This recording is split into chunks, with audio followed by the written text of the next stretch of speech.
receive. Okay, so picture together, 2 pictures.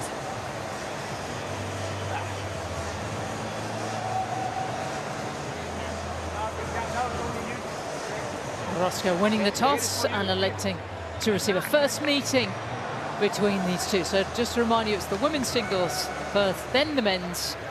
Well done. And then potentially a deciding mixed doubles. Argentina, if they beat Great Britain over this morning session, they will book their place in the weekend's semi-finals. Nadia Podoroska making her second appearance at the United Cup, and Laura, she was really impressive, wasn't she, against Olivia Gadecki on the opening day here in Sydney. She was super consistent, wasn't she? She didn't try and overplay. First match of the year. I think there's some nerves in there, so she was just sticking to pretty consistent baseline tennis, which is all you need, but she's going to have to do more today, I think, and maybe, well, maybe, depending on what the tactics are, play a little bit more aggressively. We shall see. Ranked 100 in the world now. She's been a lot better than that and certainly played above that ranking against Gadecki. But from a British point of view, we'll try not to be too biased in the commentary box here. Great to see Katie Boulter finally fulfilling all that ability and talent. She's ranked just outside the top 20 now. I'm sure she's eyeing up that breakthrough, but wonderful to see her fit and healthy, and a great run to the end of the season as well. Yeah, made the final in Hong Kong towards the end of the year, so she's still feeling a lot of confidence from how her last 12 months has gone. So yeah, even though it's first match back, she's got plenty of things that she's looking to achieve in this season.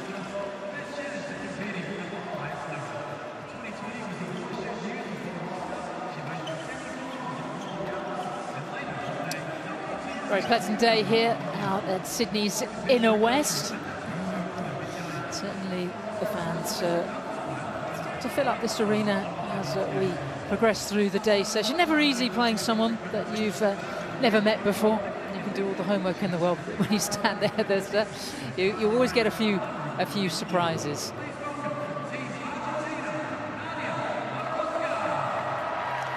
Team Argentina had a huge amount of support in their first match, and looked like there's a good bank it's of quite them a here small as well. pocket, but they make a lot of noise.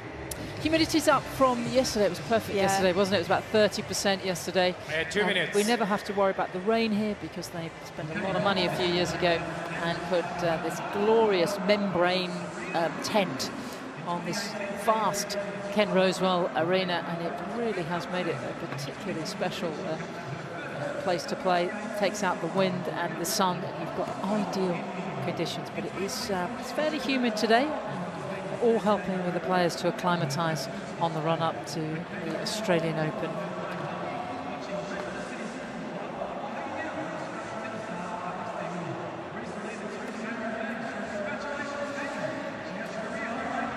So last few preparations, and we'll soon be underway. So all set for this first women's singles. And Alex, this is Sam Smith and Laura Robson in the commentary box. If you look directly behind you and up, we're going to give you a wave. That's lovely.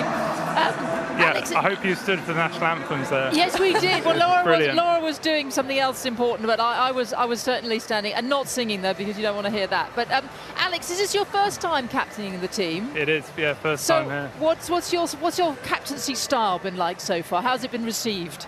Yeah, hopefully it's been received well. I've let kind of the players dictate what they normally do for their preparation.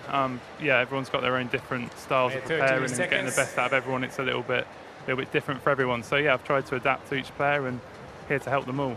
Wardy, how vocal are you looking to be today? Because of course Katie's got her coach Billy there. I mean, are you there primarily to lift the energy on the side? Yeah, I'm there to lift the energy. I'm there to be vocal. I mean, I saw the Argentina match and they've got an unbelievable team spirit, so we're going to have to match that today. And then, yeah, myself and Biliana will be talking to me during the match about stuff for Katie, so it'll be a bit of a collaboration from us two and then the rest of the team bench. And then for the rest of the year, you're actually doing some weeks with Jack Draper, aren't you? Yeah, so about 10 to 12 weeks with Jack. Obviously, unfortunately, couldn't be here, but yeah, great player, great guy to be around, and looking forward to that as well. Well, Alex, thank you very much. We wish you well on your captaincy debut. Thanks a lot. We'll be Appreciate keeping that. an eye on you. Thank you. Cheers. Yes, and Biljana Vasilinovic, personal coach, just sitting just behind Alex there. Yeah, I mean, he'll learn a lot from this experience as well, won't he? Yeah, Woody's a really great guy. You know, was ranked around 200 himself. Yeah. As Biljana. Billy. And then Rory, Katie's physio, sat next to her. But Woody, over recent years, has been hitting at the MTC, then turned his head to coaching. First set. So great to have him Wanted here. to serve for Team Great Britain. Ready? Play.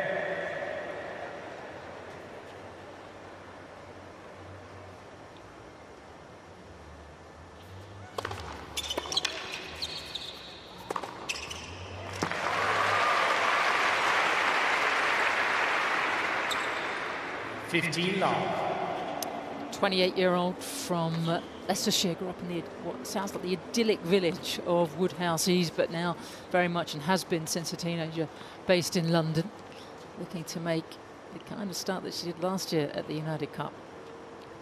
Two terrific wins.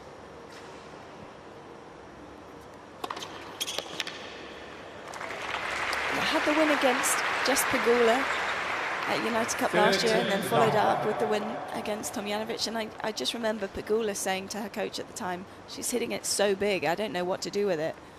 And that was really the start of Katie's run throughout the year, where she was gaining confidence week in, week out, knowing that actually I've got a really good chance against the top players in the world.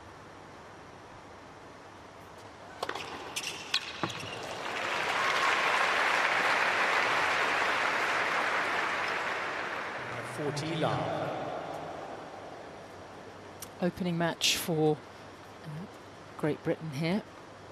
Third time that they've played this United Cup. Have yet to make the semi-finals and get out of the group stage.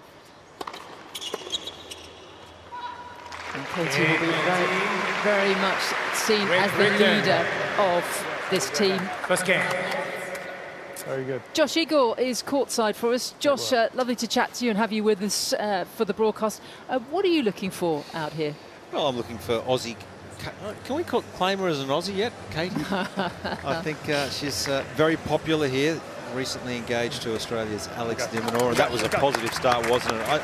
I just wanted to maintain the aggression. I think that's when she's at her absolute best, Katie Boulter, when she's trying to serve +1 style tennis, get on that front foot, use that forehand and be aggressive and play the game style that she wants to play. It's not necessarily easy against Podoroska. We know he's got a very heavy forehand as well, so she'll have her work cut out here, Katie Boulter.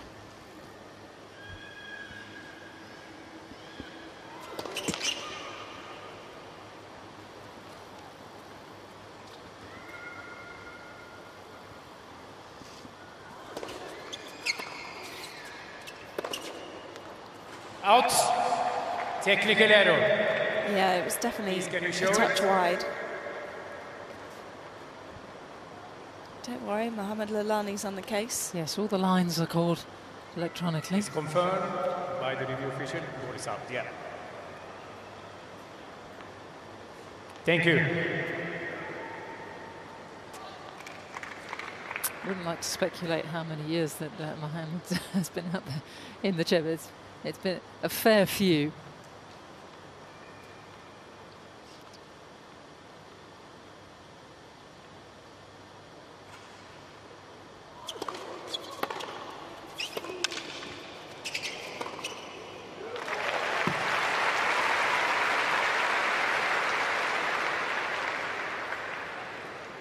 Love 30. Podoroska, who hails from Rosario. It's 100 in the world, but it's trained for many years in southern Spain in Alicante.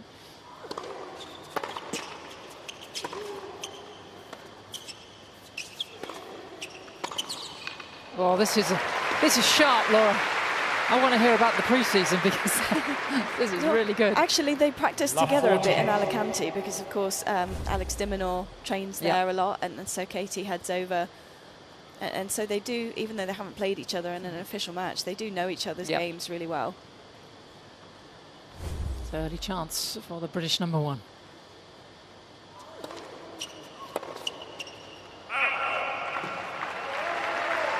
primarily in the off-season, Katie's just been looking to add even more.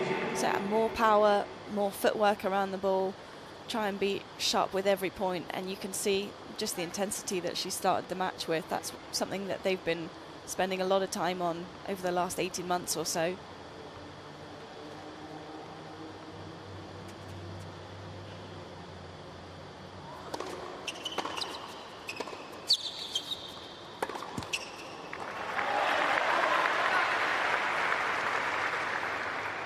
By 30-40. Podoroska's challenge today is just to try and create some height potentially over the net to get her opponent off the baseline.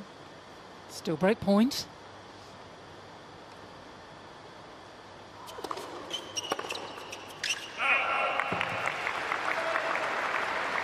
Use. Argentina, as we see, there's exuberant captains out there. Horacio de la Pena, very good player back in the day, and about 30 in the world at his peak. Argentina very much a melting pot of so many nationalities. I've loved their energy.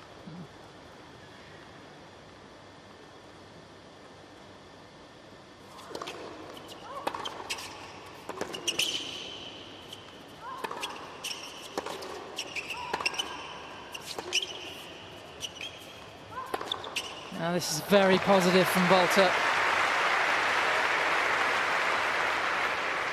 Advantage, Team Great Britain.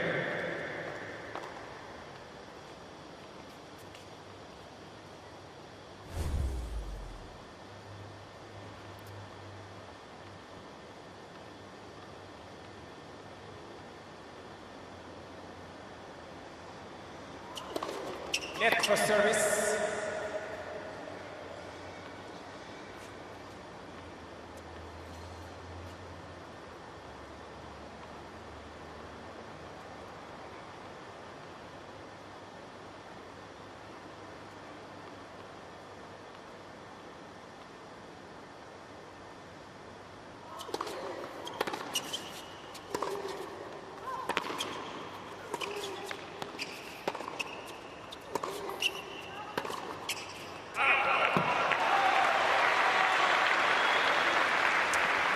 Still the one area that Podoroska can target in Boulter's game.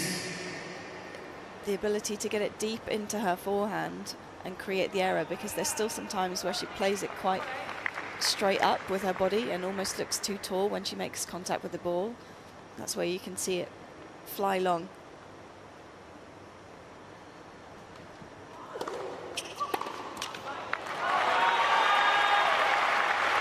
Advantage,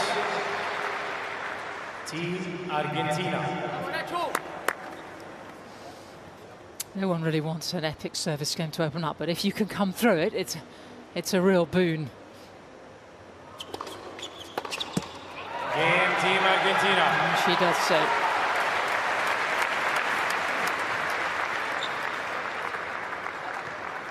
One game.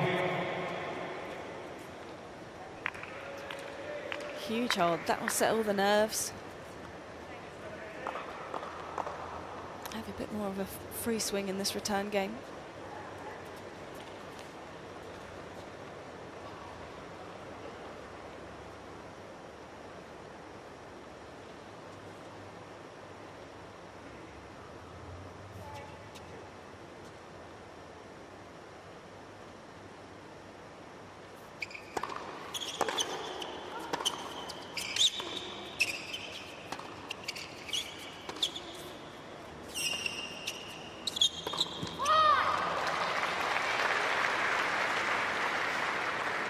And 15 now.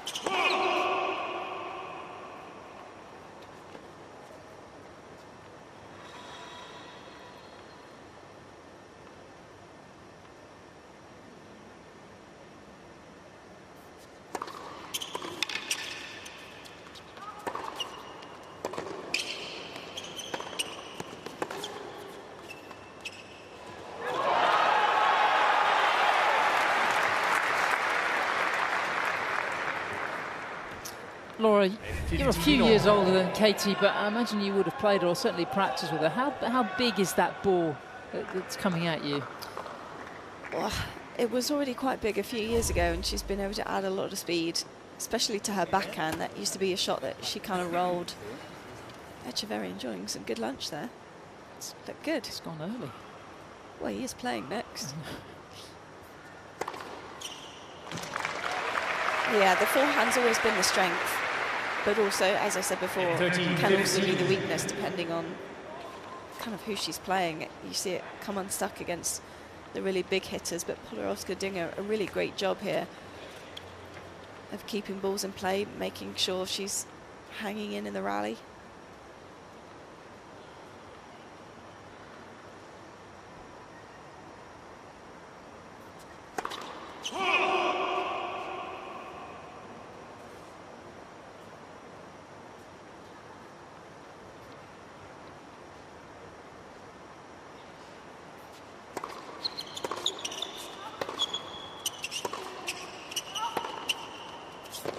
Yeah, and there's evidence of the improved backhand.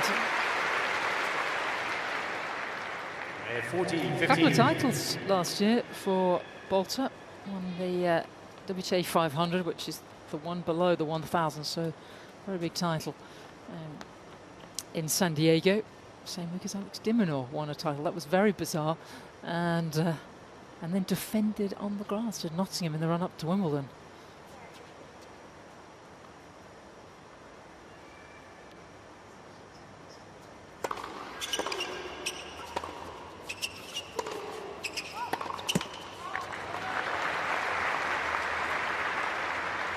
Yeah, 40-30.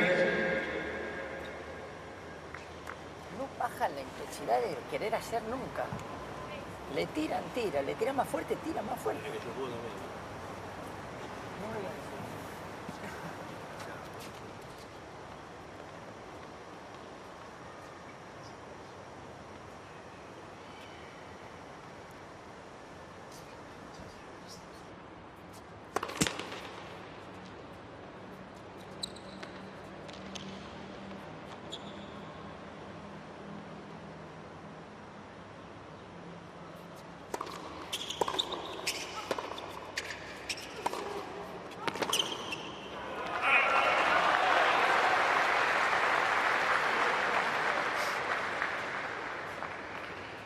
Deuce. Yo lo que trataría de hacer es agarrarle sus patrones en saque y cubrírselos un poquito para hacerla pensar.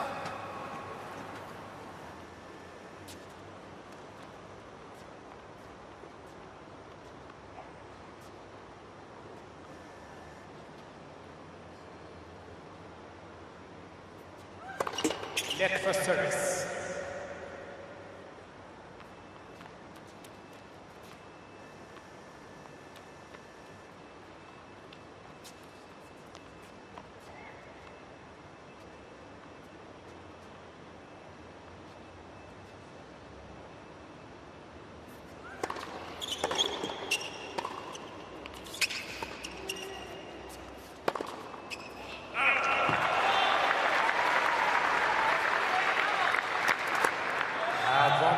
Team Argentina. Well, you can already see the challenge that Podoroska will bring to the Boulter game. And the 27-year-old Argentine is yet to win a title, so there's a break point here.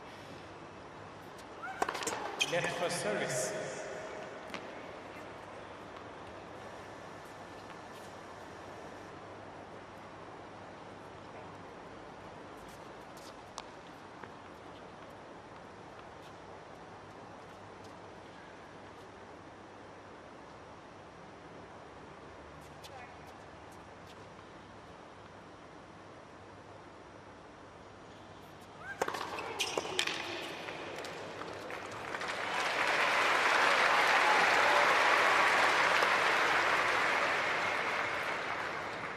Deuce.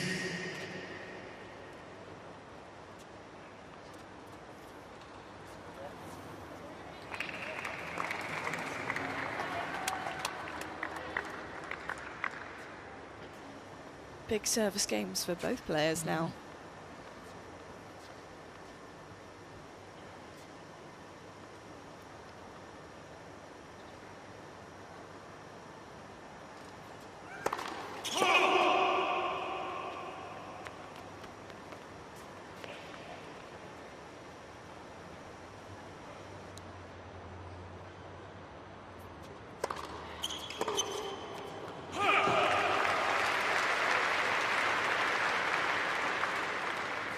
advantage, Team Great Britain.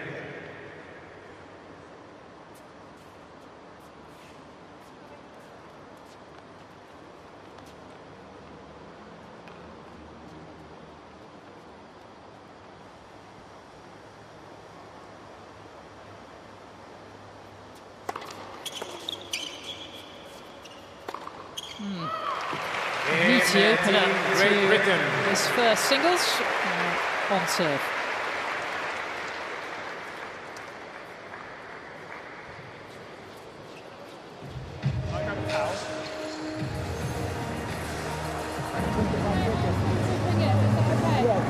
Here, then you can, when it's the fuse, you don't need to go here. Are they okay to run it? Yes, yes, yes. Yeah, Okay, okay, thank you. Thanks.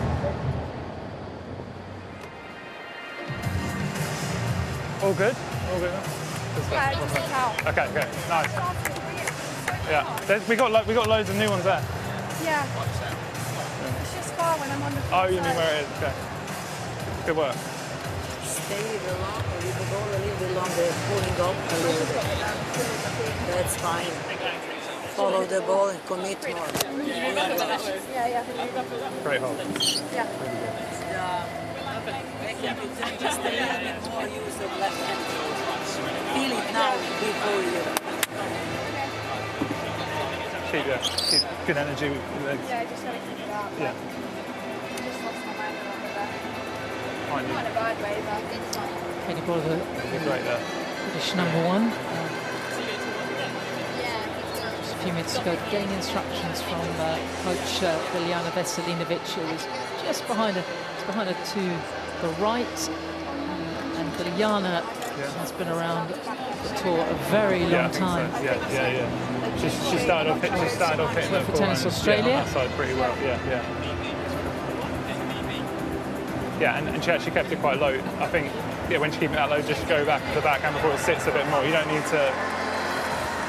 If it stays really low, you don't need to go for loads. Here you go. Catherine Ward chipping in from the side. Here we go. Air time.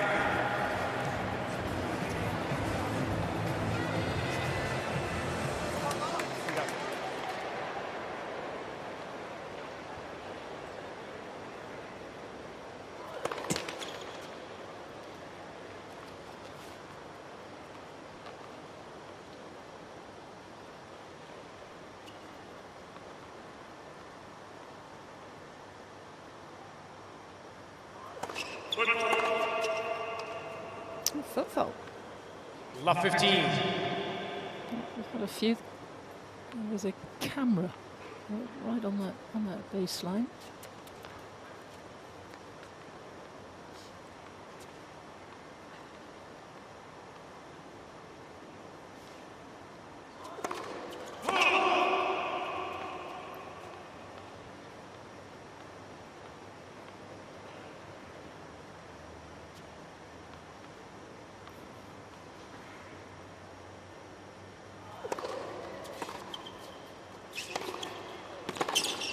That'll do. The approach shot wasn't deep enough or wide enough. If Peruska's going to come in, it's got to have a bit more juice to it.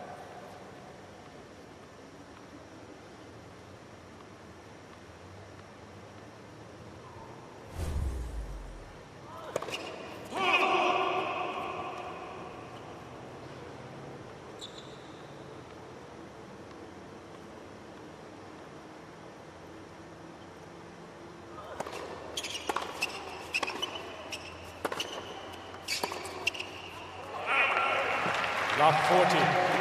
Well, this is where she was. And Podoroska's opening service game couldn't convert.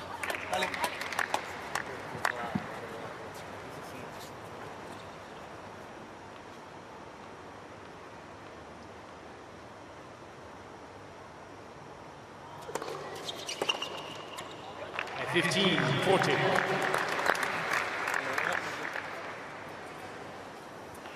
I think the body serve is a great choice. Just try and jam Boulter up, because she likes to have space on both sides on her ground strokes. See if you can get it sliding in really trap her so that she doesn't have room to maneuver.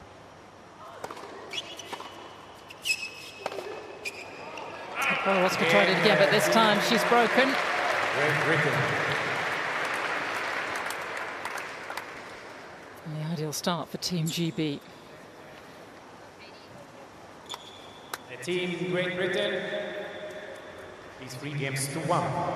Katie originally coached up in Leicestershire at the tennis club there near her home by her mother Sue, who was a very good county player, equivalent state player. There's still very much a support system for Katie. It's lovely to have someone, I think she's known as the emergency coach.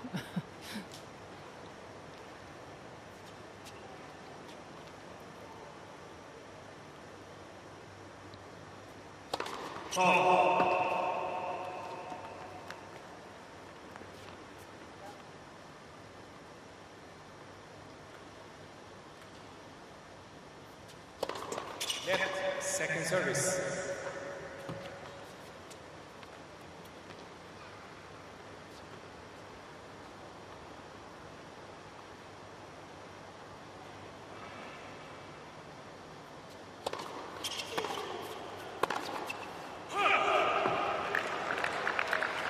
Love 15. Fíjate que todos los segundos van por derecha, ¿eh? Anticipalo un poquito.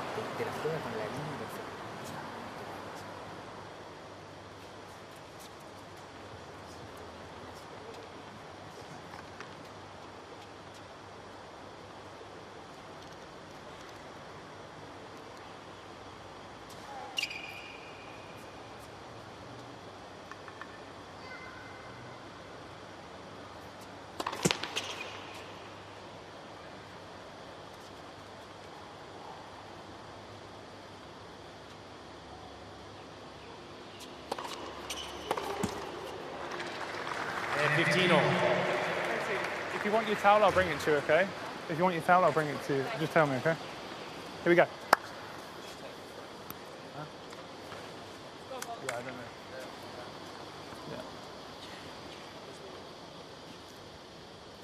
Yeah. Man of all trades.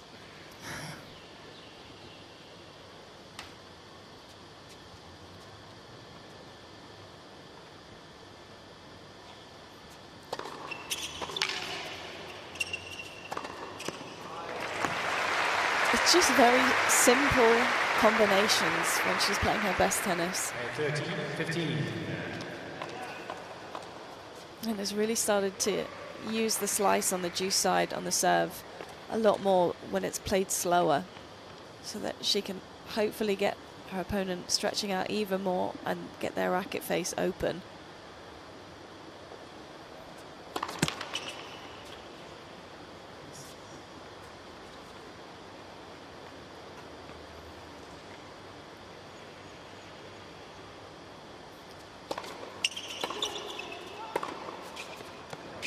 There's long levers doing the job again.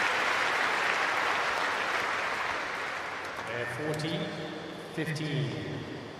This is very elegant, willowy frame. Great posture. It's just shy of 6 feet tall.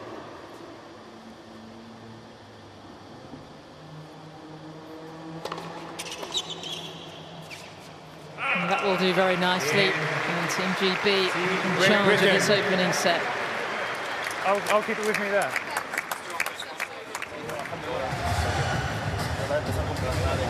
Team Great Britain, 4 games to 1.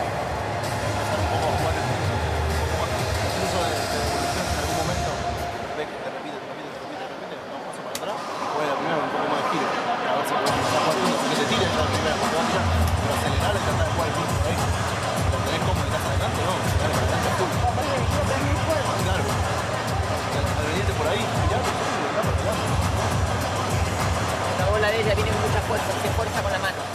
Cuando te tira muy para adelante. El dedo índice hacia el SPAC.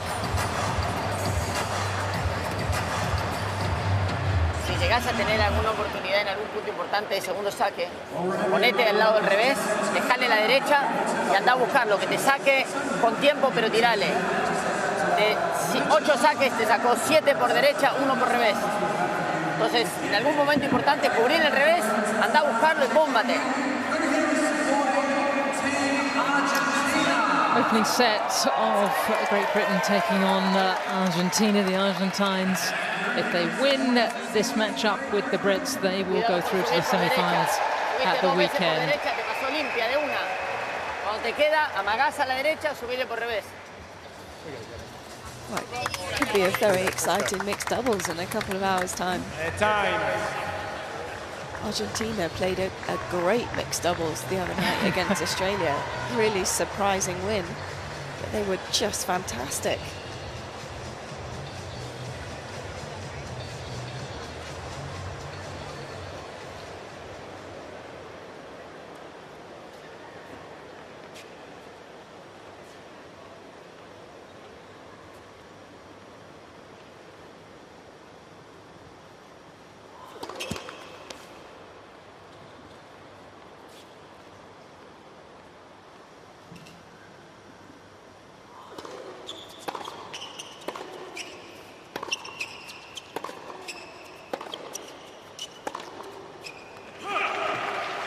Love 15.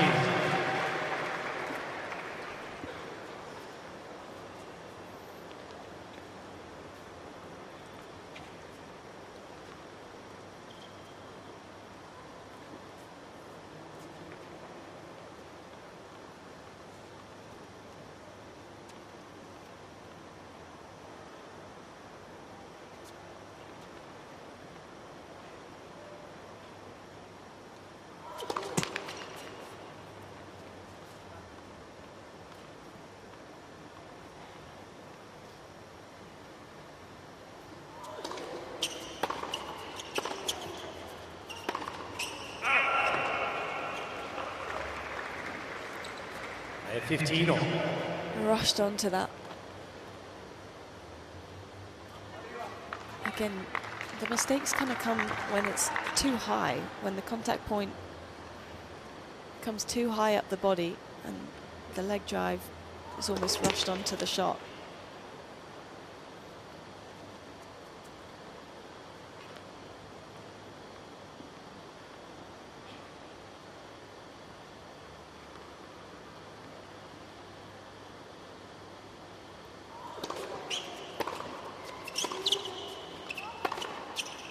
Makes that look so easy. 15-13.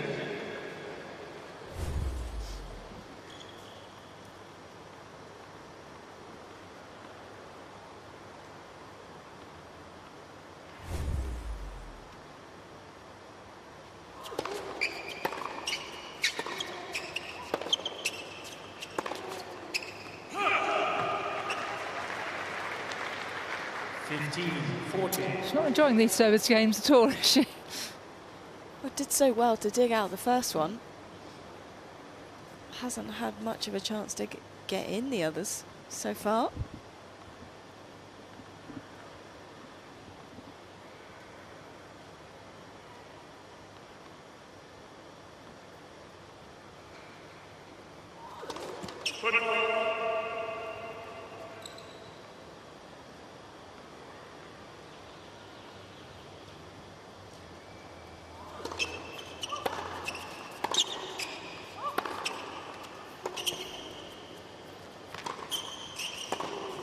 There we go.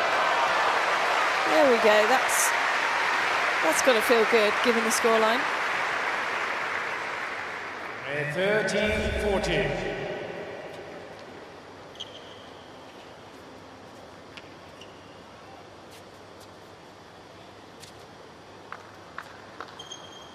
That's well read from Boulter. Now, can the Argentine of Ukrainian descent end up another break point here?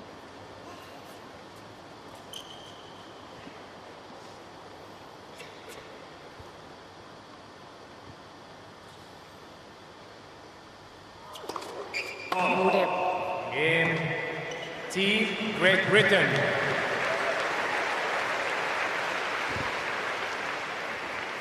Team Great Just Britain courtside, is guys. 5 I games am to here, 1. don't worry.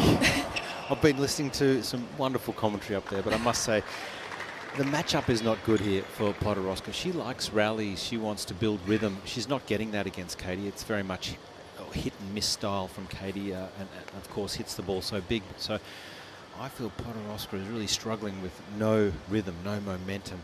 She's got to try and find a way to extend the rallies a little to get into this match.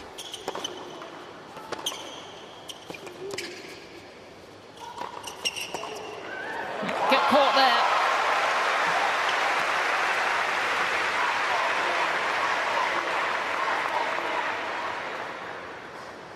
Yeah, thanks, George. We will await your nuggets when you give them to us. Oh, no, I was just really enjoying your commentary. Okay, thank you. A couple of Poms commentating a Pom, it doesn't get any better. A Pom who's almost an Aussie. That's right. Soon. We'd love her.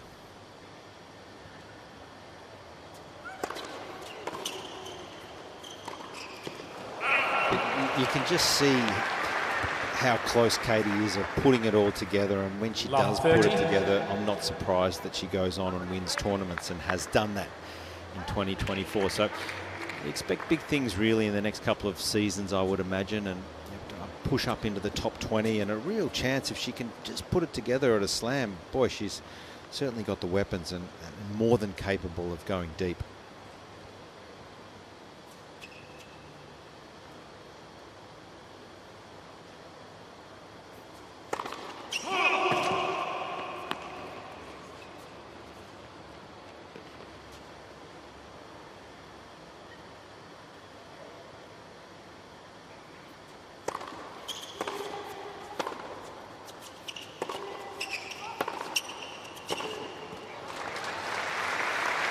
Hasn't made it past the third round of a slam. Twice at Wimbledon, 15-30. once at the US Open. That's kind of the... Yeah, but when you look at a game, you just look at the weapons. I love the fact that she's got weapons, and I think to do well at a slam, it's about managing in the 2 weeks, putting it all together. I know it was a heartbreaking loss for her at Wimbledon this year in 2024. It was a real chance, but I think it's not far for Katie Boulter. That's really the goal for this year. A standout result at a slam, crack the top 20, and she actually really wants to do well on the clay, which hasn't been something that's been prioritised in years past, where she's come into Roland Garros, kind of played it because she's able to get in, but not really many lead-up events.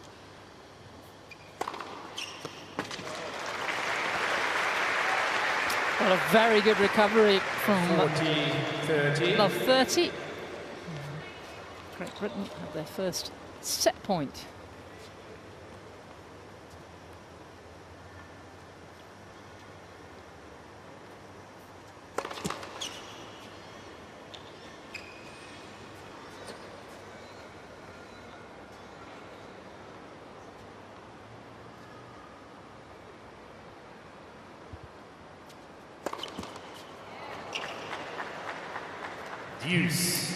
The caveat to all that, and you can see the script for Katie, is keeping that body in one piece and staying healthy. I mean, she has really only had a run at her career the last couple of years. Huge injuries, a back stress fracture, a virus that took her out for nearly 2 years.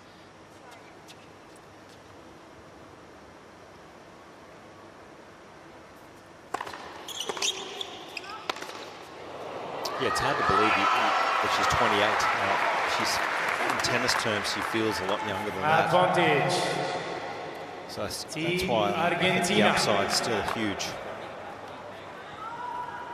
Yes, you feel her best tennis is yet to come. Maybe in tennis years, it's sort of the opposite to cat and dog years. She's probably about a 24-year-old, isn't she?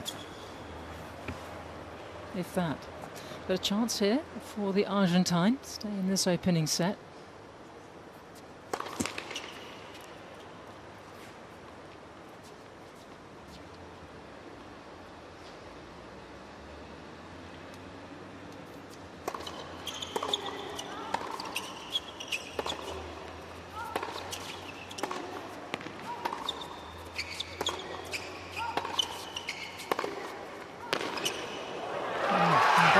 Team Argentina in the first.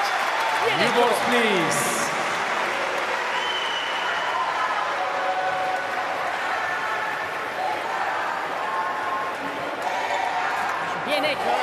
Team Great Britain is 5 games to 2.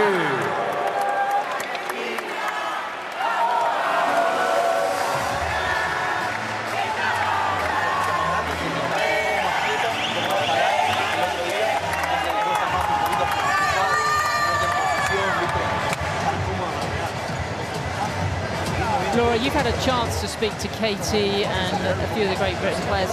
How do you feel the conditions are out there in terms of, you know, the ball flying? And this school, as like previous years, is playing fairly quick. Not the fastest I've got out there, but definitely a bit faster than what we probably expect at AO in a couple of weeks' time, especially because of the roof and the humidity that the court picks up. But no, the balls, most people have been able to practice with them for quite some time now.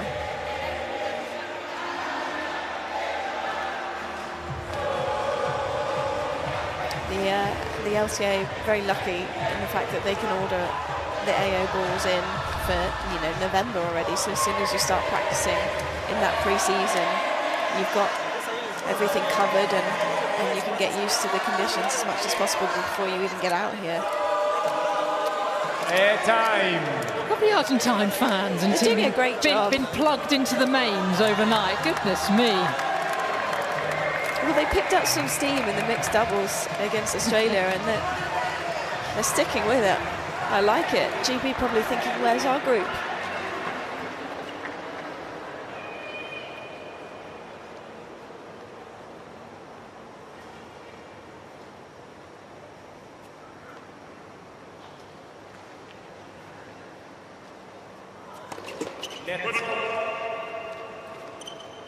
Second.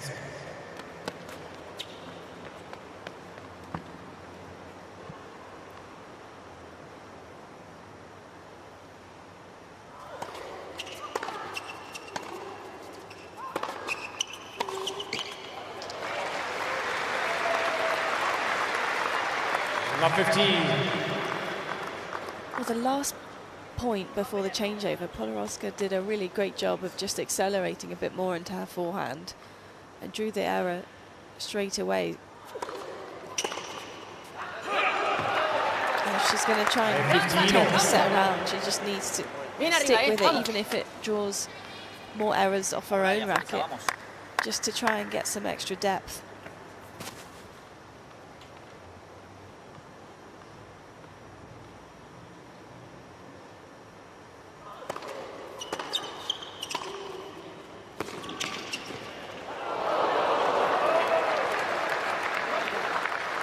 Well, don't underestimate Podoroska. There is a gap in the two rankings. She has a pedigree. 5 years ago, she qualified for Roland Garros and had a dream fortnight, ran all the way through to the semi-finals.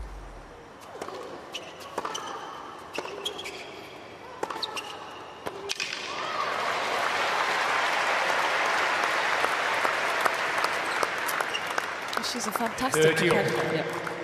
And on the way to the last four in Paris, she beat Krejcikova, she beat Svitolina. It took a very good Iga Swiatek to stop her, and that was the year that Roland Garros was playing in the rain and the cold in October, and she thrived in those heavy conditions. Hasn't hit the heights since then. 14-13. Like Katie, both have been never been past the second round at the Australian Open.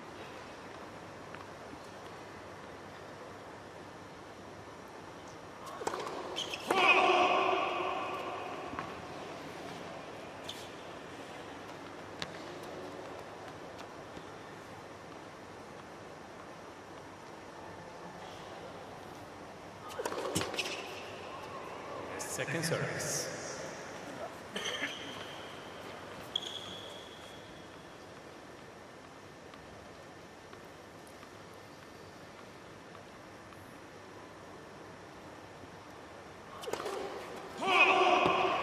Overcorrected. Use. Yeah, he just got a little low on the ball toss, Podoroska all match, and it's just when she releases out of the left hand, she sometimes lacks a little bit of feel and a bit of height with the release of the ball toss. If she can just get it up, it doesn't need to be much higher, maybe a couple of centimetres, just get it full extension, really would help her serve.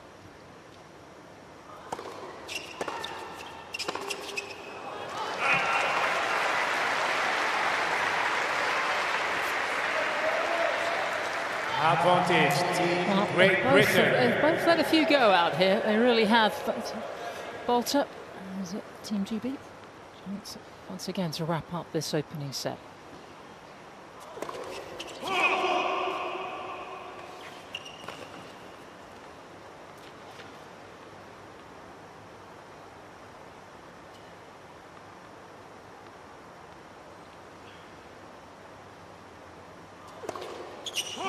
Oh dear, a couple of doubles in the game. Great Britain. And Boulter takes the opening. Great Britain in the lead. They take the first set by 6 games to 2.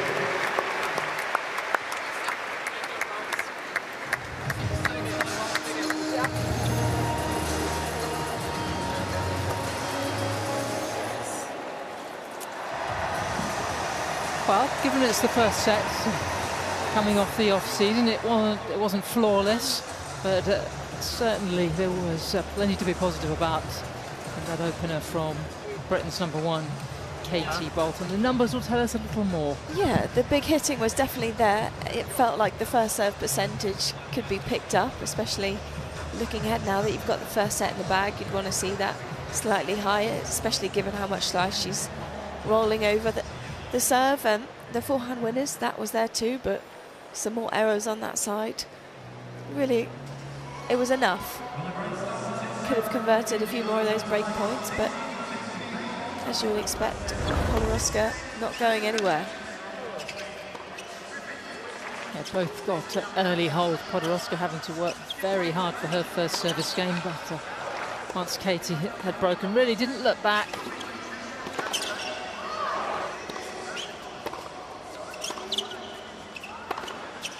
It felt like that was where Boulter was able to expose Podoroska a bit more with the deep return straight on her feet, and then straight away the ball comes up higher over the net and it's an easier put away.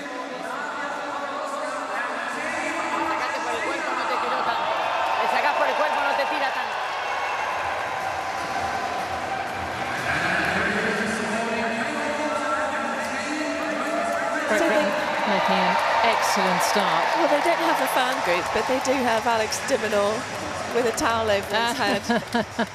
Obviously can't sit on the team bench. We found you, Alex. He's gone incognito here. I think he realised that he's been spotted. Did you see the engagement coming? Was that? Oh yeah. Okay. All right. We'll get more in maybe at the second set. Team Great Britain to serve.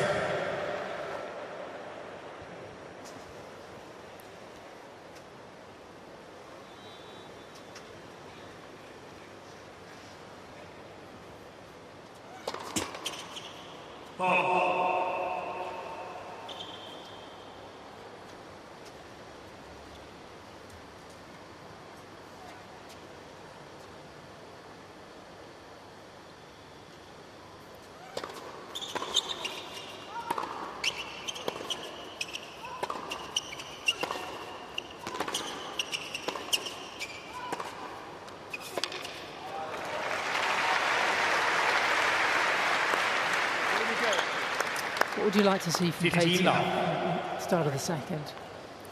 Well, I'm thinking more what I'd like to see from Podoroska in that sort of rally. You'd want her to be the first one to open up the line, but with a higher ball, with something that slows the pace down, so it's more played to her rhythm. I think if you're sitting in a forehand cross-court rally and it's going faster and faster, that's not going to be her strength.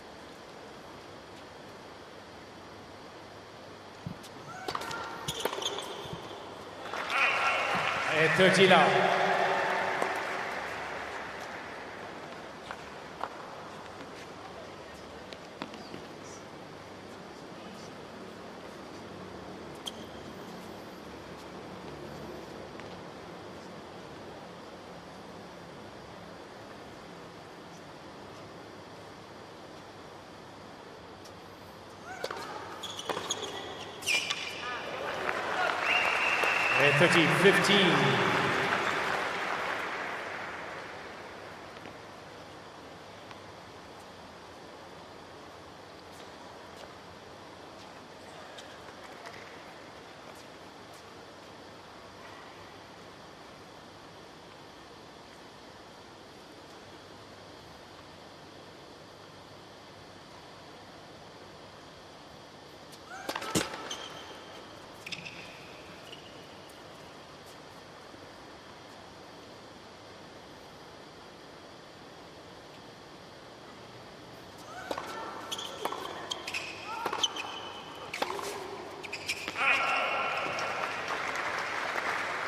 Yeah, 40-15.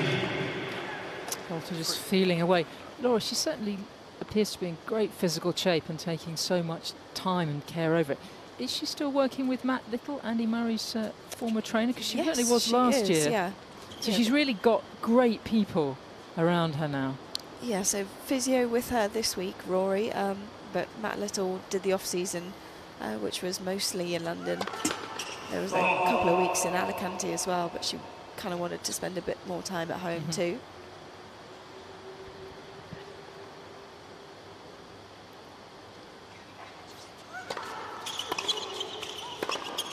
Yeah, that's what she does so well. Great Britain. And very much in control here. Great energy, Bolt. Great energy, great legs. Here we go. First game, second set. Well, the 10 forehand winners. Very good. Kind of tells a story, but also the forehand placement today from Boulter in that first set. More winners coming cross court, and for me that's just because it gets a bit more rotation over the ball. If we look at where the errors are, it's when she's gone for the forehand line and it's sailed long because she's not coming over the top of the shot. But a nice mix of placement there, not so many through that middle third of the court. And you suspect that she gets more matches through this Aussie summer, that she'll bring in some of those errors and feel more confident making those shots down the line. Good start for Boulter. Big service game here for Podoroska.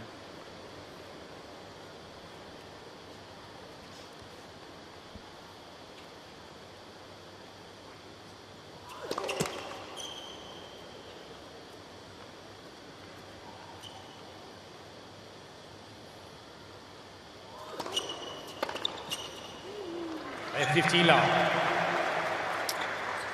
Second appearance for Argentina at this United Cup, unable to get out of the group stage a couple of years ago.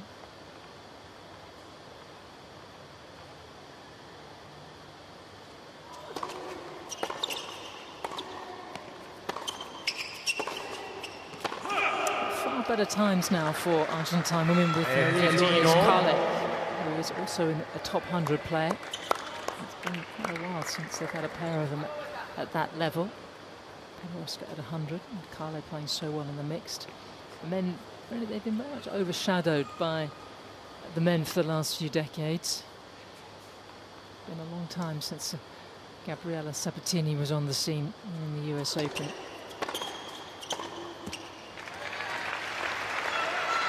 And Josh, that was back in 1990. Can you believe how long ago it was? I know, and it's great to see, we see Sabatini a bit more involved in the sport. It's great to see her out and about, and wow, what a player. Just the one slam, the US Open. But this ball toss is really causing Podoroska problems. And you can see she's one of these types of players, if the serve struggles and the rest of the game is struggling to flow with it, and just really in trouble.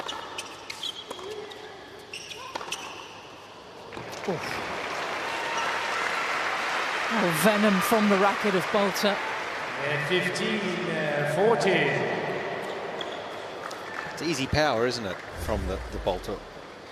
Both forehand and backhand. Sometimes on TV you watch and you think, oh, that's a good shot, but it's really heavy. It's very powerful, flat, direct, hard to defend against.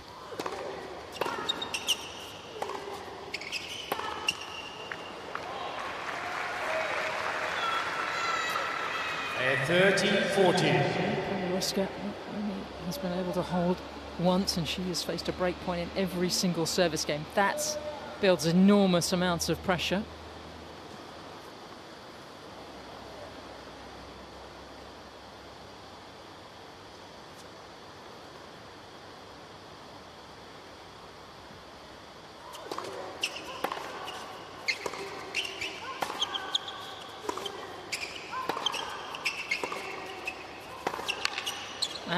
It's another break. Team Great Britain. And Boulter starting to pull away here. Started off a Team bit. Great Britain with 2 games to love. Laura, I want to hear more about this engagement. I don't know what Katie said in any interviews. Okay. So I don't. Did you? I mean, you know, Katie. Did you see it coming? Was it I on saw the it cards? coming. I don't know that she did. Okay. Often see Alex now at Wimbledon when he's coming through London. Yeah, they live. Yeah, they've got a place 20 minutes there. away. Got a place there. He's joined a couple of local golf clubs.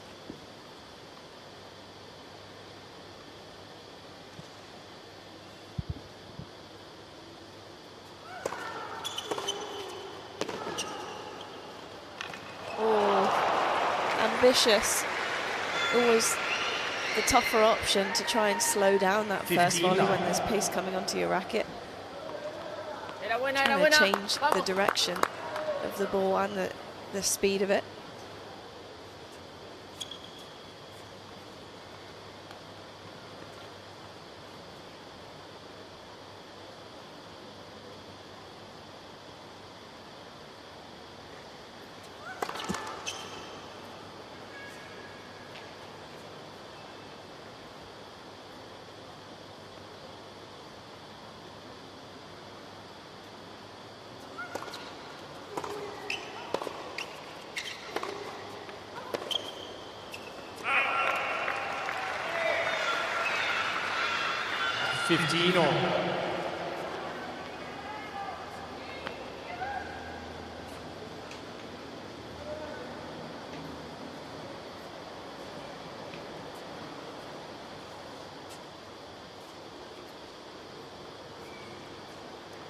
Katie's physio sitting out alongside Coach Biljana.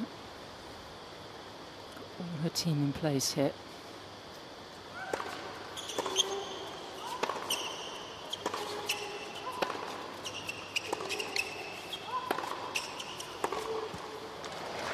Well, she's really invested in improving herself.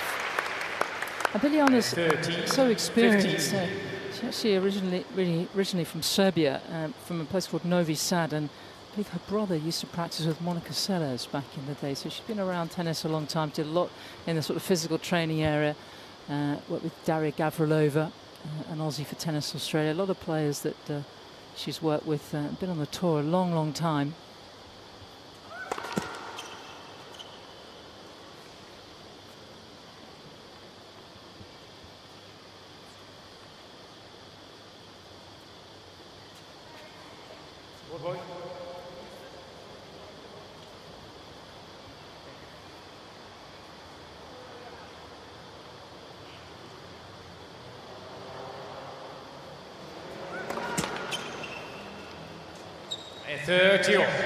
What's happening with that serve? Well, Josh can probably see that one better. I think, Josh, you are the service doctor. Oh, the serve doctor. I don't know about that, but I think just dropped the left arm a little quick, and of course there was just a slight interruption, which is never easy. There's a ball just lying on the court, but yeah, if she keeps that left arm up nice and high.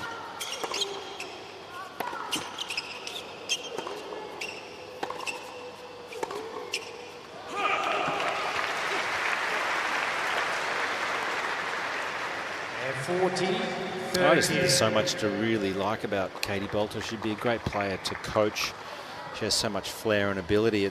It's sometimes with these types of players just trying to narrow the focus and simplify patterns of play and game styles, which sounds easy to do, but when you have so much ability and can hit a lot of shots like Boulter does, that's sometimes hard to sort of narrow that focus for this style of player.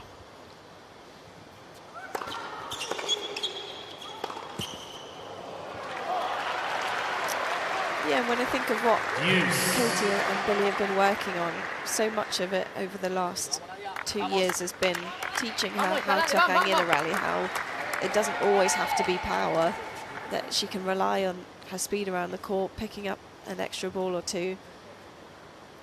But this year it really feels like it's to play as much as possible on the front foot. Yeah, we saw it earlier in the first set. couple of good serves from Podoroska to the forehand of Katie, and she actually just chipped those back with a slice forehand grip, which is great to see. That wouldn't have happened a couple of seasons ago. She would have just really swung hard at it, but just valuing the importance of doing the simple things really well. And I wonder the influence possibly of Alex, you know, some of their discussions as well together as a couple, I'm sure would be pretty helpful as well.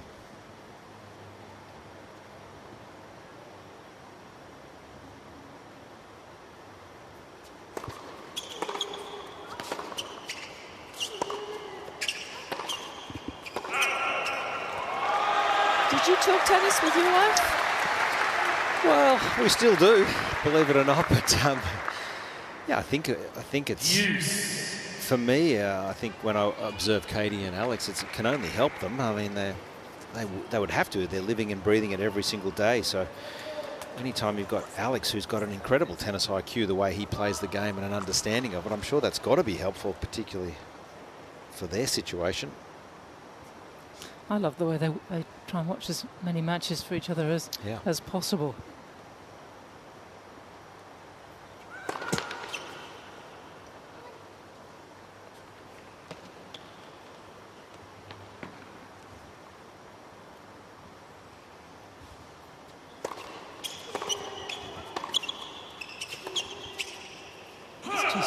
And for those of you who don't know, Josh's wife is former top 10 Austrian player Barbara Schett, with whom you guys made the final of the mixed doubles at the Australian Open, which I didn't know. I've known you for so long and I didn't know that.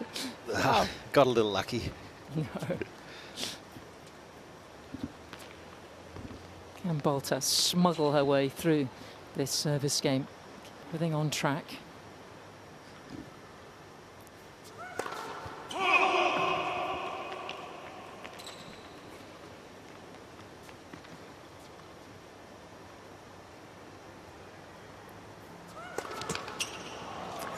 Double. Naughty left arm.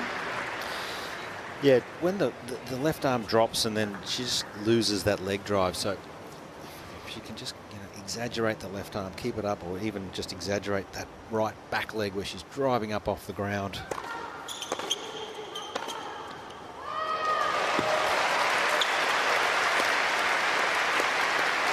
Fun to watch, Katie Boulter, when she's in full flight. There's no doubt about it. It looks so easy.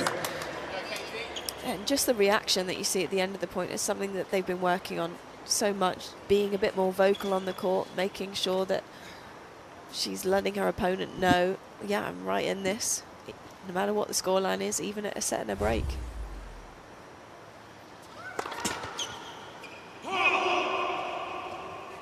Often hear Coach Billy say, be vocal.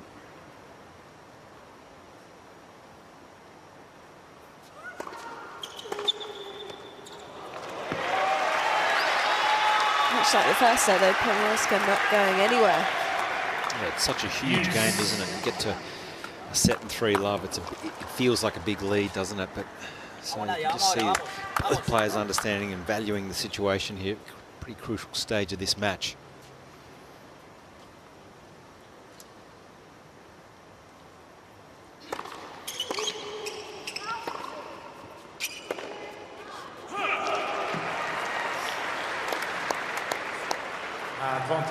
We've been talking a lot about Katie's fiancé Alex de Minaur in this game. Also, we have to remember that in Group F are Australia and Great Britain will play. I believe it's on Wednesday. It's a little awkward. So.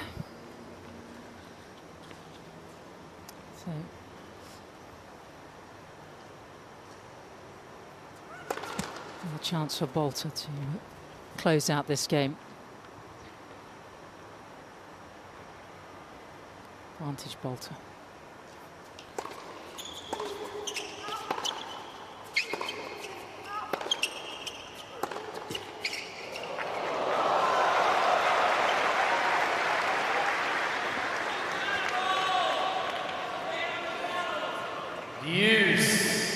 Fifth deuce and biggest game of the contest so far.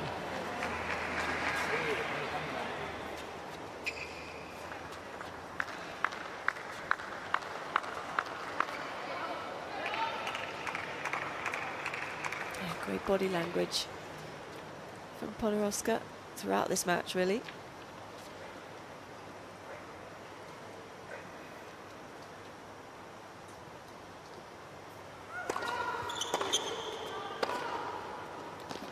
That is unplayable.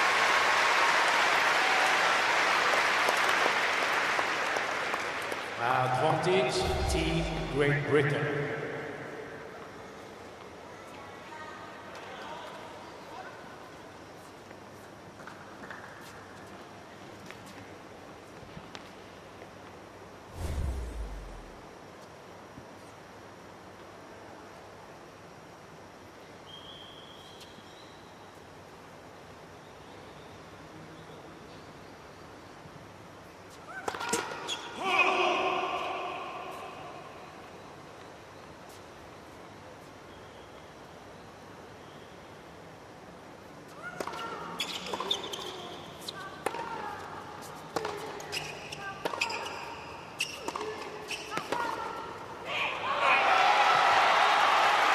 Game goes on. Con coraje, vamos ahora. How many long faces are there in the Argentine box? They're a happy lot. And Podoroska giving them something here. Gritty performance from the 27-year-old.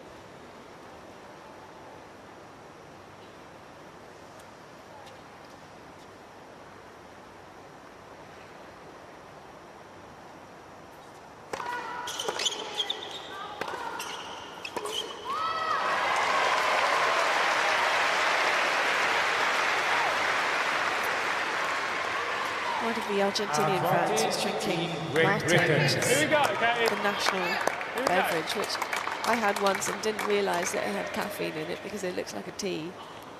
I mean, that'll blow your head off. And you like your caffeine? Oh, I was alive. Oh, that's a great end to it. It was a tricky game for Boulter. And Team GB remain in charge of this women's singles. Did you? Yeah, she was smart now.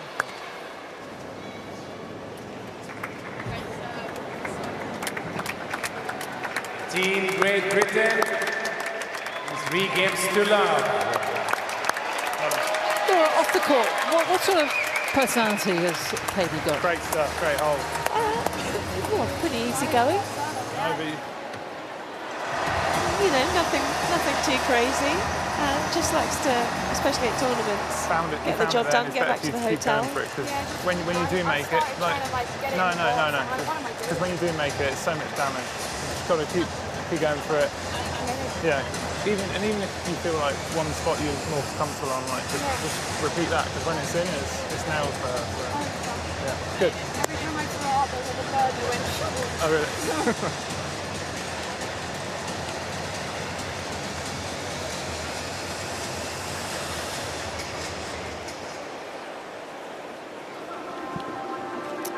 All going well for Great Britain in their opening match here in the third edition of the United Cup. And Katie Boulter in prime position to give Team GB the ideal start.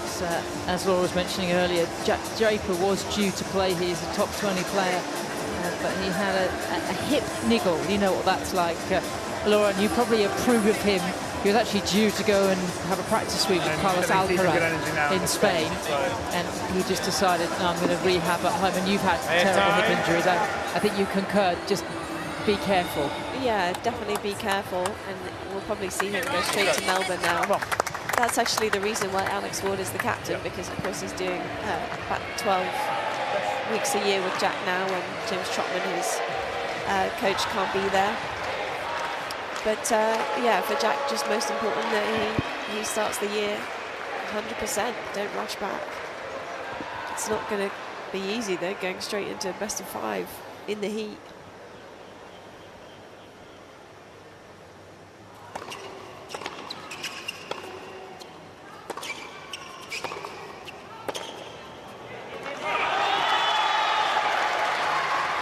At 15 love. Bit of a blow, isn't it, for the team, given how well Jack Draper's played. A very handy combination of Draper and Katie Boulter. They would have been a very dangerous team. Big Billy Harris as a replacement. Laura? Yeah, we love Billy. And I think we were all looking forward to that Draper-Dimonor matchup, though, this early on in the season. Save it for another time. There'll be plenty of time for that, you'd imagine, given how well they're both playing.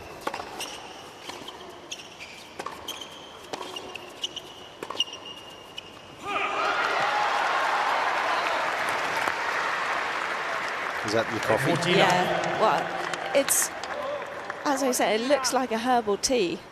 So you think, oh yeah, I'll have a couple of cups, a couple of refills. No, that's a mistake.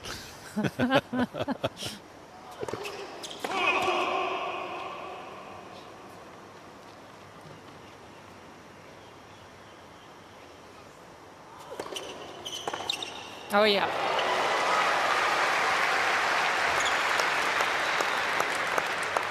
14-15.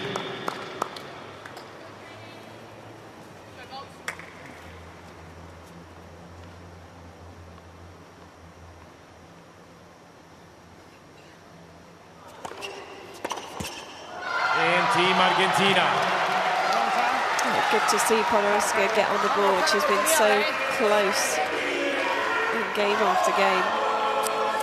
Ponete bien perra, lucharla ahora, vamos ahora. You think they're winning down here courtside. The atmosphere from the Argentinian fans, it's huge. Team Great Britain.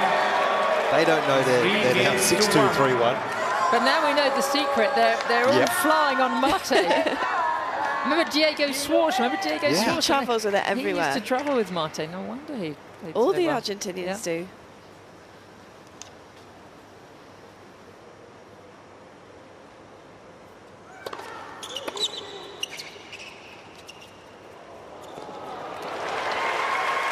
That's nice. Good to see some feel. 15 love. Playing this more and more often, the drop shot on the +1 ball when opponents are expecting the heavy hit shot coming deep.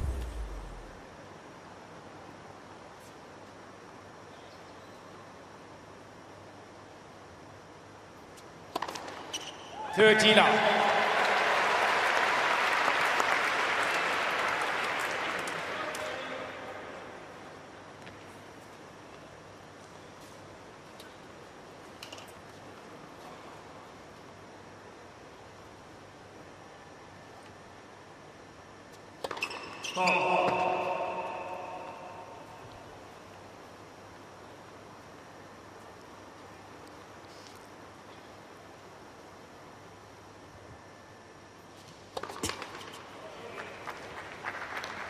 I was saying at the end of the first that Boulter would be hoping to bring her first serve percentage up. She's not quite been able to do that. It's actually dropped even more. But more encouragingly, the first serve points won is very high. Only lost 2 in this set.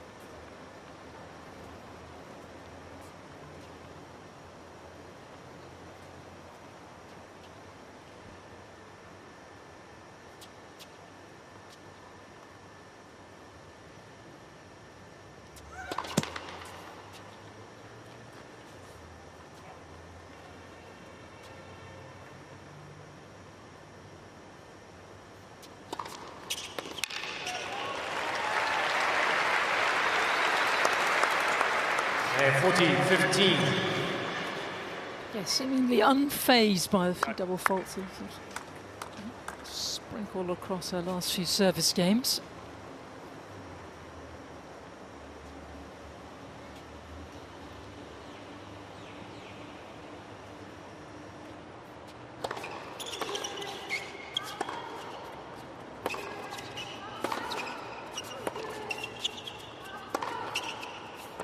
Boulter getting it absolutely right and forging ahead now in the second set. Team Great Britain is 4-1. Really good. Well, some of the players came down before Christmas. They when they were practicing. It also gave them a chance to connect with what so many of us from overseas think of iconic Australia.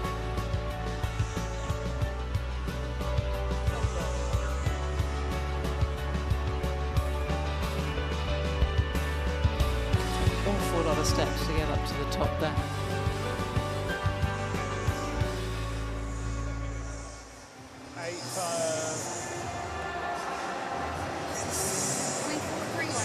Four 5 plus 8, 13. Sightseeing very much over though for the players now. It's all business right the way through to the Australian Open in the middle of January.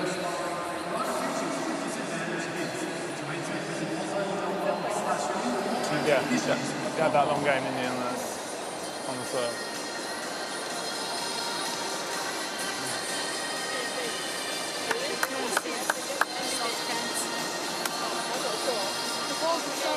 Que vos te sientas cómoda. Apretá la mano y cuando ella te tira fuerte se nota que se te dobla un poquito la mano. Hacé fuerza con el dedo para que no te abra. Vamos. Horatio having to work a lot harder than Captain Ward.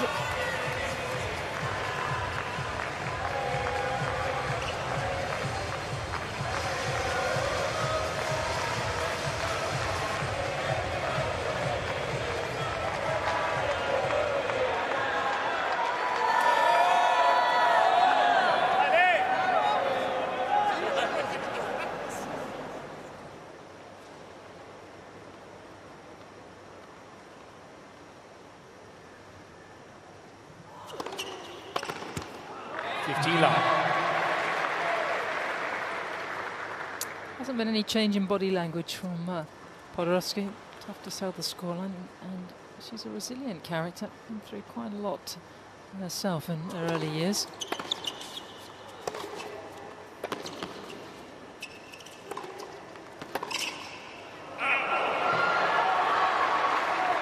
Like Katie, a number of injuries, and she was tracking really well, was the Argentine.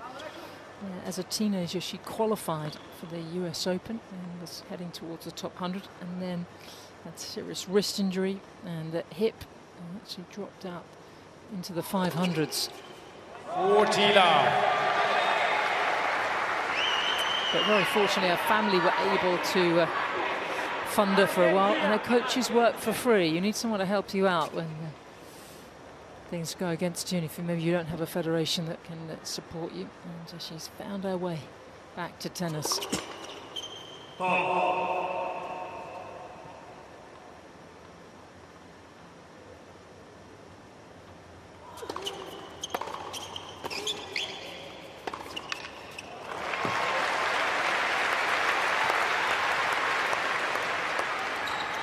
Yeah, 14-15. She's a player that you need to play well against to win. She's not going to go anywhere. She's not going to give you that many free points.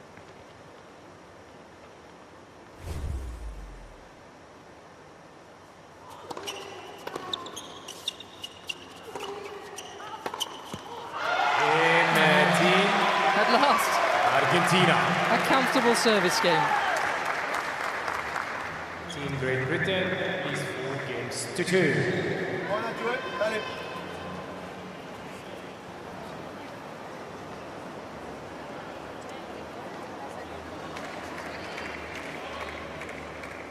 A dejarlo todo ahora, ¿eh? Vamos.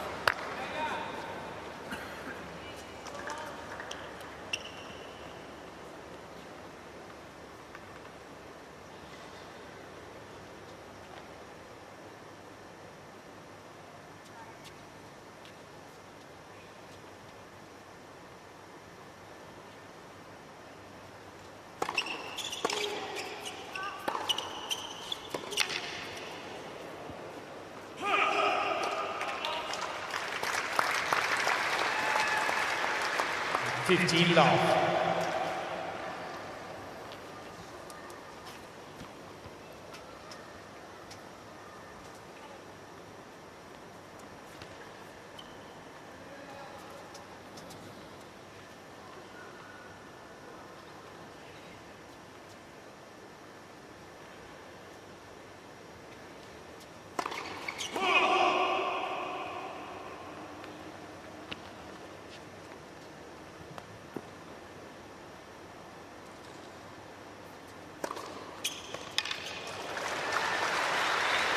really well placed second serve there. 30 love.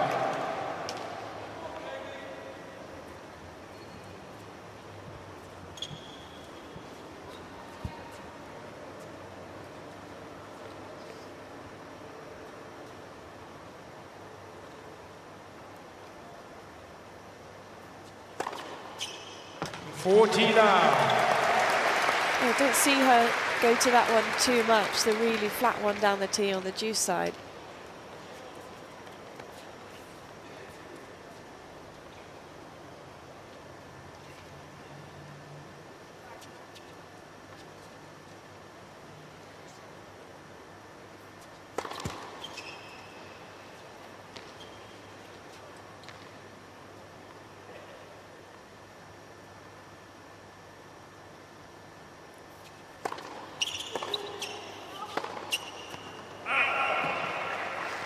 And 14-15.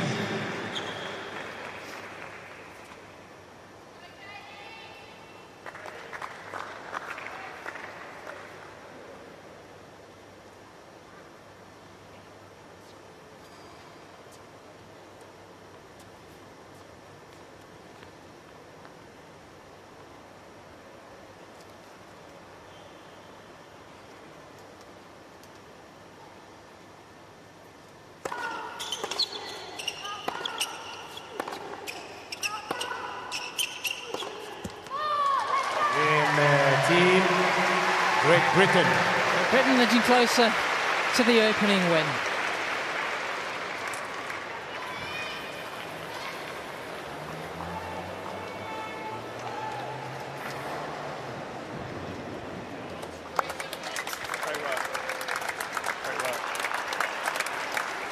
Well, she's making life quite easy, isn't she, for Alex in his captaincy debut? Catching a lot with your on the agile tee serve. Yeah. You've got great. I was trying to go more because it's lower net. Yeah, and then you're getting it pretty much every point. Like, Yeah. on that one. It's good. It's getting me with the tee on the back end of the first point. Laura, I wonder if it helps because so many British players now based in Roehampton at the National Tennis Centre. They're constantly around each other. They're not just getting to know each other as tennis players, but as people as well. Well, Wardy's been around for such a long time as well that everyone's good mates with him. He was working with Jodie Boge for a while as a travelling coach, and yeah, it's just really good energy to be around.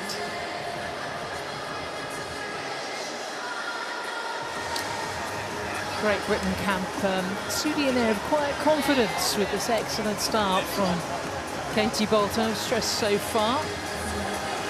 There's this on paper, we suspect this will go down to the mixed doubles. As so many of these matches do, and it's worth remembering that it doesn't also go on the match score. There's wins and losses, winning set percentage, and it can come down to winning game percentage to get out of the group. Every match counts. It's likely going to happen in this group, you'd think, wouldn't you? It's just so tight, this Group F, Australia, Great Britain and Argentina.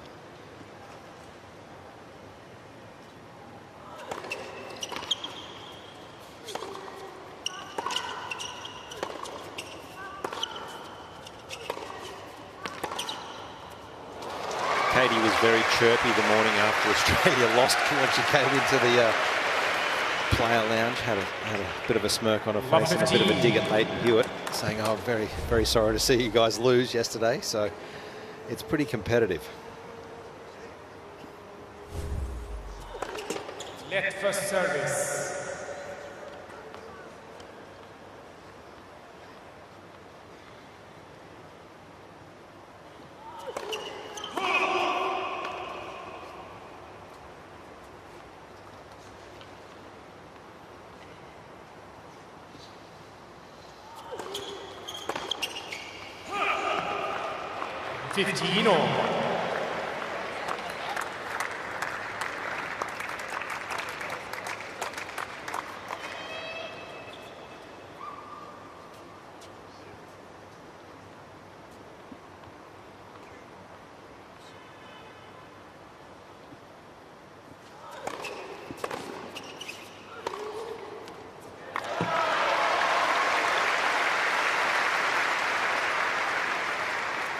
30-15.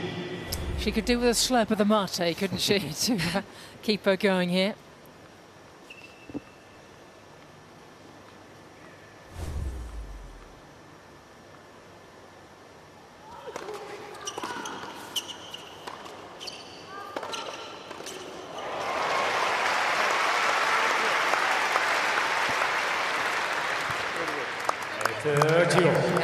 Finding this level from Boulter very difficult though, and you can see the gulf in rankings. Boulter at 24, Podoroska, who's been a top 40 player but down at 100 at the moment, and you can see very clearly the gulf over the last hour and 20 minutes that they've been out here on this Ken Rosewell Arena.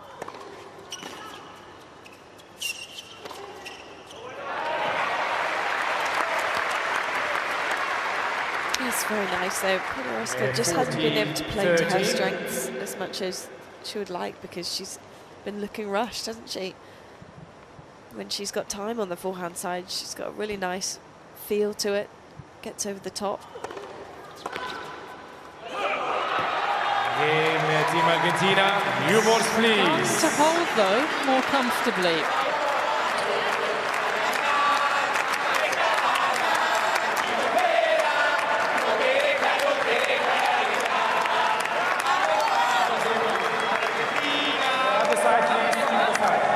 So a very different second set, and the one break which came in Podoroska's first service game. A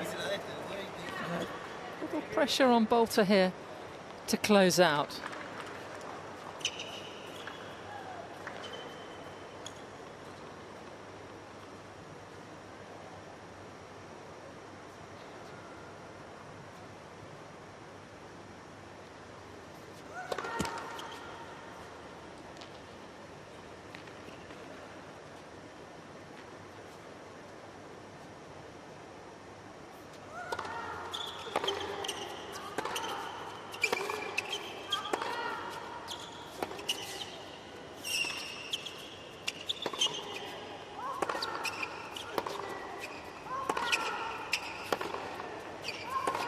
Oh, it's brilliant.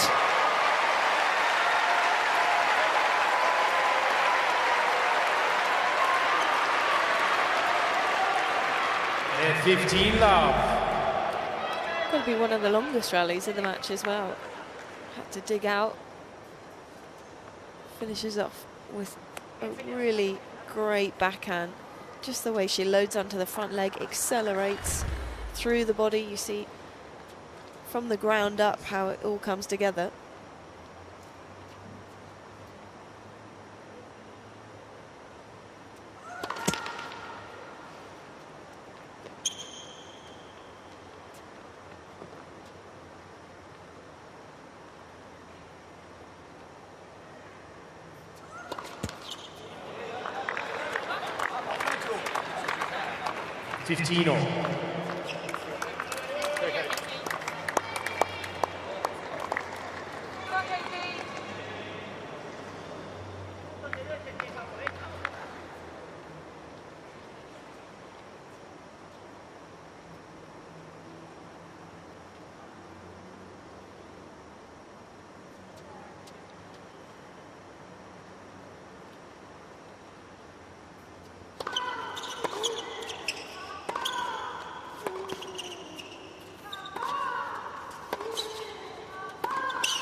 Yes, that's the way.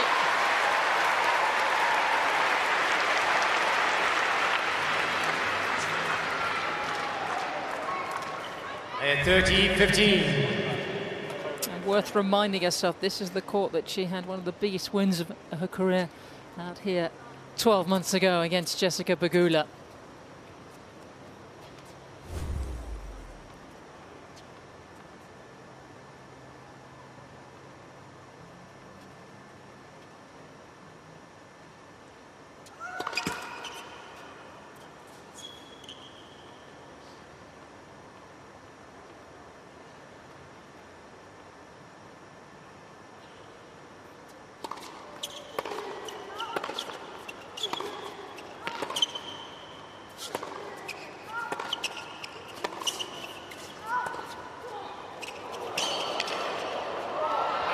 Got away with it.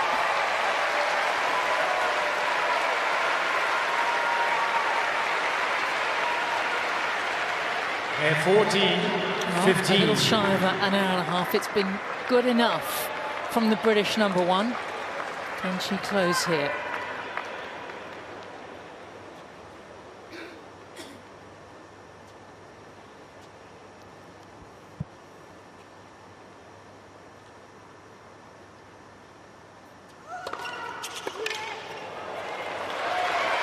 Game set and match, Team Great Britain. 2 sets to love.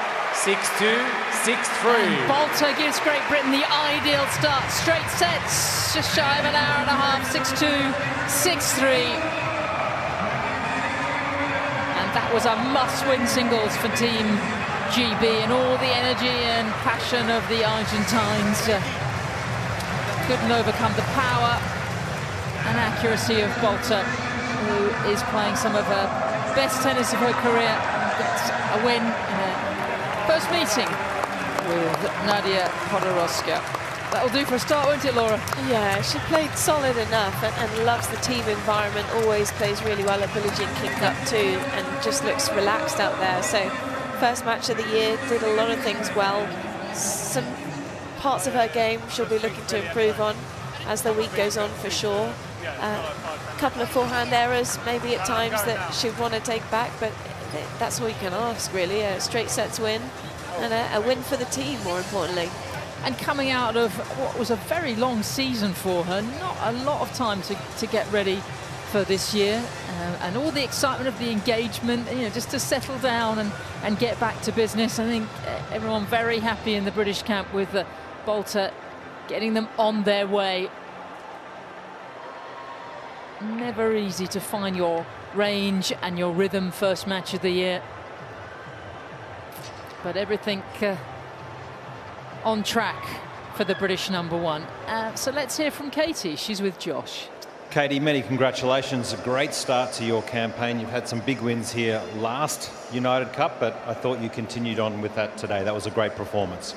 Thank you. Yeah, obviously never easy to come out first match of the year, especially against someone who's going to make so many balls and make you work so hard. And she'd already played a match, so I knew I was going to have to get sharp really quickly. And I'm glad I got through the line today and played some really good stuff as well. And I know a lot of people here, of course, saw Alex supporting you. It's been a big off-season, and congratulations. And just, I don't want to get too far ahead of ourselves, but a potential matchup in the mixed doubles maybe next time against Alex. How would that feel? Yeah, I mean, he's definitely only out here supporting because he needs us to win today. So to keep Australia's hopes alive, they need a 2-1 win, and I'm out here trying my hardest. But yeah, obviously I'm very lucky to have that support. And yeah, I don't know about having a little match against him. I think that's going to be terrible and a bit of a popcorn match. But yeah, let's hope we don't reach there and we win before. Off the court, is there much talk, much tennis talk between the two of you over a dinner? I would say we're both very competitive, but I don't know about tennis talk. I think a lot of our lives are consumed with tennis. As much as we love this sport, sometimes it's really nice just to get away and do something different. And actually this week it's more about exploring his home city and finding a few spots in Sydney, which I've never seen before. So it's been really nice. Well, he's very popular, and that was a very popular performance from you today. Well done, Katie. Thank you. Thanks for the support. Yes, I think that support will grow as news of the engagement spreads across Australia, and I think certainly she'll notice the difference when she heads down to Melbourne in a couple of weeks. But taking care of everything that needed to be done here, and Laura, she's so experienced now, isn't she, in team events and on the tour. She's almost an ideal figure to lead this team. Yeah, I think she's reliable would be the word that I'd use for Katie over the last 12 months. Very good word. Yes, I like that word. Whereas before, you know, she'd have really flashy performances, but just not be able to back it up physically time and time again. So that's been the biggest change, that she beats the players who she's kind of meant to beat now. And in this kind of situation where you go in as the favourite on paper, but it's one thing to be favourite on paper, another to actually do it out there. So yeah, I would say that's something that she's improved massively on. And in terms of the stats, the numbers were looking pretty decent too. 17 forehand winners, she can be really happy with that. Would have liked to have converted a few more of those break points, and the match ended up feeling a lot closer than the scoreline suggests because of just how many chances she had and how Podoroska was able to stay in it. But as we said before, solid enough. Laura, great to be alongside you and all your insights. Boulter giving Great Britain the perfect start. The men are up next.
Welcome back to the contest between Argentina and Great Britain. Good start by Katie Boulter for her season, and a good start against the Argentinians, who will be looking to bounce back in the shape of Thomas Martin Etcheverry, with his team captain and of course coach these days for just the second match in their little partnership here with Horacio de la Peña. There is Billy Harris and Alex Ward behind as we welcome both sides back onto the court.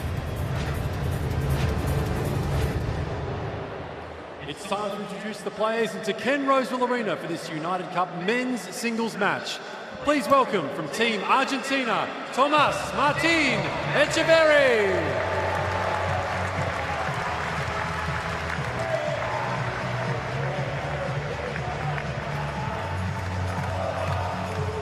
And from Team Great Britain, Billy Harris.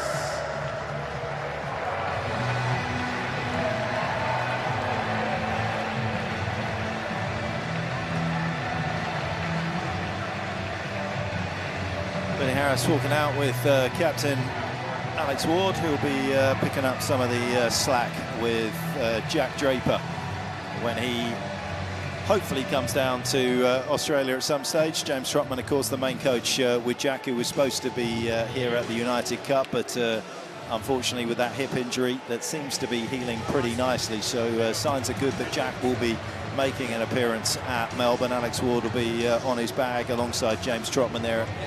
And Billy Harris was one of the great stories over the last 12 months. We'll get into that a little bit more in terms of Billy's journey up into the higher echelons of the tour, but he is a man that has had to be patient for the big time. Took his opportunity on the grass courts in the UK. Thomas, we have Lancy with us for coin toss. So, gentlemen, at the end of a coin toss, please stay with Lancy facing Peter for a toss, and after only you two for a photo, all right?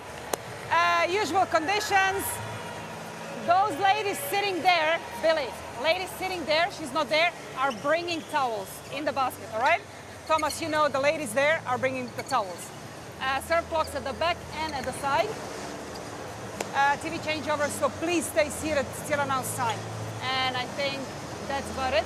Crowd movement, they can freely move, all right? If you need anything, something's wrong, let me know. I see you want to ask Thomas if he wants John Newcomb or AO. Go for it. Let it bounce, let it bounce. Ah, that's good as well. Photo, please, guys.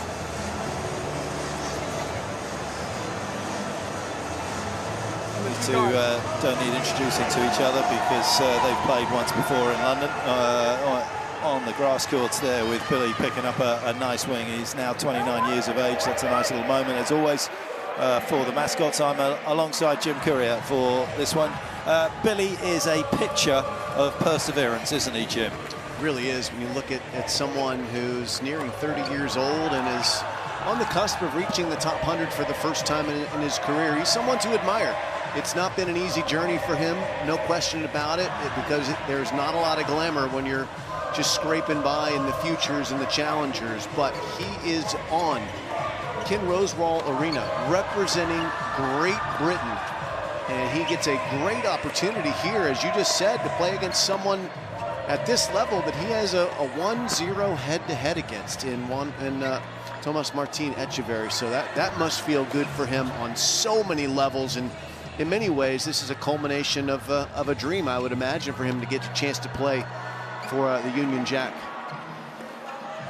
Yeah, he's come a long way since he was in his Ford Transit van traveling around Europe in the last sort of 12 months. In fact, Billy didn't play a challenger until 2022. Incredible effort. Didn't make his first final of a challenger until 2023. It's been a different journey for Thomas Martin Etcheverry. He's at that kind of cusp, Jim, in his career where he's going to have to figure out a way to make the next leap. He has been inside the world's top 30. Yeah, he's been sort of toggling there inside the top 50, but not quite inside the top 25. So for him, that is the next step. How do you get there? And it can start with matches like this. He was throttled pretty hard in his opening encounter against Alex de Minaur, when they played a few nights back. So he'll be searching for some confidence here in this match. But these matches, it's not just about the pride. Of course, that's a big part of it, playing for your country, trying to get a win for Argentina. It's also the ranking points and the rise up the rankings that can follow that.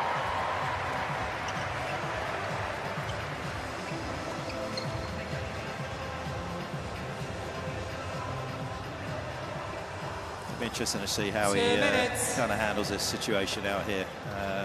I feel like when you've done the hard yards, it's almost easier to handle these situations. You feel fully deserving of the fact that you are in this situation. Horatio, are you on cans? Hello. How you doing? Hey, we're good. Listen, why did you come out of retirement for coaching? You were away from tennis for 10 years in terms of professional coaching. What got you back on tour? I mean, my kids are grown up already, and it's time to come back to what I love, that is being here in the tour. Horacio, Jim Courier here, your old buddy. It's great to see you down there with Team Argentina, captaining the team. How about this match? A little bit of a challenging opening match for Tomás Martín against de Minaur. What have you told him to get him fired up for this one? The first thing is that what I felt very comfortable is 2 days ago he had lost to Alex, and then he said, I want to take the mixed doubles. I want to take the responsibility of the match, and he did it, and he did it great. And that is a big step. And now there's another big step. We're 0-1. He's playing a guy that he already lost at Queens, but he feels like he's going to give this point to Argentina. So I'm very confident. He has the tools. He did a great preseason. So we're ready for this match. Horatio, what have you been working on specifically for Thomas to make that next step? Of course, he's been inside the world's top 30. What's he got to do to get inside 20 to 15? I think his best weapon is his serve, and we have to keep working on the second ball. He has to make his service game a little easier, because he's a fighter like every South American. Jim knows about it. We like to run and fight. But if you want to make it in the top, you need to make it a little bit easier, so he gets to the end of the line with more power. So that's the one thing that we're really working on. Second ball, how to take the net. And the next step is going to be, he needs to work a little bit on the defense too. Even if it's an Argentinian, he needs to get a little bit better passing shots, because like the other day against de Minaur, he took the net so many times, and we only pass him once. So we need to work a little bit on that too. All right, we're going to leave you to it. Your player is next to you. Good luck. Thank you, amigo. Ciao, ciao. Jim, you played him 3 times, didn't you? Yeah, great character, Yep. left-handed tennis player, quality singles and doubles player. He clipped me in Hamburg, Germany on the clay one year when it was about... I didn't want to bring that up. It was about 6 or 5 degrees centigrade that day. I love you got an excuse for it. Oh, no, it was cold. It was snowing during the cold weekend, that one. Yeah, but no, he was always good. And he's a great personality with a ton of institutional knowledge that he's now imparting on his players. So we won't be able to understand much of it, but we do have Andrea Petkovic with us, so she's a linguist. She is. So she's going to save us. Looking forward to hearing her thoughts and maybe some translation as she's down courtside and we get underway here. Andrea, are you mic'd up? Are you ready to go? How are you doing down there? I'm mic'd up. I'm ready to go. Everyone's ready to go, and I know the cold of Hamburg, Jim, far too well. Yes, you do. Yes, you do. Well, we're nice and toasty inside this wonderful tennis facility, and it's going to be Team GB and Billy Harris to get things underway. Play.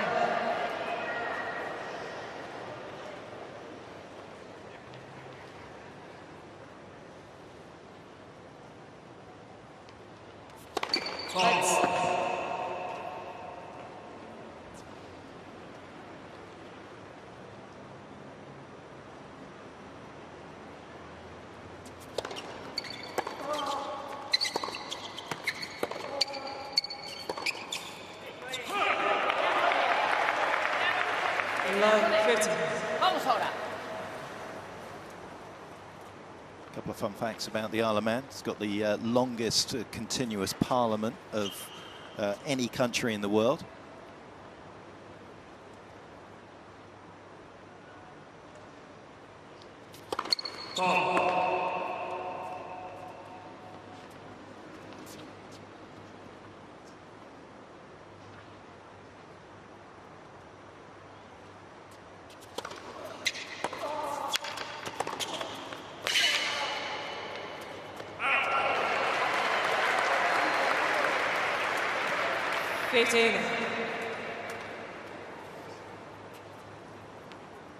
Also, for many people that thought the Bee Gees came from Australia, they actually came from the Isle of Man. That's where they were born before moving to Australia later in life.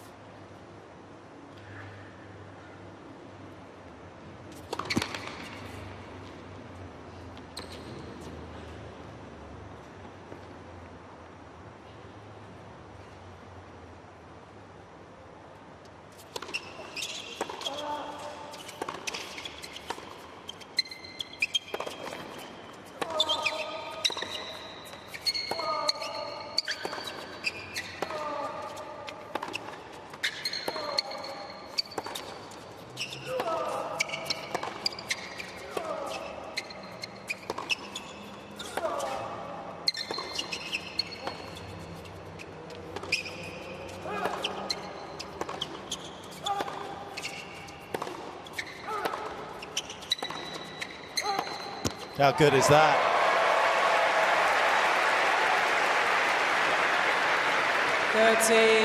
It's one way to settle in to a match. Just a nice straight through the middle rally. Get your heart pumping and get your rhythm going. Menos físico va a tener para sacar, menos físico va a tener para hacerte daño. 28 shots there. That's about the extent of my Spanish.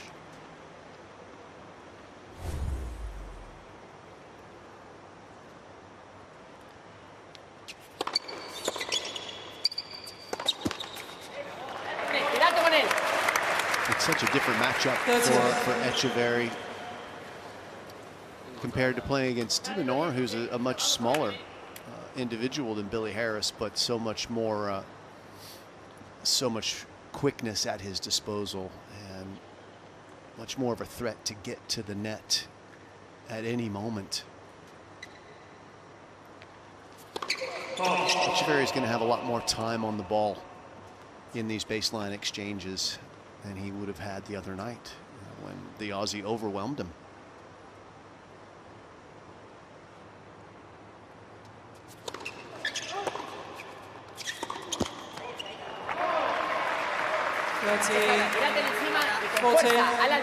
Be careful that he doesn't try and press too early in the rallies. You saw that he's quite capable of extending the rallies, Billy Harris.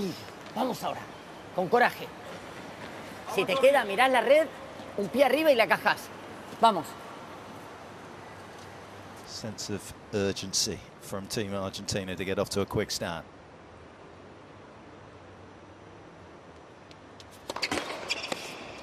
Let's first.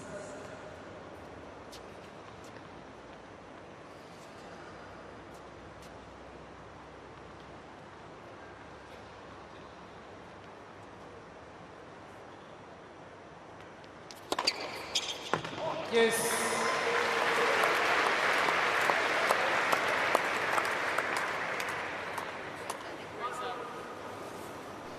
Yeah, interesting piece of coaching here from the Argentinian box.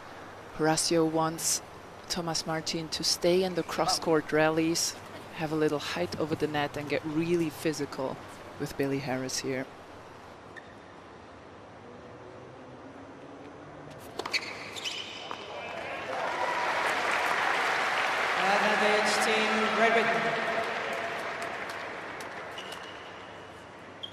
Couple of sweet serves, sending to Billy Harris to game point.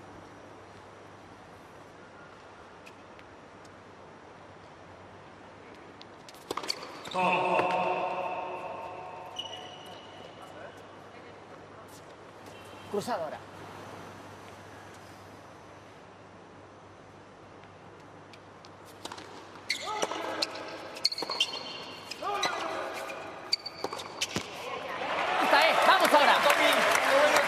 Yes.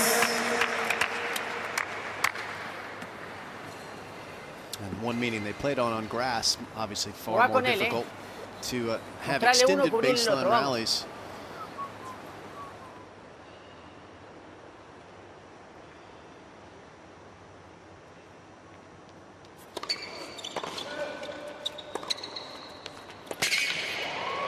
That was a wonderful forehand on his heels from Billy Harris.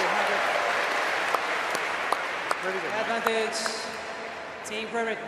Cheech showing off her hands up there in the chair. Maria Cicak.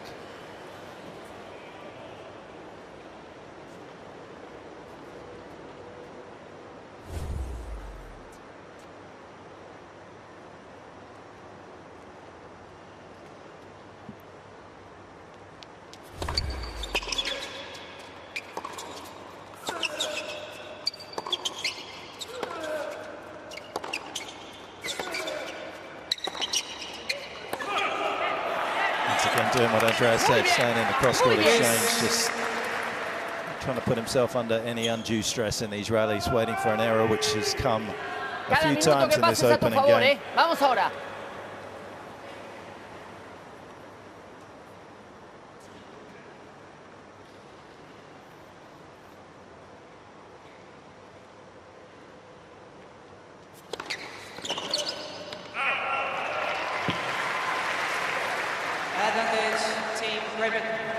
Ahí apuntale al centro, las devoluciones. Vamos. Yeah, want those returns just a little more central at the moment. No need to try and nick the lines off a first return.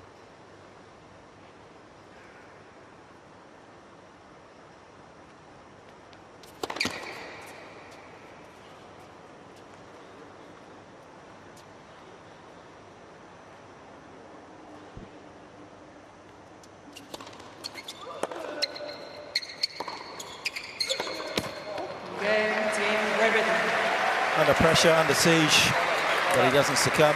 He survives, and it's 1-love. First game.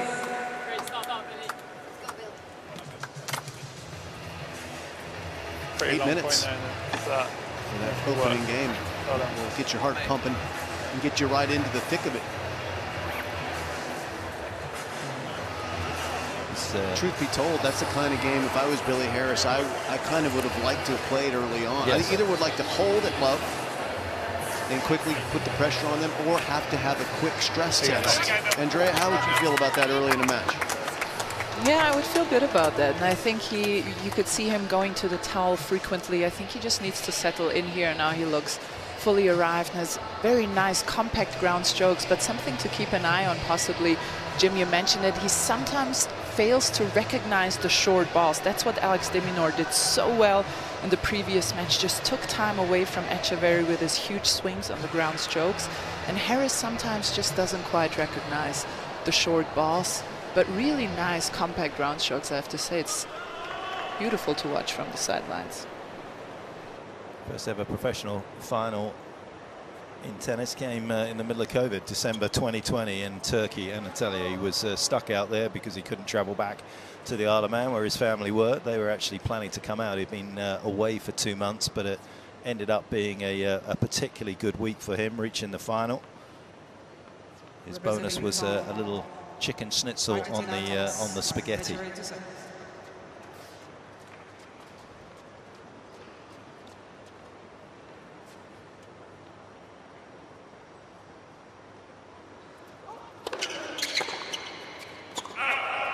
It took another 10 months until the next final came for Billy Harris. It's been a long progress. I don't know how many of you know that he used to travel around Europe in a Ford Transit van that he had converted so that he could actually live in it. He used to park up in fast food restaurants so that he could pick off the free Wi-Fi.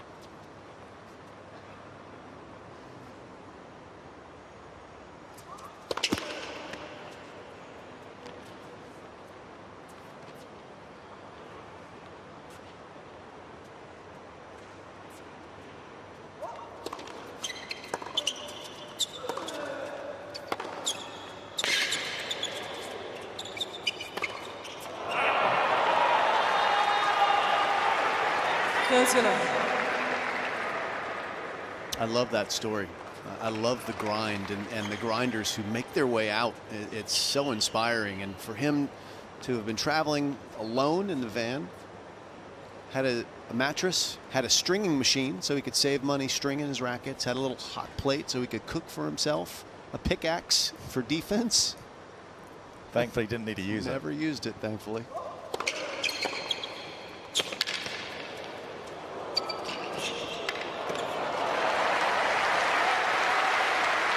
And it's one thing to cut your costs and manage your finances, that you can stay out there for longer than other people do. Maybe the hardest thing in that situation is to maintain your level of belief that things are going to come good. That's right.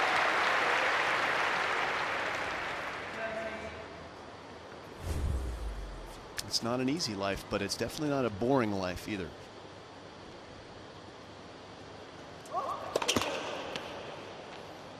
We get too far away from this match, but have you read the highly acclaimed book by Connor Nyland, The Racket? I haven't read it, but I know of it. You need to.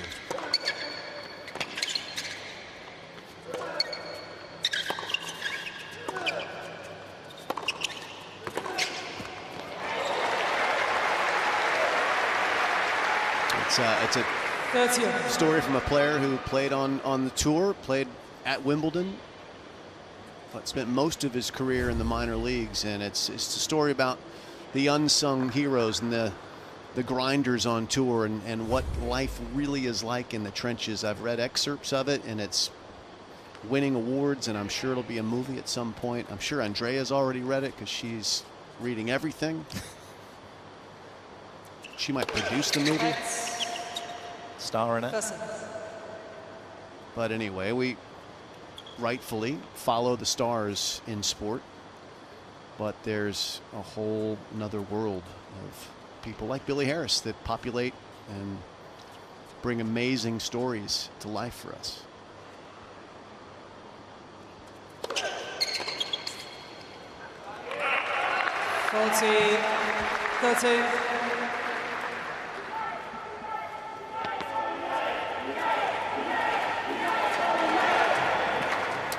What's Billy, 29? He's 29 years old, right? He's just about to turn 30, actually, later in January. That used to be the end of people's careers. Right now, it's right in the middle.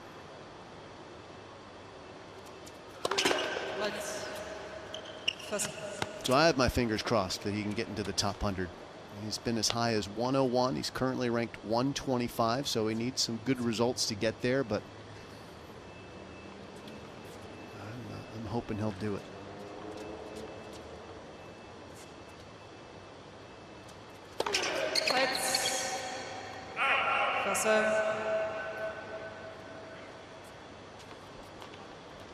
How old was Etcheverry when he broke into the top 100? Take a quick peek.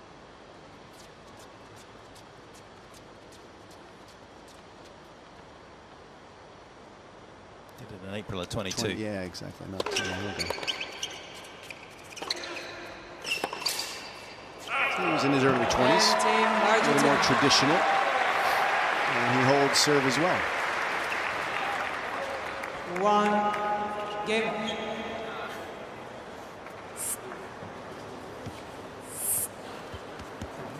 A couple of warning shots even in that game for Etcheverry, that this is not going to be an easy one. Of course, it was very serve dominated from Billy Harris on the grass courts at Queen's, particularly on the opening couple of days of Queen's. They are slick courts. That's just 5 points out of his first serve when he made 40 of them on that particular day and picked up 66% of his second serve points. It won't be as easy on serve today. Etcheverry will make him work.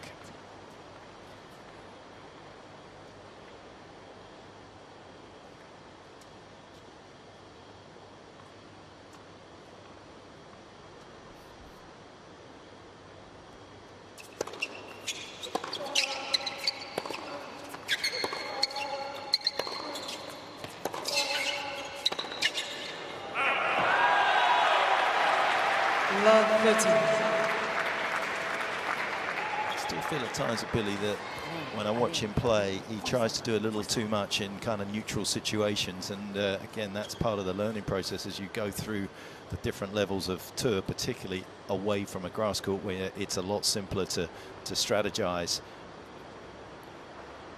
He's got to bide his time a little better.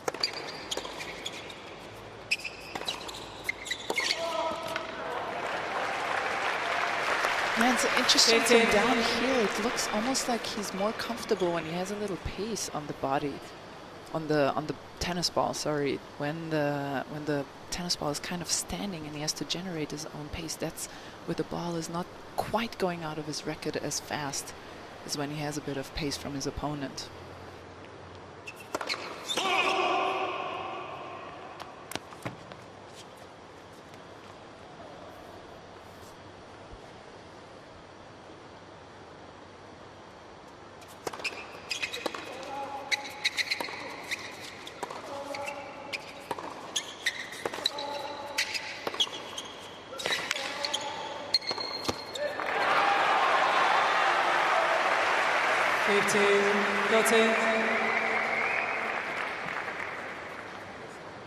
Pretty clear from the coaching instruction and from the shot making decision making from the Argentine that he wants to make this a war of attrition. He wants to grind it out and extract unforced errors from the Brit.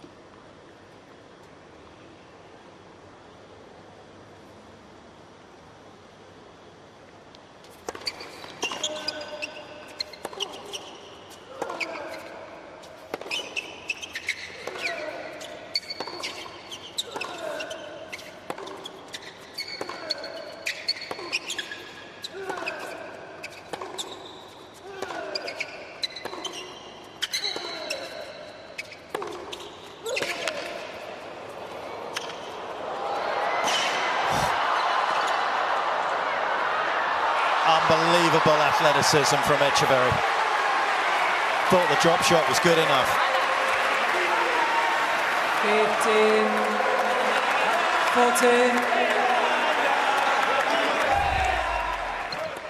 15, 14. Another long, grueling rally here, and Harris tries to break it wide open with some pace and gets caught in kind of an awkward spot, but shifts the grip, hits a really high-quality drop shot.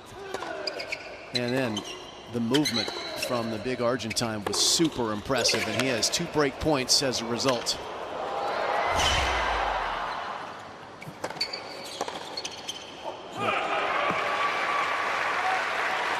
That's 14.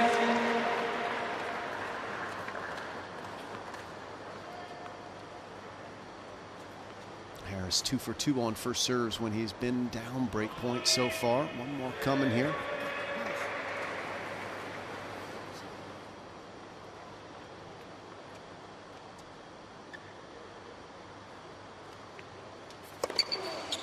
Yes. 3 for 3. 2 of them have been aces.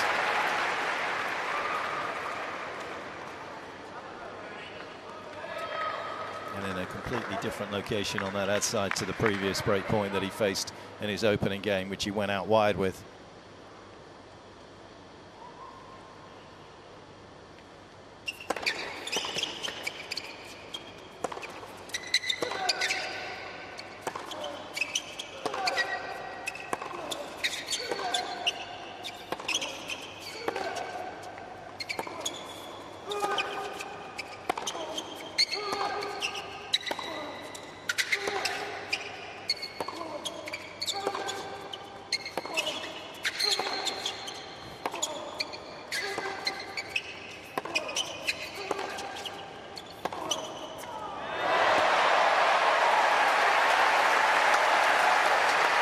So impressive. Advantage.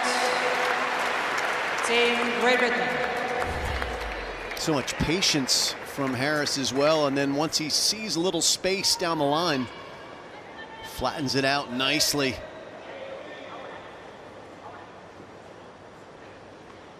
Engineering another escape here.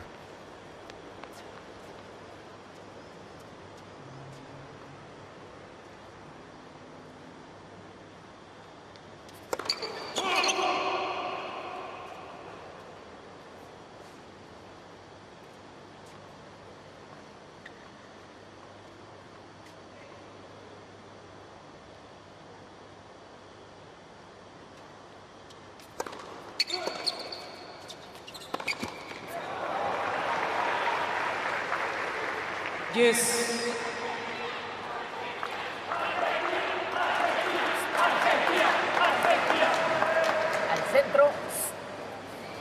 A little warm weather training in Thailand, was back home in London and at the National Tennis Centre, and then popped over to Thailand for a couple of weeks training before heading down here to the United Cup.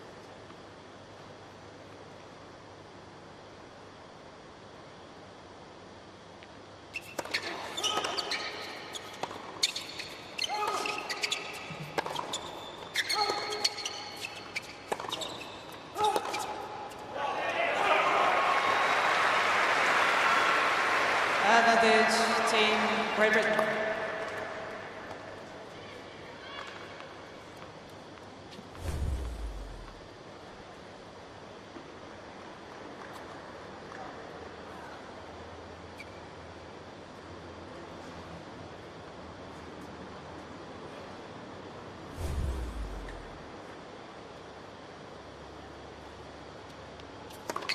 Let's listen.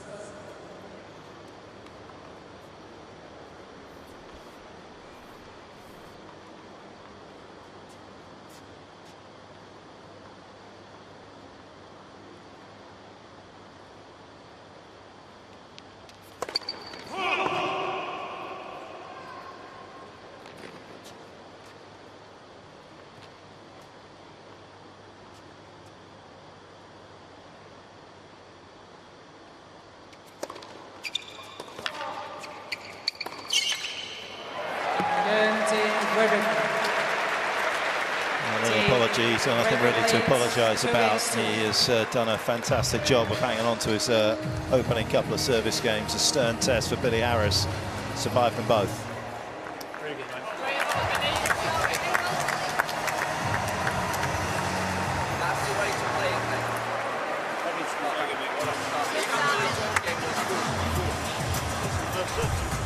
Really good, man.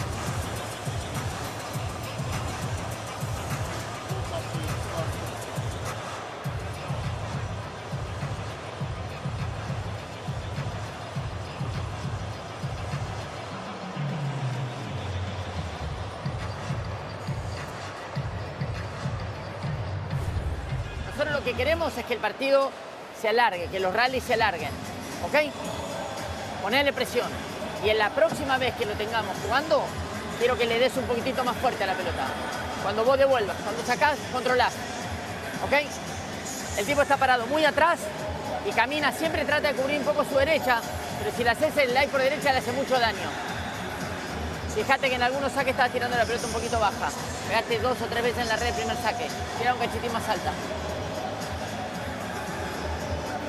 So once again, very vocal. Andrea, did you like a vocal coach? 24 minutos, 3 I didn't, but I had all these voices in my head, so que el partido sea rápido, no es rápido. I didn't need another one. Estamos jugando donde vos querés. Cuanto más rallies haya, cuanto más luchemos, Davis con toda Cup, para things vos. like that. Did you like somebody to talk to you a lot, or were you quite happy being on your own, working it out? You know, the secret sauce for the captains and the players is just to be transparent about how you like to receive information if you're the player. Some players love a lot of communication. John Isner was, when I was a Davis Cup captain, loved it because he came from a college tennis environment in the U.S. where he was used to being coached in match. Other players who didn't come through that, players like Sam Querrey, were uncomfortable being talked to during play. They just wanted to do their own thing. So a captain's job, a coach's job, is to notice that and figure out how to work within the parameters that the player needs, right? You got to put the player first. You can't overwhelm them with information the way I'm overwhelming our audience with information right now. I'm going to step back and turn my mic off for a second.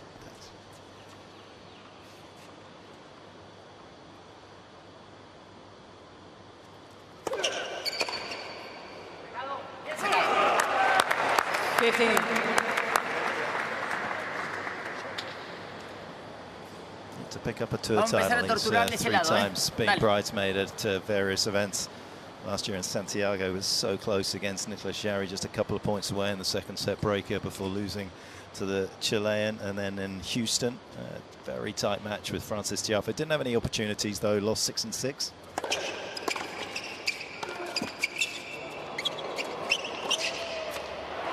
But against the second best Pecci that's ever played tennis, Pecci Pericard. He did have a championship. Wait, hold on 1 second. Who's the first? Victor.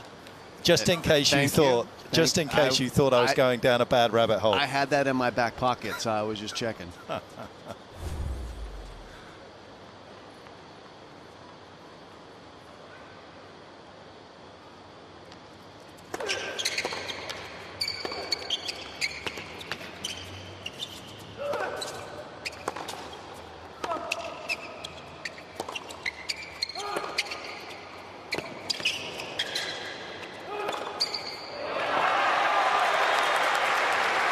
final set breaker against the Frenchman, 9-7 in that top match in Lyon.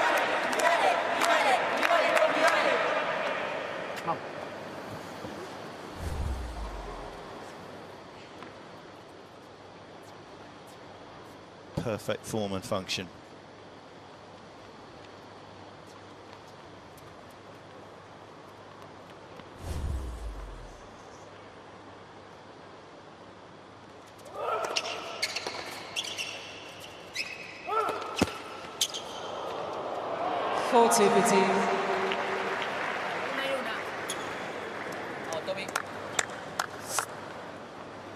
Vamos,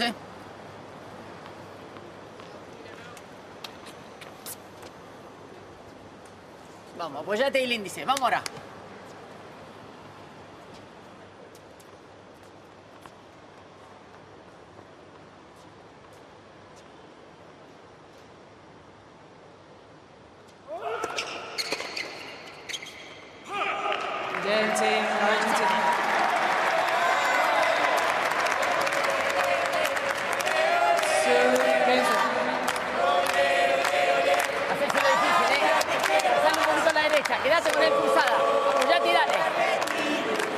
Fascinating to watch. Etcheverry's best ever win was against Boulter at Roland Garros back in 23 on the clay courts. He's not beaten a player inside the world's top 15. I think he's 0-18 if my maths is correct. His best win on a hard court against somebody is Sebi Korda in Basel back in October of 23.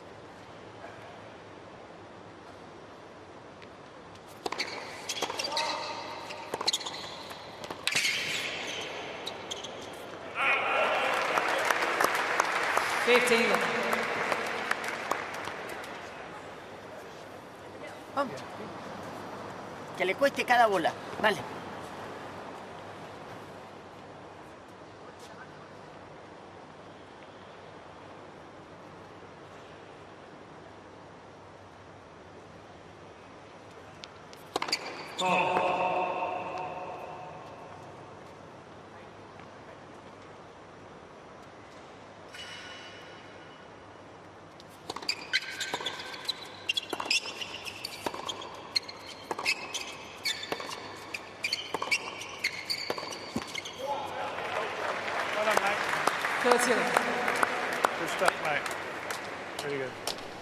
And Jim just mentioned the war of attrition that Thomas Martin Etcheverry is in for, and I just feel like, especially during the longer rallies, it's Harris who's controlling the pace, the rhythm, who's doing a bit more. So he's really very impressive in those baseline rallies here.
Two extremely difficult service games for Billie Harris, and one very comfortable one. 5 games gone in this opening set. Team GB lead 3-2. 3 games to 2. Good stuff, really good.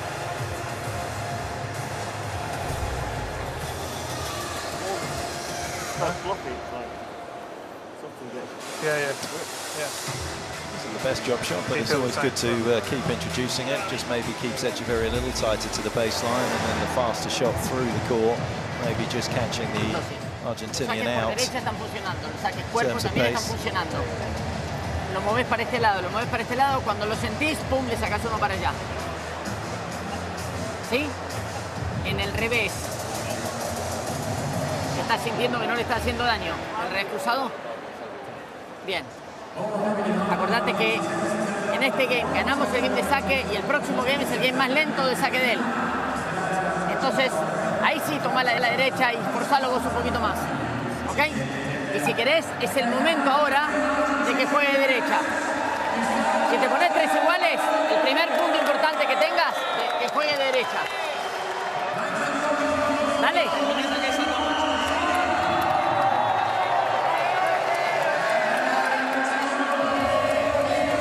It's Etcheverry and the Argentinian support group just behind where he's sitting there and making the most noise. GB trying to get into it. Billie Harris, after his exploits at Queens, where he made the quarters semis at Eastbourne, lost to Jaime Munar in the first round of Wimby.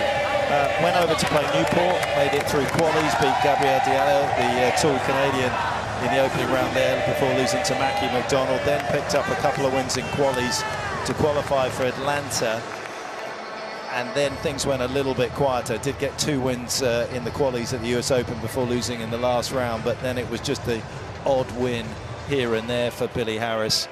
I wonder whether, when he looks back now, having had that breakthrough success at Queens and Eastbourne, whether maybe just hanging out on the Challenger Tour for a couple more months to get his ranking inside the top 100 may have been the better play to at least cement your place in the first major of the year, which is just around the corner here in Australia.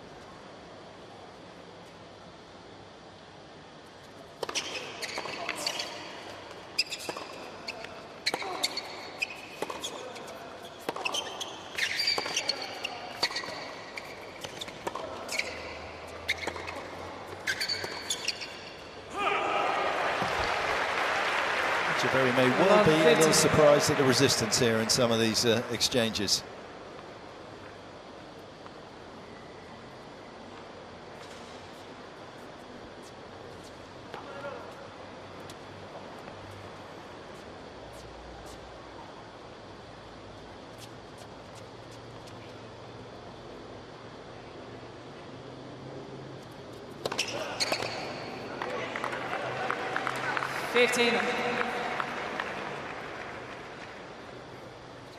For Harris, no matter what happens here with Team GB at the United Cup, he'll be on to Melbourne next week for the qualifying. And he's tried to qualify 5 times at majors, has lost in the final round a couple of times, including last year's US Open. So he needs 3 wins to make it through. It's a 128 draw. So the players that reach the round of 16 gain entry into the main draw. So that's the work ahead for him. But that's next week. Right now, he's locking horns with a player ranked inside the top 40 and certainly holding his own.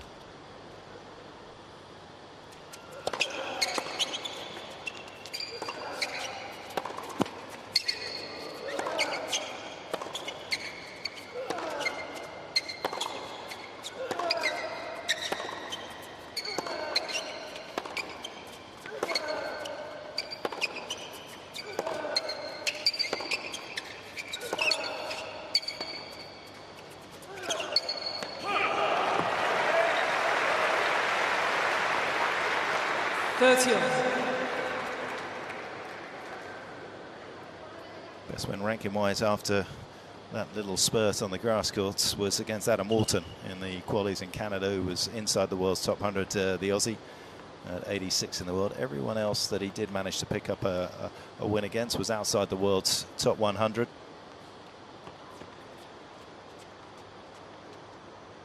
big step up today.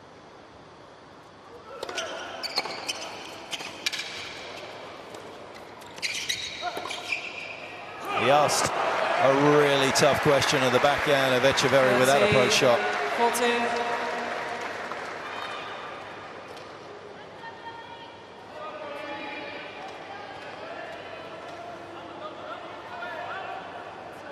And Etcheverry unable to come up with the right answer. He himself now staring down the barrel of a break point. He's had some chances. Harris has saved those. Can the Brit take his?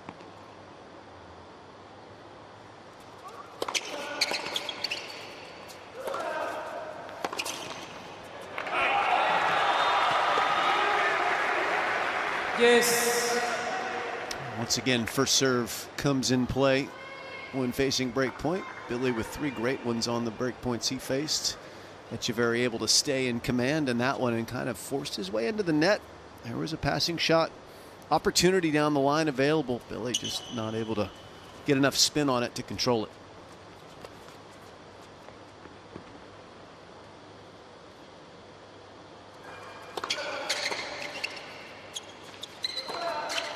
Overcooks that forehand, so comes another break. Break point chance, and within these rallies, Andrea's noticed that Billy looks comfortable and confident in the baseline exchanges, and he's out hitting Etcheverry by about 6 kilometers an hour on both the forehand and the backhand sides on average.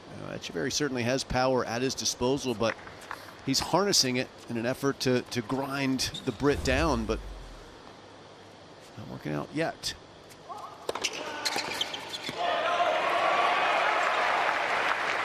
Yes. And it's interesting, Andrea, because I was talking to Horacio yesterday, De La Peña, the captain and coach of Argentina and coach of Etcheverry. He said, I'm going to go watch Billy Harris play. I didn't see him when they played at Queens, but, you know, he's a big guy. He hits the ball nicely, but he's not any kind of a mover, right? Are you kind of wondering why he isn't trying to make him move more?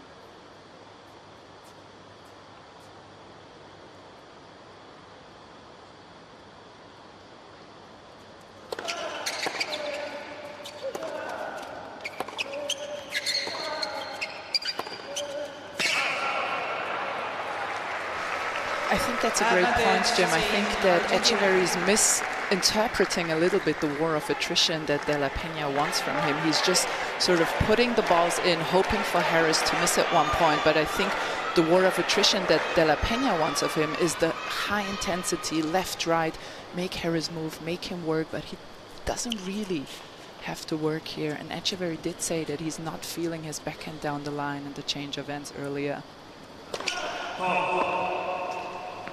So that's not making things easier on moving his opponent around.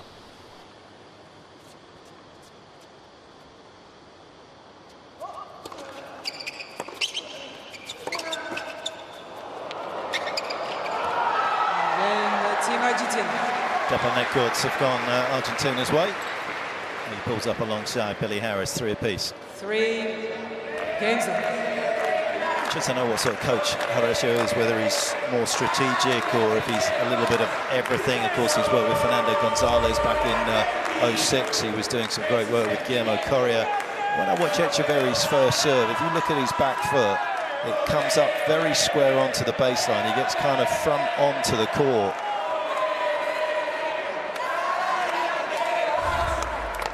Yeah, on the second serve, he squares up very nicely and stays sideways onto it. I just wonder, it hurts him a little bit, I feel, particularly on the ad serve on the wide side.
A couple of scares that he survived in his opening couple of service games have allowed him to settle very nicely.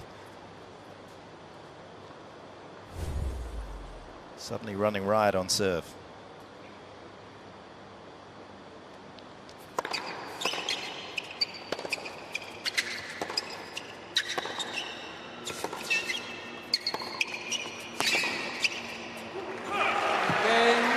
There'll be a little bit more of a chat between Etcheverry and De La Peña coming up here as Billy Harris at the end of the use of those particular balls leads 4-3.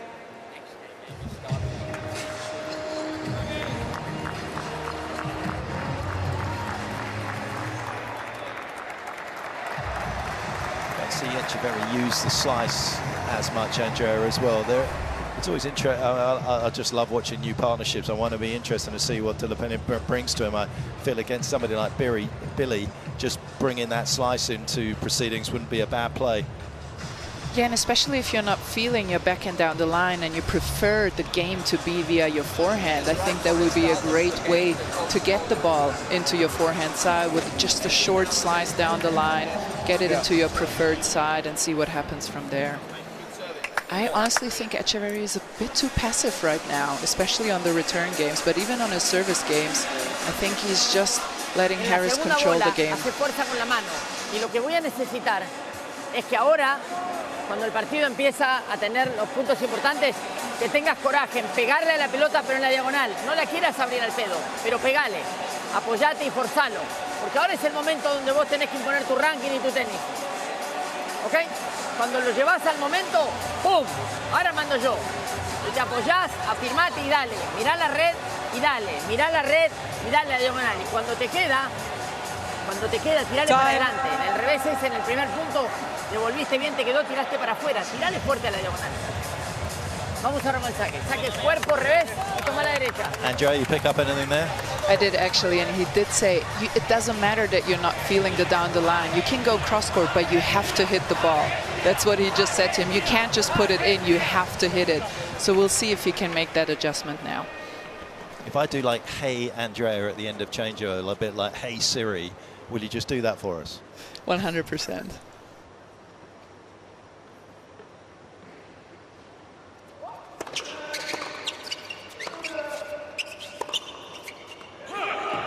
It's understandable in some ways from a psychological standpoint that Etcheverry is playing a restrained kind of a match. You know, he got throttled pretty hard in his opening match against De Minaur. That'll rattle your confidence. Yes, he went back out to mixed doubles and got some confidence there, but singles is singles.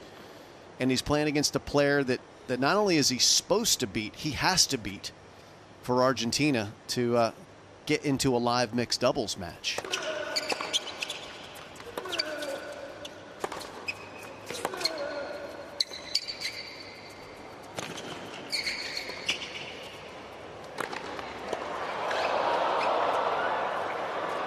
It's got to feel good there because he went out and won that point. And for much of this match, he's been waiting for Billy Harris to lose the point.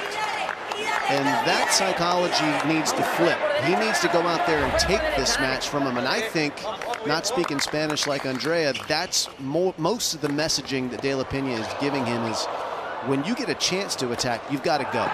Boom. I speak that language. I heard him say that.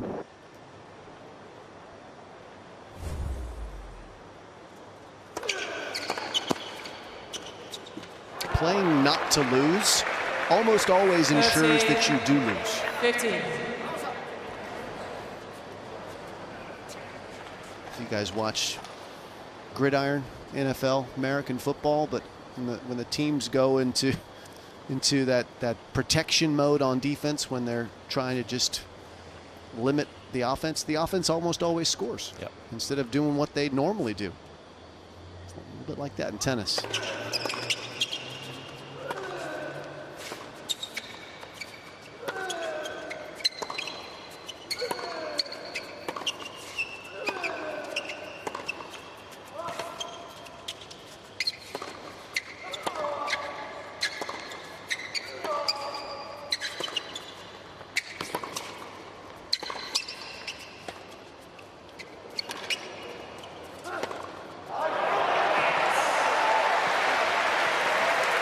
was a nice slice, but it was a super counter from Harris.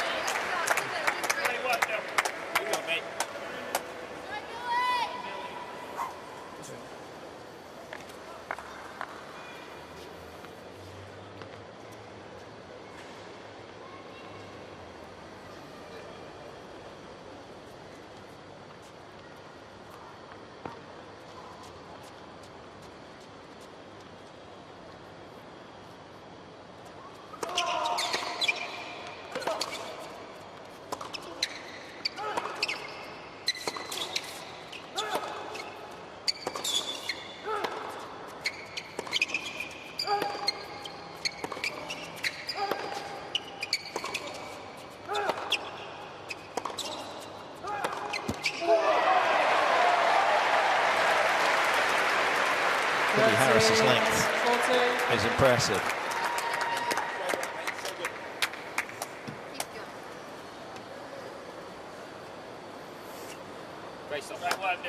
I got it.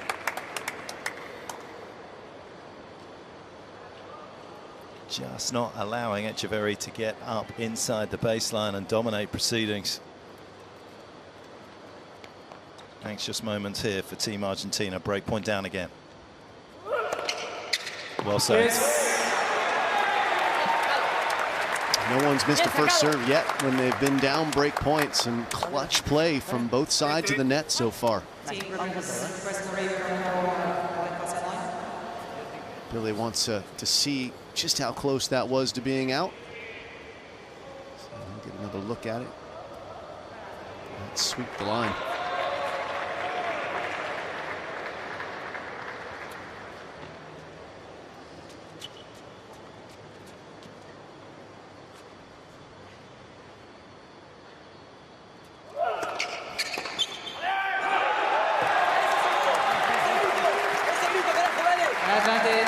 Team Argentina. Manda la derecha pisada. Pegale vos un poquito. Pegale vos. Vamos ahora,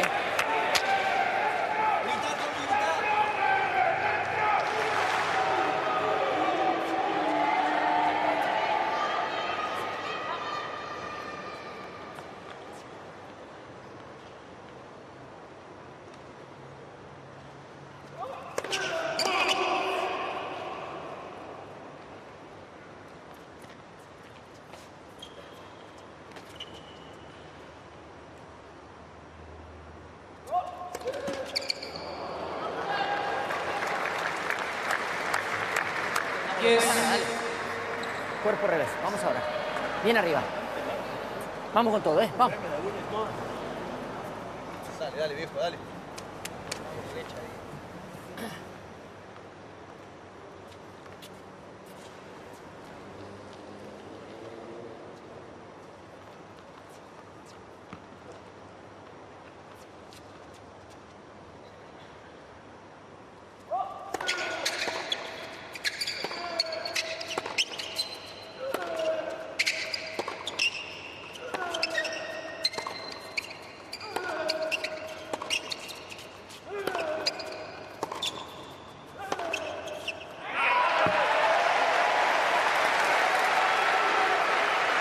Advantage Team Great Britain.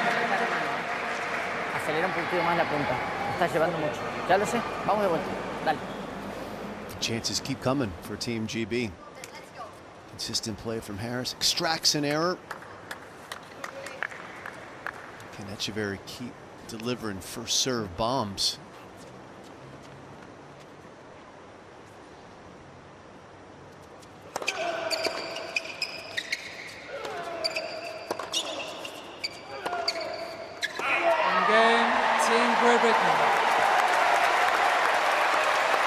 Having started the match on the back foot, having to save break points, it's Billy Harris that has carved out a little opportunity here to seal the opening set. Deservedly so. 5 games to 3.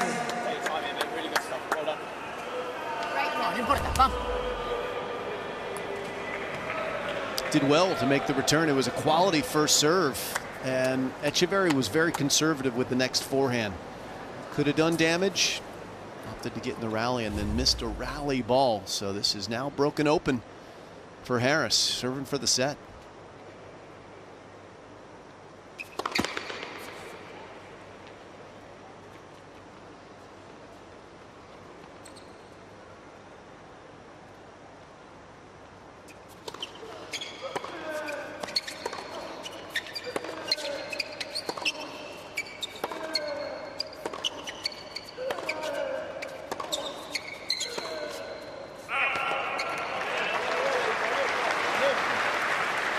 15. Apoyate y hace fuerza en la mano para tener control de la bola. Apoyate y hace fuerza con la mano.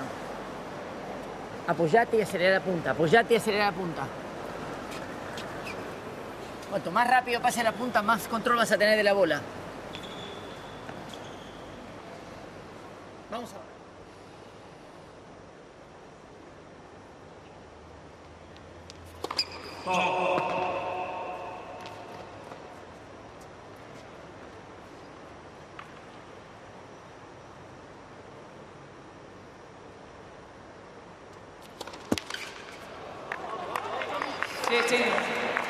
It's all good.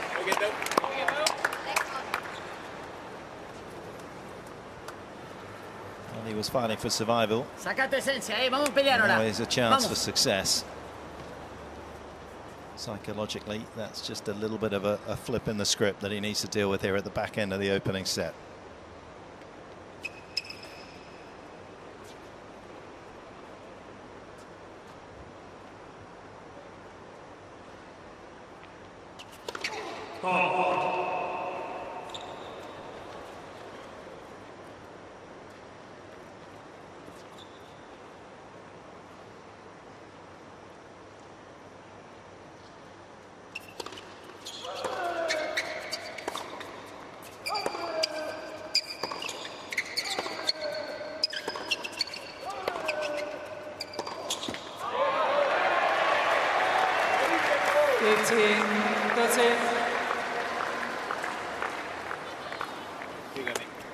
Now decision time for Etcheverry because Harris has just illustrated some nerves in the moment, understandably, as he tries to serve the set out. So now do you pull back and go back into grinder mode and see if Harris is generous with the errors? Not a bad thought.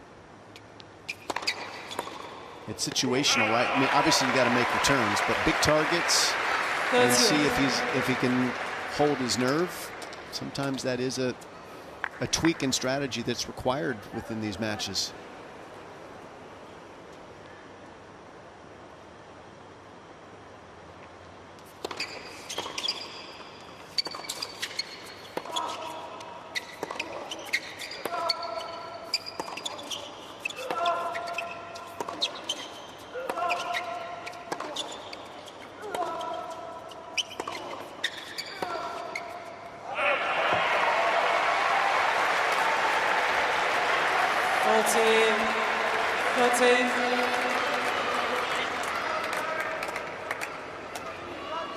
I feel like he's playing into a little bit of a headwind, even though we've got a roof over here. Etcheverry playing through the middle of the court, but he is not making any progress really in a lot of these exchanges. Big step forward here, potentially though, for Team Great Britain. Set point.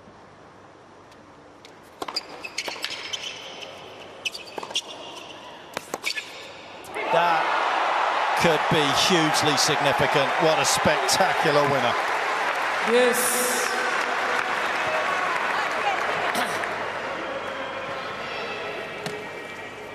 Esa es tu esencia, vamos.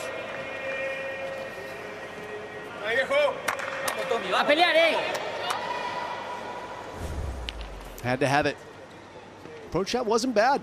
The backhand was just better. Open stance, clutch.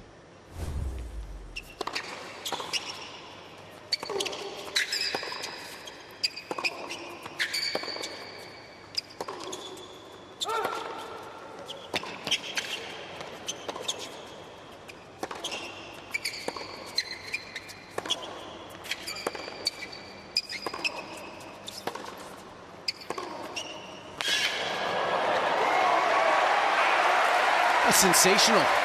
What a slap shot two-hander from Billy. Advantage, Team Great Britain. Etcheverry's talked about not having confidence in his line backhand, no problem for Billy Harris. And what a time for it. Cuando te apoyaste, jugale por derecha, movelo. Vamos ahora. Seguilo peleando, Vamos.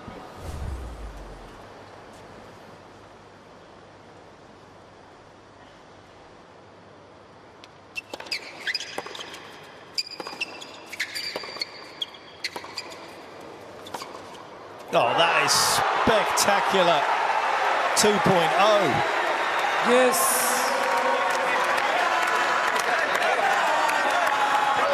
Move like Andrea Petkovic in the gym this morning to get around that one.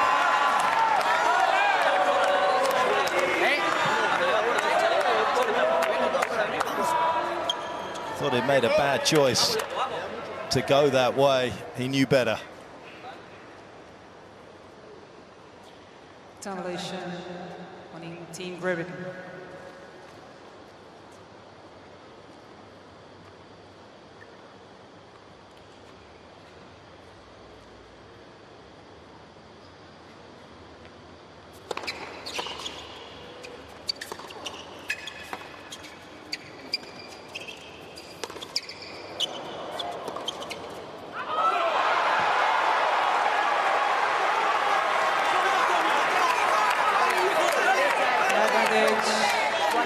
Apoyate y trata de pegarle por derecha. Apoyate y trata de mandar. Apoyate y mandá. Apoyate y mandá. Fuerza, le podemos. Y si no puede mandar, grita por lo menos. Vamos. Etcheverry earning his chance. Stay in this opening set.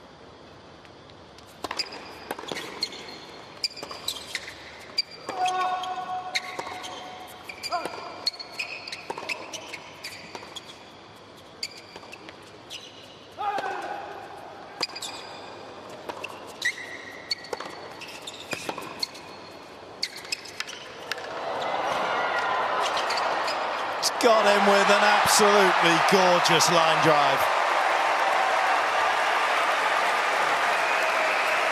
Just take your time. Just remember you've got that time by deeper.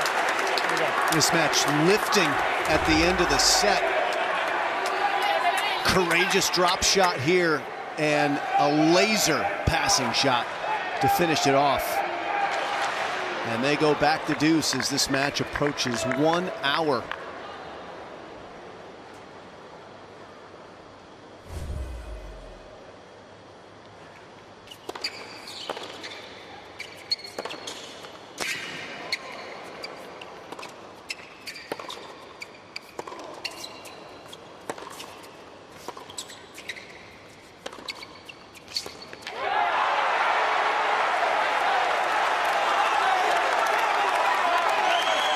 Advantage Team Argentina.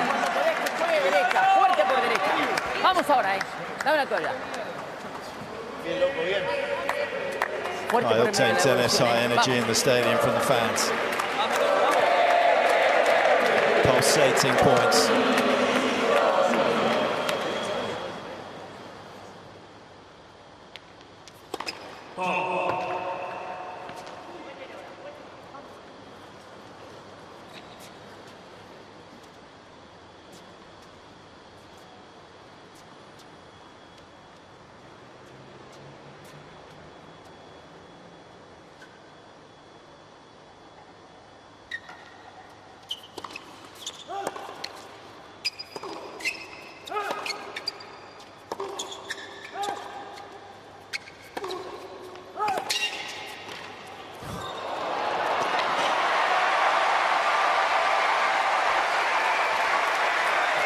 What a game. Yes. Took his chances, rolled the dice, coming to the net. And the dice came up exactly the way he wanted them when he hit this volley. What a sweet drop volley that was. Vamos de vuelta. Vamos de vuelta. Cuando podés, que corra por derecha.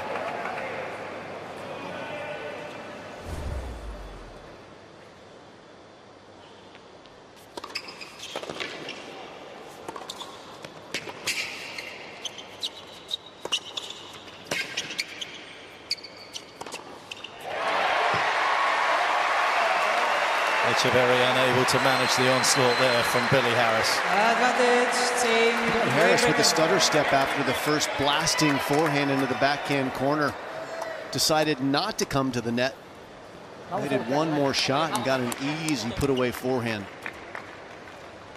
And he gets a third set point now.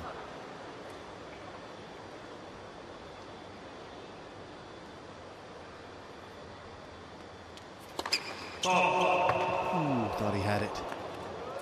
He's ready to walk to the team zone, celebrate for a moment. Back to work.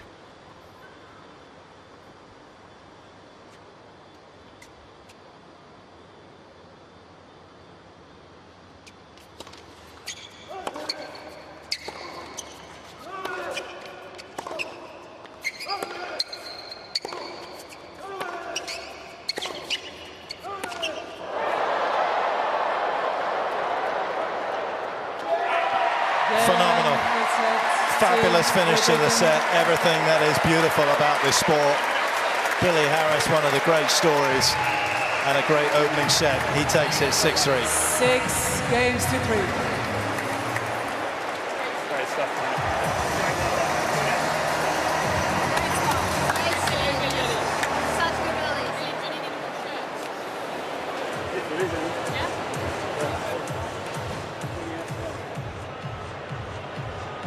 Let's roll the credits. First serve points won. Very, very impressive from him at 74%. Good high percentage of first serves in from both. Excellent from Etcheverry, but not the trade that he would want there, Jim, winning just 59%. Very interesting when you make that many first serves in play, but you barely went over half. That would make you rethink either your accuracy or your pace of that serve. His second serve is certainly light on speed as well. His first serve, not normally, but boy, there were a lot of chances for Etcheverry to break it wide open. Break points in the first couple of service games of Billy Harris, but Harris stood in there, stayed with it, and eventually just became the more dominant force in the match. As it wore on, his speed of shot just seemed to separate from Etcheverry's, which surprises me. And certainly I've not had the pleasure of watching Billy Harris play that much. Hasn't played many tour matches, but that was impressive. And he is putting Great Britain in a good position here. They need one set to knock out Argentina in this tie. And you know who would like that very much is the Aussies. Because Argentina beat the Australians, and if Argentina goes 2-0, that means curtains for everybody except for the Argies. So a lot of people interested, not just the players on the court, but certainly Leighton Hewitt and his team.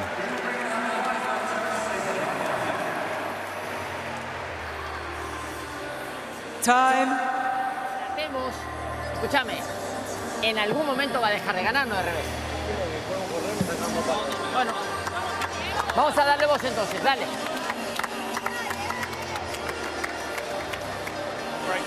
Andrea, just the second match really for Horacio and Thomas Martin as well. How long did it take you, or did you feel it would be needed for a coach-player partnership to gel? I really think it takes at least a couple of months. I think in the beginning it's more vibes, really, as the youth would say, right? How do you vibe with each other? And then after a couple of months is when the work really comes through, the things that you worked off court. They first start appearing in the practice matches, and then after a couple of months, I think is the earliest where you will actually see those adjustments come through in matches as well, in official matches. But I'm so impressed by this man right here, Billy Harris. Wow, what a mentality on top of the game he has. One thing that I think helps a player coaching relationship jibe is to have great results early. Yep. I think that's like aloe on a sunburn. It just makes everything feel better. And if you don't get them early, questions can start to arise in everybody's minds and wonder, is this the right fit?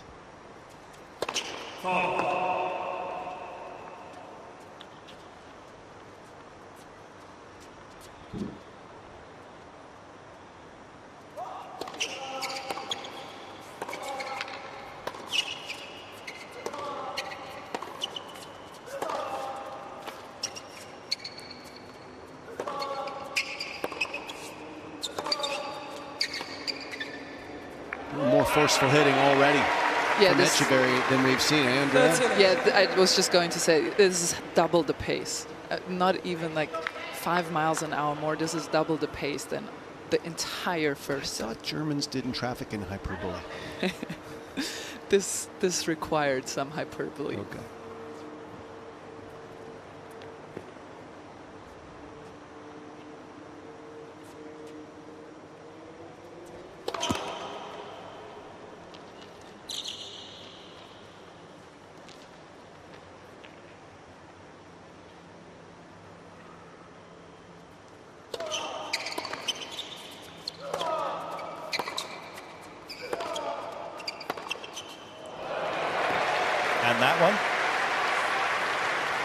30-50. I think on the Petco scale, that was 3 times as fast. That was on the Autobahn. Unlimited speed. It's going to be interesting to see. There's almost an argument to say that he should just try and direct a little more traffic consistently in the forehand, try and break it down a bit. Backhand looking not just rock solid, but also producing the goods. Awkward times for Etcheverry. 40-15. Look for a little more pace in his game. At the start of 2024, in the off-season in 2023, he went away from his head speed racket, the one that Yannick actually uses, the TGT 301. I know some of the players have been messing around. Saw Yannick with a blacked out frame in Monte Carlo. Don't know if he changed specs.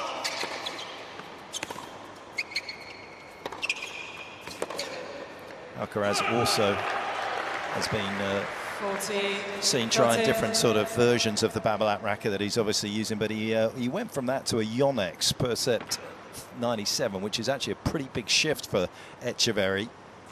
But not only that, he went from playing with a string tension of 57, 55 to 42, 44. I mean, a drop off of over 13 pounds in his string tension. So what does that do for your swing speed? What can you do with that setup differently? Well, it should give you easier power. Number one, the strings are going to move a little bit more, so hopefully you're going to get a little more work on the ball on top of that.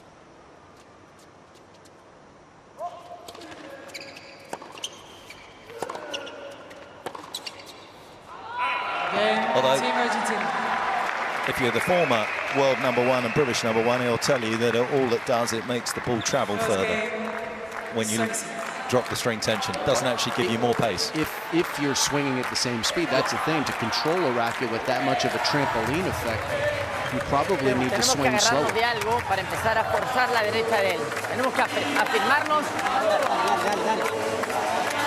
And Mark De La Peña just said exactly what you said. Try to work the forehand of Harris a bit more. So he heard you. One of the people that should never listen to any advice I give, Andrea. Horacio actually has done a lot of great work for not just Argentinian tennis. He actually resides in Chile, but he was actually one of the people that Etcheverry thanked on his way through, because he, alongside the sponsor Dovemen Plus Care, used to put on a bunch of the smaller tournaments, and it hasn't been easy in Argentina with all the financial issues that they've had to have any kind of tournament. So, you know, he is not just a great coach, great player and everything else, but he's also kind of sort of been involved in the grassroots of Argentinian tennis with tournaments. So credit to him. Nice sliding doors moment that they're working together.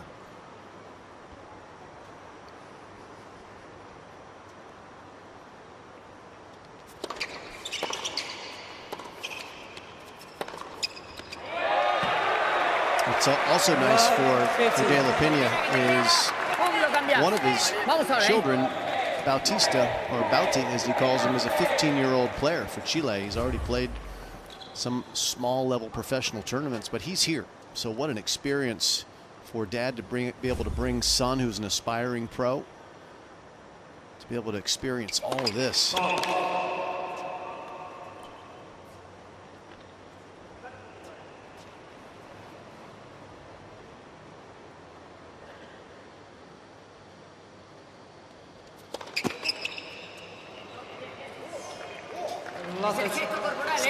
The most fluent emotions, is it? He gets away with it, Billy Harris, because he's tall, and you can kind of get away with a few sort of inconsistencies in your technique when you serve, because height kind of takes care of it. But that little pause there isn't ideal. It's not fluid, is it? It looks like it's been heavily engineered, the serve. Well, nothing wrong with that outcome. The ball doesn't care how you get the strings to it, as long as you can do that. Mostrarle un lado y anda al otro. Movétele. Y en el segundo saque atacarlo. Dale.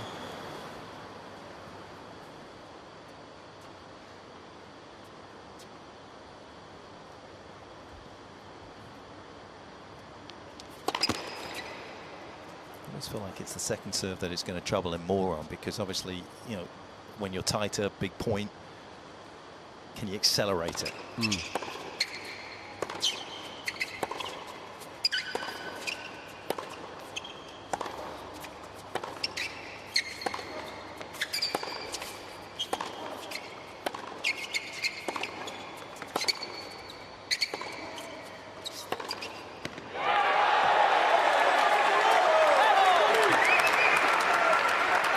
15, 14. I mean, the shot was fantastic, but the most important part about that from Etcheverry's perspective was the energy in the feet to be able to get around what he knew was going to be a cross-court backhand and get his forehand into play.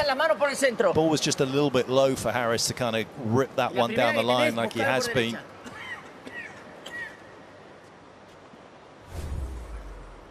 Break points.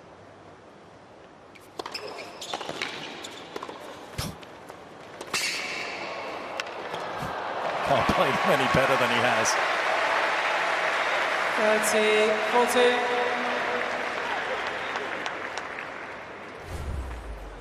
Just flawless point. Beautiful serve. The pickup was sensational. And this was not an easy volley either. Great job by Etcheverry to ask a question that was handled very deftly by Billy Harris. Keeps delivering first serves on break points.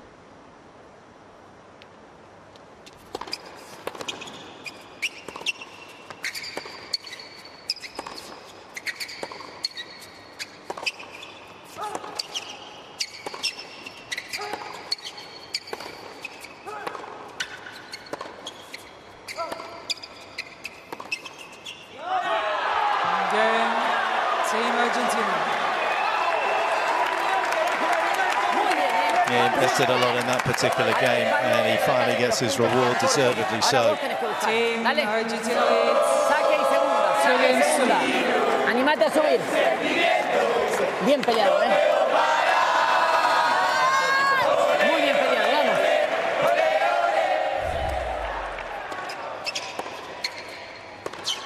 Etcheverry managed to kind of weather the storm with a couple of indifferent backhands early on in that rally where he didn't really time them, and obviously break point down. Harris was just maybe a little more conservative than he should have been. Look at the center of the court being used there from Etcheverry's perspective.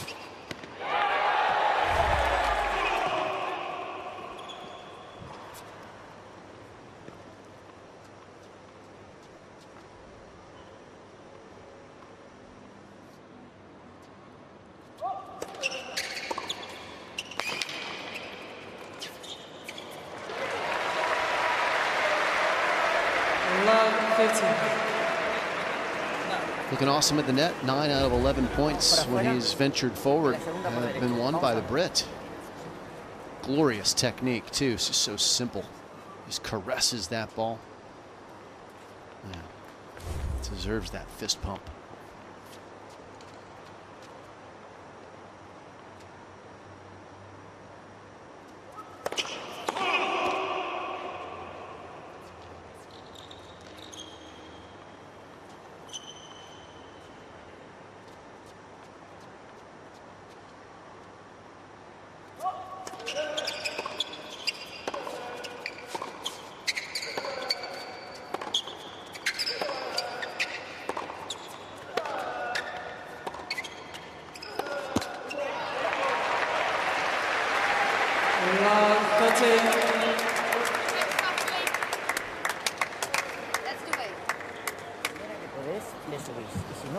Sobre su derecha. Dale, que juegue derecha.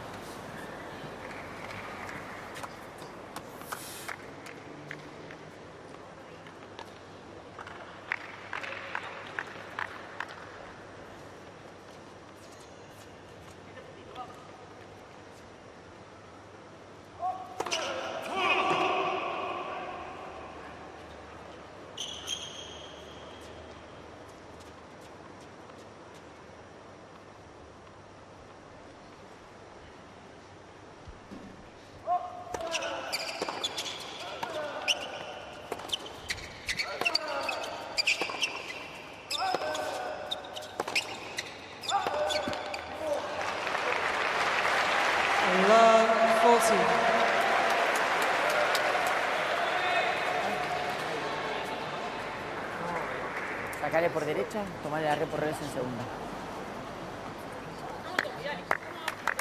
Etcheverry looking like he won't be able to consolidate the break that he's just managed to pick up. Great opening point from Billy Harris, but a couple of indifferent backhands here from Etcheverry.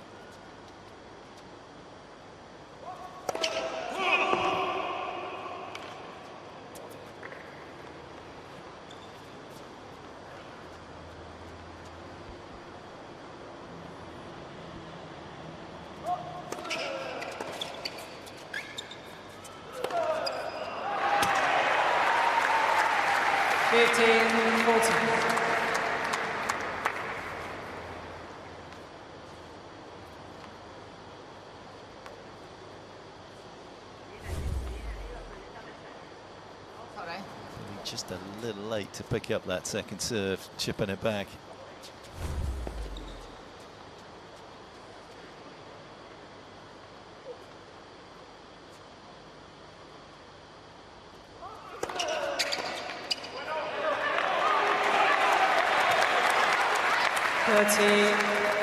Otro igual ahí, sacás este game y el partido es tuyo, ¿eh? Vamos ahora. Este puntito, ¿eh? Vamos ahora. Bien arriba y proyectá.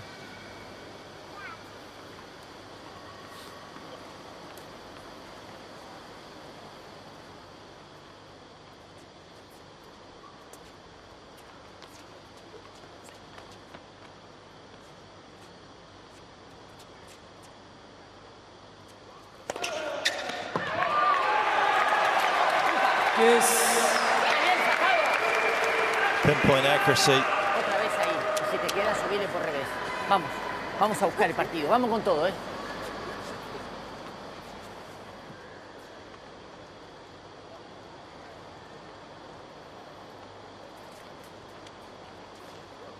Nothing like a crisis to narrow the focus.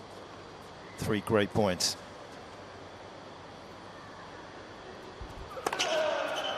Made that 4. Advantage team Argentina. Confía en vos, confía en tu tiro. Vamos a buscarlo, ¿eh? A buscarlo. Vamos ahora.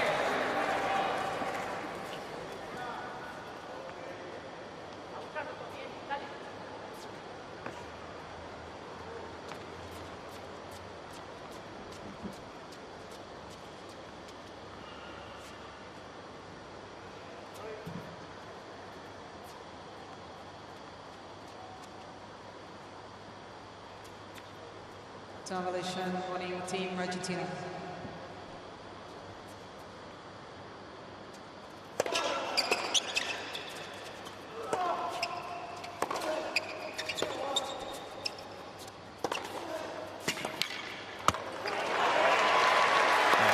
Trouble. And Joe, yes.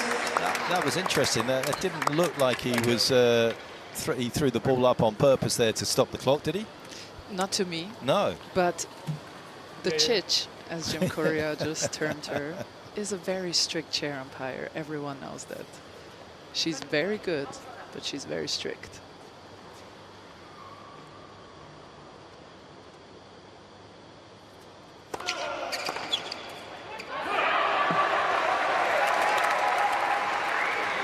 I wonder whether he's been right on the borderline a couple of times already in this game in terms of his serve. That was the reason that he got the time violation.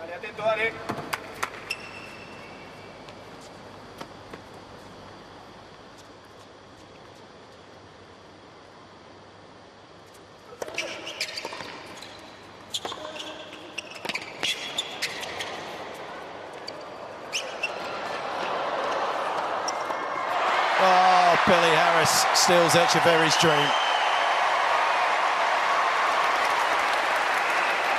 Yes.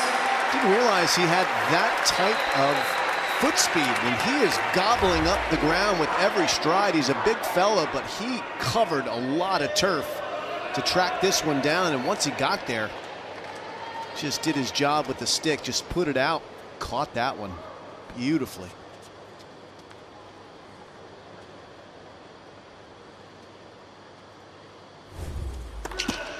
Some pretty good athletic stock. One of his brothers, a javelin thrower, the other high-level golfer.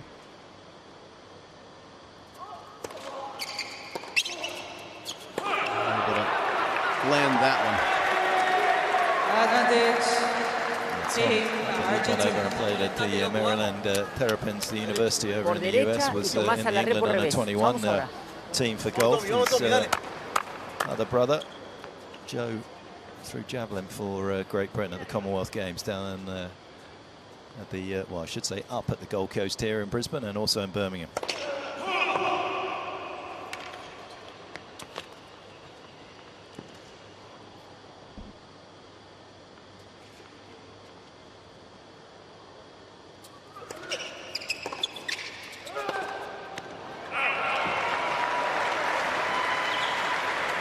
Todo el tiempo que puedas.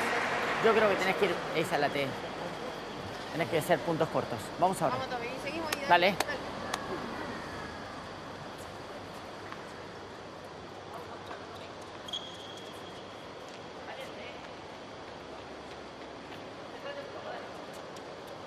Game that's taken on sizable significance now.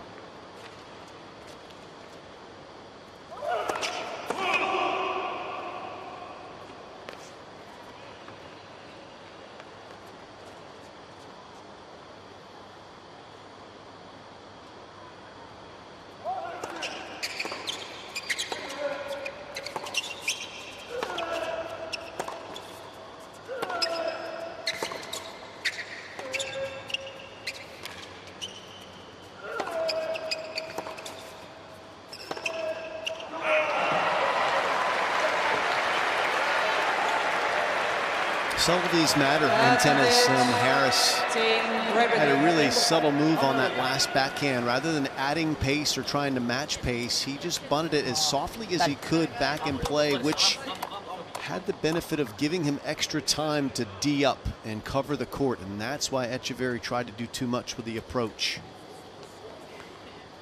And it's given him another chance to break back here.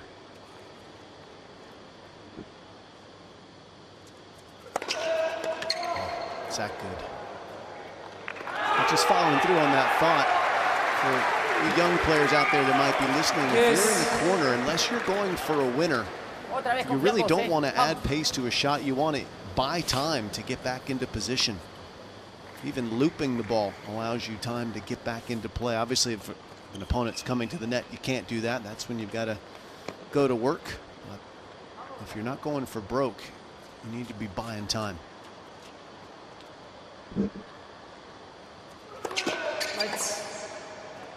As always, this game, it's a little bit like chess. You've got to be playing 2, 3, 4 shots ahead.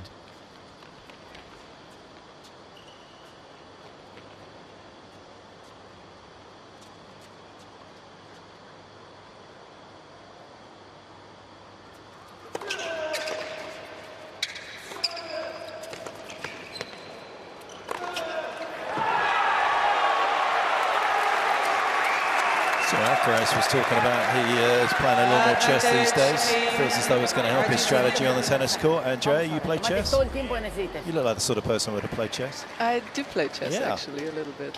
I wouldn't have wanted to play you at chess. That's for sure. Did you guys see the fantastic French NBA basketballer Victor Wembanyama was playing with people in public in Washington Square Park in New York City the other day? Yeah. Just rocked up and said, hey, anyone on social media, anyone want to play, come. I'll be in Washington Square Park, which is a famous place for chess playing. A lot of hustlers down there. Wemby went down there and caused quite a stir, quite a scene for the 7-footer.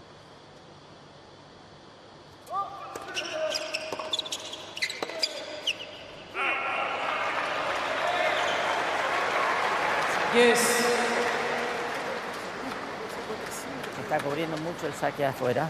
Saque cuerpo revés y tomar la red por revés te serviría. Vamos ahora. See, Petco's a Brooklynite.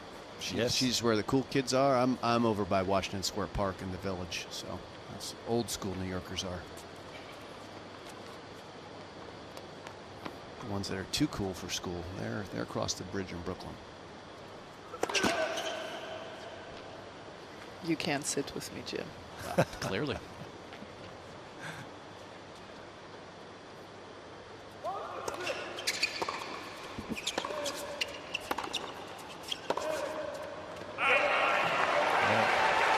Etcheverry back in check. Look to be checkmating in this game. Empuja un poquitito más en el saque. Te estás quedando bajo en el saque. He's moved his serve around. He has not been predictable. He's found a nice tee serve on breakpoint down. He went wide the last time. As he dials through those options, where does he go?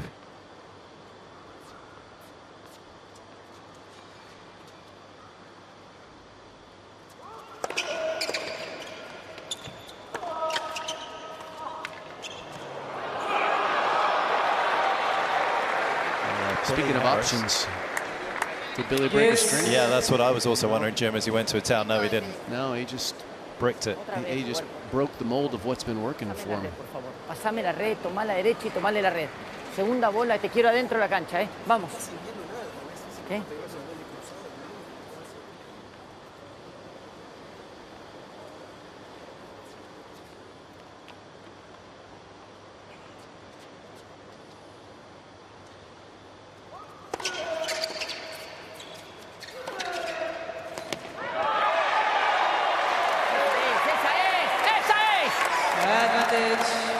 Team Argentina.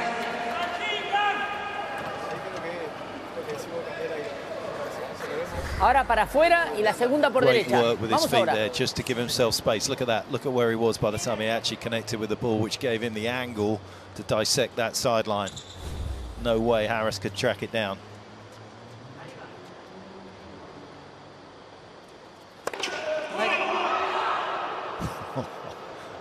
The entire Argentinian group behind where Horacio is sitting came out of their chair.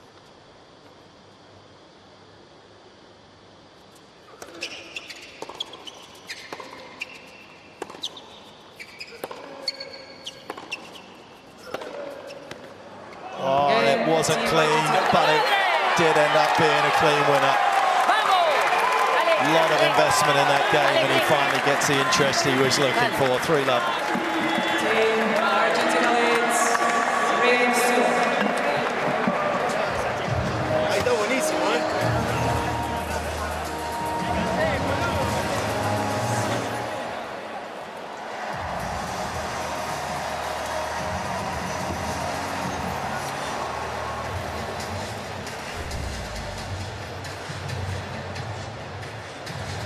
That's been a very profitable play for Etcheverry, tugging it inside in. He didn't get it all, but he did find the outside edge of the line, and the fans weren't sure. That's how close it was.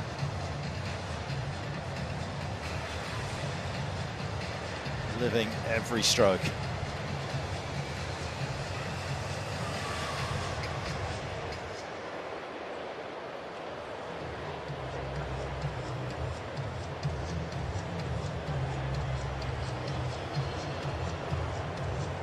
Look at that particular slow motion replay. It's maybe the quietest sit down we've had, but trainer out for Etcheverry at the moment. I'm not entirely sure what that is for, just having a look over there.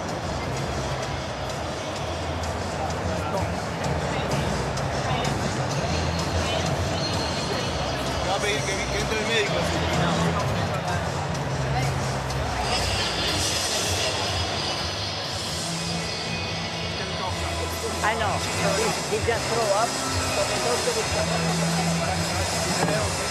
Doesn't sound good. Sounds like he might be feeling sick.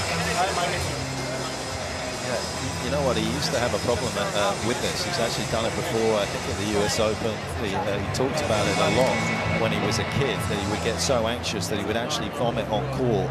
Whether that is part of it, it's not particularly hot here today compared to how it was yesterday, humidity-wise. Isn't that what happened to Jack Draper at the US Open as well? Yeah.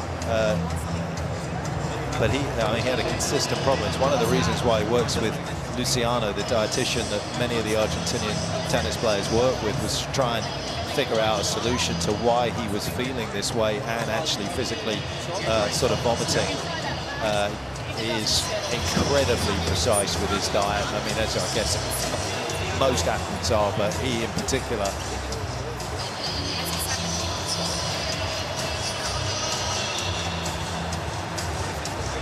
And in some ways, as concerning as this is, it may not be as concerning because it's not something that he hasn't experienced in the past.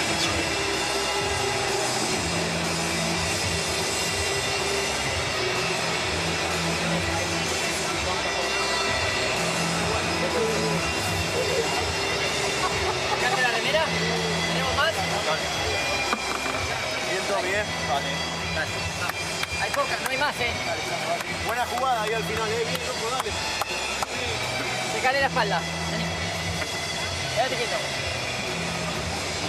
Again, Date vuelta. difficult to know what from an umpire's point of view for tennis does in that kind of situation. That wasn't really strictly an MTO because there was no 3 minutes stuck on the clock there. It was all a bit sort of disjointed, and we're kind of having a discussion, and we're back at where we are. She's not being as strict at the moment, Andrea.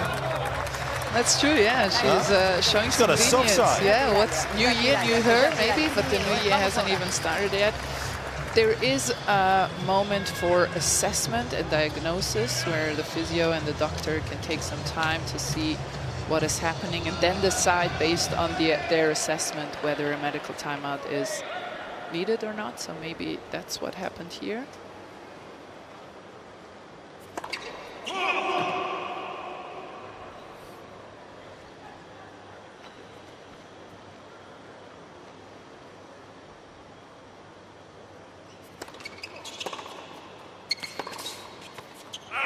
He's certainly been more energetic in this set as far as velocity on his shots, and his footwork, as you've noted, Petch, has gotten a lot more active as he tries to get into more forehands. Just raises a fist after he wins that point, so doesn't seem like all is dire.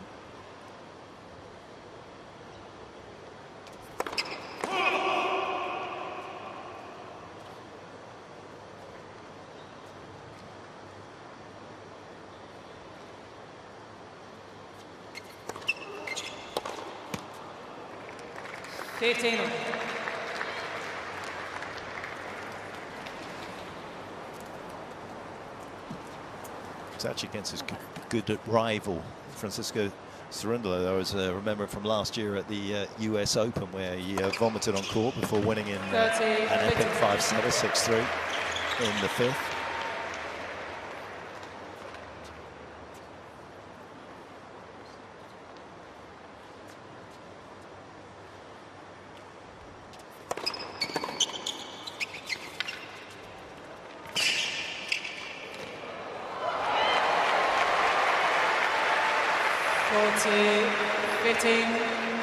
It's like the perfect Jenga tower, isn't he, Billy Harris? There's nothing out of place when you set up the game to start with, all the bricks in the right place.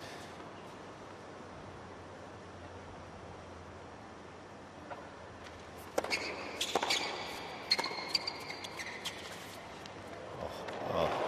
won't see a better drop shot all tournament. Even Andrea Petkovic, I could see from here, was clapping that. 40-30.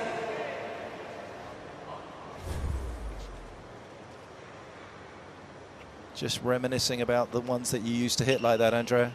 The ones that I used to hit in my own shoe, yes.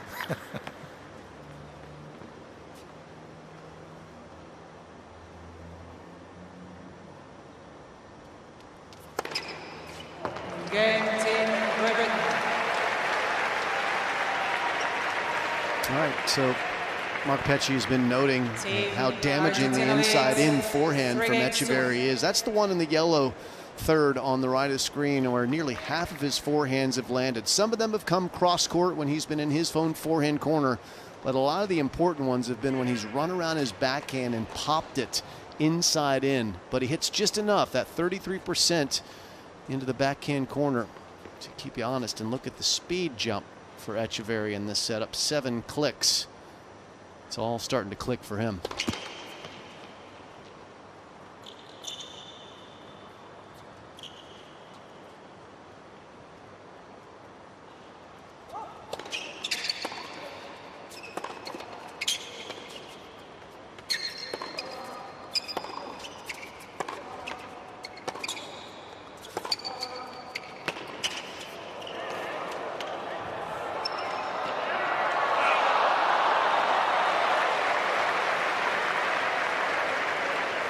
A good illustration of what Jen was saying earlier, though, just how well Billy Harris, for a big guy, moves around the court. He's tracked that down. Look at where he was compared to where he needed to get to. And to be fair, he got there pretty comfortably in the end. Look there.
You know, college kids in the U.S., Petch, you've had a couple of them. They've got a thing there called the boot and rally, where they may not be feeling their best and they empty their stomach and all of a sudden they're ready to go again.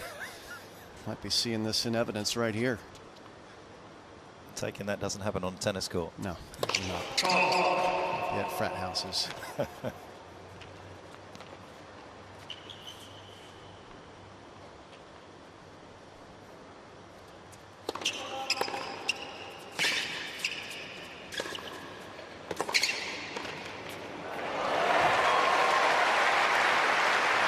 One of the better backhand down the lines that the big Argentine has hit today, actually, but the big Brit's got the long arm of the law. He just stuck out a paw and hit a good volley here. Wingspan matters, and Billy Harris has it as well.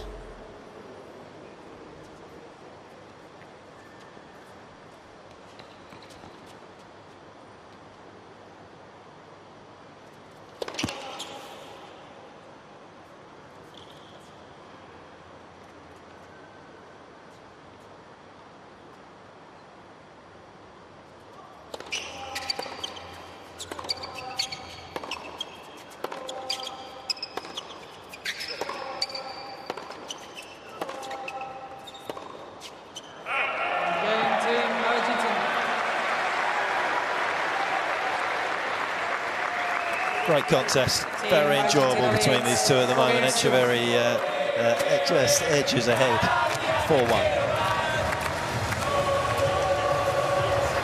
Yeah, stay down, and when you're hitting from the back corner, don't feel like you have to run around. Alex Wood just giving out a little bit of information, gives us a chance to go back and take a look at the CBD, the Sydney Opera House, the Harbour Bridge, and of course all of the spectacular skyline that you can see from the water side, and you can get a 360 view up there on the tower. In the dying embers of the day, you can have a little stroll along the coastline and see some beautiful sunsets. Riveting fact about the Harbour Bridge is there are 6 million rivets. It is a riveting fact, and I've walked on several of them. I've done the Harbour Bridge tour where you climb all the way up there. Oh yeah. Worth doing? I haven't done it. Oh yeah, it's awesome. Amazing views of the harbour from up there. Sydney is one of the spectacular cities in the world. The days away from New Year, 1996 was the first time the fireworks were fired from the Harbour Bridge. Always a pretty special occasion.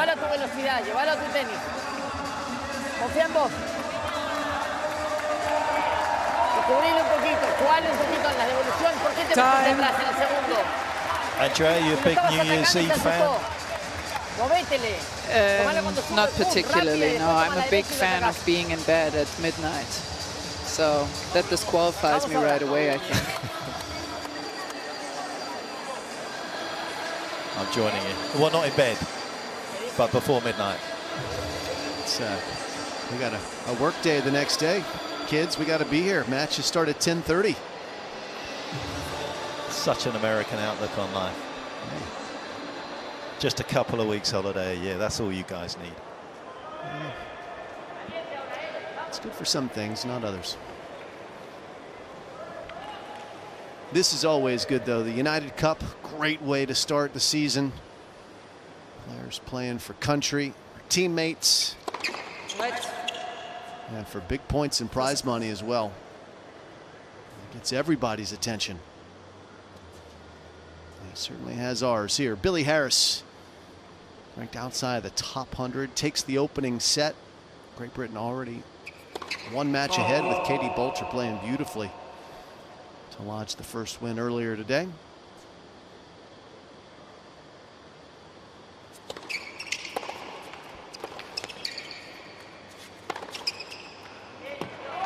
Etcheverry starting to light the fires on that forehand wing to try and draw Argentina back into this contest. Yeah, the first moment in the match, really, that he's had a little bit of space, hasn't he, just to really expand his game, see what he can do. The one before that, there was Billy played a great service game. That was a bit of space at 3-love, but it's going to be interesting to see. Harris needs to keep his first serve percentage high here. Trouble looming.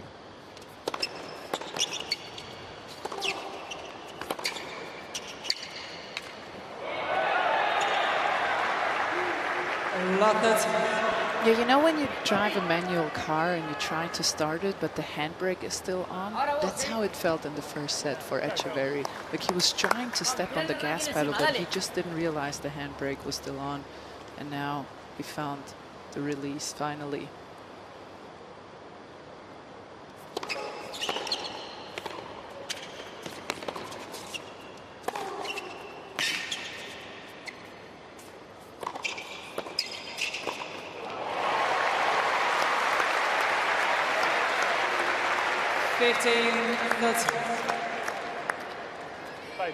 La primera que tenés, pum, lo forzás.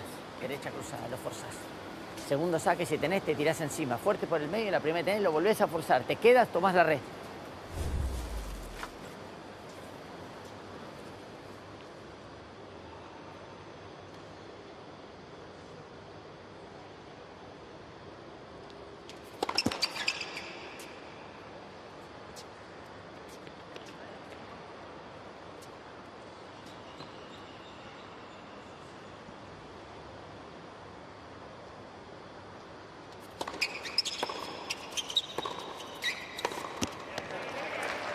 Yeah, and that's the kind of error that he wouldn't be making at a different stage. He was trying to, as Jim's saying, like rip it, but that was a little low, perhaps just didn't give it the respect it deserved from where it came through to Matt. But the intention was right.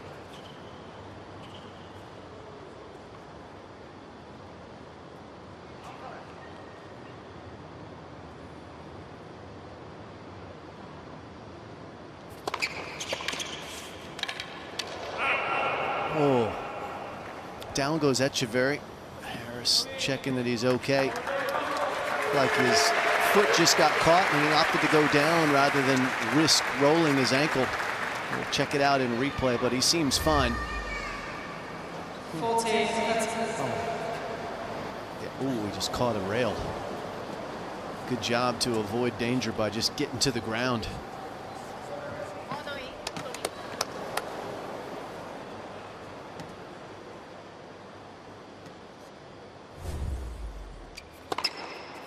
Game. Repeat. Billy keeping himself in contention in this second set with that ace. Team Argentina leads 4 games to 2. Only as he's been through the hardships of not necessarily having enough money in the bank to play this game, Billy Harris. He also had a pretty significant hip injury back in 2019. He had finished 2018, was in Thailand, actually came off a treadmill that he was running on and damaged his hip, didn't get back on tour until almost at the back end of August of the next season. And of course, just after that, we pretty much went into lockdown around the world.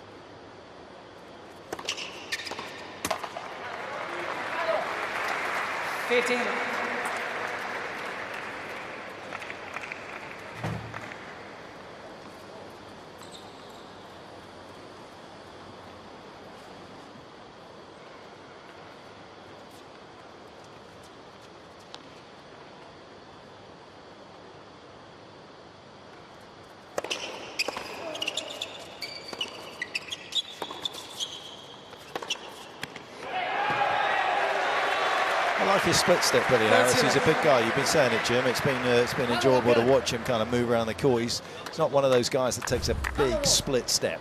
He's one of those almost like in the Novak kind of fashion where he'll take a couple of small split steps in terms of height. When he's returning serve? Yeah, and also even in rally at times, just to keep those muscles active. His feet aren't off the ground for too long.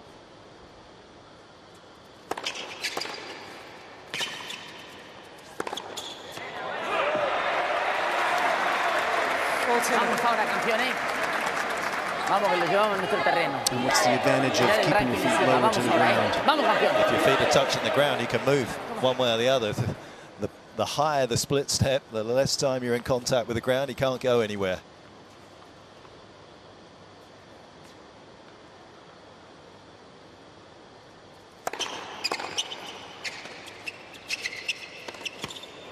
Game, team, Argentina. After hard work in his last service game, that's a nice little reprieve there, really, for Etcheverry as he moves to within a game of taking us to a decider. Ahora no nos podemos soltar. Santiago empezó a pensar con la derecha y ahí lo atacamos. Cada vez que duda, ¡pum! Forzamos ahí. Queda, subimos por revés. Cuando tenés devolución de segundo saque, tirátela encima. La pelota la rebota, te queda, pum por derecha, te queda, subís por revés. ¿Sí?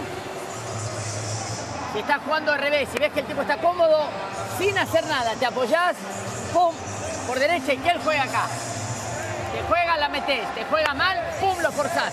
Te queda, subís por revés.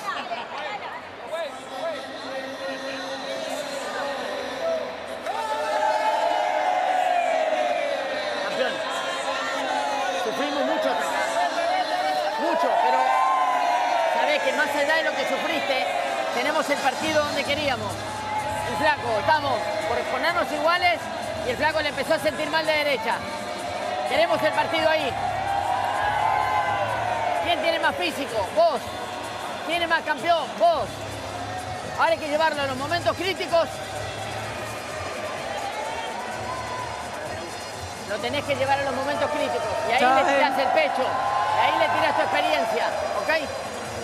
Llevalo a esos momentos. Y cuando llegás a ese momento, que juegue de derecha.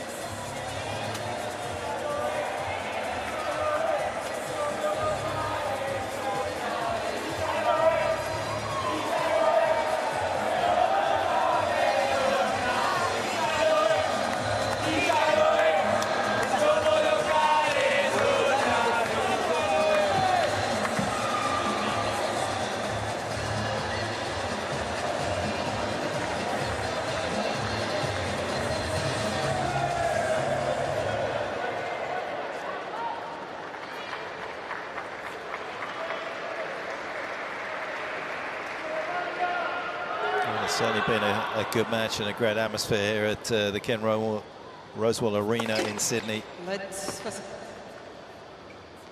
it looks like it's going to continue. Etcheverry needs one of the next couple of games to take us to a third set.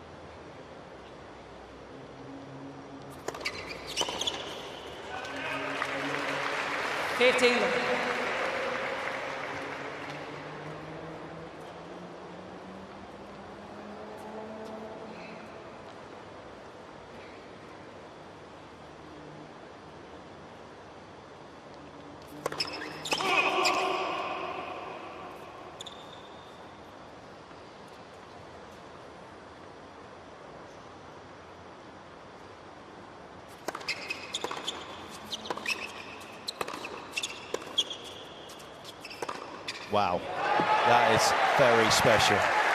The forehand through the middle just did all the damage. Vamos, Tommy, eh? I'm entirely sure how quick that was, but it looked very fast. Nice little arrow at the end of it from the two-hander down the line. Hasn't been his most solid of shots.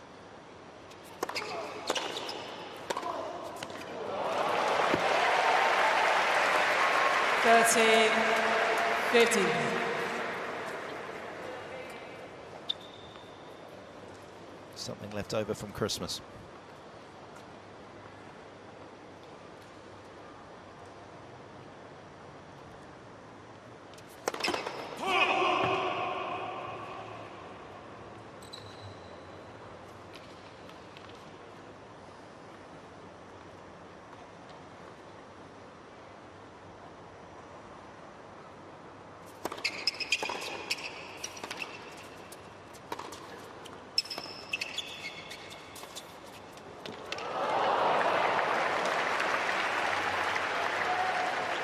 15.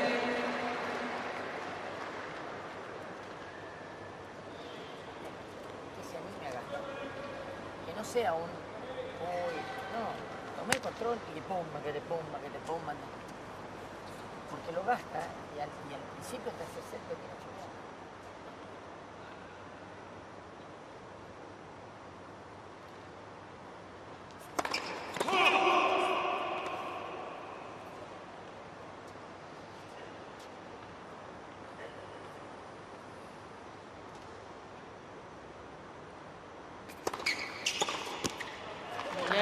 Seeing Great Britain. Any sense there, Jim, that there was a little bit of energy conservation from Etcheverry? Argentina leads. The drop shot, we haven't seen him 5 deploy. games to 3. Didn't really go after that return, so whether it was a mental break or a physical break, it looked like a break. But now comes the moment of truth, because Harris needs a break to stay in the set. And Etcheverry trying to match him with the 6-3 outcome.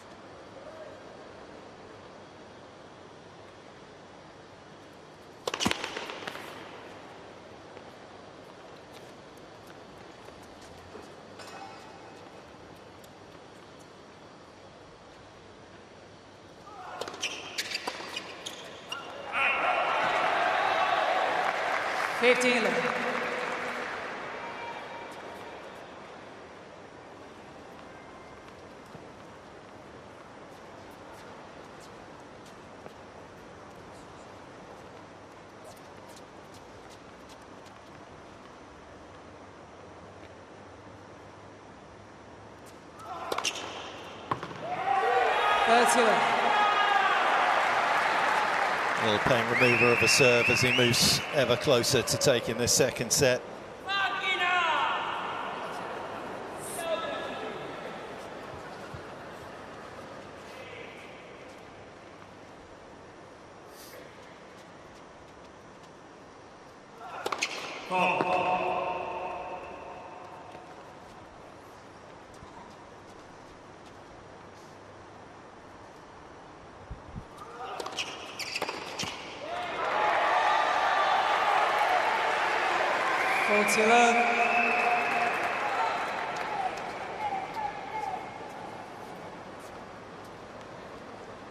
Cada vez la siente menos ahí, ¿eh? Vamos.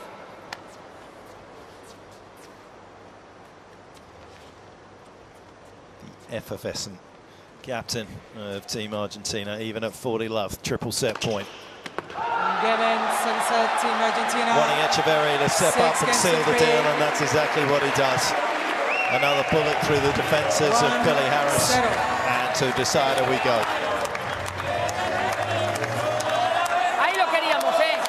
Lo queríamos ahí. Lanzado sin sentir la derecha, te felicito, ¿eh? Vamos ahora.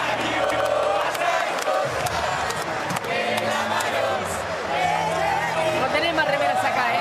Well, the magic of a team competition very much evident in United Cup, and Argentina in particular, that little cohort of fans behind them certainly adding to the entertainment. That was a big set for them. They're trying to stay involved, as Jim was saying. Katie Boulter a winner earlier. Etcheverry needing to win that set, not just winning it, but he does. And there is a complete change on the right of the picture. Yeah, basically flipped his first serves in first serve points won numbers. He made 87 in the first set and barely won over half. Didn't make as many, but boy, how much more effective was he? A little more pace on that serve, probably more accuracy as well. No double faults, 4 aces, and he had a nice little run on the ground strokes as well. The forehand came to life, 6 winners there. Far more aggressive, limited Billy Harris's aggression, because Billy was the aggressor in the opening set. And the big Argentine just said, it's my time. And in spite of a little stomach bug early in the set, he was able to problem solve his way into a third set. So, what is going to happen here? That's why we love sports. No idea.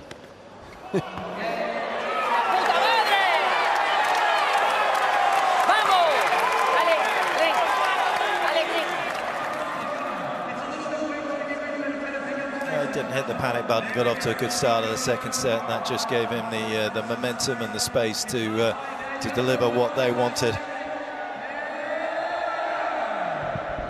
Deceptively cool at times, you feel, with the roof on, because you don't get the bright sunshine, but we are within touching point of 30 degrees and about 50% humidity, so no great surprise the players have taken the leave of the court for the time being.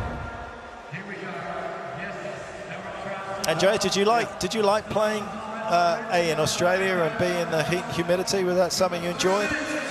I always did. I think that, you know, if you worked really hard, you always, as Jim would know, you would always like these tough conditions. Not going to add me into that part of the conversation. I was, you know, I don't talk about the second best Petchy here in the world of tennis. He's number 3, actually. This Victor Petchy is probably someone you don't know from Paraguay. Was a terrific player. And, of course, Petchy Pericard, the young, talented Frenchman, 6'8", who is going to play Nick Kyrgios in the first round of the Brisbane Invitational. Well, he's in the conversation a little bit above our Mark Petchy. But well, I'll take that. Back to you, though. So you have, how are the conditions down there courtside? Is it feeling sticky, a little humid? It is. It feels humid, and I think even though the humidity is hovering around 50%, I think under the roof it's always a bit more humid than generally outside when there is a bit of a breeze. There is no breeze whatsoever, which is nice for how you strike the ball, but it does get very stuffy here, and the more people are here, it is very, very toasty, I have to say. Well, the Argentine fans are certainly doing their part to add some energy and some body heat in the building. They are electric behind the team zone of Team Argentina.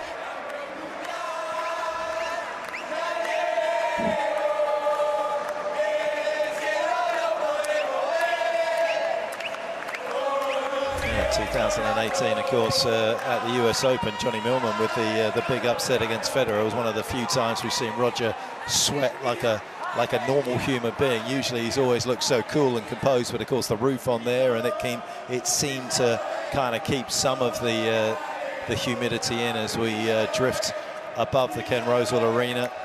Credit to the state and Tennis Australia for investing heavily in this particular site.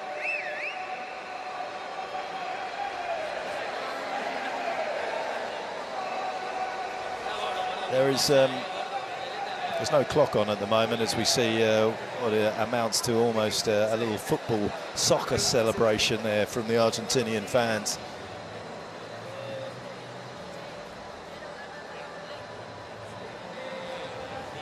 Well, players are allowed, when they go to the restroom, to change clothes. They're given additional time. And the bathrooms are very close. The changing rooms are very close here. Right off the court, they have a couple little dedicated ones for the teams, so there's not a great distance to travel. And Billy Harris is back. He is ready. We're just waiting for Etcheverry to rejoin the fray as well.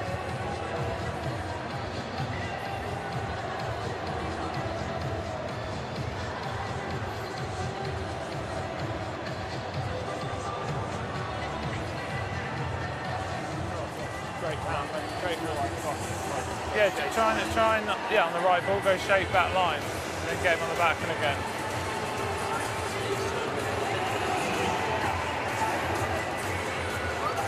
Yeah, with your, yeah, you don't need to open up to his forehand with your forehand. Yeah.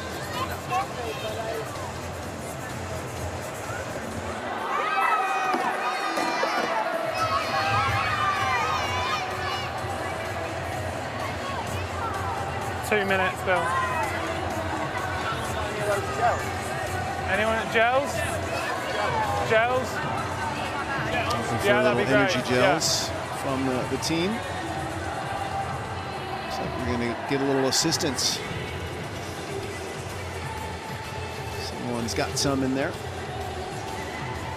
It's 2 hours on the clock. Get some. Been a pretty physical match so far with the humidity that Andrea is talking about. Definitely can tax you, so you want to make sure you keep those energy levels high and be ready for it.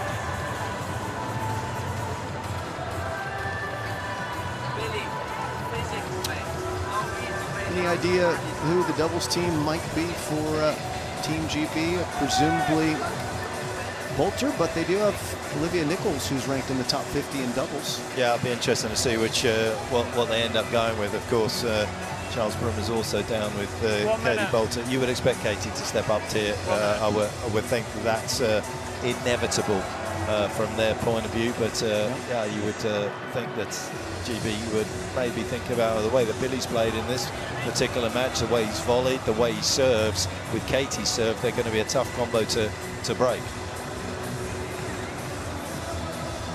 Etcheverry doesn't have a winning record in deciding sets in his career, so that's something that may be playing to Billy's favour, as the forehand placement certainly in set one was going a lot more into the backhand side of Etcheverry, using that one inside out a little bit more down the line, perhaps a bit more aggressive. Set two, maybe he got too predictable with that particular shot into Etcheverry's backhand, and if that particular data's correct, it was interesting here, Alex Ward saying you don't want to open up to the forehand, but you don't want to go there so consistently, because that is going to allow Etcheverry to do what he did in that second set, which was to dance around the backhand and pull the forehand inside in, because he knew where the ball was going. So there may need to be a slightly greater spread from Billy Harris in terms of where he sticks the ball and keeps Etcheverry slightly more centered.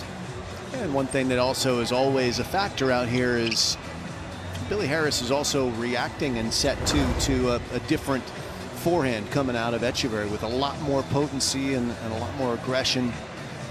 As we see Tomas Martin walking down with the captain De La Pena still in full conversation. Horacio's barely stopped talking. It's like going back time traveling to the late 80s in the locker room. That was Horacio right there with anybody who would listen. He's found a good outlet. Oh, he's a good man, and I think this will be a good pairing. But, I would imagine that the instructions will be to continue to try and dominate, because that worked well in set two for Team Argentina, dominating the baseline exchanges in a way that they didn't do in the opening set, which allowed Harris to be pretty comfortable and then aggressive whenever he needed to be.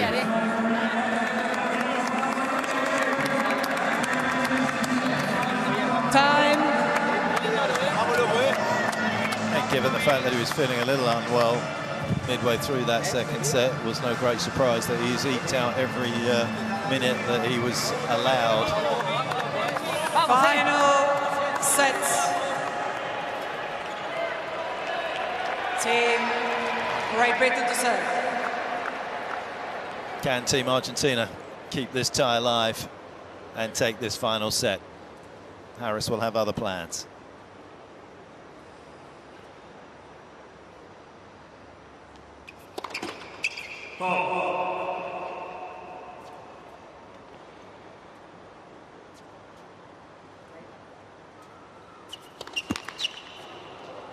Not easy to step up to the line after such a long delay.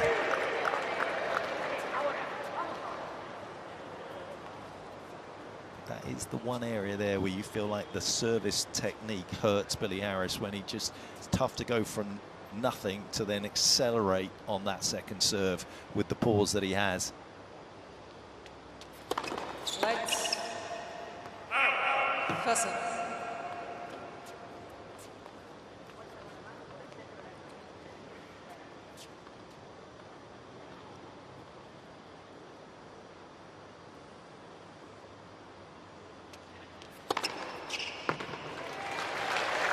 His technique kind of reminds me of an archer. It's like he pulls the bow back on his take back, and then he pauses, and then he releases it and lets it fly. It's definitely different than we're used to seeing. It's a two-piece, not a one.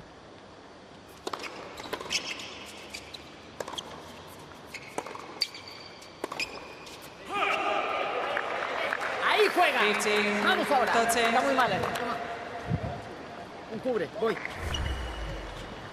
don't know if, like his brother, he threw a javelin, but maybe that's, if he did, maybe that's got something to do with it.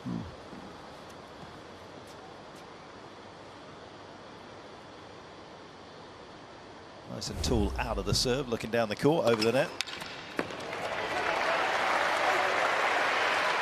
And a vast delta of difference between the juice and the ad side at the start of this third set in terms of his first serves. A couple of beauties on the ad side.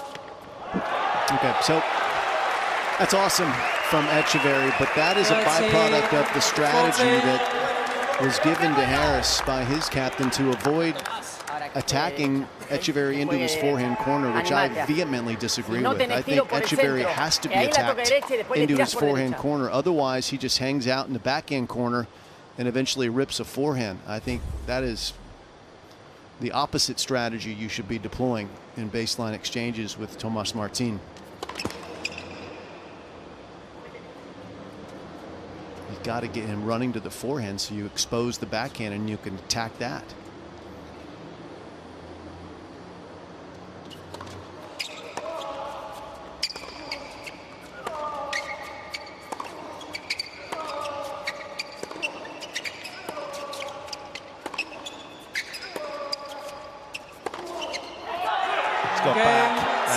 To the backhand, and the pressure that he must be feeling to do something special because he's going there so many times contributes to the error.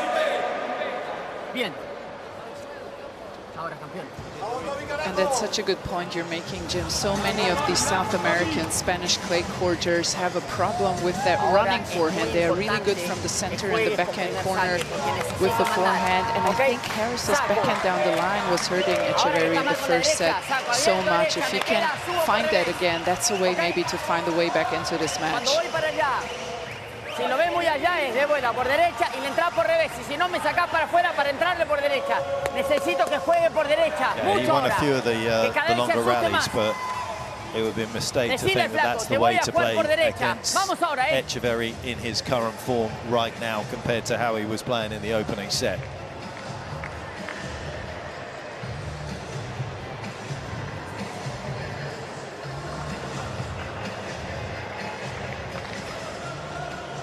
The start of the game from Billy Harris put himself in a little bit of a hole and he could not dig himself out of it. And the tide is turning.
Bien, Tommy.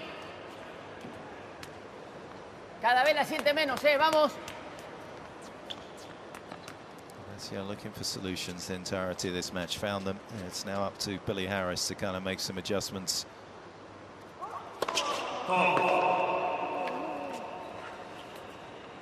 Is there enough flexibility in the British man's game?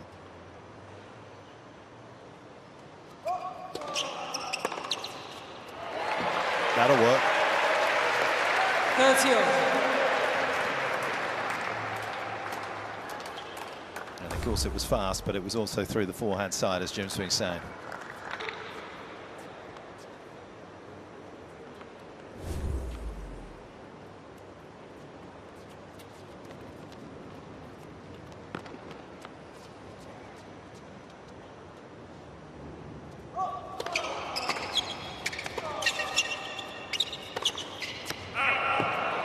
What a return of serve, and what an opportunity. 40, 30. I like the idea going behind Etcheverry there. He was covering cross, so there was definitely room for that. Just overplayed it. Good positive aggression from Harris.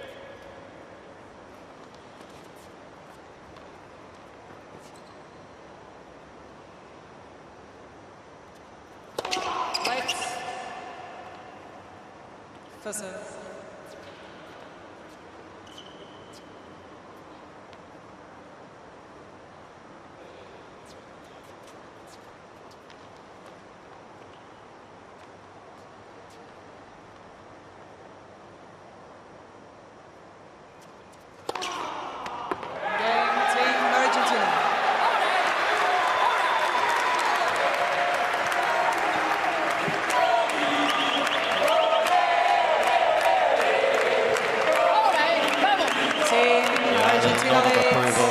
Starting to really feel it.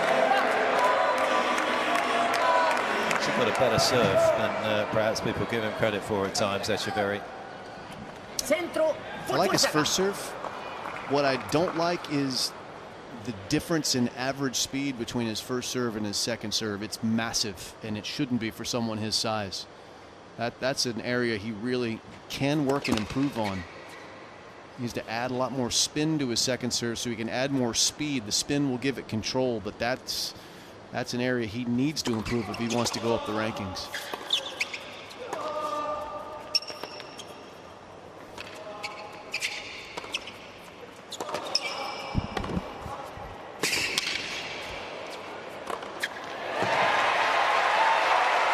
There's a few players that are like that. They have plenty good first serves. Rublev, Francis Tiafoe, just for two that come to mind, but their second serves lack speed, and that makes them vulnerable in this game. And especially when you're as tall as Tomas Martinez, he has that advantage, and he's just not using it on the second the way he does on his first.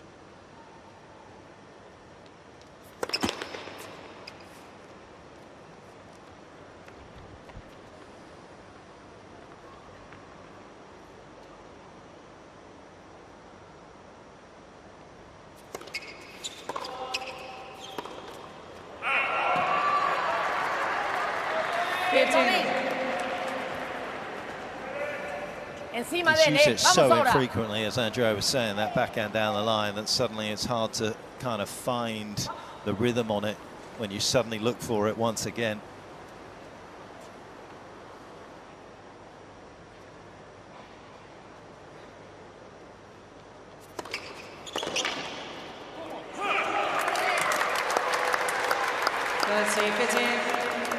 It's clearly not technical with Etcheverry, is it? It's just a decision that he's made. Same with Francis. Yeah. And Francis isn't as tall.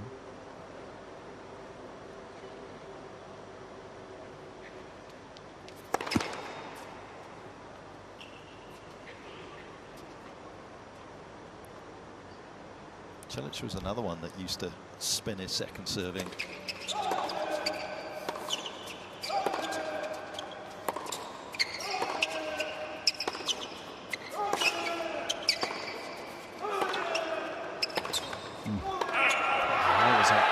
Opportunity for Harris to hit a sharper angle on that forehand, which would have done the job for him, but went central on it, and this game has become complicated. And Captain De La Peña sensing an opportunity to get a double break. Trying to send some energy down to his player's direction. Ahora, Tommy, eh?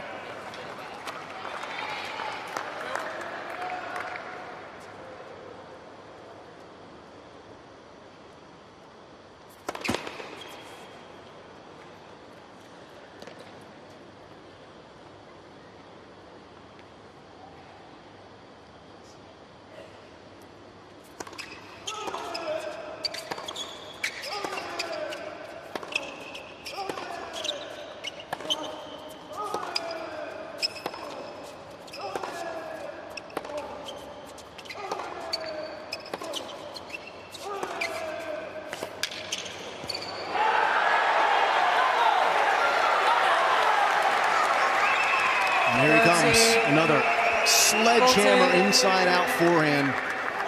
Brings up break point again.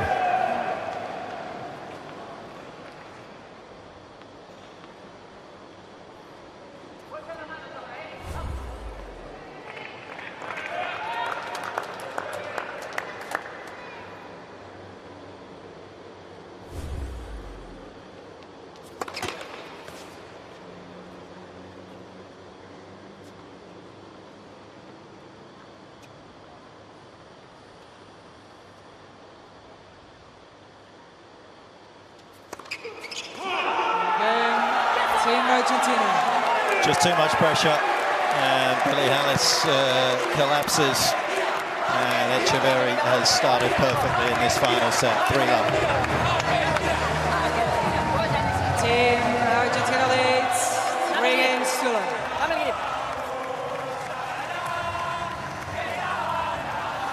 Through love to Etcheverry. There are many things to love about Sydney, and particularly the nature as well. As we take you over, well, don't look at it at the moment, to the snowy mountains, but they are there. The wild horses in the summer run freely. You can get the ski tube up there in the winter. The coastline over 70 k's.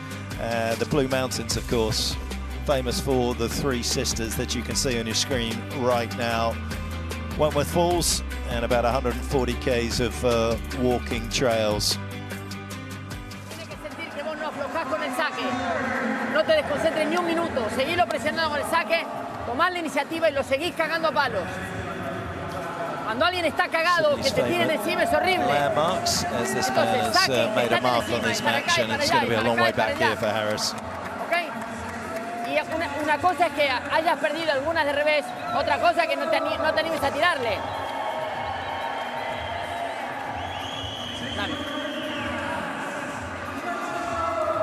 It's all about giving coaching, giving advice, trying to find the right time to give the advice. You don't want to be too confrontational, but you do want to push some ideas that can germinate, especially at the start of a relationship like this for De La Peña and Etcheverry.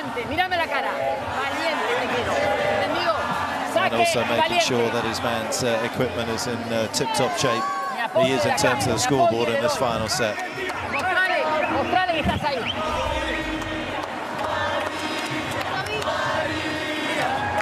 They've always had the passion in this contest, but he has infused them with belief in the last 15 minutes or so. Double break to the good Etcheverry halfway through this final set. Vamos ahora.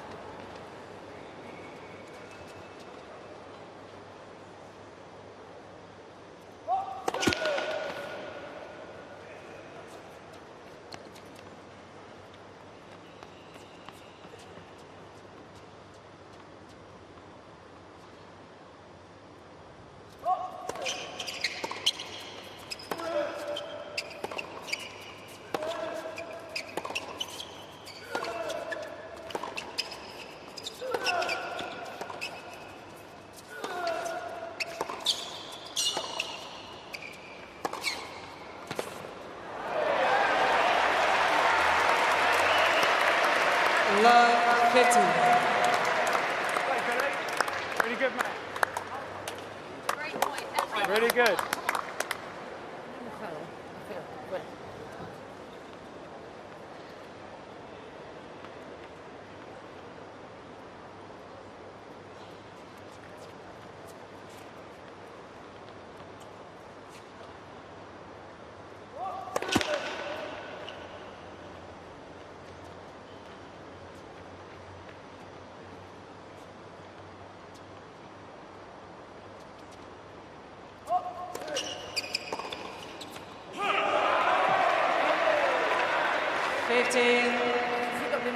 Tomate el tiempo. Aire, slice para afuera y le tomás la red por revés. Bien arriba, empujá y seguí empujando, ¿eh? Vamos ahora.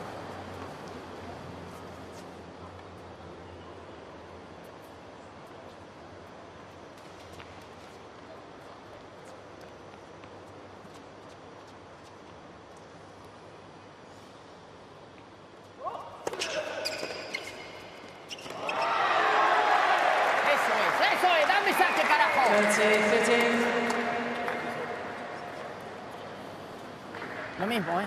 Lo mismo. Dale. Por derecha, por derecha. Apoyate y slice para afuera, dale. Y la segunda por revés y tomo la red.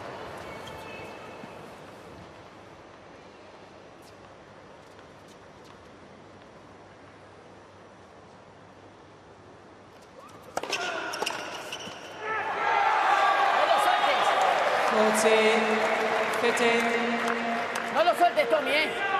Otra vez igual, ¿eh? Otra vez igual. He's looking for another slice serve out wide. Here is the captain. He's had 2 good slice serves in a row that have won the point for his player. Serving nicely in this set, making 7 out of 10 first serves so far.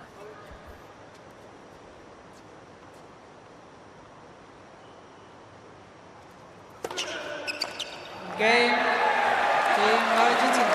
And he throws in another beautiful dart. Under orders, he delivers. Primer pelota que jugás o el centro por derecha. Team Argentina La tenés, leads. forzalo, que le sienta la fuerza de tu tiro en la derecha.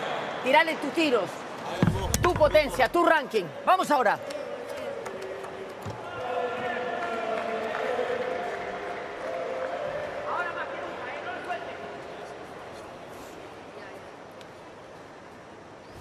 Years away from professional coaching for Hurkacz, he must have missed it. Amount of passion he's brought to this team already in the couple of contests we've been watching. Bien, por el centro, todo perfecto. Vamos. Living and breathing every point.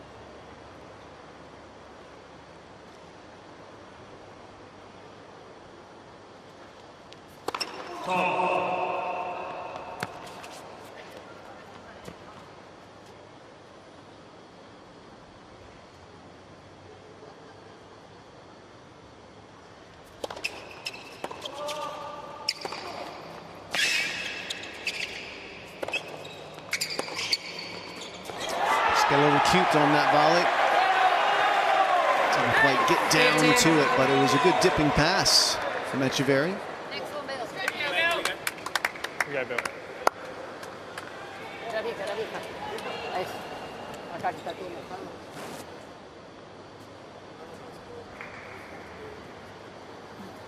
Yeah, got a little excited in the team zone there, kicked over a bottle of water, a little spillage.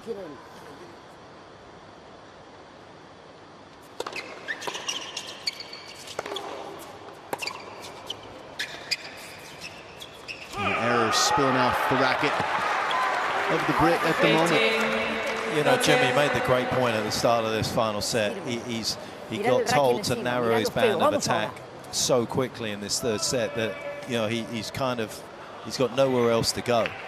And it's an easy, I think it's an easy trap to fall into as a coach. You see the damage that can be done by Etcheverry's forehand, you assume you want to stay away from it, but he does the most damage from his backhand corner.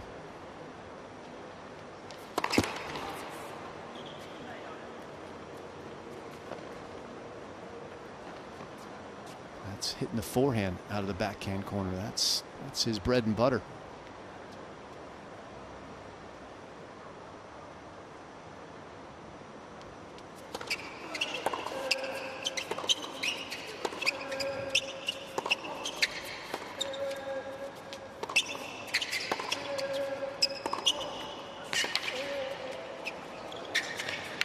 There's good finesse. There you go. And tough to make drop shots for both of these players the last couple of sets, but from that advantage position, able to just definitely deal with this one.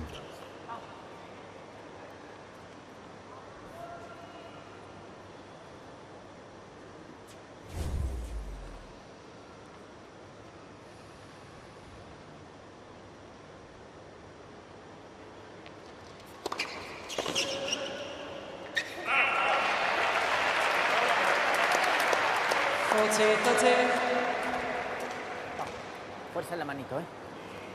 Todas, peleáselas todas, que no le salga nada fácil, nada, nada.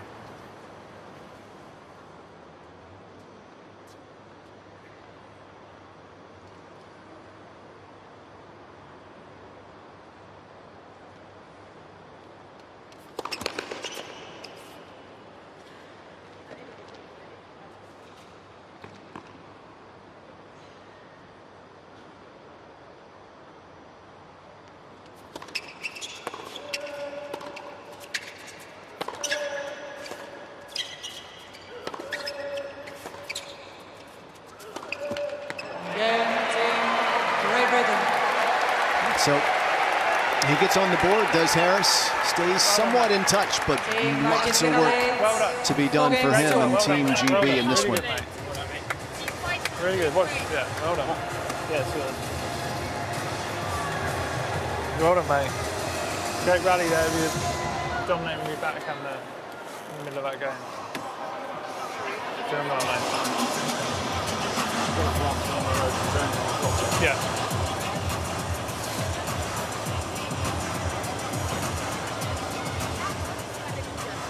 No le regales nada. Necesito que saques, necesito que seas valiente.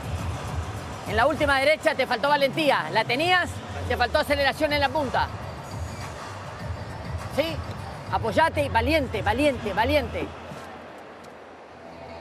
Hacerle saber quién manda acá. ¿Quién manda? ¿Quién es el mejor? ¿Quién es el que tiene más ranking? Todo. El flaco, escúchame, el flaco está asustado. Cuando está asustado, lo peor que le puede pasar es que el otro púmbate, que no lo deje reaccionar. No lo deje reaccionar. Y si estás en la media, por derecha, que juegue donde no quiere.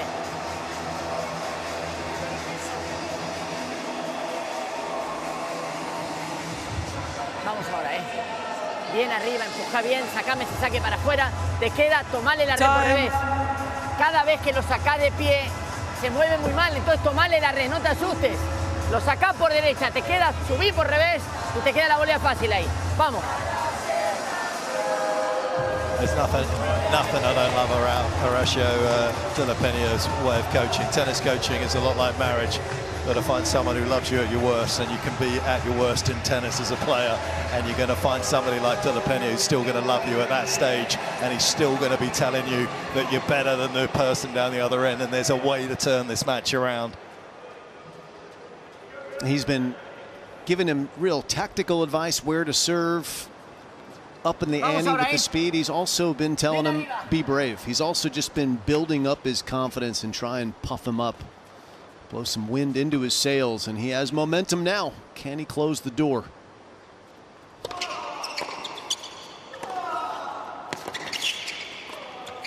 What a combo that was. Another wide serve. 15. Valiente, vamos ahora. Just been working the serve into the Harris forehand here the last 4 or 5 points that he's had the con.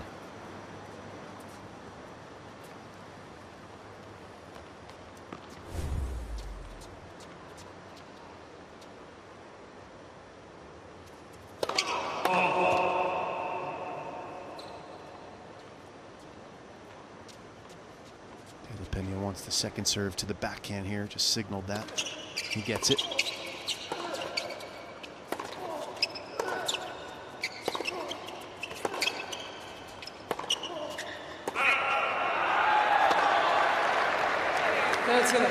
Frustration understandably bubbling to the surface for Billy Harris, Pecco.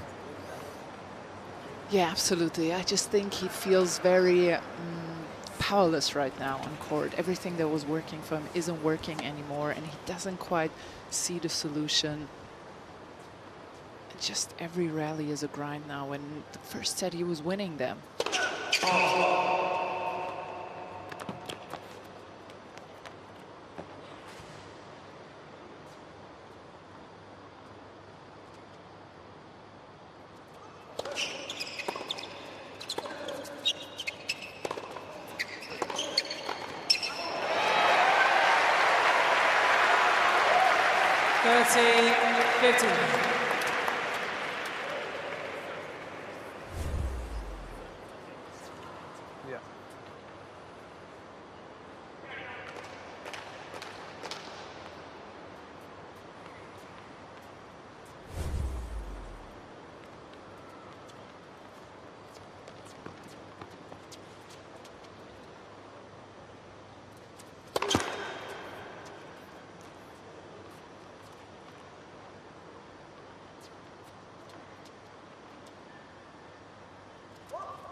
Billy Harris could have just psychologically thrown a little wrinkle into proceedings here by trying to rip some of these second serves that, again, Jim's been talking about. They're a little bit sort of underpowered from Etcheverry, and maybe put a little more pressure on his first serve to think, well, I don't want to miss that because the guy's getting after my second serve. He's been quite consistent with his second serve returns.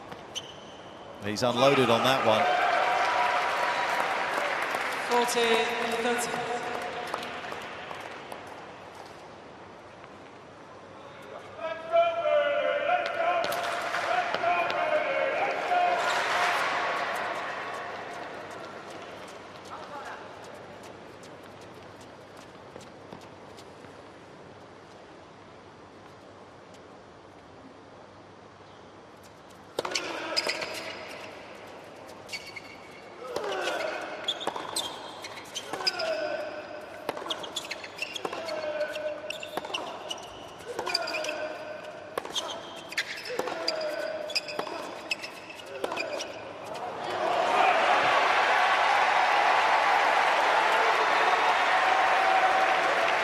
Yes.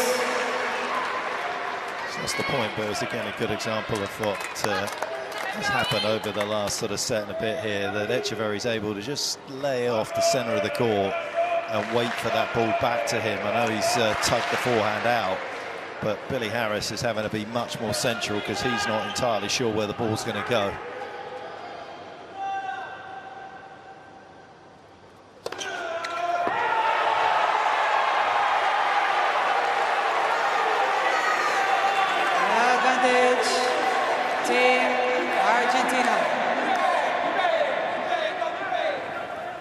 Produced a little bit of a reading on the Geiger counter. That went radioactive from Etcheverry. He wanted a cheap point, and he has nailed it. Make that 2 in a row. Team Argentina. And he's almost there.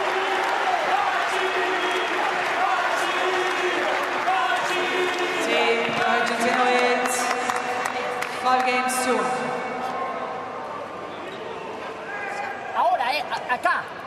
Inexhaustible enthusiasm down the other end of the court from his captain and now coach. Can he put the finishing touches on this comeback in this next game?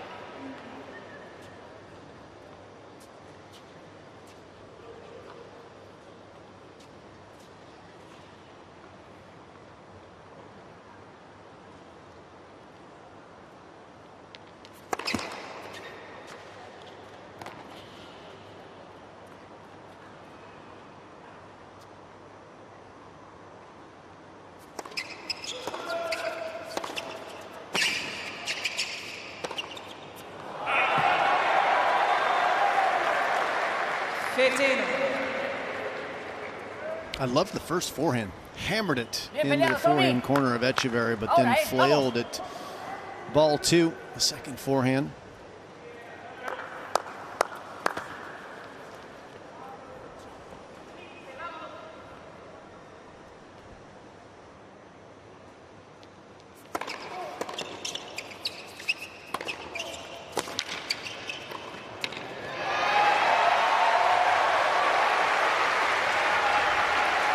Let's see, 15. But the beauty of this scoring system is you're not playing the clock. You're playing the game count. And Harris is down in the count, but he's not out. You just don't know. You got to give yourself a chance and see if Etcheverry tightens up.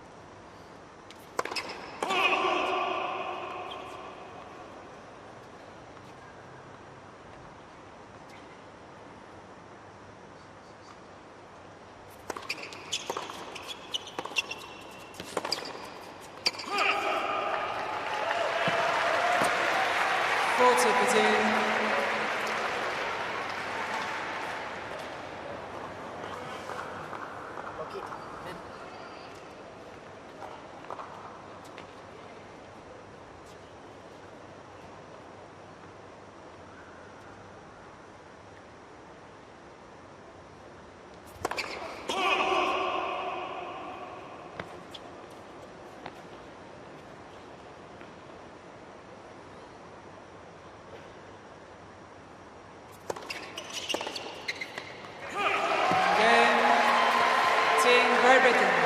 Another game for Billy Harris. But the hard work starts now. He has to be absolutely perfect from here. Etcheverry, 5-2. No. Sí, pero una ya la había usado en la práctica. ¿Qué quieres hacer con esto? Bien.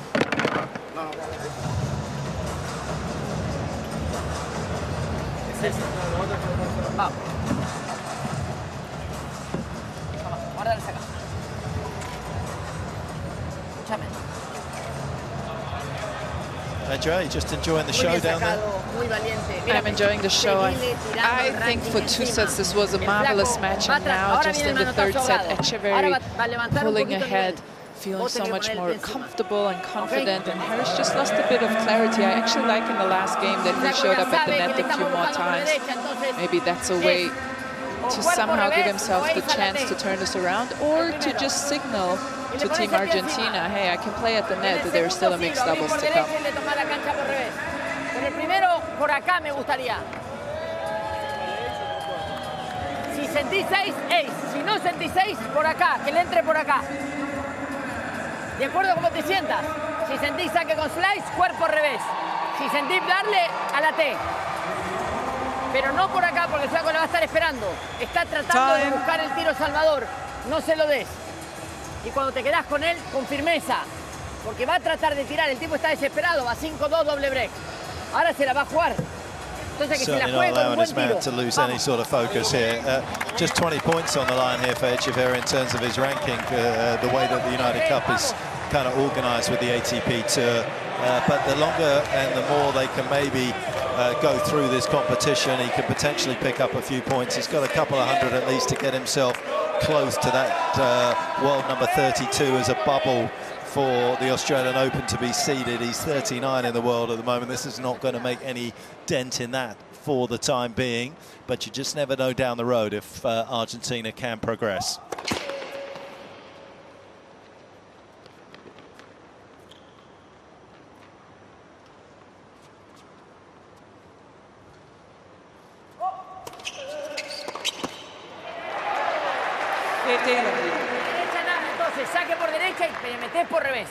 And they just need to be Great Britain to progress to the quarterfinals. 2-1 will do it.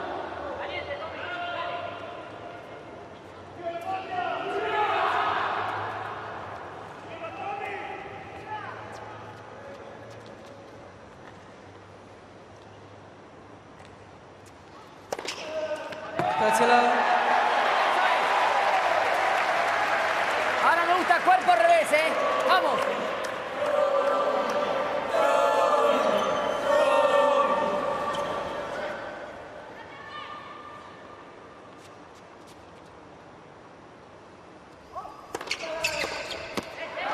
Well, it's rare that he's got body. 40-1. But he has thought his way to the finishing line.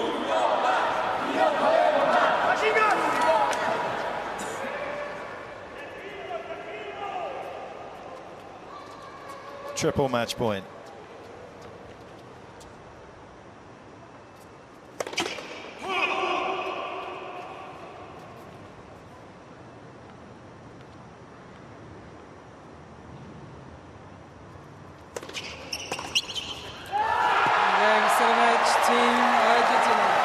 Well-deserved win for Thomas Martin Etcheverry. He keeps the tie alive. He keeps their hopes of progressing through to the quarterfinals today on their own terms by winning that match. And for a couple of sets, Jim, it was a really good contest. It was a real battle.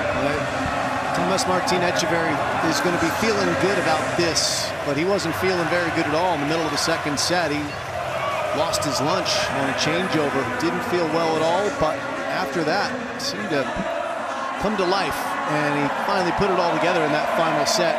High amount of first serves made, big impact, and big smiles now for Team Argentina. The live mixed doubles match awaits for them, a chance for them, as you mentioned, to clinch a spot in the quarterfinals. We'll see who's on court. We'll see who's going to win, but this was a difficult match and a match of revenge because Billy Harris had beaten him in the lone match they'd played. That was back on the grass at Queens earlier this year. So he gets a sweet victory, not just for himself, but for everybody on Team Argentina. And they have got a lot of support in the crowd here today at Ken Rose Arena. Haven't they just? Well, as a neutral, you'd quite like to see Argentina stay around. They have been so vocal and passionate. Look at that. And you simply don't get this at a normal tour event. And you don't also get Andrea Petkovic doing the interviews at normal tour events, but you do here at the United Cup. She's with Thomas, who will be absolutely thrilled with that come-from-behind win. Tommy, what a comeback. Down 1-0 in the tie, down 1-0 in the set, but you brought Argentina right back into this. How did you do it?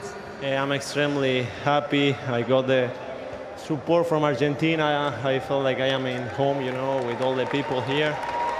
It was a tough match for me. I got the stomach problem in the middle of the second set, and then, well, I did my best, and now I got the win, so I'm extremely happy. And now mixed doubles. Let's see if we can get the win. We are going to be really proud of me. So tell us a little bit about the stomach. Will you be able to play the mixed doubles? Sorry, can you repeat? I know it's like, will you be able to play the mixed doubles with your stomach issue? Well, let's see. We play with Maria Lourdes again, probably, or Nadia. We don't know yet. I will speak with the captain and see which one we're gonna play. You know. How is it with the captain who is speaking to you? You're a calm guy. Do you like this coaching? Yeah, we are different. You know, different person, different. You know, but he's really, you know, strong energy, and he always try to get me, you know, trying to put 100% of every point. So yeah, that's the best captain that we have, you know. Relax, recover for the mixed doubles. 1-1, Argentina. Yeah, no question about it. Hurkacz looks as though he's a guy that wakes up and drops 20 energy drinks in the morning. He's got a zest for life, and he's got a good tennis IQ. And he's building that rapport in real time. We're witnessing it happen with his new player, Etcheverry. Recent combination. We'll see how far they can go. They've got Argentina in a good position as of right now. Yes, they have.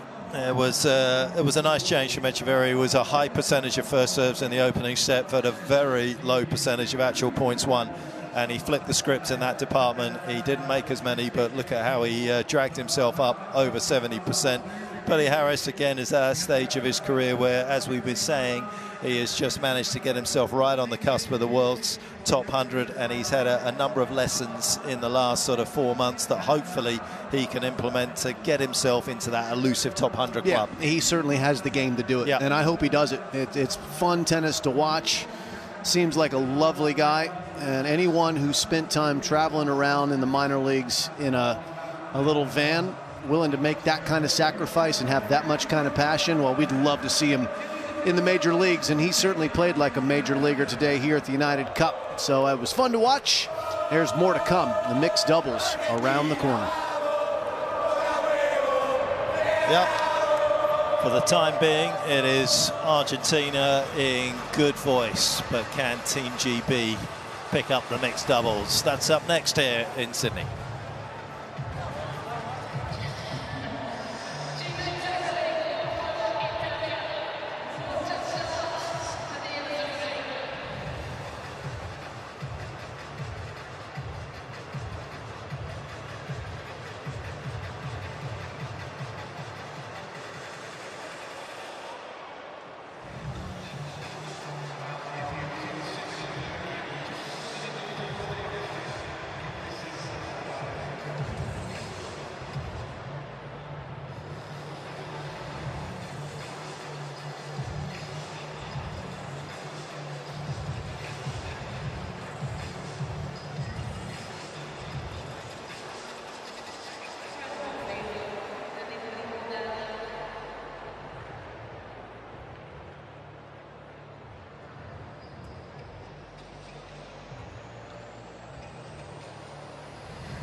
Well, welcome to the United Cup, and we are in Sydney at Ken Rosewall Arena, and we are about to get mixed doubles underway between Argentina and Great Britain. The winner of this mixed doubles will win the tie. If Argentina were to win, they would go straight through as winners of the group into the quarterfinals. And they are about to make their way out onto the stadium.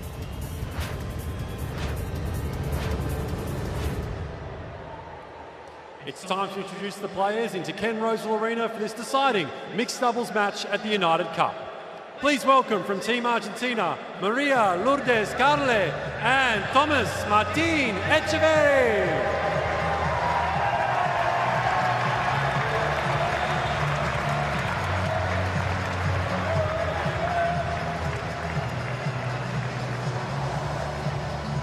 And from Team Great Britain, Katie Boulter and Charles Ruud.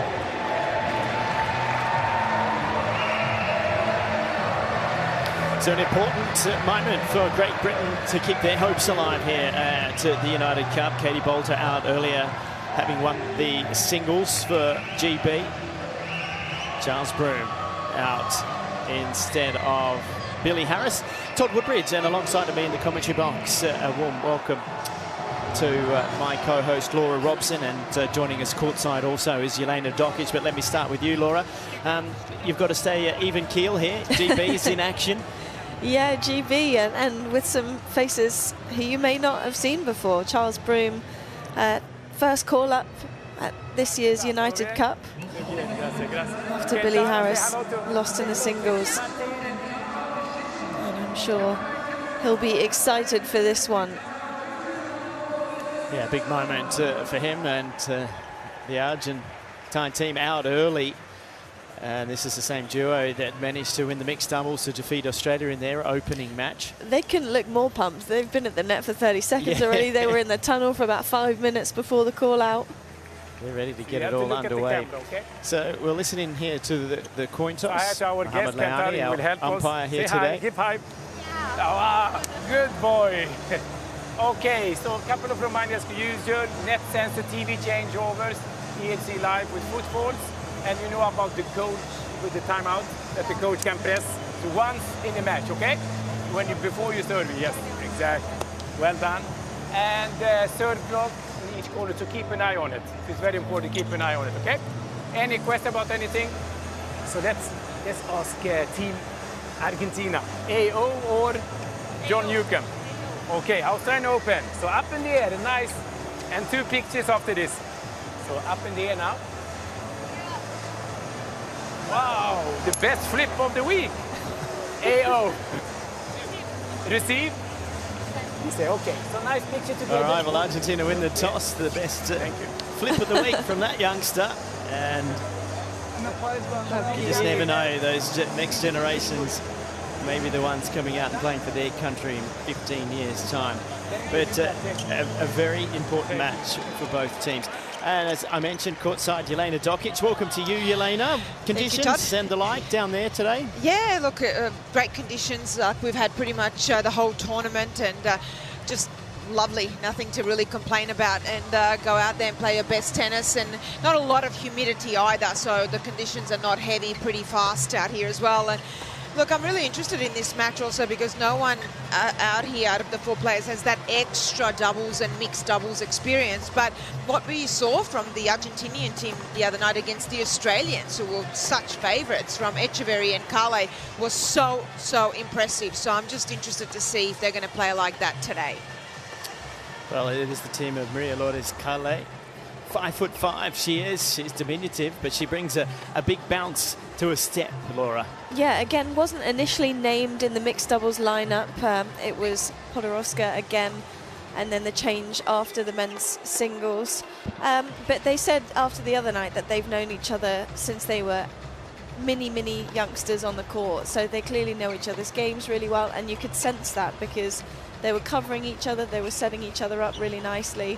And clearly got on. So the chemistry was there, and they put together a very solid performance. And Carlo was not overwhelmed whatsoever by the situation, and was really showing out what she could do on the court. So for the Brits, it's going to be a tough ask. Well, you're very familiar with Katie Boulter, of course. Her rise up the rankings in singles the last couple of years has been well documented, and this is a different outing for her today. Doesn't play a lot of doubles, play a little bit of mixed doubles with her now fiance Alex de Minaur, but she's going to have to lead the team here today.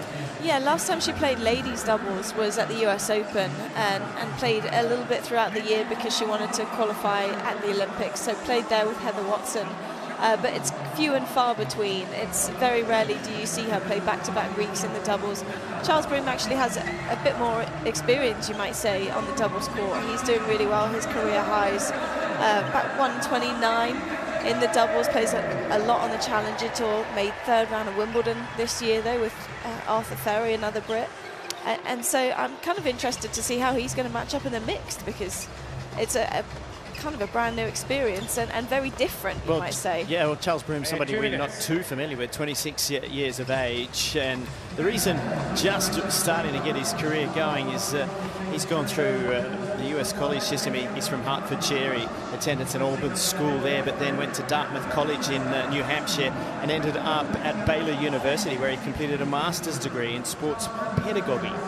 Which I'm glad you said that word. Well, I think I've got that out correctly. It means that he's pretty bright as well, because it goes into the sports science sector and in towards physiotherapy, kinesiology, those types of areas. Yeah, he's a switched-on guy. I didn't know him that well before this summer, and then he made the final of the Nottingham Men's Challenger from qualifying, and that was something that skyrocketed him up the singles ranking, and his career high in the singles is about 250. So he's just kind of gaining his footing on the Challenger Tour, playing fairly regularly out there, and you know, for a long time on the Futures Tour it's very hard to move up. So now that he's made that transition, he's really enjoying the challenge. Well, he really is what I call more of a modern development type player, because a lot of players taking the college route not quite ready or good enough to make it out on tour, go there, get a very good education, get something behind them, and then know they can come out and have a good crack at being the best pro that they are. They've got more maturity, they've got more physicality, they're stronger, more able to handle some of the ups and downs that might come with being out on the road. No advantage scoring and a 10-point match tiebreak at 1 set all. And I was speaking to the British team earlier in the week, Argentina won the toss, and I said, well, if it comes down to mixed doubles, who's likely to play? Because I think it wasn't an obvious choice, because you've got a doubles player on the team in Olivia Nichols on the women's side, and then the guys, there wasn't a standout that you would go for, but straight away everyone said Charles. So clearly on the men's side of the doubles, he felt like he could do more than anyone else on the team. When you play college tennis, it's such a big part of you know, the team is the singles and doubles. It's very, very important. So generally all of the college players play very good solid doubles, so be part of that. That's Horacio de la Peña, the captain of the Argentine team. He's a former player himself. Very good, and the personal coach also of Etcheverry. He's been getting hyped all day. He's been hyped all his life. Yeah, it was like that as a player. I'm glad it didn't just switch on this week. No, he was a lefty, and he brought the same energy when he was out on court. It wasn't a big game he had, but he was always there, buzzing around you. So the standings in here, Argentina defeated Australia, and if they were to win this mix, they would win the group. So I can promise you that Australia are very much hoping that Britain win this mixed doubles to keep their hopes alive. Charles to serve.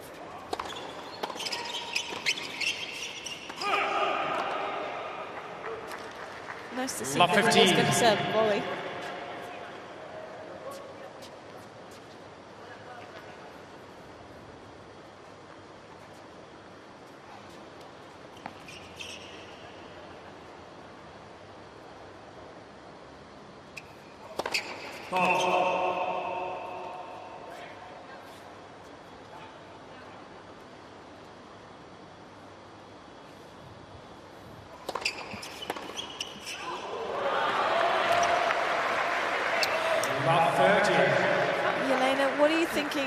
With Katie's positioning at the net, because she isn't someone who's super comfortable up there, and especially in the mixed, I think you've got to be really aware of where you put yourself. You do. I mean, they're going to try the I formation right here.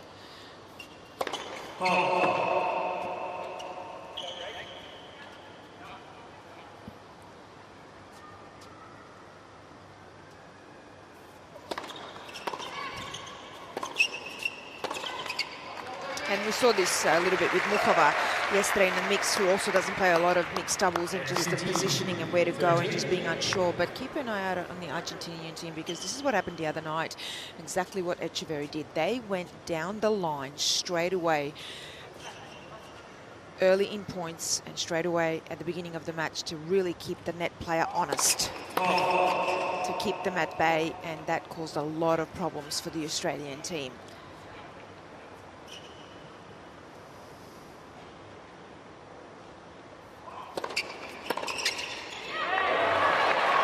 Well, he rips that one through the centre and through the line. Really interesting already watching Katie at net. She's very, very wide with her stance. It makes it hard to get the movement that you need.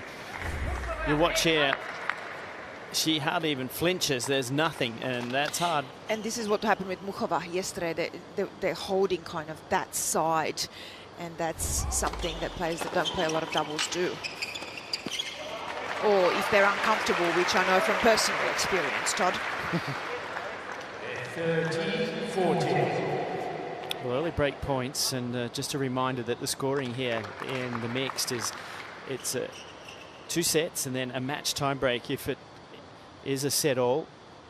No ad scoring. So if it gets to juice, it's male to male on serve or female to female.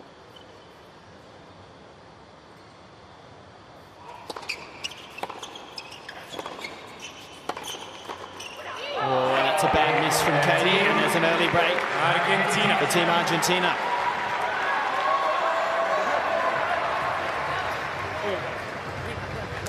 Well, that volley was sitting right on the racket, Laura. Yeah, you want to do so much with it. You just need to stay calm, not overplay on the first volley, and just, I think sometimes people overcomplicate that first volley. If you see the space behind the net player, just kind of put it in there. Yeah, well, just pat it there. It doesn't. Look at how big that swing is. It's also very front on there, but again, Etcheverry, take note, because he went at her. That's what he did the other night as well, going to Ellen Perez, but also they're going down the line very early on in points and really testing the net player. Well, it's not a very nice thing to do, but you're going to do it. Honestly, you know, Katie needs to be ready to get 90% of the balls in and around her here today. They'll keep going as long as she misses the volleys. And that's what they need to do back to Kale as well. She's only 5'5", easy to lob. It would be good for Katie here to rip a couple down the line early also.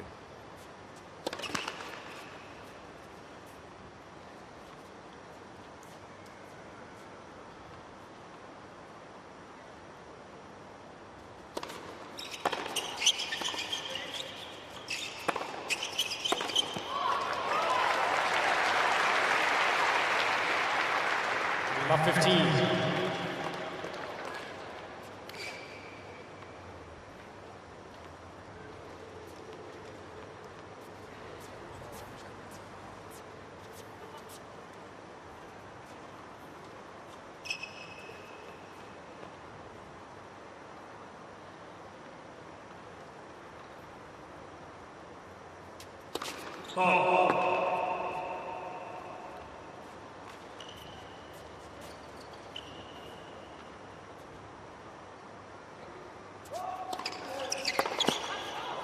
Yeah, I don't mind that though. 15 off. Your opponents are doing the exact same thing, then you've got to go for it.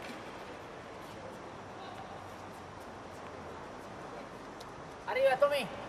Arriba, Vamos.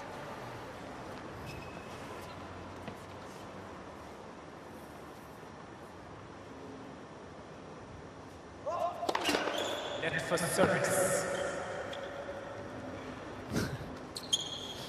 He is very close to jumping in and playing himself. Isn't he? What? Get the ball toss up. It's like we've got a fourth commentator here as well. You can really hear him. 15.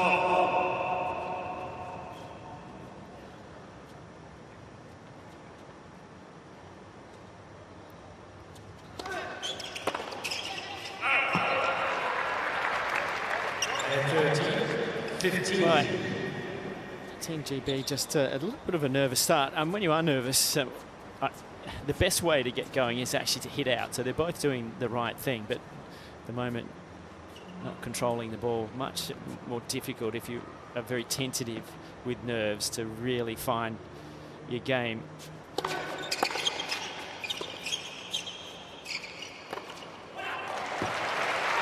Great depth on the return. Yeah, I think, you know, for Katie as the returner, the kick serve that's coming at her on the second serve is just jumping up a bit more than what she's used to. So then she's trying to play her usual forehand return, but it's obviously flying that much more because of the spin that's hitting the strings in the first place.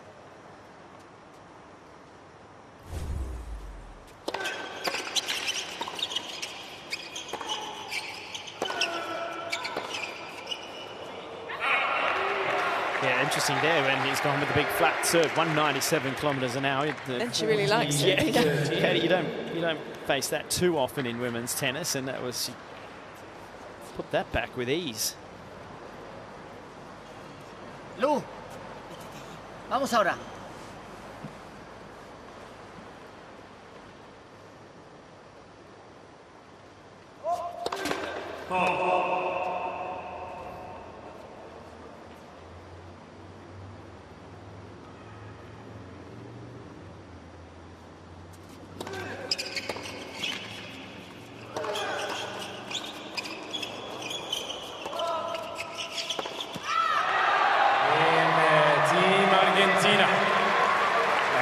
Just a little again from Charles Broom, and Argentina consolidate that rate of serve. 2 games to love.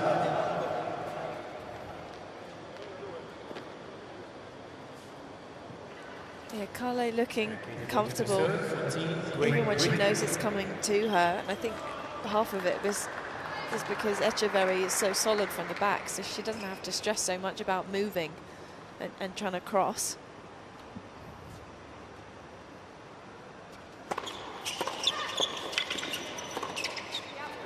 I had a little chat to Horacio de la Peña after they defeated Australia in the mix, and he said it was their tactic was to put their combination together. That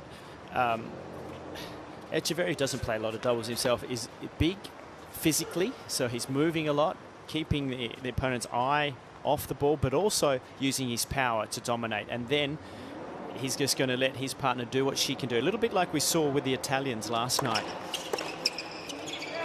Sara Errani and Vavasori, Andrea Vavasori, played exactly the same style, which was gelling perfectly. It's good combination work.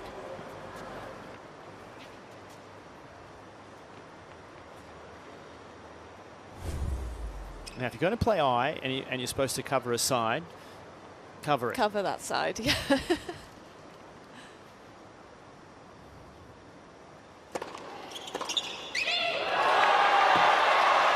Todd, the way you said that, I feel like that's what you tell your partner on the court. That's how you work. It wasn't quite much.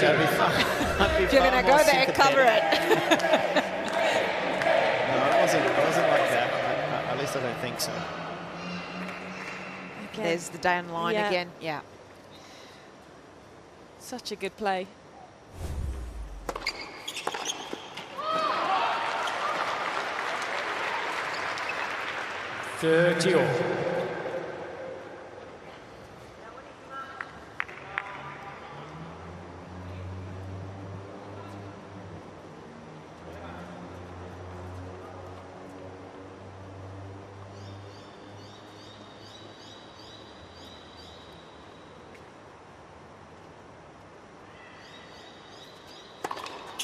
Oh, big ace from Katie Boulter. 40-30. What do you think, Todd, about eye formation for these two anyway? Because Charlie Broom, you know, he's very agile, but he's not the tallest guy, so he's not covering a lot of space when he's forward there. Well, we'll get to that in just a moment. That's a holder serve for Great Britain. They're on the scoreboard, but it is Argentina that have to go to break. 2-1 first set. Great serving, great serving. Let's go. Come on, well done. Well, it's one of those things that I think you can sometimes overplay. Yeah, most of they've both got words. But we'll listen in here. You've got to be doing majority to the backhand. Yeah. So, yeah, you're going both backhand, and now it's Carle's serve. Look to be aggressive, legs moving and take it on. Yeah. Here we go.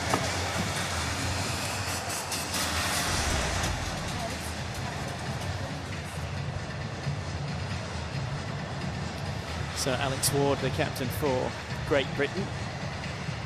Yeah, one of the key things about playing I formation is to try and get your returner to take the eye off the ball. Now in mixed, it's I think a little different, because when you're trying to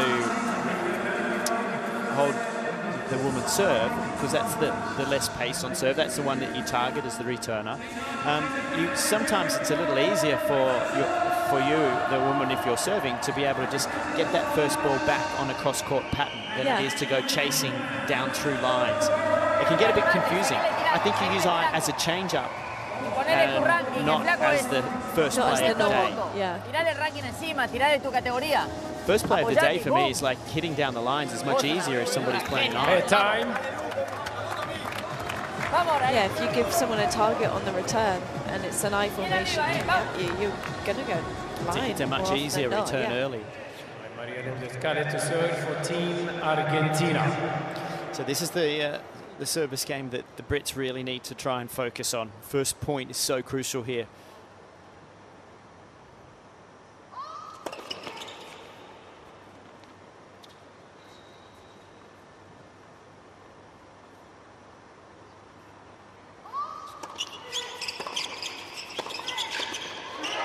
And this is what a little bit happened the other night. As I said, the Australian team just had trouble taking advantage of that, is that Carle does not have a big serve.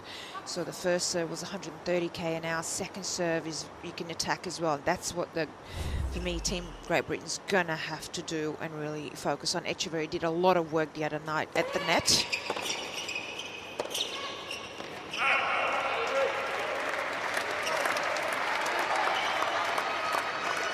Love 30. So if I was Team Great Britain, I would really focus in on that return and come forward, create that pressure on Carle. Well, this is where you might want to see the return line as well. Love 30. Yeah, because you know he's got to start looking to help.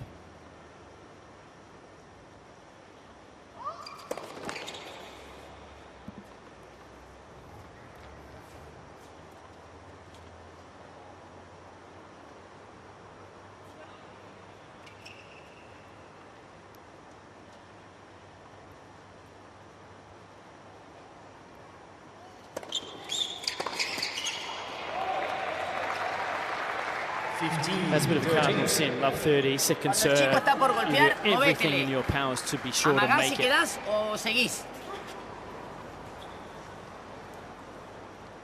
There is a tendency, though, Yelena, on its service a lot slower like that, to have trouble making it because you almost feel you have too many options. Yeah, and also you're kind of early hitting it, so you have to adjust, actually, your footwork as well.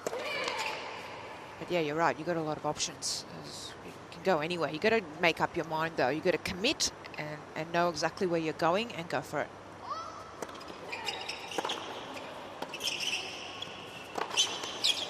That's the good play.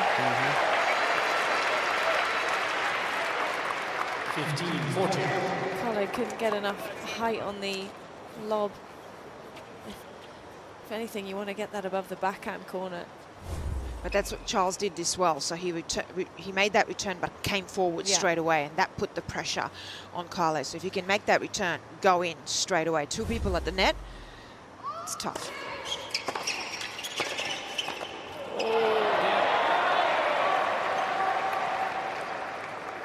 30-14. That's two pretty easy volleys that GB's missed. One by Katie, one by Charles. That one hopefully does not prove costly for them. Still got a break point.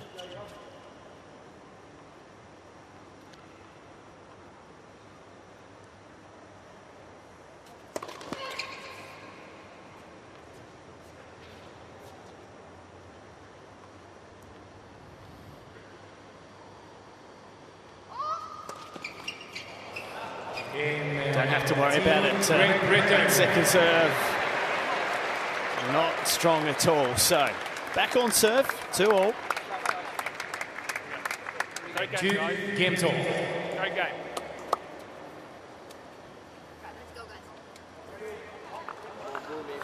That second serve there would be a big indicator to me that Carle's going to get really tense in this match. She knows the importance of it. She did in the previous match against Australia. She lost her serve trying to close out the match, and they ended up still winning 15 love in straight sets, but it wasn't easy on her own serve. So if they can continue to target that early on.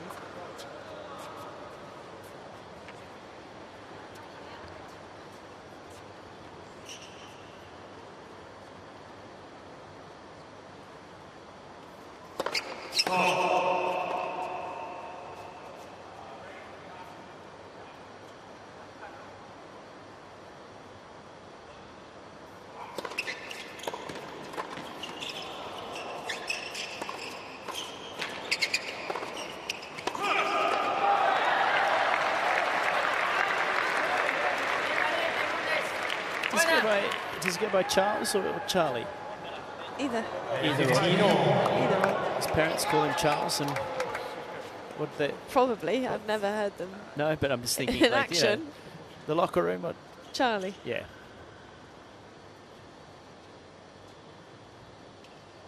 I'm sure his mother calls him that when he's in trouble. Charles, it is. Good serve there. Nice put away from Katie Boulter.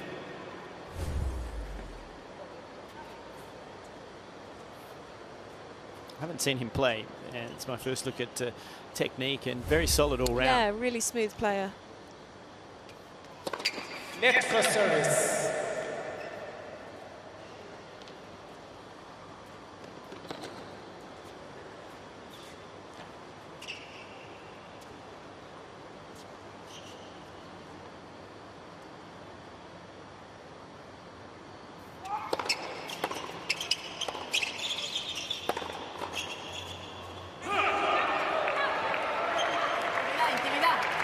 Vamos ahora.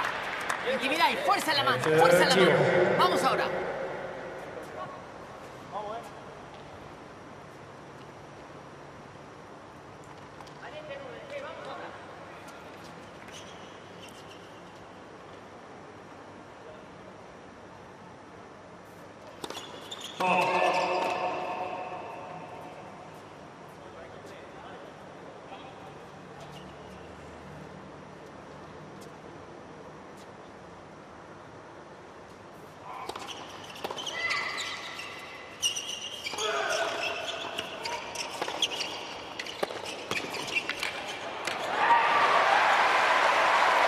Well fended off. You know it's coming. 40-30. Helping Boulter out. The fact that she's just staying put. That one deserved to be put away, to be honest. Her backhand volley just sat up nicely for Etcheverry.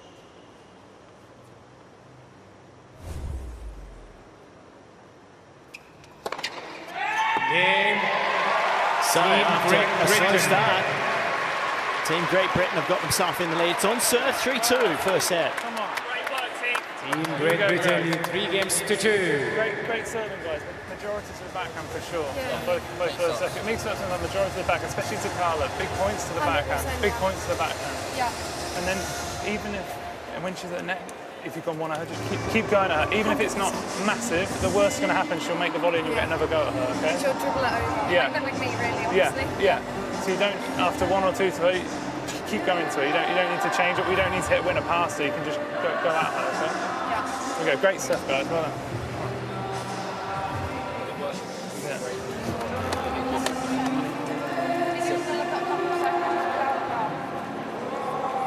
Be ready at the net literally all the time. They go all the time. They just go everything to the straight to the opposite. Like,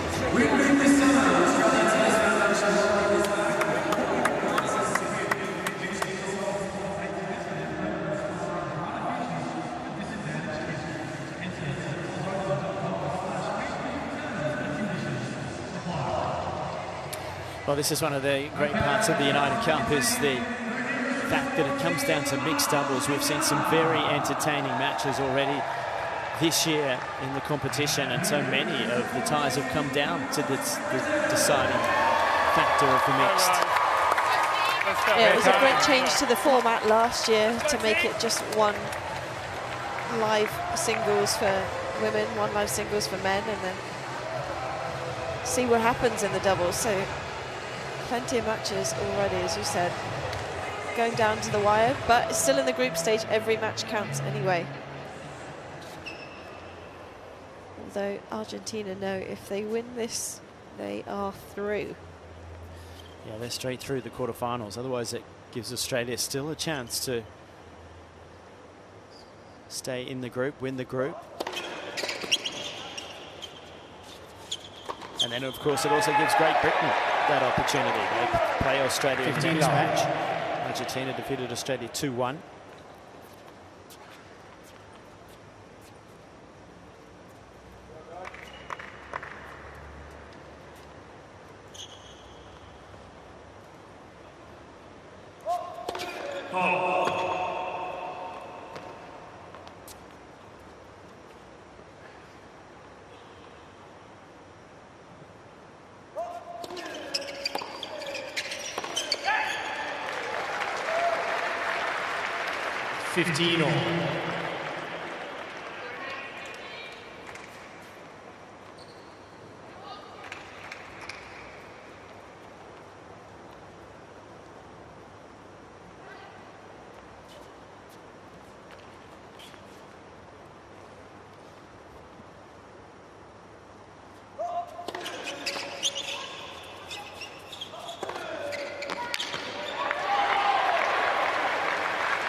Very deliberate with his shot direction, isn't he, Etcheverry? Yeah, but that I didn't mind the return play. That chip over Carle, as you mentioned before, she's only 5'4". Well, that's a good return. But then you've got to expect another one coming straight back at you. Yeah, you've got to be ready.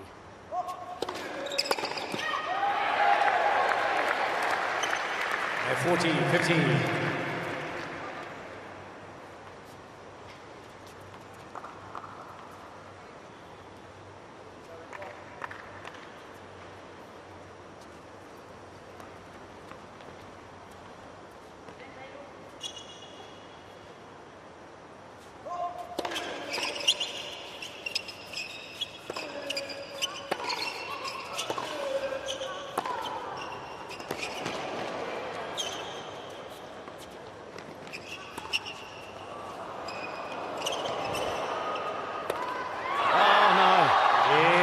Etcheverry covering some serious ground across the baseline.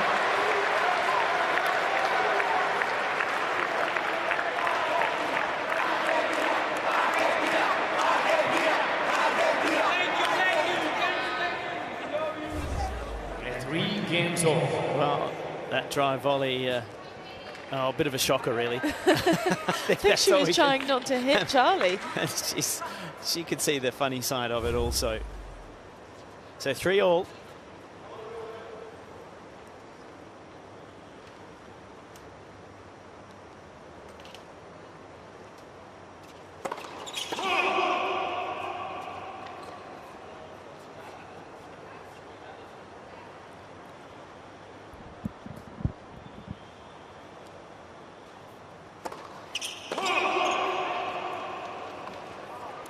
Love 15.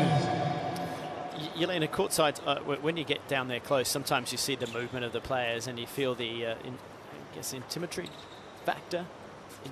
factor. Can you sense any of that down there?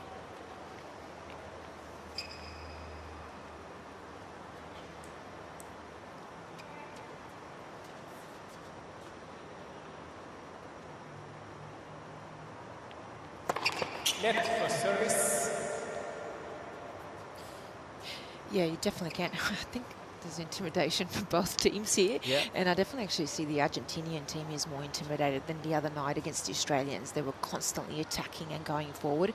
And you can even see the Argentinian team cabinet keep telling them to go forward. And I think that they're both going down the line. hit the lobs, and yeah, I think there's a little bit of also just uncertainty on where to go even. There's a lot going on.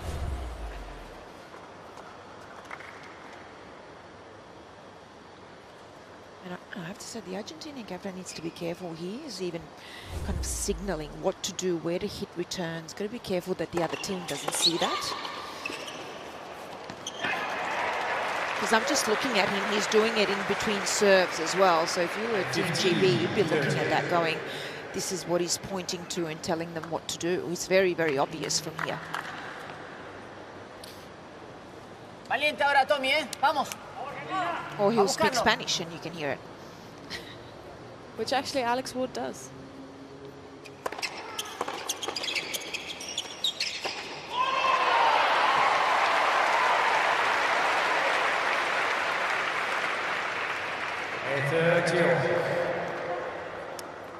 Broom takes a good cut on the forehand volley. He's missed a few, but when he gets it, he's not scared to take it to its target. I quite like that. He gets the ball through the court. Just got to, when he commits to going to a side here, got to make it work.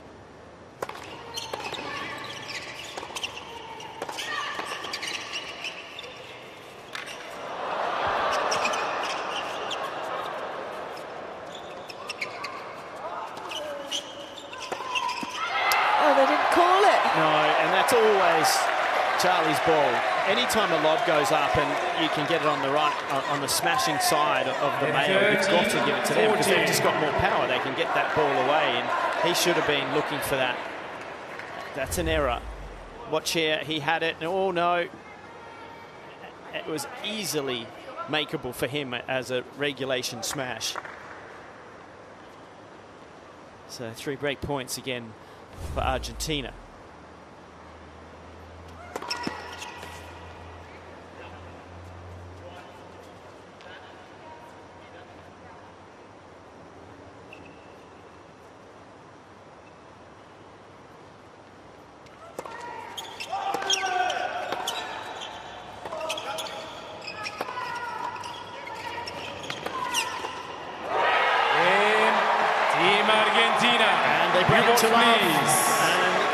Themselves in front once again. Argentina 4-3 first set. Team Argentina 4 games to 3.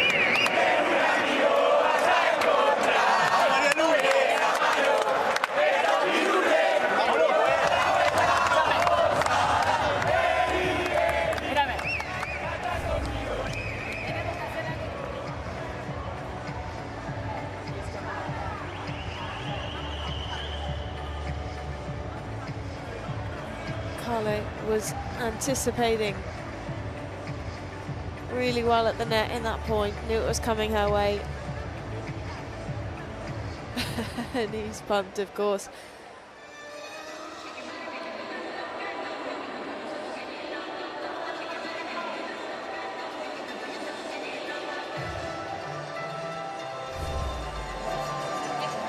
Y en el segundo punto hacemos lo mismo. Saque cuerpo revés y te vas. Y te cruzas. De una. Ya con la pelota acá no va a poder tirar paralelo. Y nos madrugamos. Escúchame. Y si lo ves mal, en el segundo saque te cruzas de una. Esperás hasta el último momento y cuando le está por pegar, te tirás y a la mierda. Si no, igual no tenemos chance. Si le tiran fuerte a ella y tenés el flaco encima, perdimos igual. Entonces cuando se apoya, pum, te cruzás.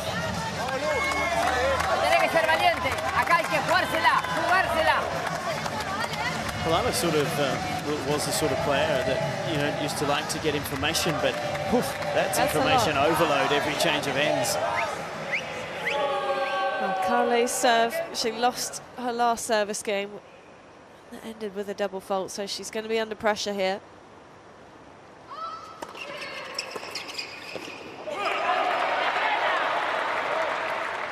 15 love. But you look at how much more room Etcheverry is taking up at the net there, that Boulter feels like she can only go really far back cross court. That's why I like him not playing on going into Boulter's backhand, because the easier one for her to pull is to pull it off the line. That off one is difficult.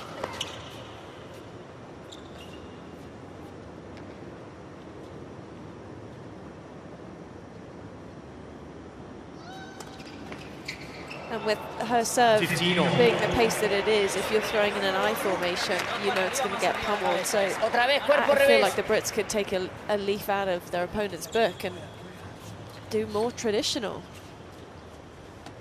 Yep, I wholeheartedly agree.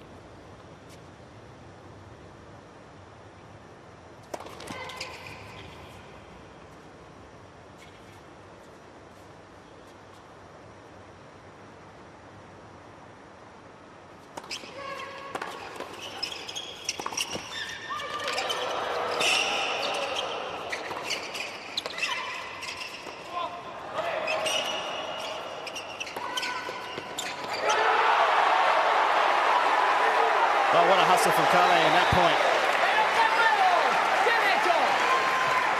There's a few Argentinian fans who might actually topple over the side there because they're leaping up with so much aggression.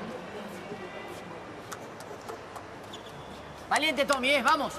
That was a huge point.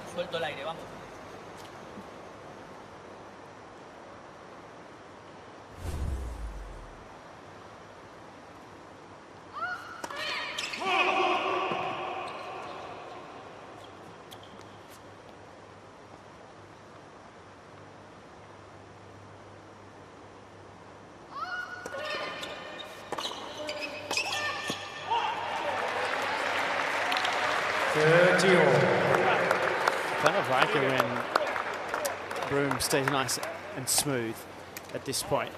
He really let the racket head go big early in the first few games. That's a bit of nerves and tension, but that was a really good return. Pick your spot, but just keep smooth, because there's adrenaline really flowing through him, and he's got to be able to keep control here.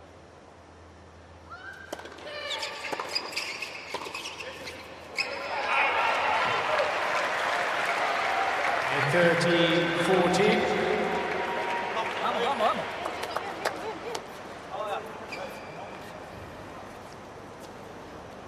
a chance to break again.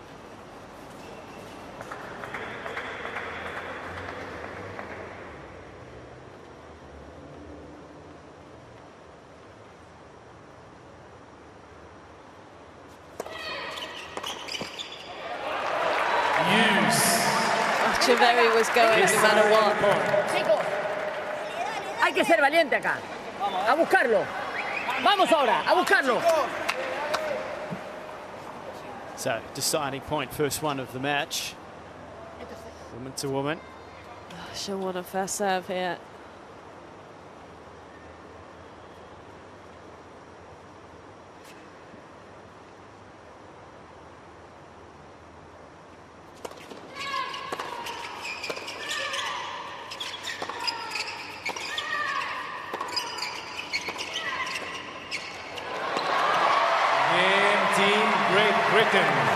Nicely done from Katie Boulter to handle the pressure from the back of the court. Charlie.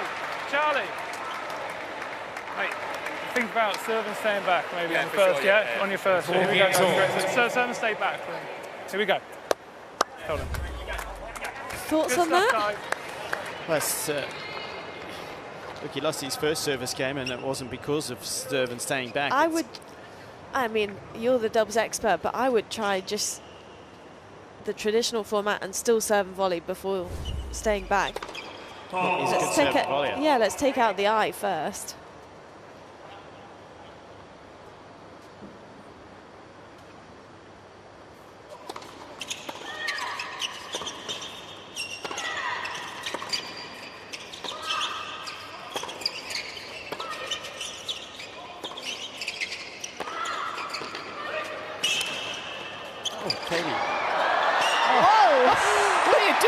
Well, she was doing the right thing, apparently.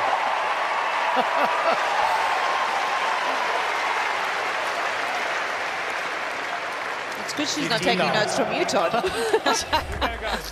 Where did she come from? Out of all the shots that I thought they were going to try him in the rally, I didn't know that one was coming. Well, it's an important point too, that first one.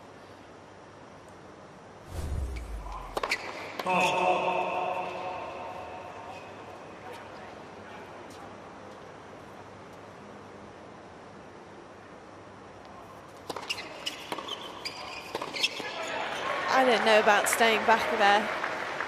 15. I don't think it's natural for him, but I mean, really the key is maybe take a little bit off the first serve. First serve percentage is a bit low for Charlie here, and that's putting you under pressure. Yeah, their first serve percentage for the match is 62%, which is better than the Argentinians. It just feels like he's got that much more room to cover, though, after the first serve. 15, 30. And even that one right there, that was a good return from Kale, but that would have been a relatively straightforward volley if he was serving bowling right there.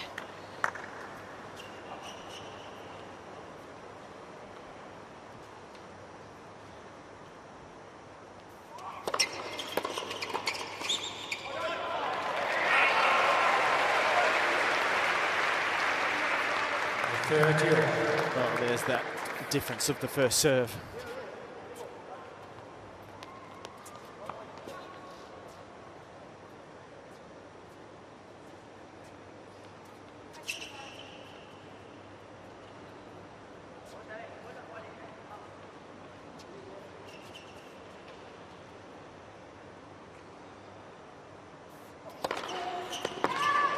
Nicely done.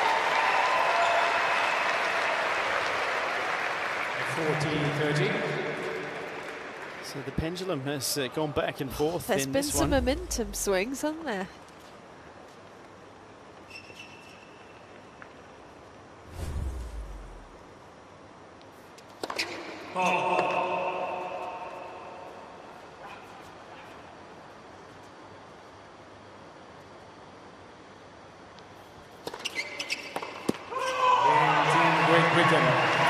Very important hole to serve for Great Britain, and they've got the lead again, 5-4. Opening set. Really good. 5 games to 4. When you're serving to Etcheverry, that can be a first serve sometimes. To get your first serve centred up and to go to his backhand like three-quarter kick. It doesn't have to always to him. Well, the players have been out and about all around Sydney in the lead-up and days off here in Sydney. This is Strongazoo. The French team were there yesterday. Wonderful couple of photos of Hugo Humbert feeding the giraffes. And what an amazing view it's got. You can get there by the ferry from Circular Quay across the harbour, and there some of the animals have one of the best views of Sydney Harbour. Back to the Opera House and of course the Harbour Bridge, and the zoo itself cares for over 5,000 animals, 350 species included in that. Nice little pickup as well. Wasn't bad that.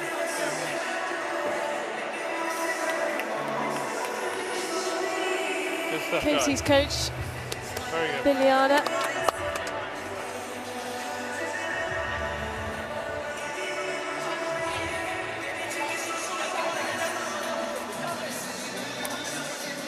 Very good, mate. Keep looking for the net. Keep looking for the net. Go, Bolt. Here we go.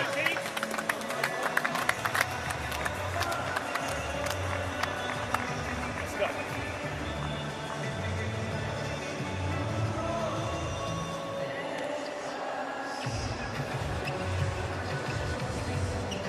So really big game coming now for Thomas Martin Etcheverry. He's played well. He's held both his service games reasonably comfortably, but there's a different pressure on this one. Serving to stay in the first set after having a break twice. Team Argentina.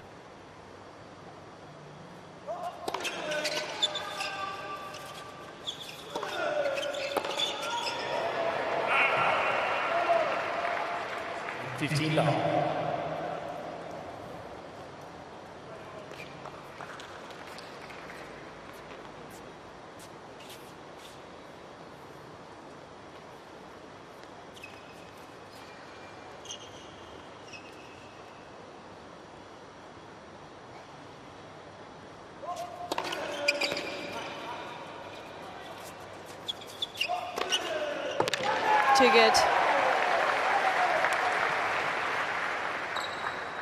13 love.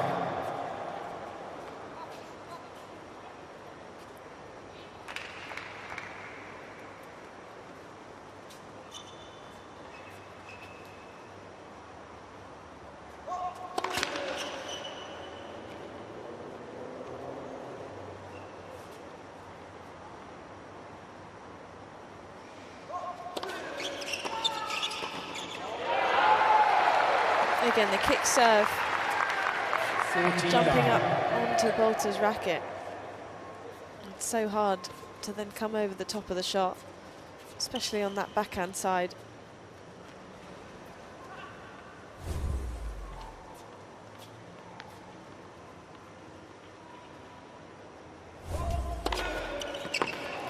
The impressive hold to love, so immediately pressure goes back now onto GB's end of the court. Katie Boulter serving.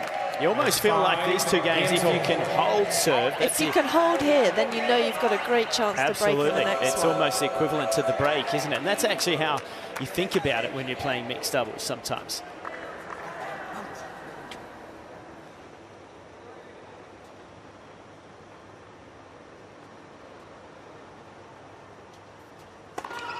Oh, what a start from Katie. Second ace. One of the key things from the female perspective when they are serving is to keep the percentage high. First serve in makes such a difference in the mixed. Doesn't have to have huge power, but just making it really changes the mindset of the returner. If you can pop an ace like that, then it builds more pressure.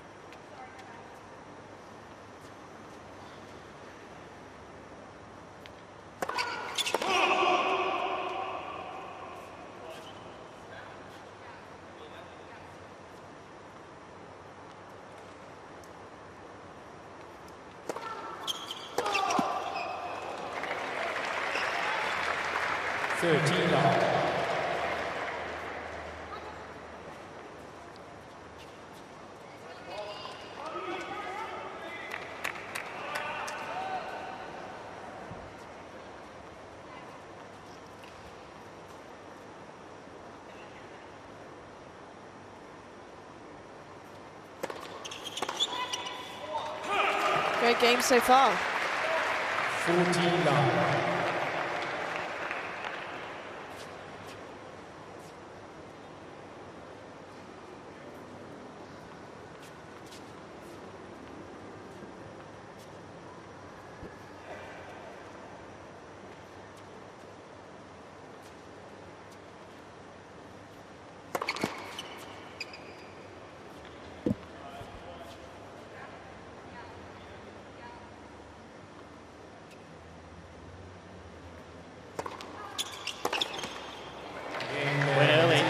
Disappointment there for Etcheverry. So a love hold.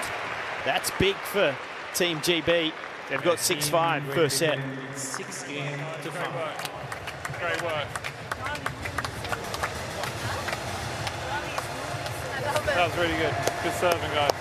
Interestingly, one of the top right guys that you see there, Craig Veal, he's coaching Lily Miyazaki, who's the number 2 on the bench, but also coaches Desiree Kravchuk, who's in the top 10 on the women's doubles, currently in Perth playing for Team USA, but I feel like a lot of the doubles direction's actually coming from him, even though he's not coaching either one of these two. It's all good. Yeah. Yeah, just keep them in.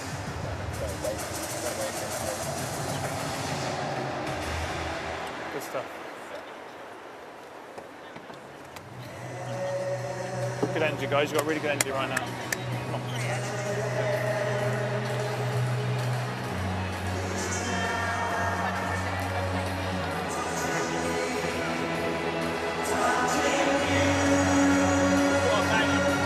Bangers.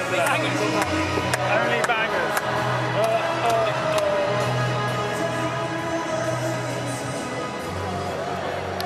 Well, Katie Boulter, nice and relaxed on the changeover.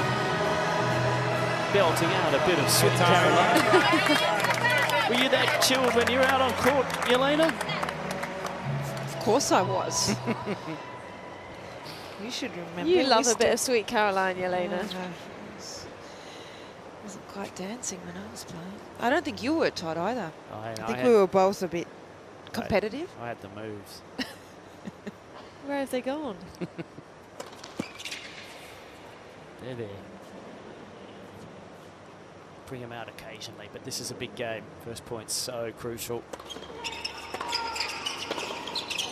Nice return from Katie. Doesn't overplay. At serve too. Almost a double. Oh, Carlo will be thinking, I've lost my last 2 service games. I just need to make sure I don't double fault here. But the serve is sitting up nicely as a returner.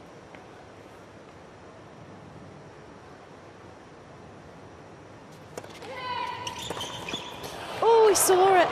There was a lot of room. 15. How early did Etcheverry go as well, just to make sure that he helps Carle out. Todd, you talked about the intimidation factor. It's really obvious now for Carle, not just with the serve, but knowing what's coming after the serve. She looks really uncomfortable.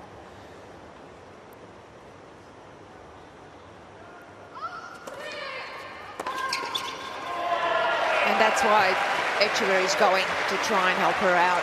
Well, this is where you can see the male players start to overplay as well. When they feel like they need to do too much out there, he's moving there when really he just needs to cover his line, given that basically both returners right now are trying to hit that spot.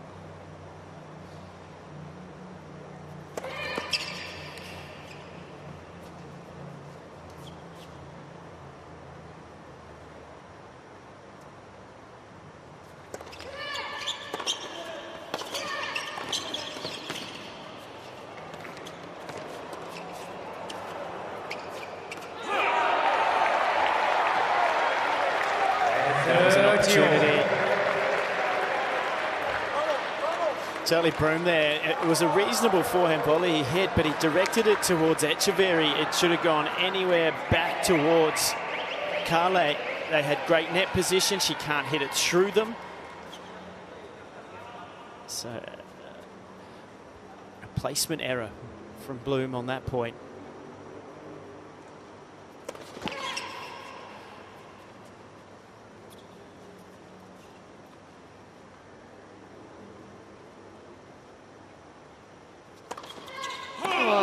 Feel that one coming.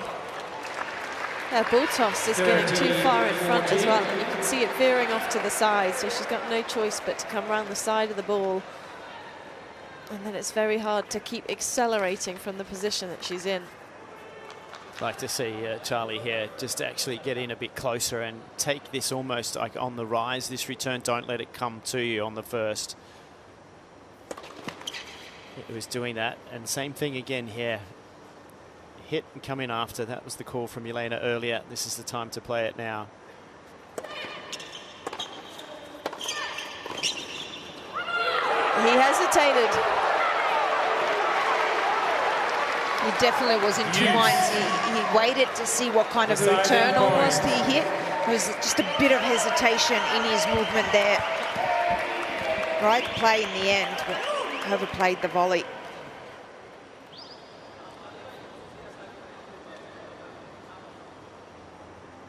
So this is a deciding point. It's set point and game point.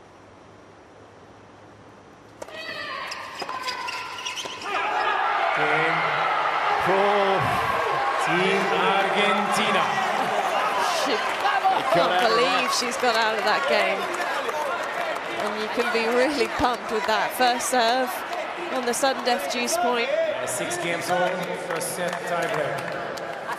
Got to give credit here to Carle, though. That was a first serve. It was into the body, especially after hitting a couple of double faults and not being able to make a lot of first serves. That was clutch. Yeah, under pressure. Wow.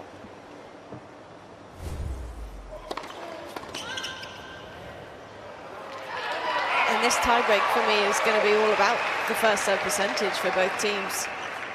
1-0 Team Great Britain.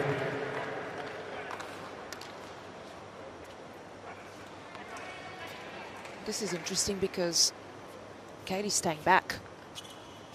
And that was GB captain saying for them both to stay back.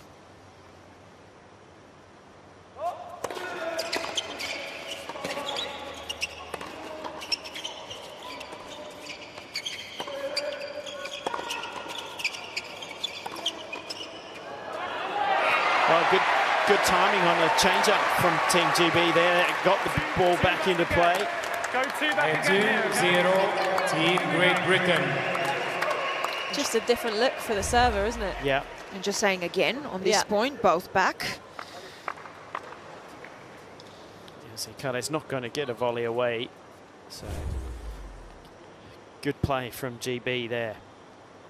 First mini break for them.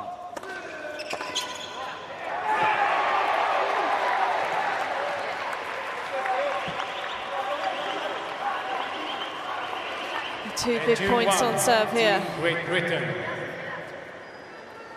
What will they go for?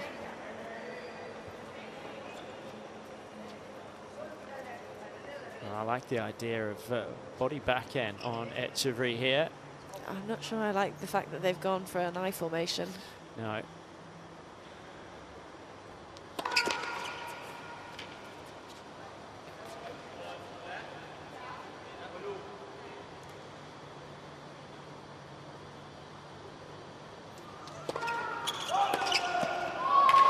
That was a good move from Broom there. He just got enough movement to get Etcheverry to take his eye off it. Well, that's 3 returns now that Etcheverry has missed. Yeah, and I've got to say, he's very far back.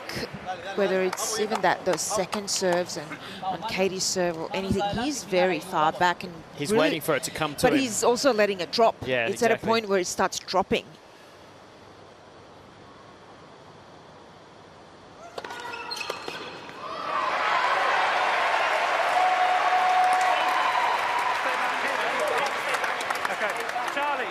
Forward 1, Team Great Britain. Hit and stay back. Here we go. Yeah. Stay back again.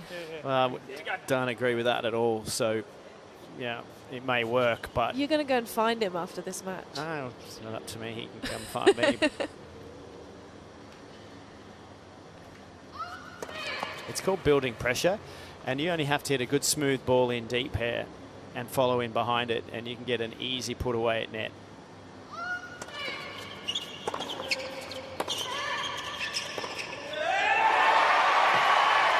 But that's a good one too. Credit where credit's due, and Charlie Broom's played that one beautifully. 5-1, Team Great Britain. There you go. Yeah. See the rally first, no problem. Good work, guys. So. Well, Etcheverry's actually crossed a few times, but he's not made the volley, which, maybe you don't feel the same kind of pressure, but you can do back on he's both very his much returns, first and second. active. Right? You go back on his first and you go up on his second. Right? Here we go.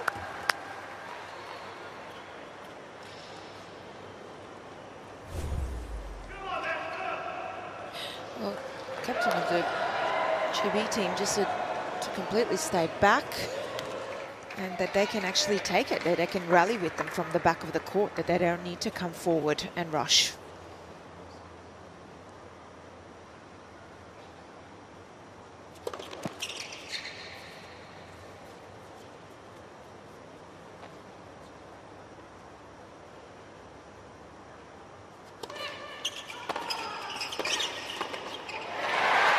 Dominating this tie-break, Great Britain. So good, so good. Great move. 6-1, Team Great Britain.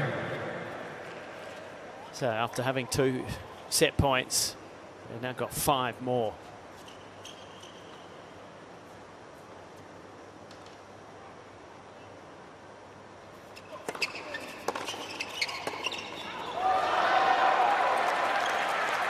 A 6-2, Team Great Britain.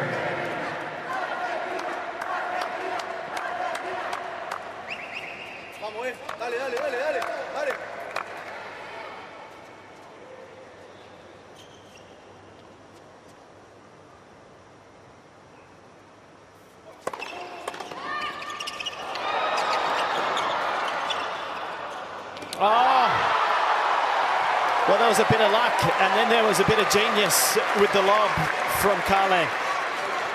Oh my word. Great feel from her to open up the racket face. There was the luck, and this was a well-placed shot. But have a look at that flick that was lob. a really nice little topspin overhead. So 6-3. It's very close all of a sudden. A 6-4, Team Great Britain.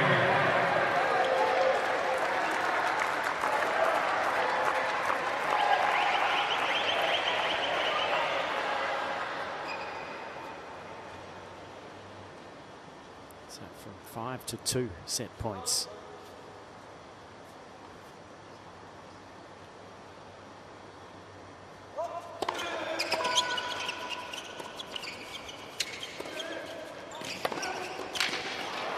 And they got it this time.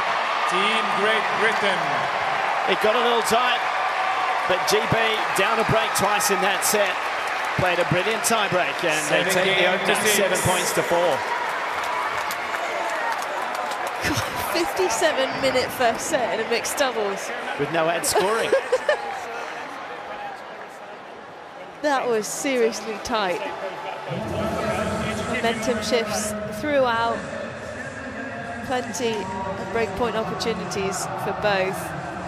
Yeah, I think in the end, the first serve was what lost the set for the Argentinians. 54%, the fact that Carle lost her serve back-to-back, and it just allowed the Brits to stay on top of the returning game. So they'll be thinking, right, let's lift that percentage and get to work here. Fun set of tennis. I would say Boulter definitely grew in confidence at the net as the set went on. Well, I really like Katie at net when she's moving, when the feet are moving and she's not so wide with her stance. It allows her to just turn the shoulders a little more and get a better finish on the volley, like that one there. And this was that. Well, then she wanted everything. Moment. Yeah, she said, "Oh, hang on, I'm building my confidence," and off she went. But definitely did a good job on her service games as well. She started to find some good rhythm, and that was crucial for Team GB to stay in the set and then to get that lead. They're pumped. Yeah, it feels like on Boulter's serve, on the juice side, she's able to hit both spots really well, no matter if it's a traditional format or if it is the I formation. Time. That's where we've seen her throw in the aces down the tee.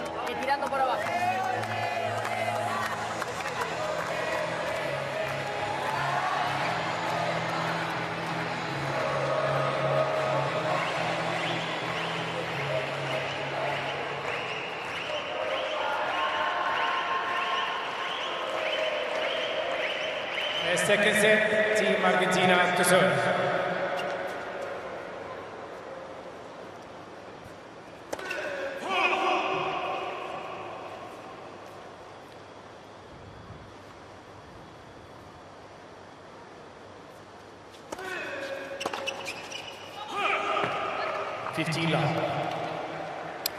So this is Group F in Sydney, Argentina, Great Britain and Australia. It is all getting very tight indeed. If Great Britain can sneak this mixed doubles, that keeps their hopes alive, as it does with Australia, and then they will play each other, and that will be an interesting one. Argentina defeated Australia 2-1, then it'll come down to potential sets for against, then it would come down to games for and against. I'll let you get the calculator Yeah, out I'm not at that good point. at that. There's experts for that.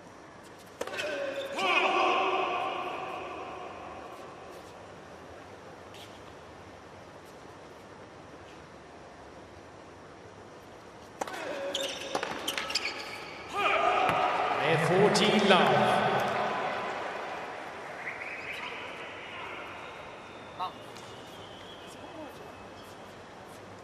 Team Argentina will know how quickly this could turn around for them if they keep themselves in it.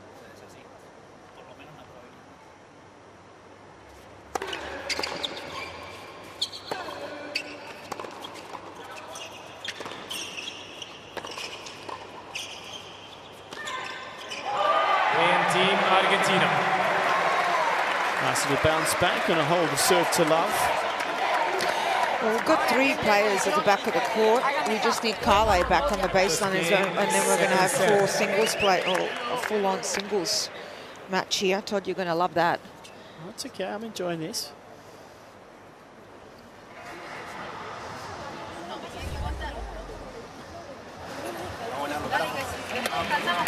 Not sure we need a drinks break though after 4 points. Or any more information. Tactical overload.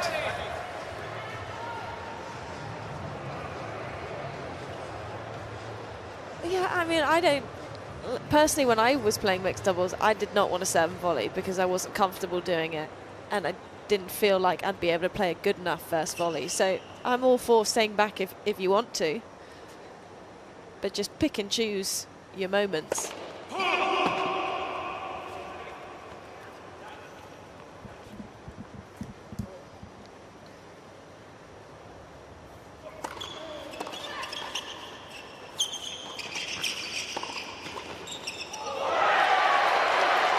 But you would come in off a second serve. I was personally more Especially likely women's to return second and serve. volley than serve and volley. Sure. Yeah. I think what we all got to remember is that if you hit a good approach shot with the right angle to it and you both can get into net, the percentages are severely in your favour of winning the point. And so it's about knowing angles and where your opponents can hit off the ball that you give them and what you cover then at net. And that's what's important. It's about where you place the ball to set up that next shot. I think that's what a lot of people get, or maybe forget, don't realise, is if you come in on the wrong ball, it doesn't matter how good you bowl it. But when you set it up the right way and you bet 2 people at net, well, 15, then you've got very good odds.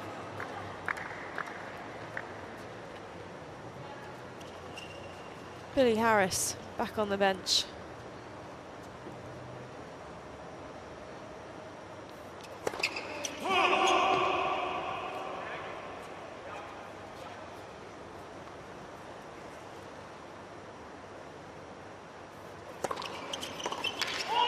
Good second serve.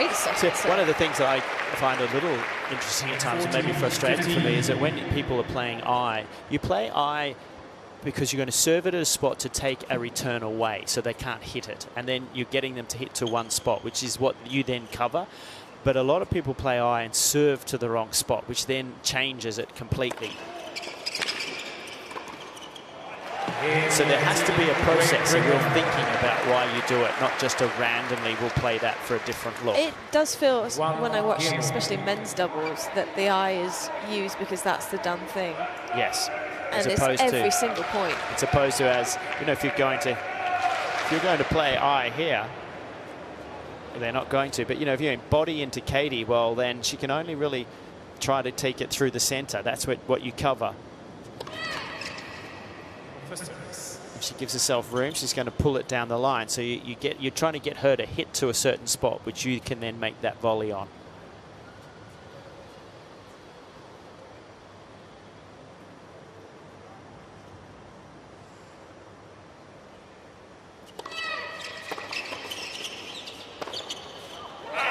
Which is what Katie did right there.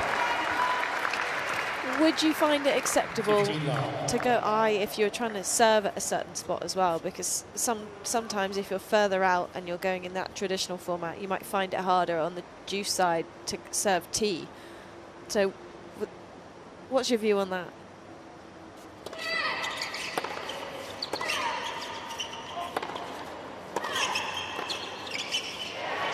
I think he is a lefty as well, so. Yeah, well, yeah, because you're the lefty. Well, you've got to go to that again. It's the positioning of where you're trying to get the opponent to go, or what you're trying to take off them. So, you know, you're not going to do it if it's not comfortable for you. And that's the other thing. A lot of the net players are telling the server where to serve. I mean, if you wanted me to hit a certain serve under pressure, I needed to call it, not the net player.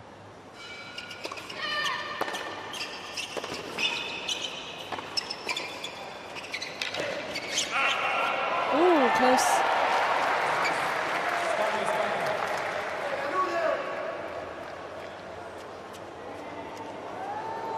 30-15.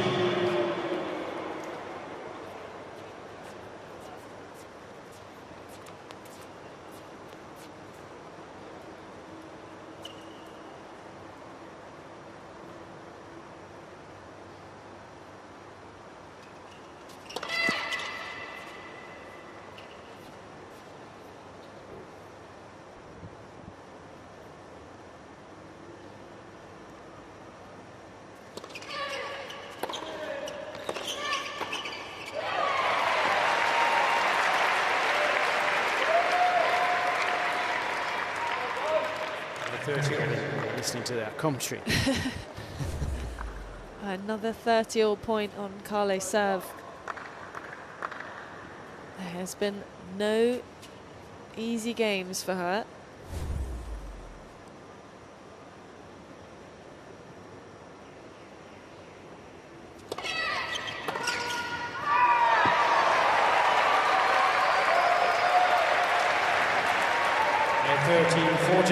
Yes, and that's to my example, or what I'm trying to explain there. If you're going to go body backhand like that, then this is really the only return that Katie's going to be able to hit from there with confidence.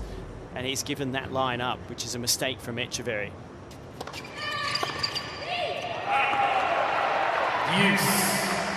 Because it's much tougher to hit inside out backhand. Exactly. Yeah. Exactly. And if she does, too good.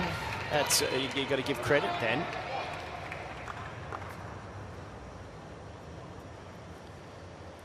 So you'd almost go back to the well here if you were the Argentinian team. Go straight back into the body on Katie, give a bit of room, and Etcheverry cover the left side.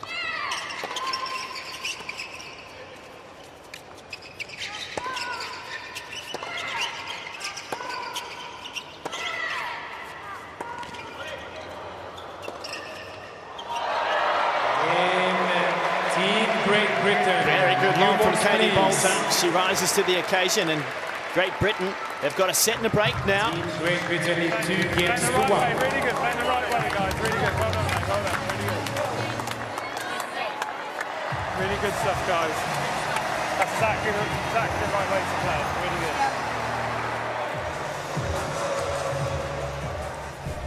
When you're watching this, you're kind of thinking, this is what Australia could have been doing the other night, aren't you? Very much.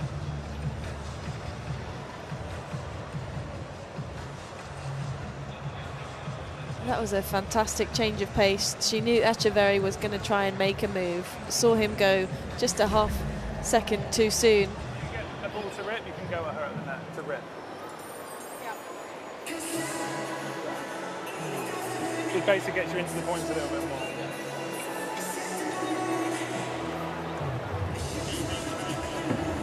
Good stuff, guys. Yeah, they're definitely growing in confidence here.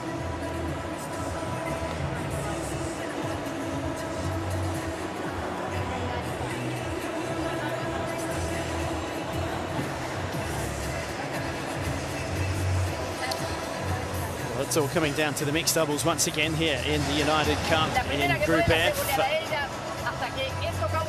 Risha De La Peña has been giving instructions all day long. Very verbal in the role that he plays there, but also enthusiastic and positive. He's got to remain so. So this is a huge service game for Katie Boulter. This is if she can hold here. They become very heavy favourites to get this match done for Great Britain.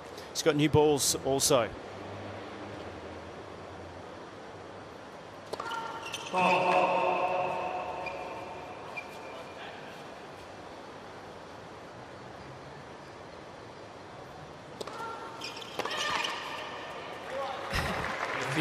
Quite funny, between the first and second serves, Charles Broome was trying to do the hand signals to figure out where she was going to play the second, and she didn't even notice. Don't stress me out, I just need to make the second serve. That was what I was saying as a server. Let me get it in the court first. That's half of the battle. And that's what we used to do, no, Todd? Yeah, you might talk about the first and then the second. Yeah. Just don't double fault. Yeah, it's like I like that you think I can place the second serve in the first place. I'm just trying to roll that thing in. You want me to hit a jumping kick serve? It's sliced body or sliced tee. Those are your two options. That's exactly right.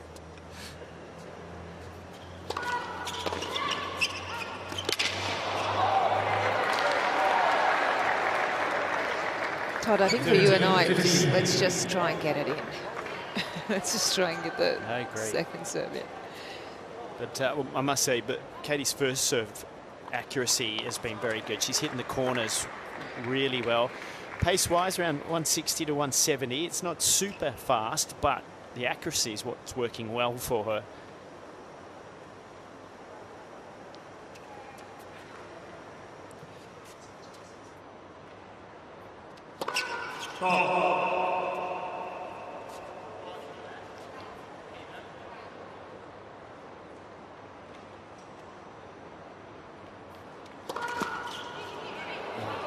There you go. Give it a compliment. Jinxed it. Commentator's curse immediately raises its ugly head.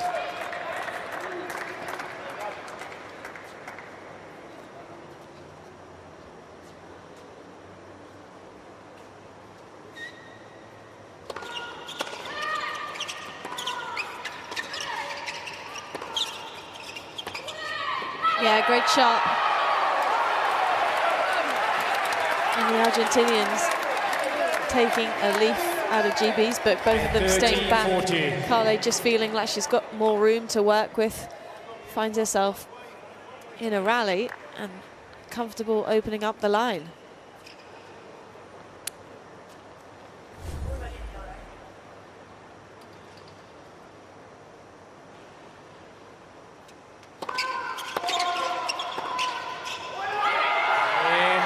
Said it was going to be important to hold and not able to, so back level again.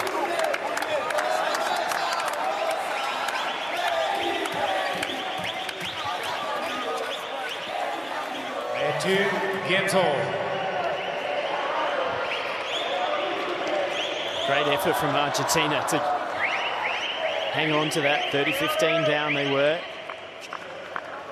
Yeah, it just felt like the different look when he's moved back as the server. You just feel that much more pressure.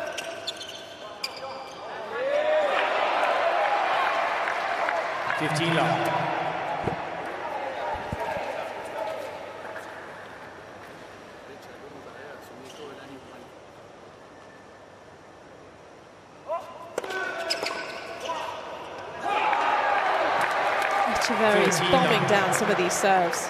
196.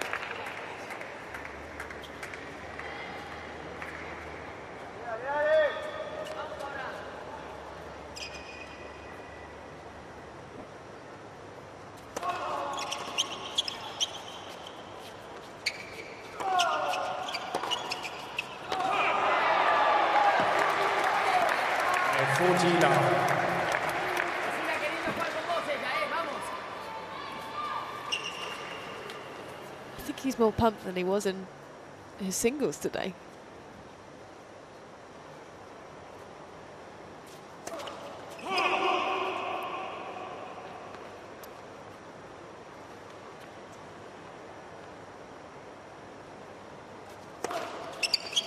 Second serve ace, 7 points on the trot for Team Argentina, so yet another momentum swing in this mixed doubles. Yeah, gone through 2 second set. Great Britain having taken the first.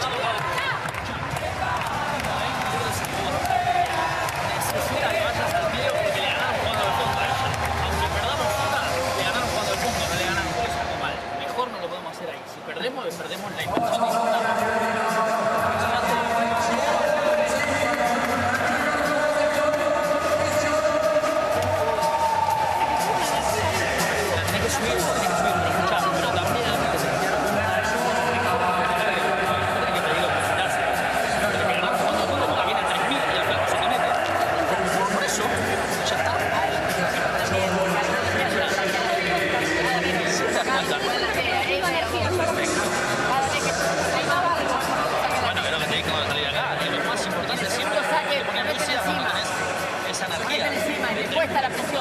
Porque aparte siente que le vas a atacar a la jugadora, entonces trata de hacer más guerra.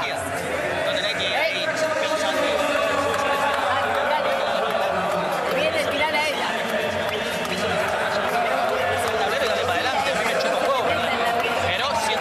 Rachel De La Peña, not short on a word of advice and information, and I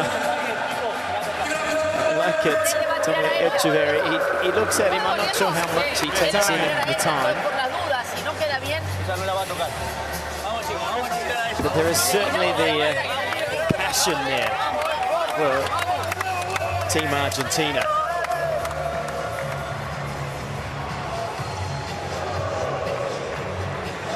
So, Charlie Broom coming out to serve for Team Great Britain, trailing 2-3 in this second set. This match to decide the tie between the two countries.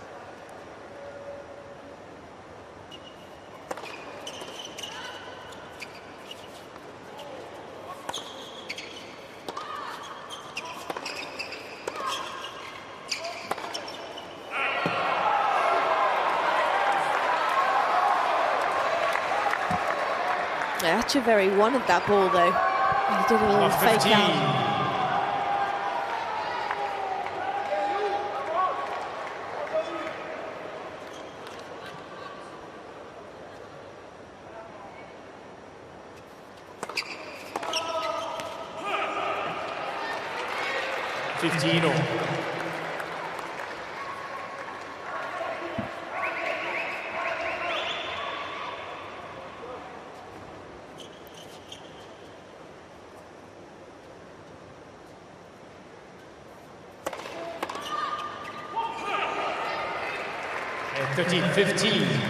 Two important first serves in a row for Charlie Broom.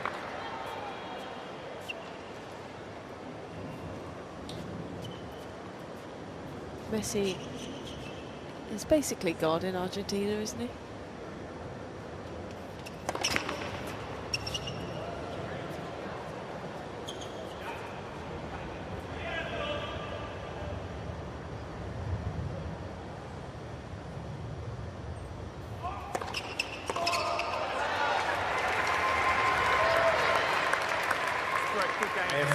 There's been 5 or 6 returns in this match that Etcheverry will want back.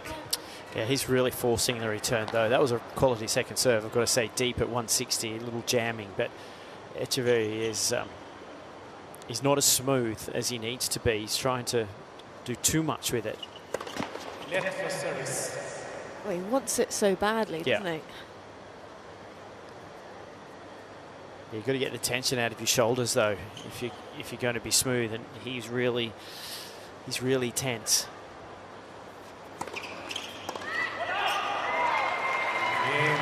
Team Great Britain. Good hold there for GB. So now we get down to these two crucial games again. Serves of Kale and Boulter are the two games that are going to decide this match. One way or the other, whoever can hang on to their serve. Etcheverry was passed down the line on this deuce side by Boulter. So will he try and be super active here, or is he going to hold firm?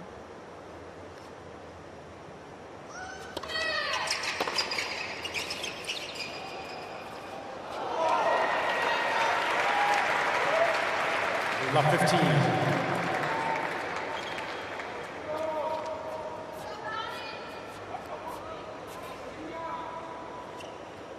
One thing for certain, when Katie's returning, you know she's going to have a good go at it. She doesn't hold back.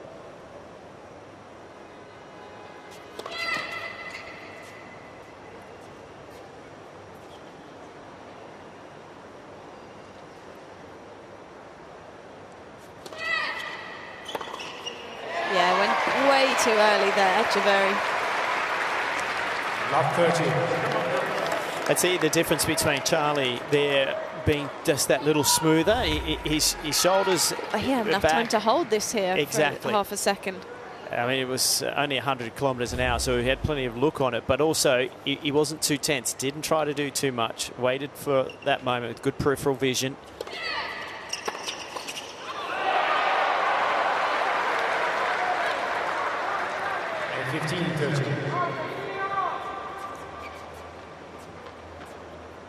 This is where really, I mean, when there's no pace on the ball, it's so important with the direction for Carle. Struggles to really get it anywhere out of the centre.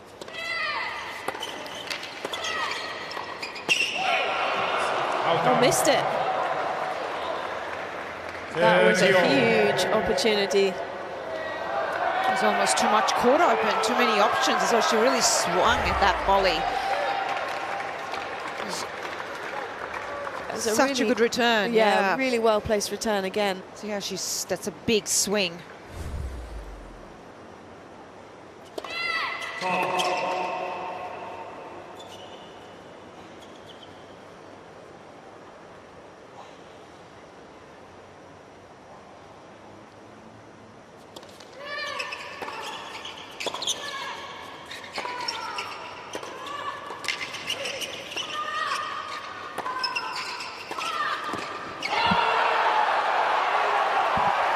Gosh, that's 2 match-winning volleys on the racket of both Katie, 1, and then Charlie, 2. 40-30.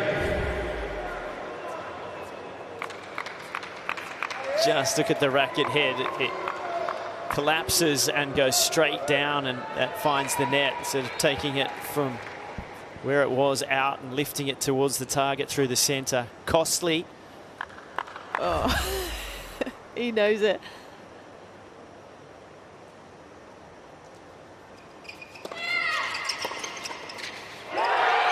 That's a huge hole. That's like a break for Argentina. They've got momentum. Pressure back on Team GB. 4-3, second set. Team Argentina, 4 games to 3.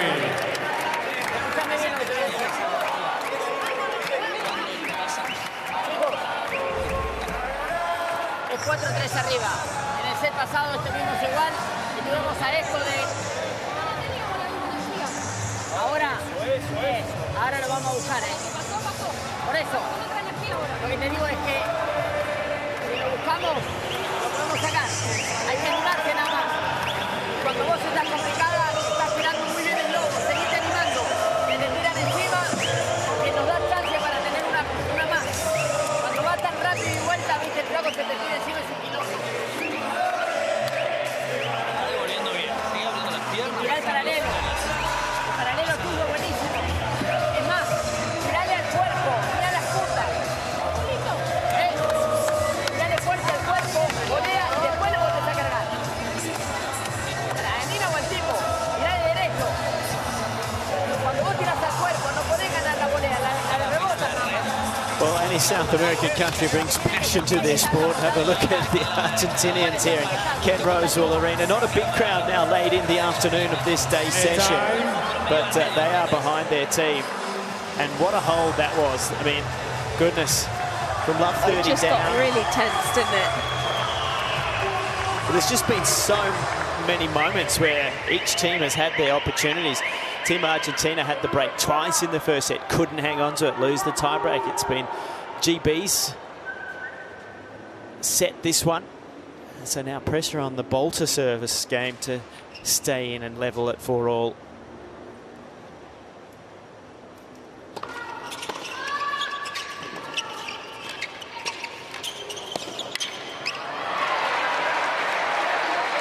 We've been talking the last few days about how quickly the momentum changes in the mix, but really from Boulter's last service game when she double faulted, that's when you already felt the shift. And plays a tentative point straight after because it's 15-30. And it just gives the opponents a look back in.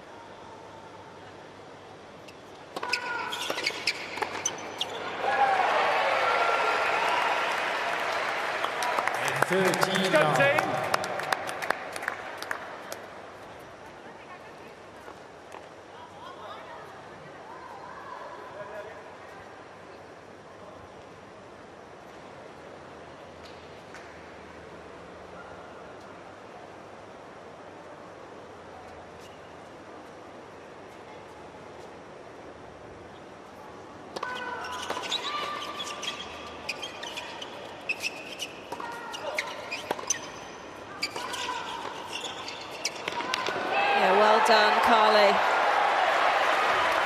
Look at the forward movement from her now as well. I really like it. I mean, she didn't win the first point, but yeah, she's taking it on, isn't she? She's saying, all right, well, I'm going to be positive, be aggressive. Look at that. Hustled there. And that goes to my point about getting forward. If you can get net position with the right angle, your chances of winning the point are high. But that's what a bit of momentum and all of a sudden some confidence does to your game.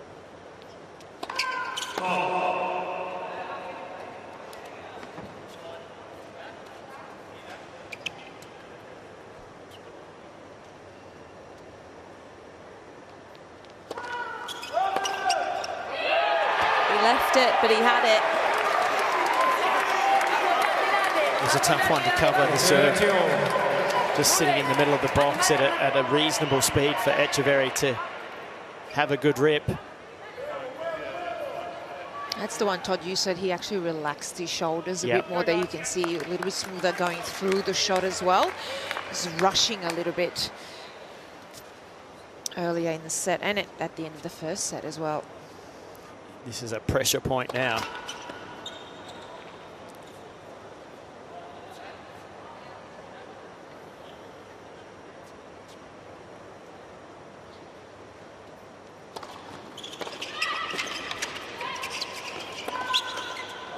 Oh, Carly again with the forward move though. 40-30. Well done, guys.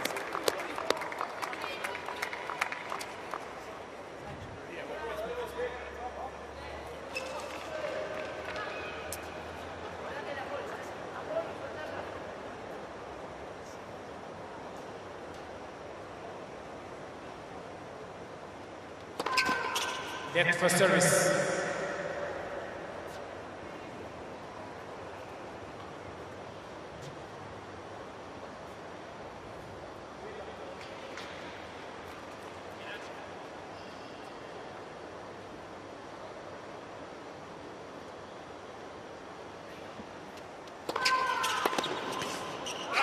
It's a great serve.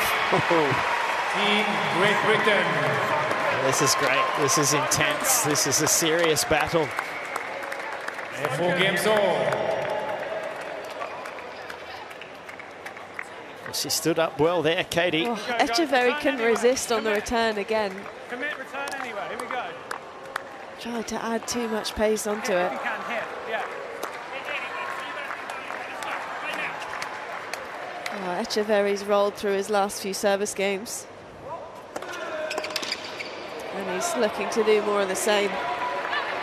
15 line.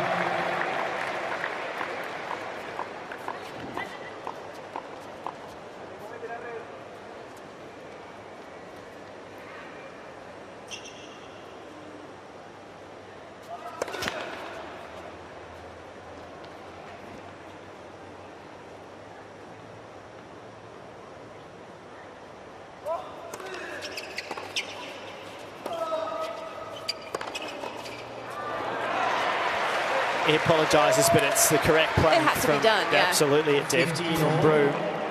And the issue at that occasion was actually, just watch Carla hit. She starts to backpedal. You cannot make it. See, she's going backwards. You do not pick up a reflex as soon as you do that. But you're never going to take that personally as well. You know exactly where it's coming as the net player there.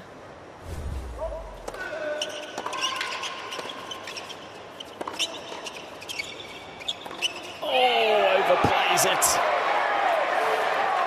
He was actually too polite. That one should have gone straight back. Right, he didn't want to go straight at her again. No time for chivalry now, Charlie. Actually, he lifted up out of that one almost like you guys said. I was feeling bad. I don't want to hit it too hard, and it cost him. He lifted up out of that shot instead of just completely following through it towards the target. And that relieves a bit of the tension for Argentina. 15-30 there, very different.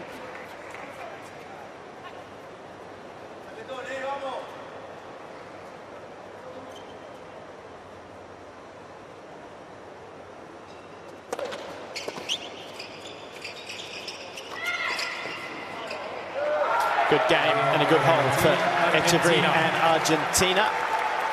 They go ahead 5-4 after GB took the opening set. Argentina, 5 games to 4. Recordar las jugadas que hacen high formation, globo de la red, porque te saca siempre la T, se te tira la mina encima, siempre la misma jugada. Eso es muy bien. Mira a la pelota cuando el flaco la está por tocar y vas a ver si va bien, porque la mayoría lo sabe que la pelota no va bien. Yo lo que quiero que sienta en este game particular, que pelota que tocas, si la tenés bien le tirás por un pasillo, si la tenés mal le tirás a ella, fuerte a ella, nada más, a ver si la toca y la tira fuera. Pero el flaco tiene que sentir que cada pelota que toca, lo que sentiste vos recién, cada pelota que toca van a atacar a la mujer. Siempre siguiendo la jugada. Hace que juegue peor.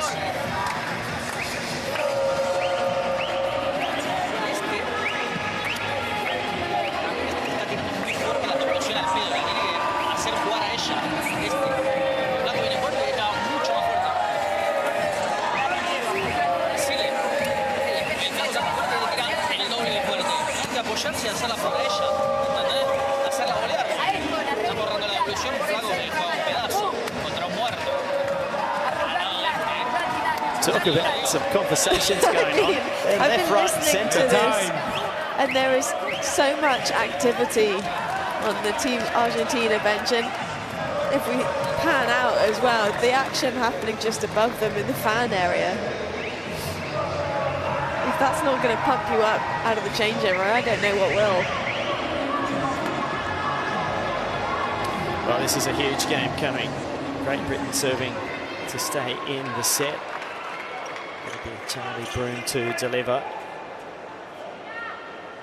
And Katie better watch out, because I think if Fibbit's going to be coming her way at net. And that's a good start. Good aggressive first volley this time. 15 love.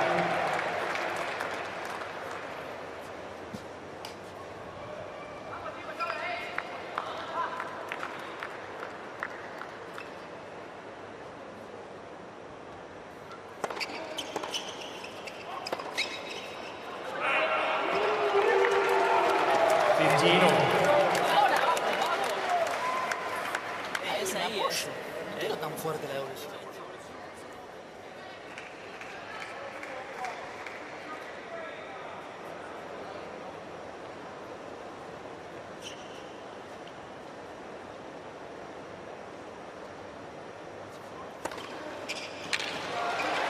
Big serve. Took some pace off. What you've been looking for, Todd, just to make the first serve in 171.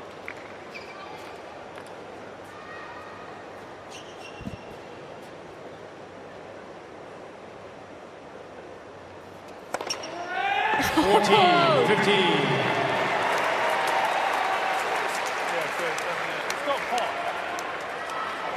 207, that one. Huge increase. I think there's some adrenaline flowing through. Well, if you can fly through this service game, put the pressure straight back on Carle's serve. Oh, he does too. 204 to back up for 207. Enormous. He's feeling it. Certainly is. Gee, that's a great service game. Game's over.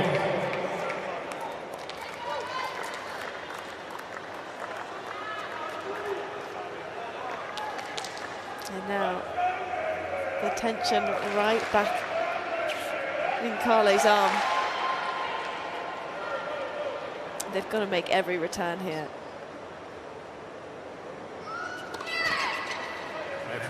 Equally, Carle's got to do everything to get first serves in play.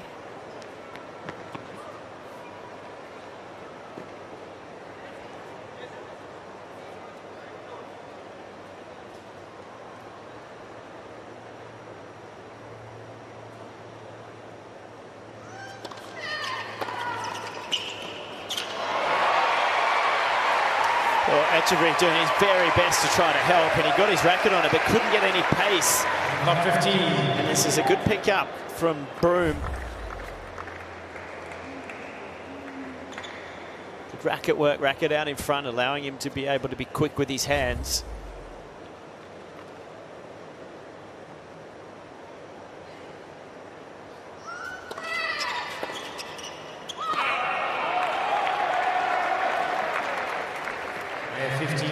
possibly the best serve of the day from Carle there. 140. She struggled with pace. That's the highest. But it had serve some she's hit. movement to it as well. Lifted up after the bounce.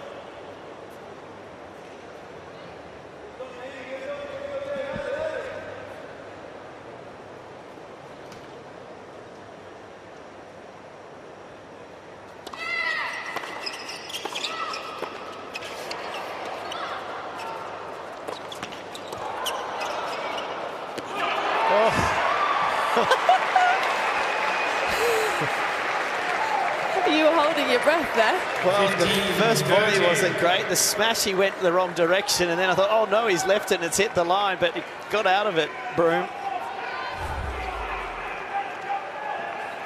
Yeah, that smash should be rolled cross-court every time. Get some slice on it, make sure. Imagine his heart when that ball left, went by him. Big point now.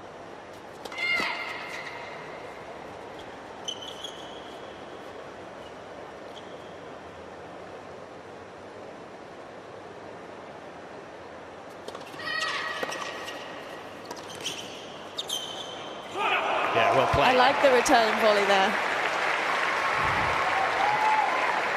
15-14. Nicely done. So 2 break points.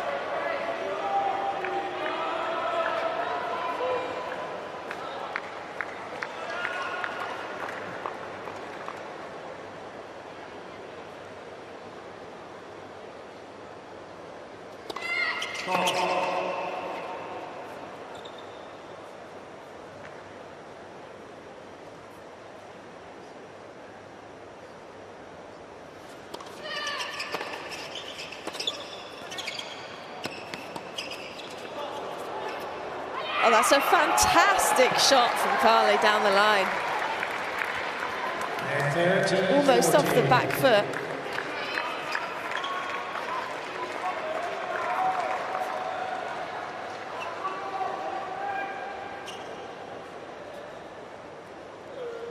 Second break point.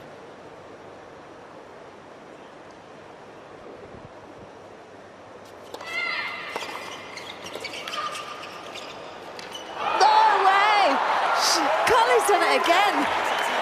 Incredible pickup off the return. Was that Kaney's ball though, Yelena? I'm not sure. As soon as she hit that, I kind of think she went, "Oh, that was not mine." Remember earlier in the match what she made? And maybe they just try to go too fine She with that. had enough time to play a topspin backhand as well. Well, now it's a break point, game point.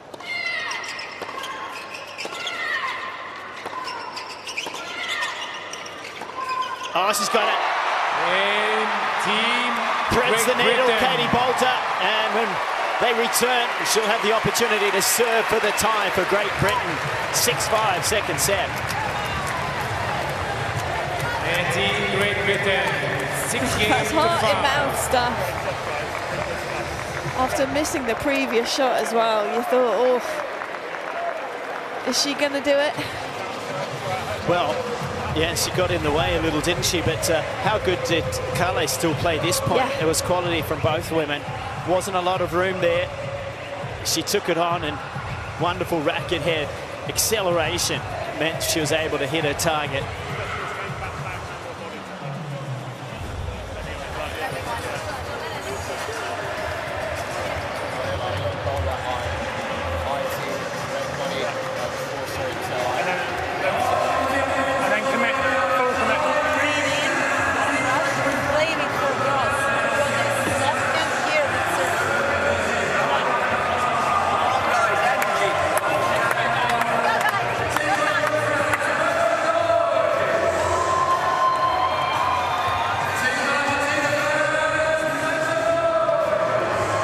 Well, the advice from the team captain, Alex Ward, was quite simple and I think well structured. He said, just commit here now and have your strategy, your plan, where you're going to serve, what the net person's going to do, and stick to it.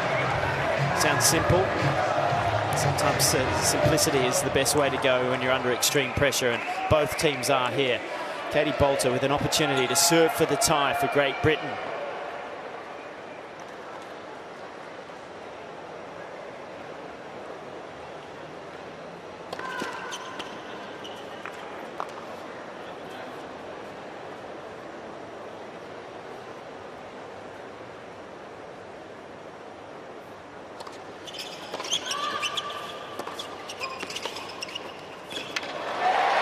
the serve must have been the outside edge of the line.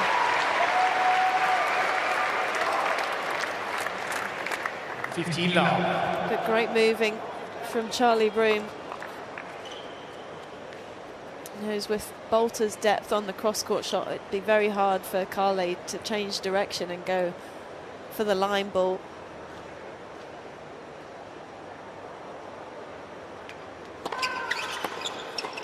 Sensational serve. Ties up. Etcheverry makes it, but he couldn't do anything else with it. I've been really impressed how she's hit her spots on first serves today.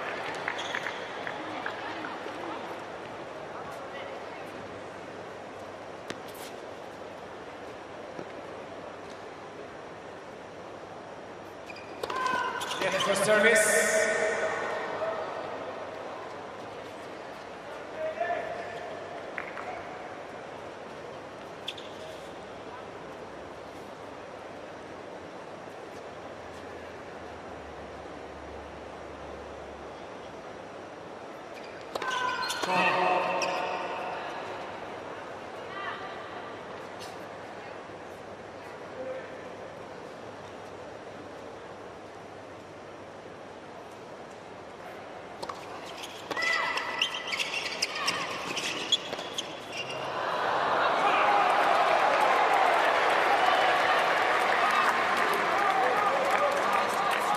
And 13-15.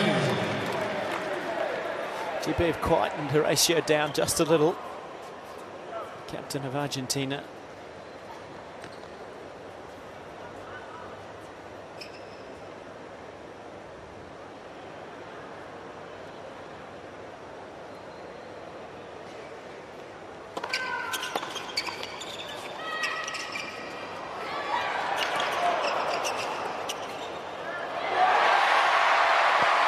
Well, what a shot.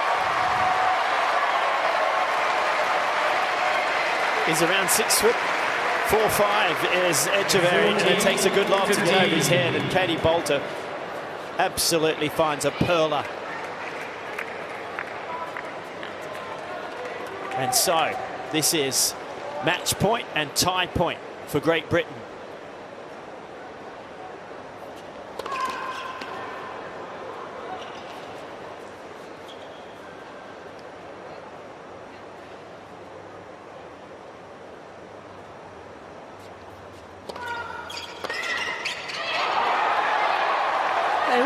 Too easy on the first one.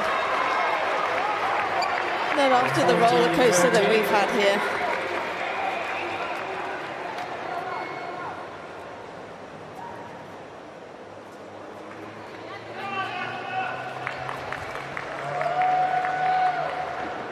Solid first serve needed.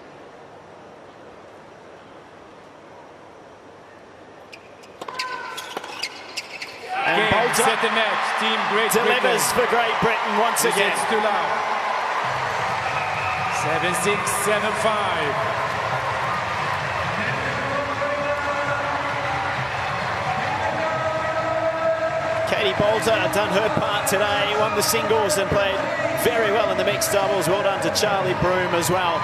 And they have kept their hopes alive of winning this group, Group F here in the United Cup in Sydney. Well, that was a tense hour and 45 minutes, wasn't it? That had a bit of everything, and certainly some nerves trying to close out the match. You've got to give so much credit to Team Argentina, who gave it absolutely everything. But Boulter really got Team GB out of trouble when they needed it today. Started in the singles and finished in the doubles.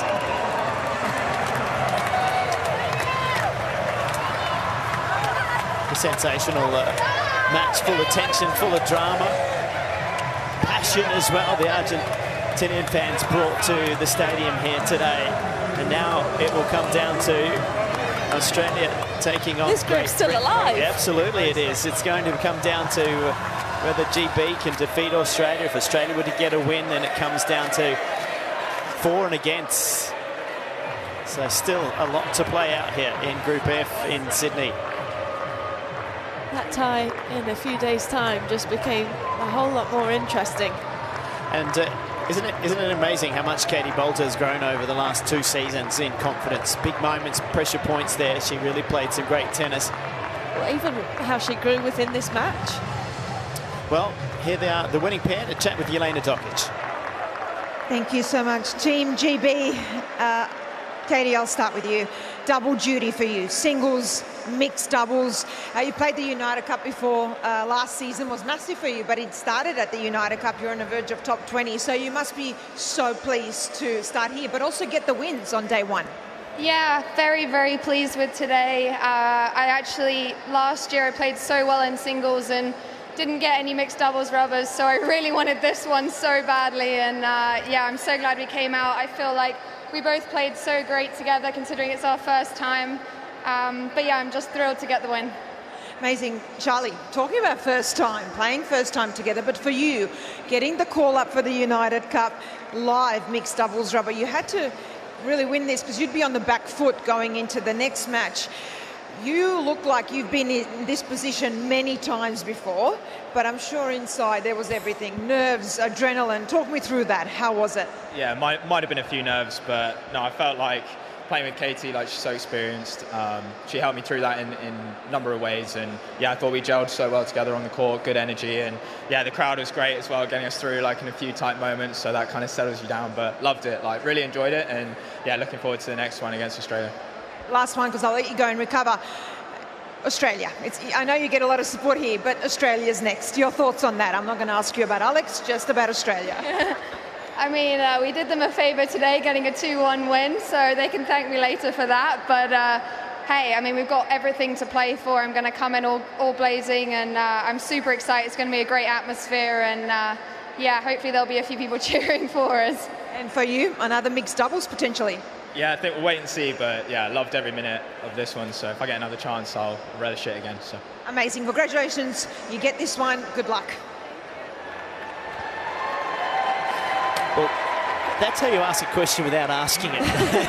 Jelena throwing a good one in right there, because it'll be very interesting. If you go by paper in the next match, you'd expect it to split 1-1 in the singles, and it comes down to the mixed. Yeah. And would Alex throw himself out there? Because Australia didn't have a great mixed doubles against Argentina. Who knows? A lot of variables. But let's focus on the win today. And as a GB passport holder, you'll be very happy with that, Laura. Yeah, and an Australian passport holder, so we're staying neutral.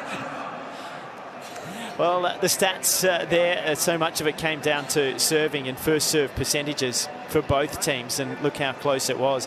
In a mixed doubles like that, it's got to do with momentum and a point here and a point there, and who works well at the net. And in the end, it all went in GB's favour. Yeah, you just see with how many breakpoint chances they were able to create for themselves as well. 4 out of 11, could have been more one-sided. A long day of tennis that they've had, and so a couple of days to recover will be exactly what they need. Well, Katie Boulter there winning 2 and 3 in the women's singles. Billy Harris won the first, wasn't able to hang on against Etcheverry. That levelled the tie, of course, and then that mixed doubles long encounter, 7-6, 7-5. So a terrific day session here at Ken Rosewall Arena. Plenty more tennis to come.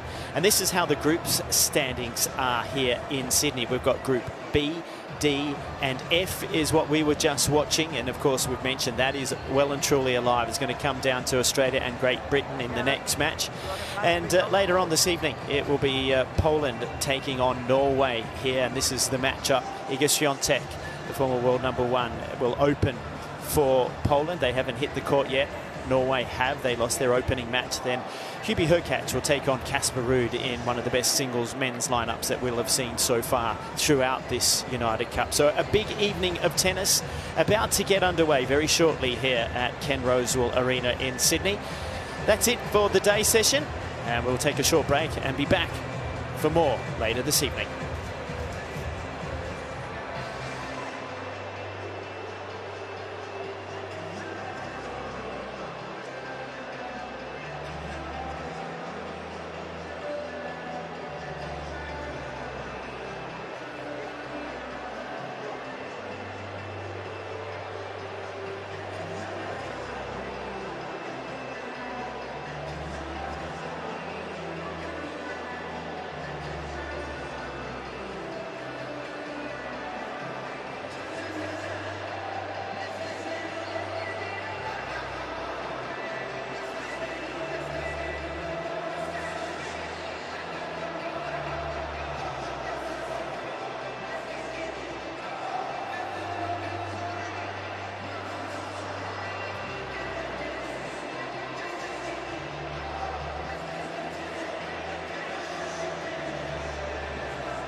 Down on camera, Stubbsy. Down on camera.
Hello and welcome along to the third night session here at Sydney's Olympic Park, Ken Rosewell Arena, and we are all set just a few minutes away from Poland taking on Norway. This is Group B. The Czechs were absolutely superb on the opening day and beat Norway 2-1. And certainly would be the favourites at the moment to win the group. Poland might have something to say about that. And of course, there are 6 groups, and they are all vying for a spot in the quarterfinals. So, this is what we have for you. We're going to have the women's singles to open up from a world #1 and reigning Roland Garros champion against an unfancied Norwegian. And then what may be the marquee match. Ruud against Hurkacz, 2 top tenors facing off. That's not before 7 o'clock local time. And then there may be a switch up for the mixed doubles. That can change after 10 minutes after the singles. We may see Swiatek and Ruud back again, but that might change. I'm Sam Smith, and I am delighted to be alongside former world #4 Jelena Dokic. And we really, Jelena, I feel like we're really underway now, and then the presence of one of the world's best female players really does add some spice, doesn't it, to this competition? Yeah, it sure does. Well, Iga Swiatek, now world #2, but has been for a couple of seasons now world #1. That only just recently changed, and of course a 5-time Grand Slam champion. Let's not forget that either. So such a strong team with her and Herbert Hurkacz, and they have said it, they want to win this title and United Cup. They keep coming back here to play the event. They love it as the lead up into the Australian Open, and what a great session we have on tonight. Yeah, we certainly do. Same format as ever. Women's singles, men's singles, and then the mixed has proved to be such a pivotal match, hasn't it? It's really risen the profile of mixed doubles. We didn't want it to go away. It's really fun seeing the men, we're not just competing alongside each other, but against each other as well. And we've only got it at the Grand Slams, and then also a lot of the top players don't play at the Grand Slams so that they can stay fresh for the singles as well. So it's very unique, and I know the players love it, but we've seen some combinations that otherwise, if we didn't have this event, we would never see. And Hurkacz and Swiatek are one of those, and they're working on their mixed doubles as well. And also we've seen it with Tsitsipas and Sakari, and actually they combine really well. So it's bringing together teams that you usually wouldn't see, but a lot of these stars are now coming down to the mixed doubles, which is so exciting. It's a competition that's spread over 2 cities. I know last year you were in Perth at the RAC Arena, and as we get into these matches, the permutations start to get a little more interesting. We've got 18 countries, and we've got 6 groups of 3, and it's the winners of each group, but the best 2 runners-up also can book their spots in the quarterfinals, and that's what makes it interesting, isn't it, in terms of the countback. There's Malene Helge, who has got a very tough task tonight. But yes, sometimes if you pick up a set here and there, that may make the difference between you going through or not. Which we just had in the day session, where Team Great Britain really needed to win that, and even though they still had a chance to go through, if they didn't, they were going to be on the back foot going into playing Australia next. And now it really helps Australia that Great Britain's through, because Argentina didn't pick up those 2 wins. So there's a lot going on, and it will come down to calculating, like you said, potentially even sets. All the players are coming off at the pre-season. They've all had different kind of run-ins. Some have gone and played exhibitions, some have gone off on holiday, and then they've done their training in the Middle East, or they've come down early. There's no really right or wrong way, is there? Depends what you like, and you will have a lot of players that will test that out over the years. But for top players, they will stick with what works if they've liked it. But what I also like is there's coaching changes as well. And I love when players come from the off-season, you see whether they've worked on anything, and you see it straight away in Australia. And top players will even use these events to still practice and still work on some of those things, even if they maybe lose a couple of matches, but it helps them going into the rest of the season. I love it when we start here, and then you see those top players have at least 2 matches. We've got Andrea Petkovic, former top tenor, courtside. Lovely to see you, Andrea. Are you excited? Yeah. I'm excited. Okay. Looking forward to seeing Iga Swiatek, seeing what she's going to bring this season? Oh, absolutely. Especially the top players. Jelena just mentioned it. They always work on something. They always improve, and I'm very excited to see her here. And I think a lot of Polish fans behind me, in front of me, are just as excited, maybe a bit more excited than I am, and the stadium looks nicely filled up here. They're going to have to go some to beat the Argentina's fans souped up on their mate. Ooh. Oh, goodness me. That was fantastic. Yeah, some energy in this Ken Rosewall Arena with the Argentine team. That was fun to watch.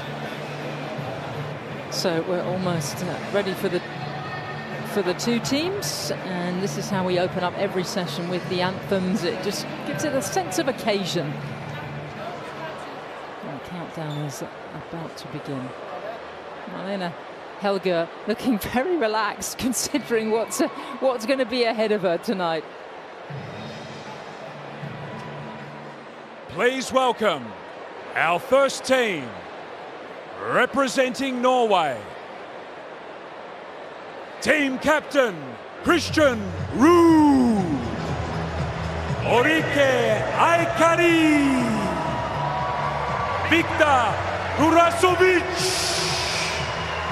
Malena Elgo. And Casper Ruud.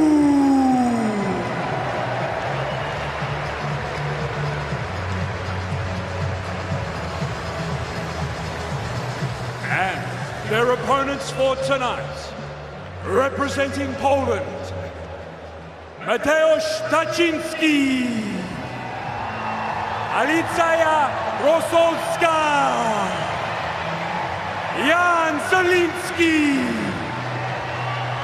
Maja Wolinska, Kamil Miszak, Hubert Hurkacz, and Iga Swiatek.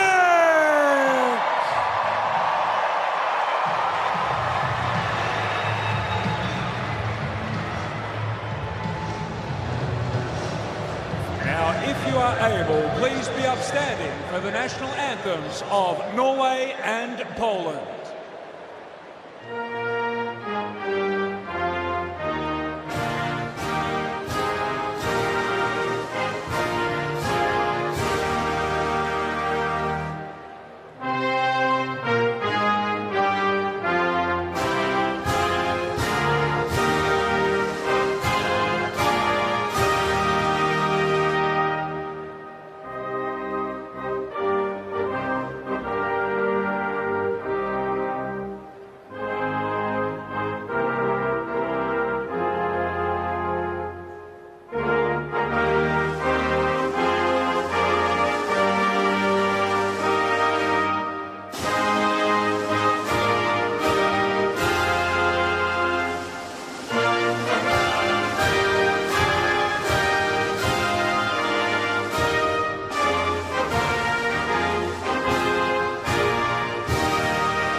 A very jaunty rendition of Poland's national song, which means apparently it's called "Poland is Not Yet Lost." Well, they haven't played a match yet, so they're absolutely fine. It is very lively. It's got its origins apparently in folk dancing. It's called a mazurka and was adopted in 1927, although written a lot earlier. Now, a second rendition of Ja, vi älskar for the Norwegians. Yes, we love this country. It was only their government only recognised it as their official anthem in 2019, but it's been around a very, very long time.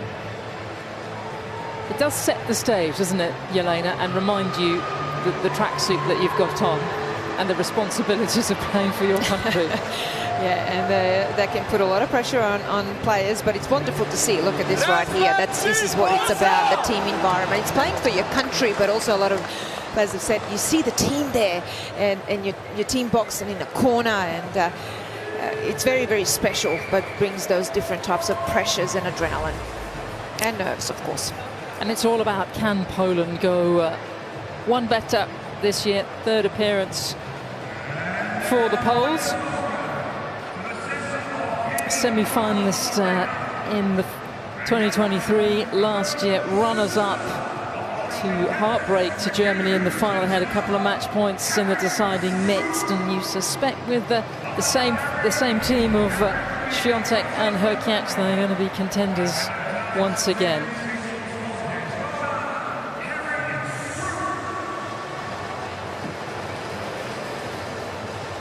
For Norway, they were quarter-finalists last year,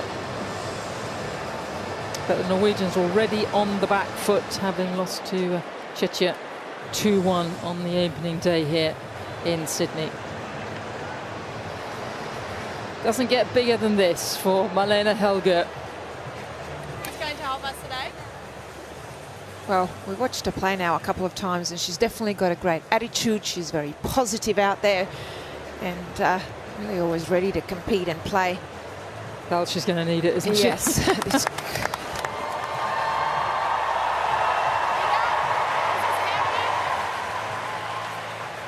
Ladies, a couple of reminders before we start. We have towel bins in each corner. It has your country name on it. If you want to choose the guys to bring the towel, they already have towels stacked there for you. Shot clocks in these two corners and at the bottom here. And we have live electronic line calling. And we're going to take 2 photos, please. 1 photo with Harry and then 1 photo just the 2 of you. Any questions? No? Marlene, we have Australian Open or John Newcomb? Australian Open. Australian Open. Go, Harry. It is John Newcomb. Serve. You stay? Okay. And 2 photos, please. A well-deserved photo that will be printed out and put on the fridge in the kitchen, won't it? Well done. Special moment for Harry. And I love the way that the Aussies honour the past greats. You know, John Newcomb, extraordinary player, we've champion. Got a rich history, don't we? Certainly have. Certainly Maybe have. that's even an understatement. But yeah, there's plenty to choose from, aren't there? There really are. But lovely to see John honoured in that way. And of course, I'd say there's a lot of players out there who probably won't be that familiar with a name such as John Newcomb, because it is a very long time ago when he was playing in the 60s and 70s. But they might ask the question, they might go and look it up on the internet, and it starts to connect them with the history of the game. And just, I'm sure you know this, you do absolutely all of your research, but it will actually be 50 years since John Newcomb won his 2nd Australian Open this year at the AO. That is a very nuanced fact, which I'm delighted that you've brought up.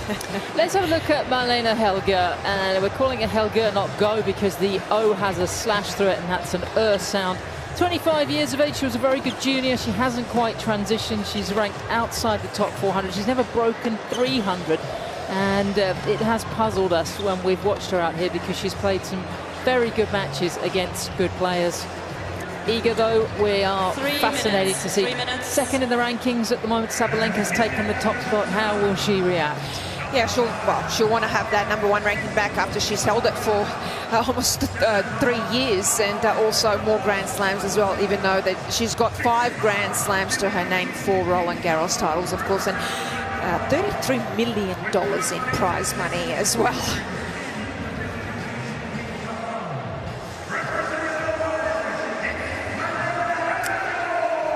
Ken Rosewall Arena filling up now. The great man was here yesterday. He's living these days up in Queensland, but born and raised just 20 minutes south here of the Olympic Park. Not surprising that these two have been inhabiting completely different tennis planets and have never met before. And on paper, this could be a run out for the 5-time Grand Slam champion. Humidity's dropped from this morning, but still a very warm day, and we've been lucky with the weather because right before the start of the tournament there's a hell of a lot of storms and very high temperatures here, and there'll be a hot one in there somewhere, but the players won't mind too much because that will help them get ready for Melbourne.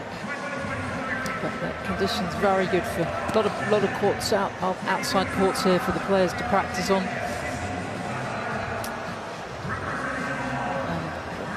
It's all about preparation for this Australian summer.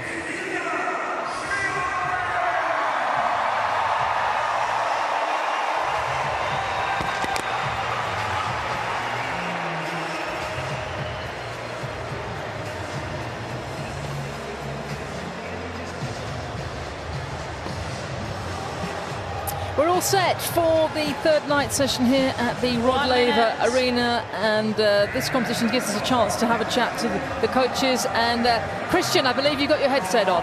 Yes, I'm here. I'm ready. Okay. I don't know if you can hear me above the din. It's Sam Smith and Jelena Dokic in the commentary box. If you look at the back of the stadium, we'll try and wave to you. I see you.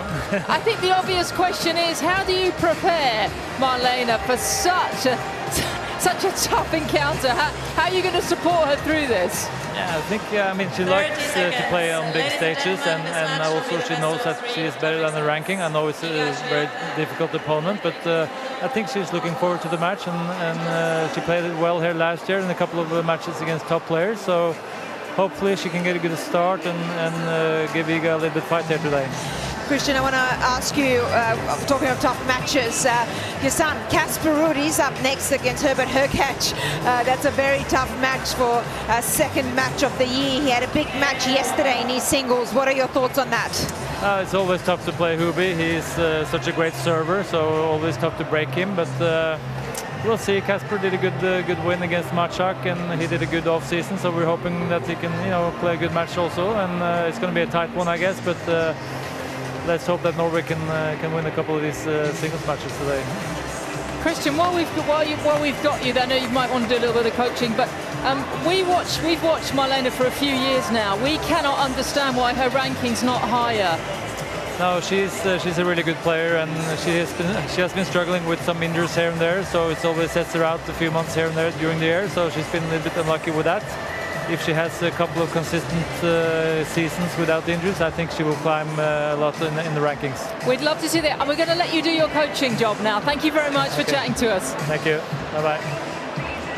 It's interesting, isn't it? It is interesting. She's so much better than her ranking, and I doubt if Iga will underestimate her here. She would have seen the results. Well, absolutely, and Iga will not underestimate Marlena, and that's what we talked about. And with Andrea, you're down there as well, and we've watched quite a bit of Marlena now. We're not sure why she hasn't been better than top 400. She certainly got the game for it. But I think, like Christian said, an interesting thing, which is what we've been saying, she likes the big stage. But when you're 400 in the world, you play the lower tournaments, which is not always easy.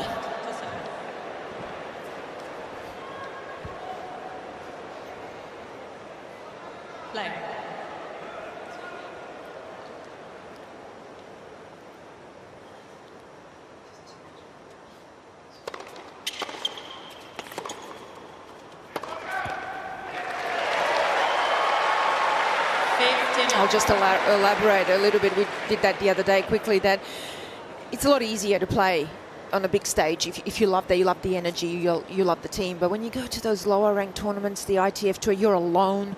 It's smaller tournaments, no one's watching, you're traveling alone. It's very difficult. Well, Helga is not alone out here. There's some very maybe over-enthusiastic Polish fans who can't quite wait for the point to finish, but Iga's played well out here over her two prior appearances.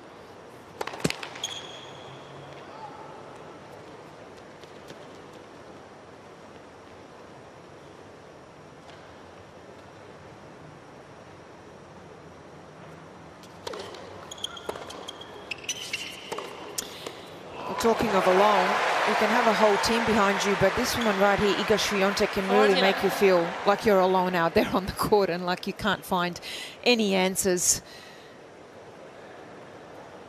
The intensity that she brings to the tennis court, the discipline, professionalism. Incredible.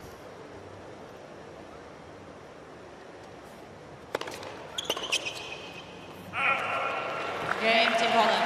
First game. And they get cruising through her first service game. Andrea, what do we need to keep an eye on with Iga out here? What are you looking for? So right off the bat, and I'm so interested in what Jelena has to say about it, it looks like her forehand is a bit abbreviated. Just a little shorter swing on the backswing, and we know that one thing she wants to improve is the playing on the faster courts, and as we all know, the court here and at the Australian Open where she wants to peak in performance.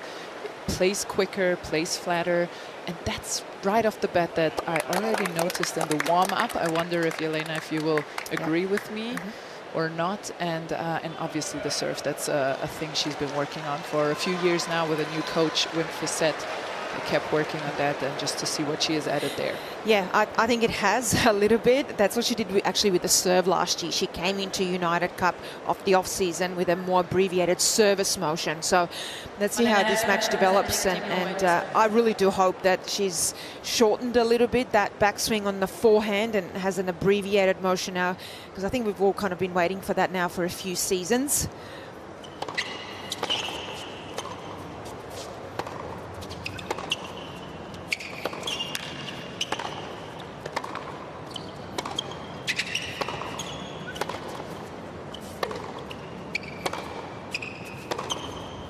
Oh yes, it's abbreviated for sure, and I think that point shows that, Andrea, doesn't it? Off the return straight away, that used to be a lot more loopy because she's already got a little bit more of an extreme grip. She had a much more of a kind of circle that would go back. That's now a little bit shorter, and you could see it on the return. That was a shorter take back.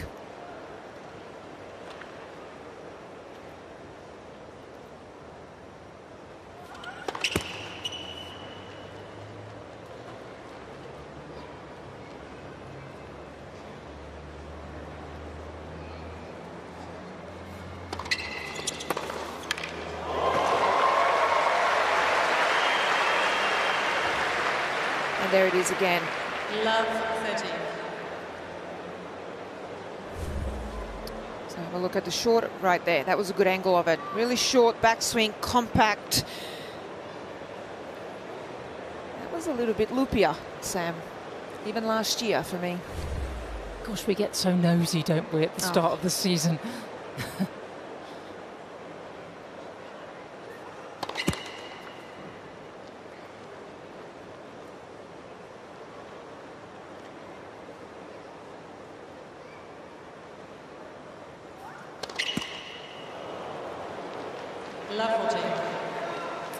The 25-year-old from Oslo already in trouble. And to put this into context, she plays on the lower circuits. The highest ranked player she's ever played was in this competition, world number 15 at the time, Beatrice Haddad-Meyer. That was a couple of years ago.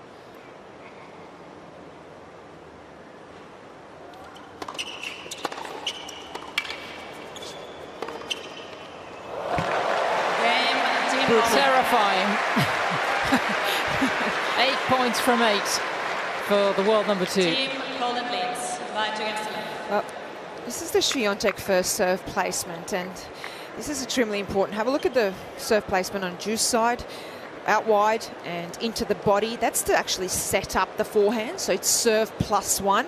She actually does on the outside there body and tee, which doesn't give the opponent any angle to work with again, so that she can get a forehand to look for. That's her literally her specialty, and what she focuses on. Serve +1 to get a forehand. And those numbers coming from her performance last year at the United Cup, where she went 5-0 in singles. She's only dropped one set, actually. She came out very well 12 months ago, lost a set to Garcia. Only dropped one match here in all her time at the United Cup.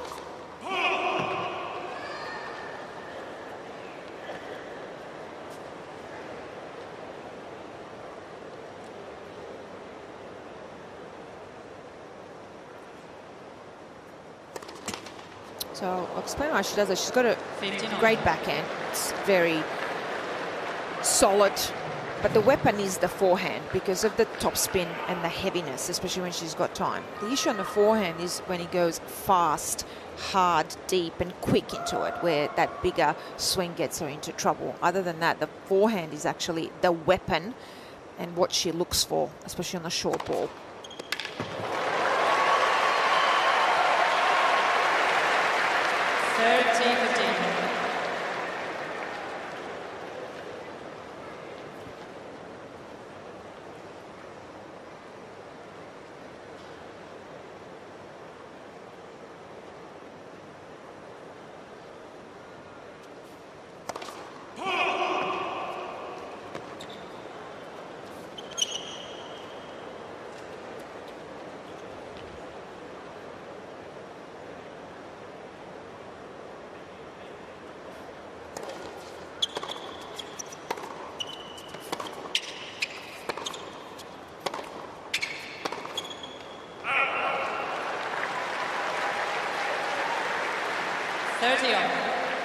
This may be an ideal tune-up for Iga. I think we were discussing it the other day when Marlene was playing. That she must be, I would say, she's playing Mukova, Czech #1, in great demand as a practice partner because she just hits such a great ball.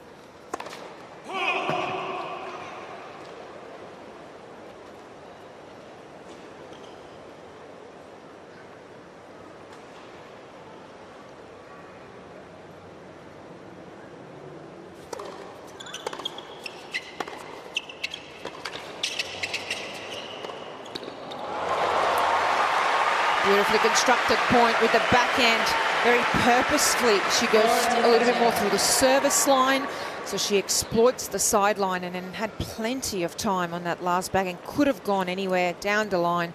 She chooses to go back behind her opponent, but holds it long enough for Helga to commit to one side.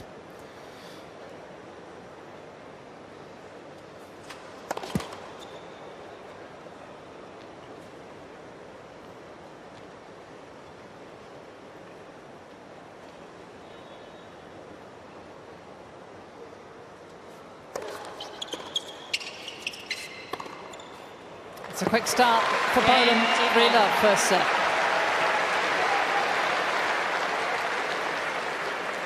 Team Poland leads, line 3 against 7.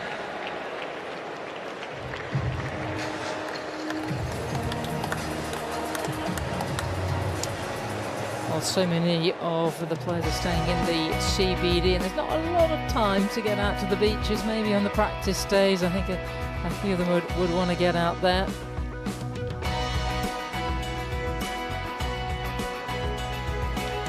This is iconic Australia, isn't it? Well, Iga went to have a swim. The Team Poland did. They had a dip, they loved it. Yeah, it was a little bit cold, and she said this is like a nice bath. So it was almost like a recovery. No, iconic Australia. Oh, this is the forehand that we've already started forensically examining. Well, have a look at the more extreme grip. And she does have a little bit of a bigger swing, but that's now abbreviated. That used to go further, a lot back, and higher, a lot more.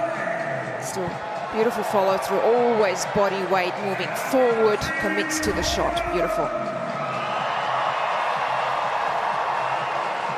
Third night session there at the Ken Rosewell Arena. Norway taking on the might of Poland, last year's beaten finalists. And the Poles are out here in front. Oh, good to see a few Norwegians as well. They're going to be quite as raucous.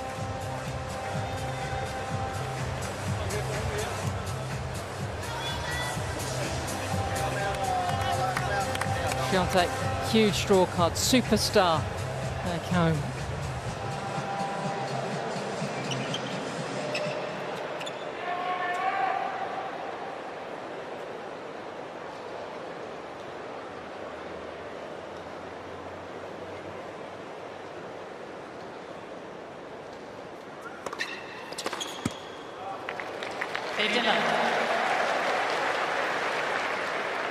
And this is the one shot, right, Jelena, Yeah. that hurt her, especially, or hurts her at the US Open, at the Australian Open. The quicker surfaces is that wide serve that stays low.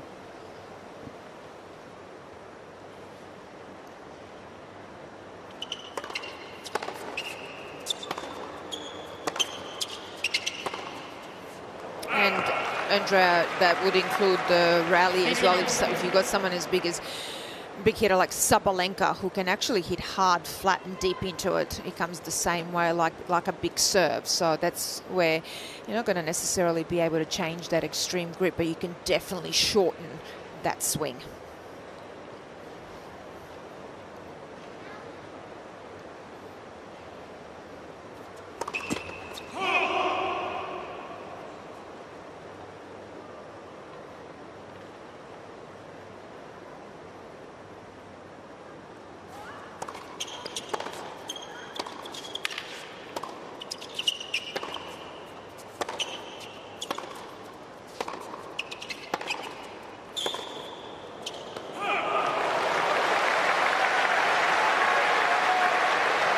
Great hitting from Helga. She likes an even ball, even tempo. Likes to feed off the pace. That was a great point. Would love a hold of serve here just to get on the board. Get rid of some of those nerves.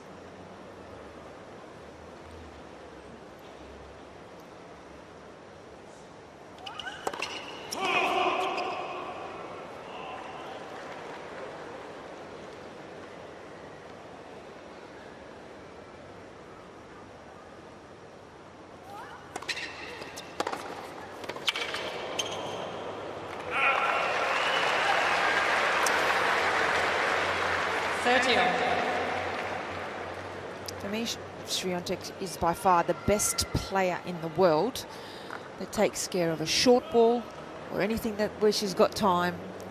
She just doesn't let you breathe, and it's over and over again.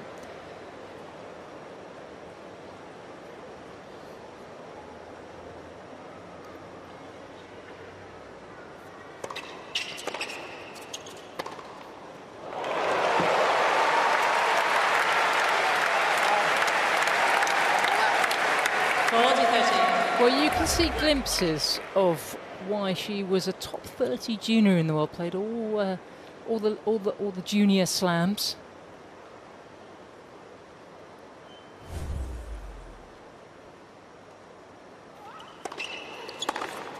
Oh, that's great. Game Team Norway. We can all breathe now. It's a big hold. Team Poland leads by 3-1. Andrea, I'm seeing a few little changes on the Petkovic on the Swiatek serve. What are you seeing? Yeah, absolutely. So that abbreviated motion that we saw at United Cup last season, still this year, but last season, is replaced by a bit of a smoother motion. It goes up more naturally. She doesn't lift the right arm up and waits up there. It's flowing more. You can see it here. So it's not as hacked up as it was at the start of this year. So it's clearly a work in progress.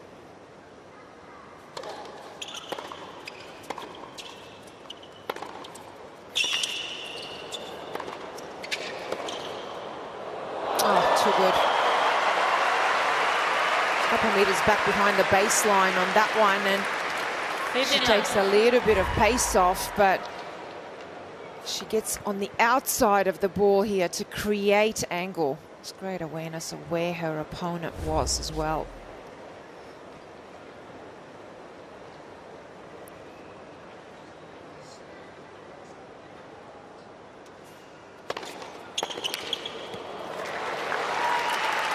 So Andrea, when we talk about the serve, it used to be a little bit almost like robotic.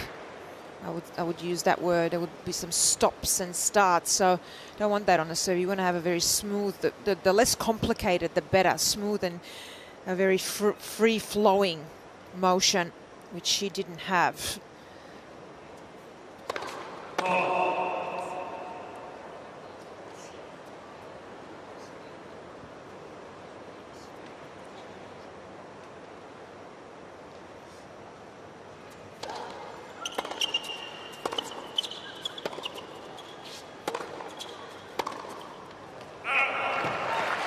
Yeah, you're absolutely right, Yelena. I think a thing to remember with the service motion, it's really physics, and a body in motion tends to stay in motion, but a body at rest stays to tends to stay at rest. So if you have these robotic motions with stops and starts, you just lose energy on the way up, and that's not what you want to do, especially playing these hard-hitting, big serving girls like Rybakina, Goff, and Sabalenka.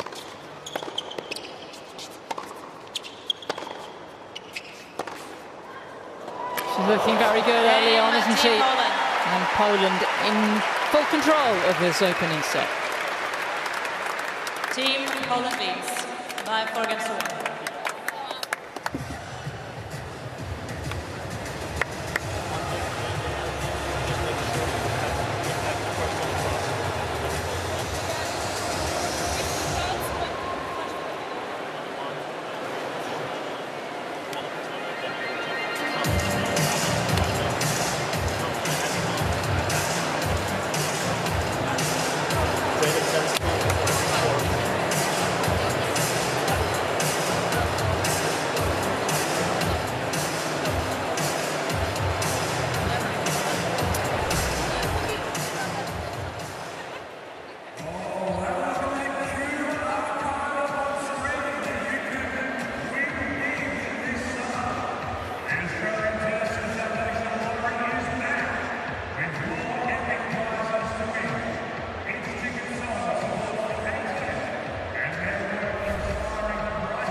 Well, number 2, Iga Swiatek sitting alongside team captain Mateusz Terzaniski. Over the first part of the changeover, it was Wim Fissette, who we've been talking a lot about him, was really giving all the instructions. Time! I met Mateusz last night, actually. There's Wim. Yes, there's Wim on the left. Yeah, lovely guy. He was sat next to me. We had a bit of a chat. Came to just see how the court and how the atmosphere was for the night match, because they're playing tonight. Yeah. But of course, Wim Fissette is now the coach of Iga Swiatek, first English-speaking coach. So she's gone out of her comfort zone, and that's what she wanted.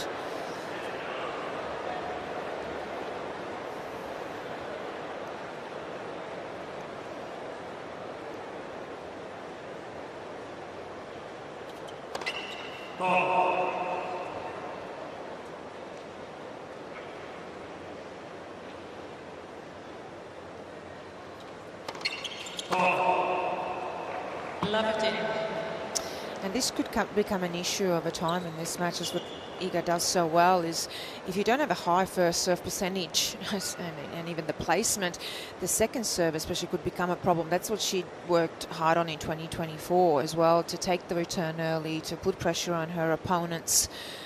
And we've already seen it in this match.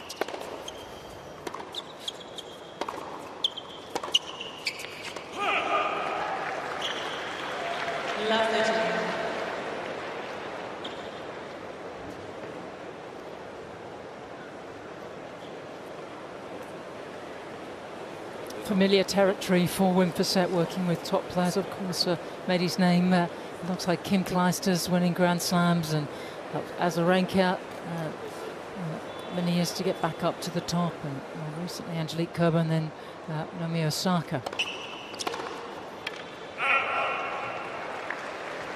15. Yeah, definitely got experience. I'm actually very interested to see what they will try and work on. Well, will he bring? Because she's just an incredible player. It's literally additions now to her game, but it is about how does she win more Grand Slams on hard court. There's no doubt about that, with having 4 Roland Garros titles and 1 US Open. Oh, we like that. And I know, Sam, and you and I have spoken about this, and perhaps what we think that might be. Andrea, I want to pick your brain here. What do you think she needs to do to beat the Sabalenkas and Rybakina and even Goff on hard court and win more Grand Slams on a faster surface?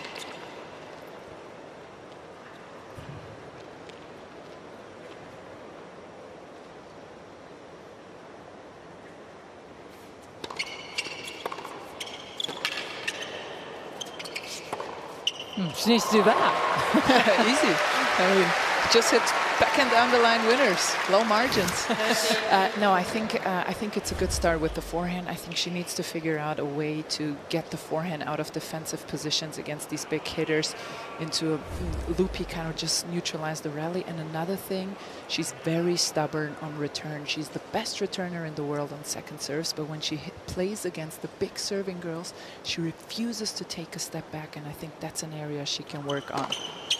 Just become a bit more lenient in strategic adjustments. Sometimes she's very stubborn in what she wants to do.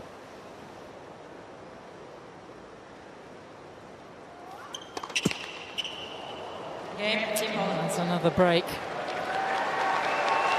Yeah, it's little small things. I might just add one or two little things. I think that she can definitely, because she's such a great mover, but a little bit of a better defense. We've seen that from Sabalenka now over the last 2 years, especially 2024, going to a slice and being able to improvise, maybe even throw in a drop shot and coming forward, because she's got such great ground strokes, so you can take advantage of that. I would love to see her develop the net game, but again, it's just such little small additions. It's the perfect player.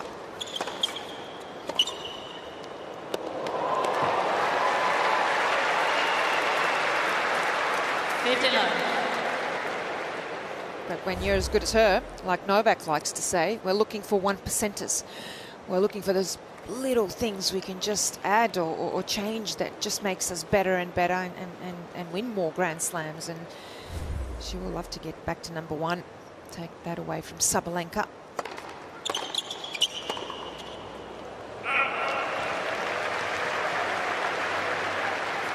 When you listen to her interviews and also to those that have coached her, she is extraordinary in the way she is always looking at the bigger picture. She's prepared to take backward steps to improve things and maybe not play so well to be better in the long run.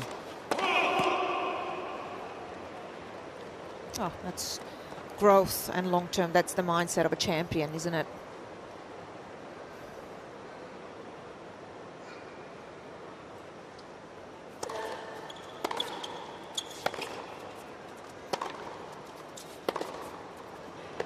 Wow. 30-15. Her footwork, say the best in the world. Look at the adjustment steps, even going back and then coming forward to recognize straight away that she could take a step or two. Just incredible recognition.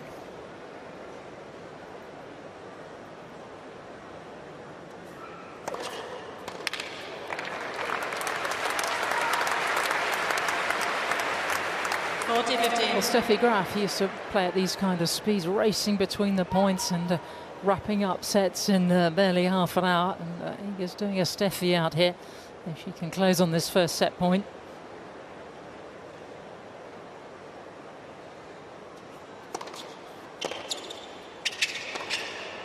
And Poland are not hanging about here.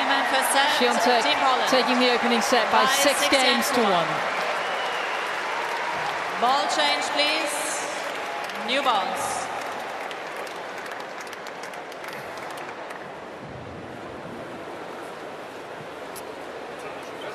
Well, this match very much following the potential script. Full focus from Iga Swiatek, and I have a feeling the numbers might back up the scoreline. Well, yeah, absolutely. First serve percentage, 58%. She'll be looking to get that up just a little bit, but have a look at the amount of points she wins behind the first serve, 91%, and 12 winners and only 2 unforced errors. Doesn't get much better than that. So also 2 out of 2 break points, one much perfection of a set right there from Swiatek, 6-1 in 24 minutes. Yeah, she broke really early. Held the first service game to love, and you knew she was off and running. She was. Well, straight away we saw the aggressive game style. Look at the court position where she is and trying to be inside the baseline, and the forehand was the star, as well as, you know, there were a couple of backhand winners, but she's constantly looking for the forehand, especially on a loopy ball or any time that she has any floater as well. And I saw it also, the angles going through the service line, exploiting the sidelines, and just this forehand. Have a look at that again. Incredible top spin, that she's able to get depth, heaviness. It was all there in the first set.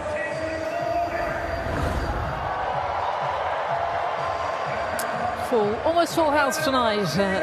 Really appreciating a champion's performance in the opening set from world number 2, Iga Swiatek. And on the WTA Tour, we look forward to that battle between her and Aryna Sabalenka, and with Goff coming into the mix as well. And interestingly, Swiatek and Sabalenka practiced together in Abu Dhabi at the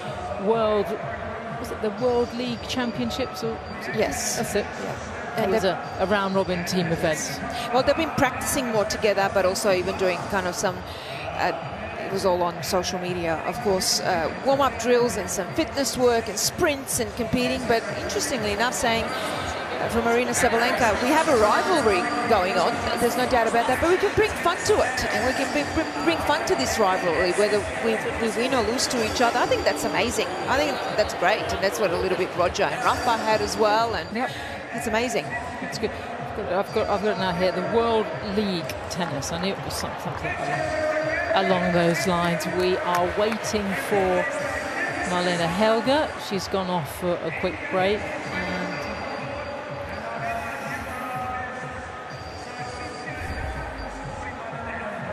to say, Iga's not that keen on hanging around. Andrea, where do you see the Sabalenka-Swiatek rivalry? How do you see that playing out this season?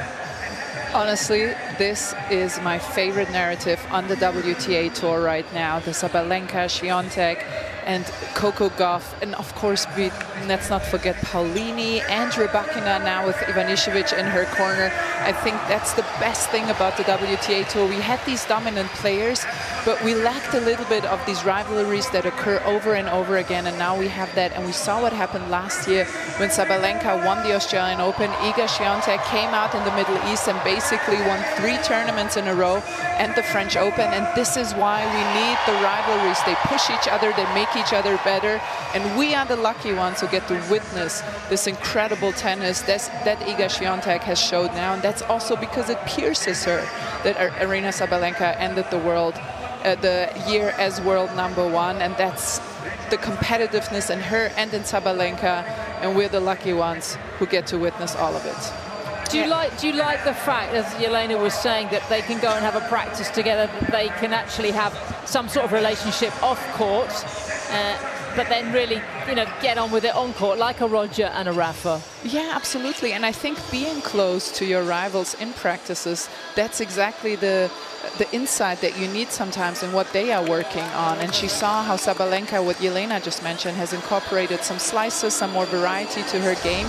And Iga Swiatek will go back to her coach and be like, hey, let's work on that too, and let's get ourselves to the best possible version that we can be in. I think it's really beautiful to see. I'm having so much fun watching the WTA Tour right now, and Iga Swiatek is a big part of why I'm having the most fun. Definitely more fun than when I was still playing. Andrea, you went straight into the competitive part to see what the other player does. We were talking about dinner and having a drink. No, exploit it all, exploit it all.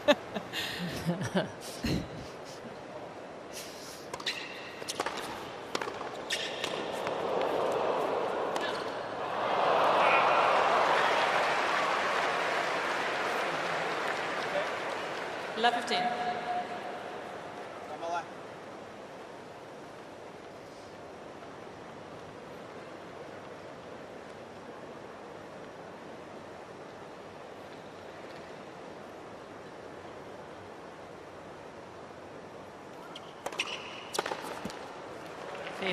And then it comes from a country where the national sport is cross-country skiing, and I have been told that 2/3 of the population have ski tracks within 10 meters of their front door.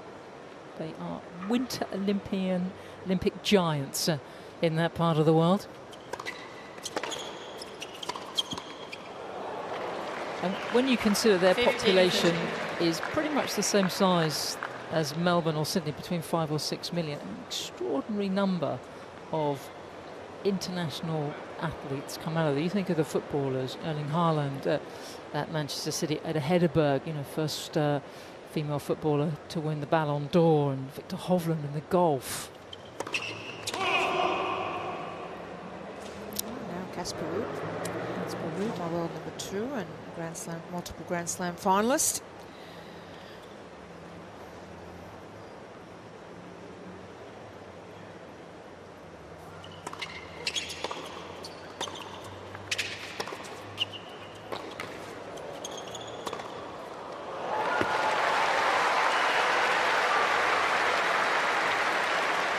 I don't think I've ever seen anyone hit their forehand anything like Iga Swiatek. And Petro was talking about physics. I mean, the mind boggles about the science behind this forehand.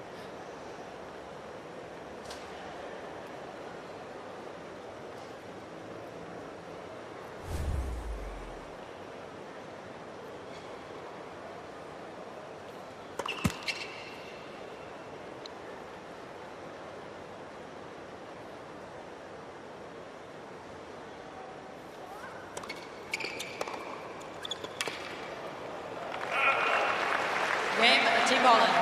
First game, second set.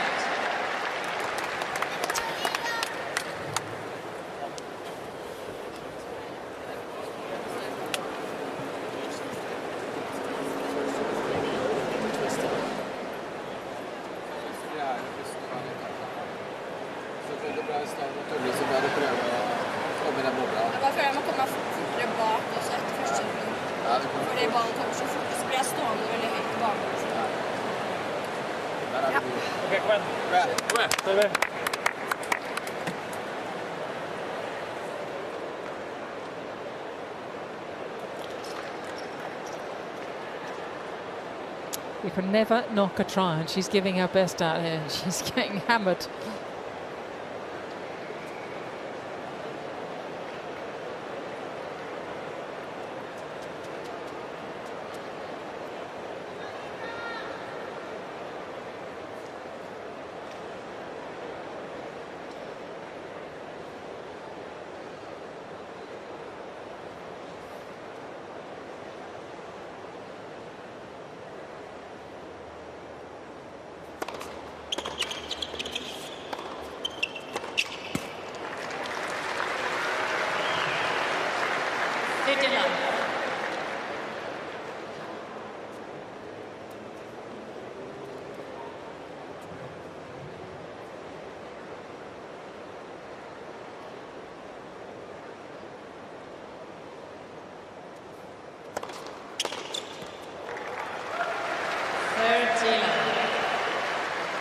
It's 184k an hour serve.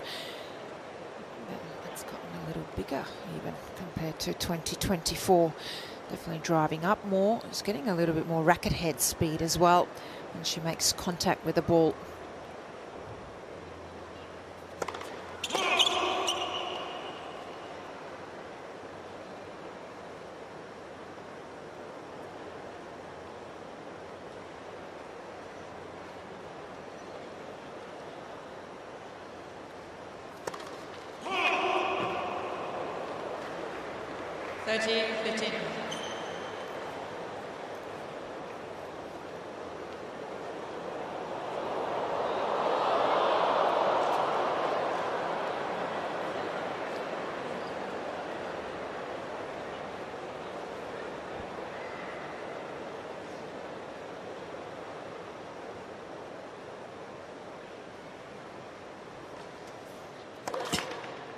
Led for serve.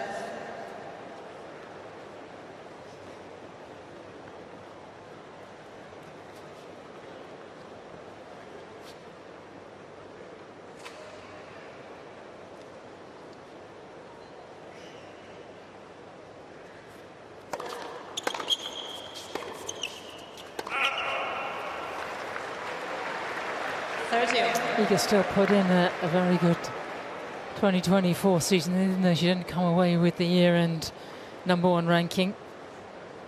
5 titles, Doha, India Wells, Madrid and Rome. She owned that clay court season, and a 3rd consecutive Roland Garros. She was heartbroken at the Olympics, losing to the eventual gold medalist, China's Zhong Qinwen, in the semis, but dried her tears and came back, I think, very creditably to take bronze. It was one of the main focuses for her of last season.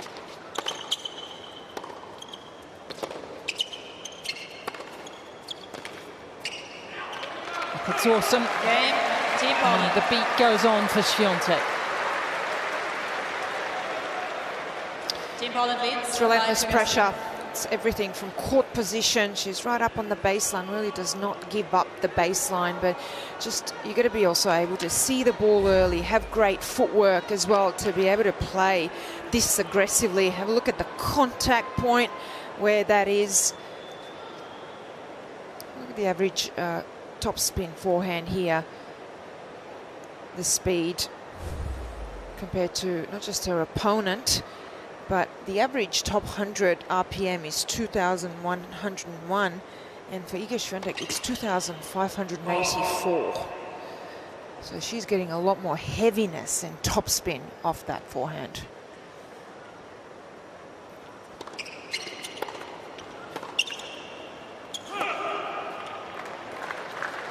Love 15. Especially that's why she does so well on clay. And you can even see it on a hard court. It takes off on clay. It takes off even more. That gets even heavier.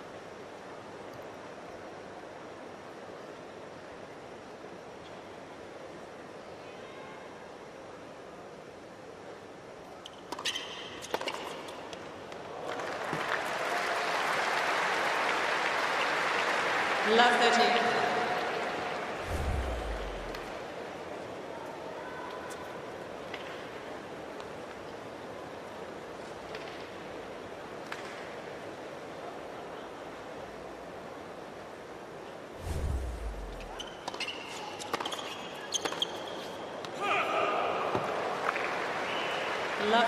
Just looking at Helga, actually barely lands for her serve, and the return's already come back. It doesn't happen It's on past the her. it doesn't happen on the satellite circuit, does it? Where, incidentally, she's won 9 titles. Yeah. And it's important to mention that. That just tells you how much power is coming back, but also just how early Swiatek sees it and how early she hits it.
Team Poland. Wow, this match has whizzed along, and this is the first juice game of the contest. That's how rapid it's been out here this evening. Ideal playing conditions, not quite as humid as earlier. Temperatures in the mid-20s.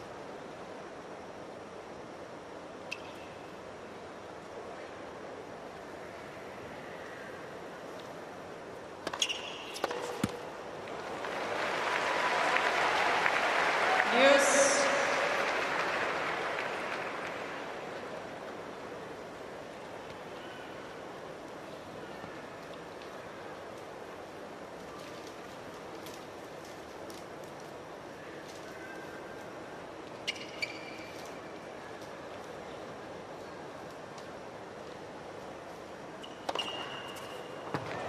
Oh, it's a wonderful serve. That's how good it has to be, perfectly placed, right on the line.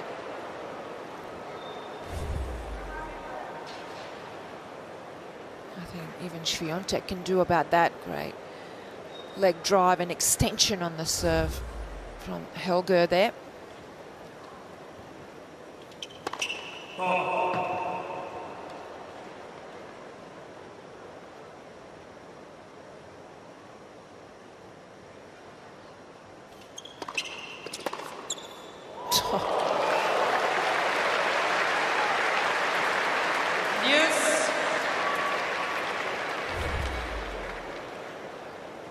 How would you describe this grip? What is it? What is it?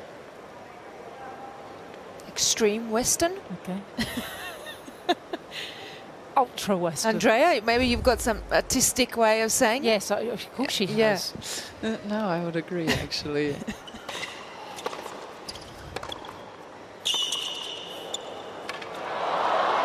I mean, to be honest, you wouldn't teach a player to hit or to have that grip, that extreme. But if it works, and he does. Andrea, we were expecting some art or science reference there. We've set the bar very high for you. I know. You like the bodies at motion, stay at motion, and bodies at rest, stay at rest, yeah, right? we love all that. Yeah, Keep sorry. Keep it coming.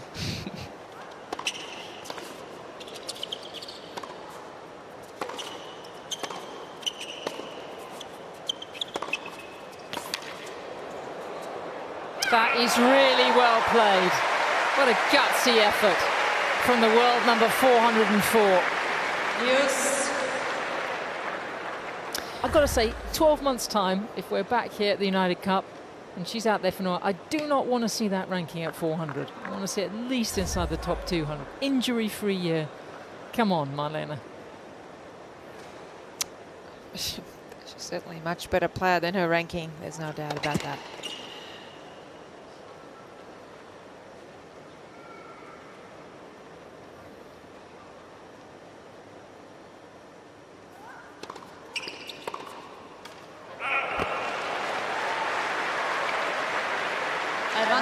But I will say the one thing about the forehand grip, even though it's extreme, it's also the reason why she does get those RPMs, those 2,500 something that nobody else gets. So, you know, sometimes our biggest strengths are also our biggest weaknesses.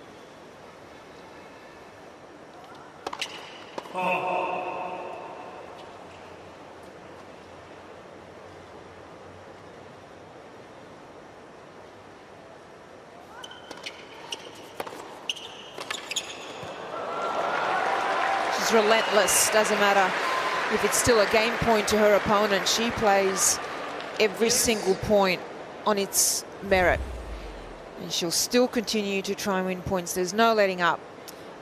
This does remind me of Steffi Graf so much. Steffi used to come out on court and she didn't ease her way in. I mean, she was at like top gear from the first point to the last. I mean, it was just, and it was oh, I know, I've played her. Terrible to play again. It was hell, I can tell you. It was hell. And Monica Seles as well, the two. But Serena used to sometimes ease into the matches, but I mean, Swiatek very much. I would say, I think you're in agreement in that mould. Very much so.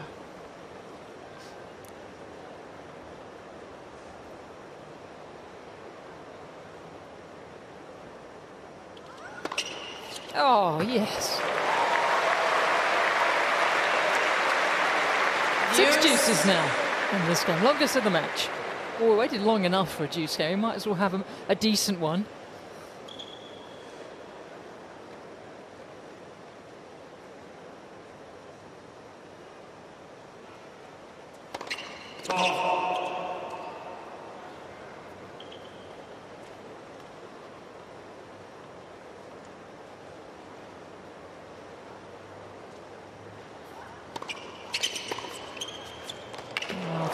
Unbelievable. Drought court side right there. I know Helga's doesn't have the biggest service for second serve, but is Iga even more aggressive on that second serve than last season? Seems like she is. I think she might be, yeah. I think one thing that I do realize is she goes more through the ball. I think she was always aggressive, but now it feels like she almost wants to rush the net. That's where she ends after she hits the ball.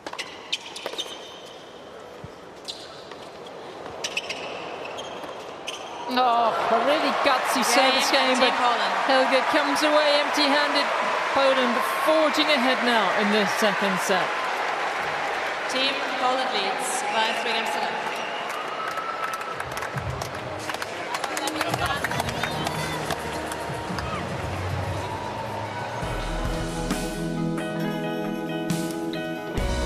Picture postcard view of Sydney Harbour and all that surrounds it.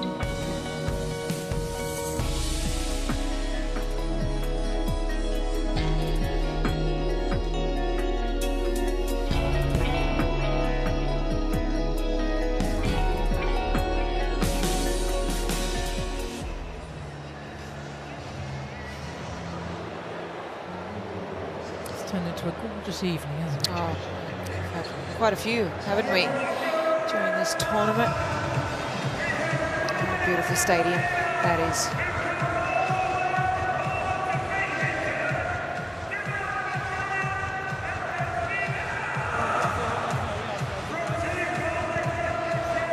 That's Jess Fox, 3-time Olympic gold medalist. Had the pleasure of meeting her actually in the a couple of weeks ago. Yes, in the canoe kayak. Yes, and we actually did a bit of colour reporting at the races.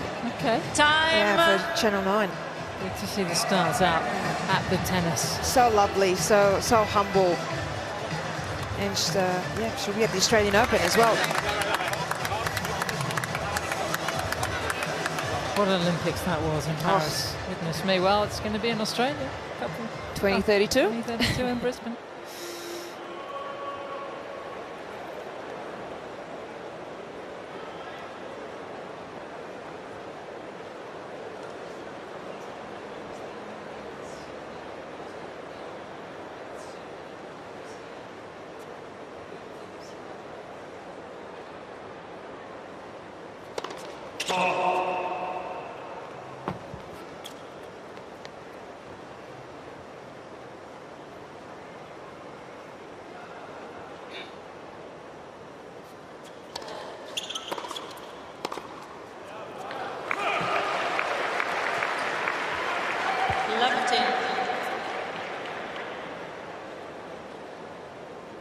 In this situation, it must be very comforting to have Christian Ruud just meters away. She can feel the support.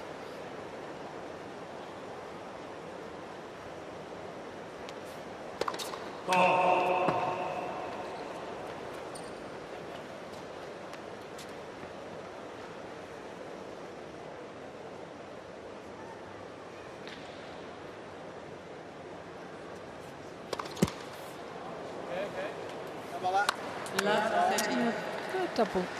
Yes, third double of the evening.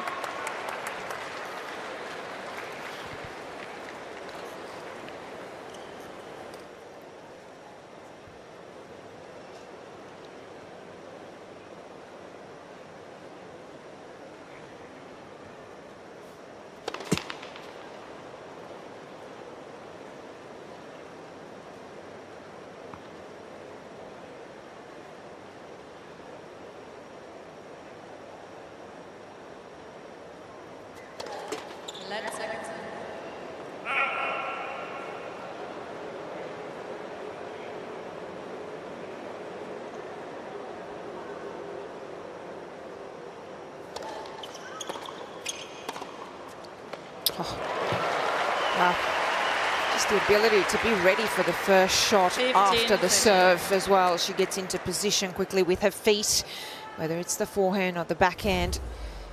Righty, she was just ready, loads. It stays still through that shot all the way through contact point and follow through. Very balanced.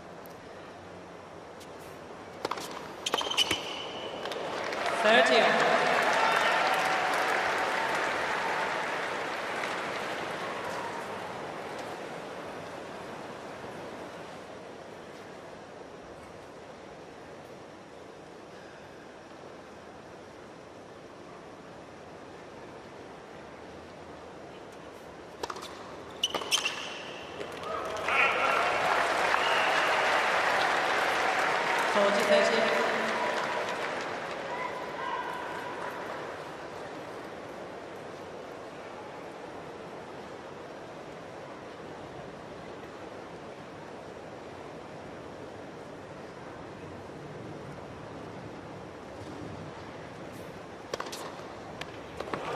Game, Team Poland.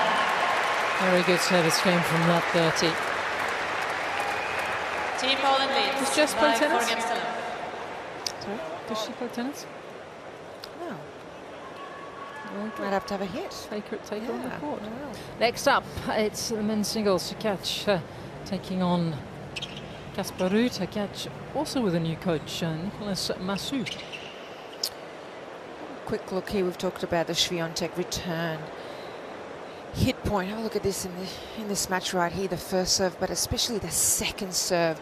It's almost a metre inside the baseline. That takes so much time away from your opponent. Even though Helga doesn't have the biggest serve, it's not slow by any means. And there it is again. Yeah, she misses that one, but it's a rare miss. It's very purposefully, she's just there to take it early, take time away from the opponent. That's tough as a server because it stays with you, especially throughout a 2 or 3 set match. It's massive pressure on your serve.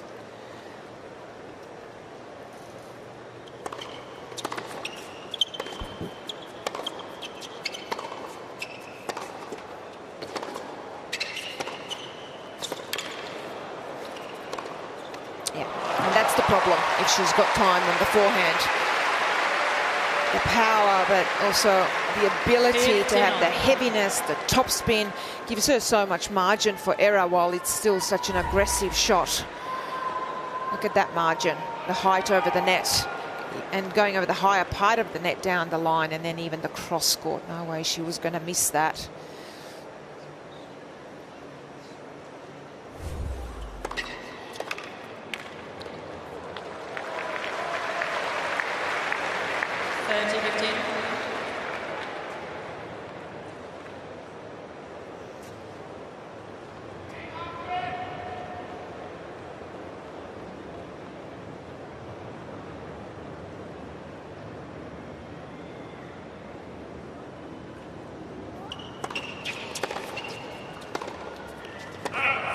She's battling really hard here, getting a lot of change though.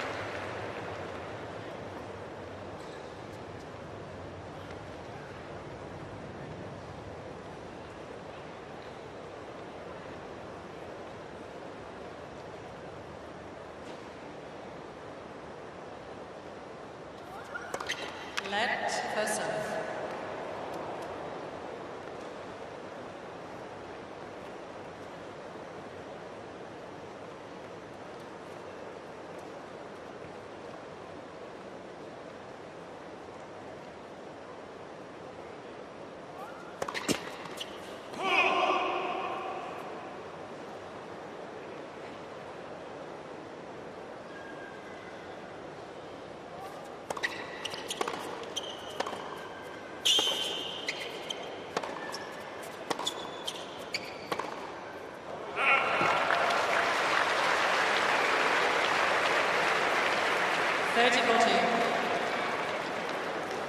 Well, failed service once early on in the first set. And that might be all she's able to do tonight against such formidable opposition.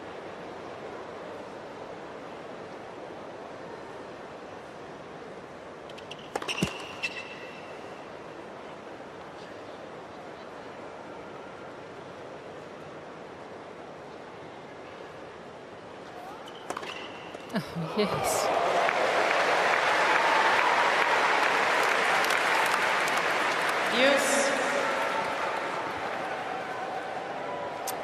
about Norway producing some great athletes for a small country. What about Poland, one of the great footballers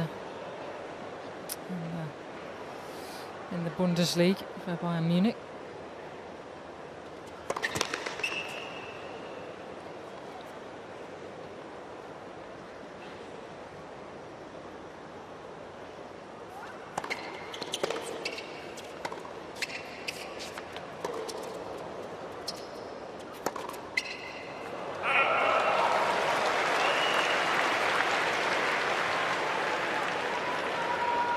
Advantage to Poland.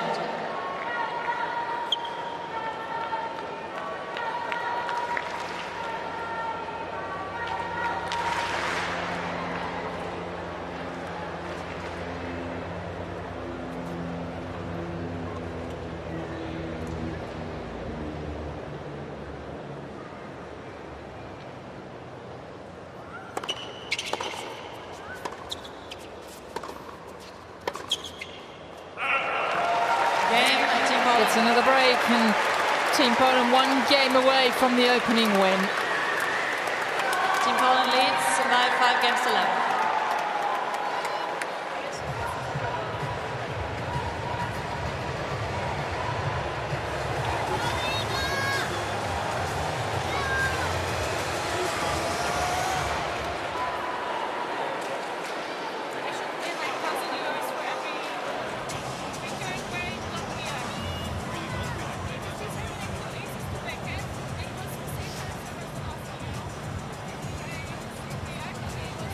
Casper with a lot of work to do for Team Norway. They are to make the quarterfinals as they did last year. They won the group and ended up losing to France in the last 8.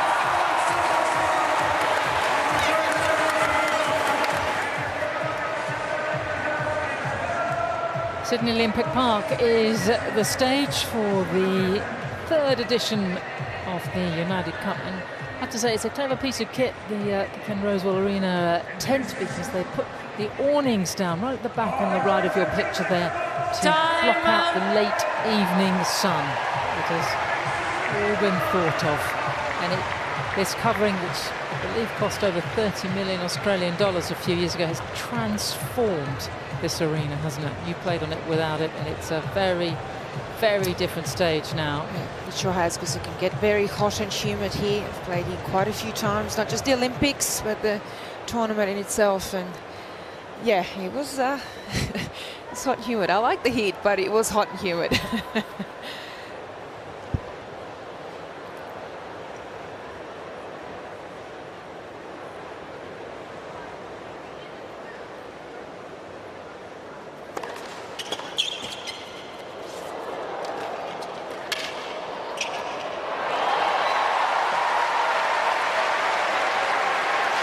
This one was for you, Yelena. Yes, I knew you were going to say. I was waiting for that. I was looking at you from here, because actually sometimes she would even just go normal, even let this drop and maybe hit a forehand, like right on top of the bounce. I like that she took that as a volley.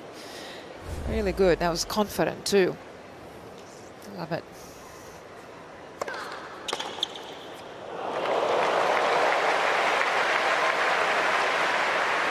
She hasn't played badly tonight, has she, Marlene Helge? And she's probably only going to get 1 game to show for it. I actually really have to say that the score does not reflect some of the rallies and games that we've had.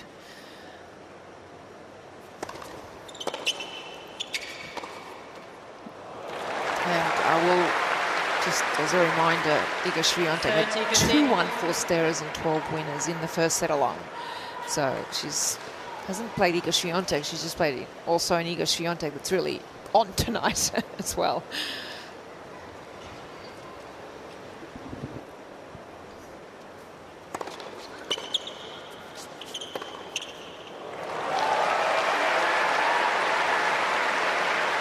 Well, tonight, Swiatek really has rather swatted her way Norwegian opposition. And just a smidgen over the hour mark. Pole has match point.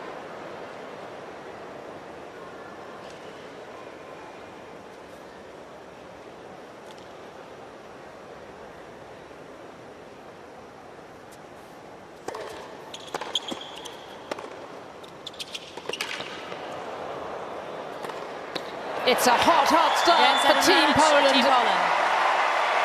Who sets the love? 6-1, 6-love.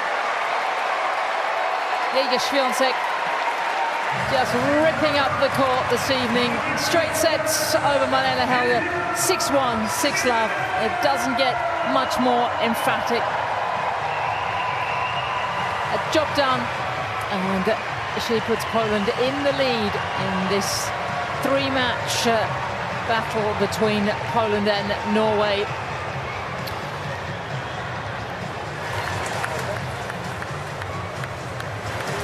Not too much stress in the Poland camp, was there? They knew that she would get it done. Well, Iga is really eager tonight to get this over and done quickly and start her season in just incredible fashion. Already seeing some changes made in the off-season with the new coach right there on the left, Wim Fissette. Iga perhaps first serve, more pop as well. Going even early and bigger on her second serve returns, and definitely a little bit of an abbreviated motion on the forehand. We'll see what that will bring her in 2025. But what a way to start a new season for Iga Swiatek. And Sam, like you said, really hope to see Helge with a much better ranking here next year, because she definitely deserves it. She was playing much better than her ranking of 400 in the world. It's a fresh start for the world number 2. Building towards the opening major of the year in a few weeks' time in Melbourne, where there will be huge numbers of Polish fans who will descend on the first slam. They've come here to see their superstar. And in just a moment, we will hear from Iga. She is with Andrea. Iga, I know you're a perfectionist, but this was a very impressive performance. Surely you must feel the same way. What were you most pleased with today? Everything, honestly. I'm relieved. No, come on, it's not that bad. No, I'm happy for sure with the performance. You know, it's not easy to play with, you know, for your country. Sometimes the pressure is a bit bigger, but yeah, I'm really excited. Like every year, I feel like I can really take so much energy from that, and also from the people, from the fans. You know, as you can see, we, as usual, filled out like half of the stadium with Polish people. So thank you guys for coming.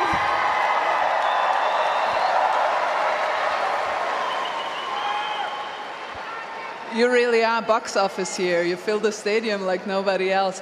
I wanted to ask you, what did you work on in the off season, and what did you think you could already bring today? We had our theories, but we want to hear it from you. Well, you can have your theories. You know, it's a secret. We can talk off the camera. No, but really, I guess it's gonna be, well, you know, kind of the usual stuff, you know. For sure, getting more variety on the serve, and also, you know, working on my technique a bit. It's not always about, you know, the results, but also getting the technique more smooth, and being able to keep the quality, you know, longer because of that. You know, small things. I wouldn't say the preseason was super long to do that. It was basically like 2 weeks, but also in tennis now, I think it's more important to adjust, you know, between the tournaments, and also spend some time during the tournaments to work on these things. Yeah, because you don't get much time before the season. But I'm for sure getting, you know, big support from Wim. So I'm happy that I can start the new season with a new coach and kind of different approach. New coach, almost new year, new you? Oh no, come on, the same Iga. It's always the same Iga. Plus, like, I don't know, I feel good, I feel happy for sure, you know. I'm happy that I can play tennis overall, and I feel like I hope I'm gonna have more distance to everything this year, you know. So maybe that's gonna be new, but we'll see. It's hard to, you know, keep your distance in tennis, you know, competing every week, but But overall, yeah, I'm just taking everything, going step by step. So just focusing on Aussie swing, and we'll see what's next. Just one last question before we let you recover. Hubie is playing Casper, maybe the marquee men's match of this week. What are your thoughts? Try to be neutral. What do you think will happen? Oh, it's impossible to be neutral, for sure. You know, I'll be cheering hard for Hubie. I hope I warmed him up well today. And yeah, well, for sure it's gonna be a, you know, match, like night session kind of match, you know, a big show. So I hope you guys enjoy, and cheer for us, please. Iga Swiatek, 6-1, 6-0. They're quite a double act, aren't they, Iga and Hubie? And she looks as if she's in very good cheer, looking forward to the new season, despite not really having too much of a break at the end of the last one. And now it's all up to Hubie to see if he can bring Poland home. But this is the sort of match, I mean, that on paper was a complete mismatch. This is what we want to see, two top men, don't we, going head to head, and that's what's coming up very shortly. But before we take our leave, Yelena? Yeah, well, it was all Iga Swiatek, 67% first serves in, good number, winning 88% of points behind it, and a massive 21 winners, only 8 unforced errors. I mean, when you've got no numbers, you can't go wrong, can you? She was impressive, but I like reading a little bit between the lines in that interview. She's happy, she's enjoying it, new coach, new perspective, working on a few things. She talked about technique as well as the serve, which is what we picked up, and great to see her back, and just can't wait to watch her play again. Yeah, lovely to be alongside you once again, as with Andrea, but it's, I have to say, a very fast start from Poland. They take the lead in this 3-match series.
Please welcome, representing Team Norway, it's Casper Ruud.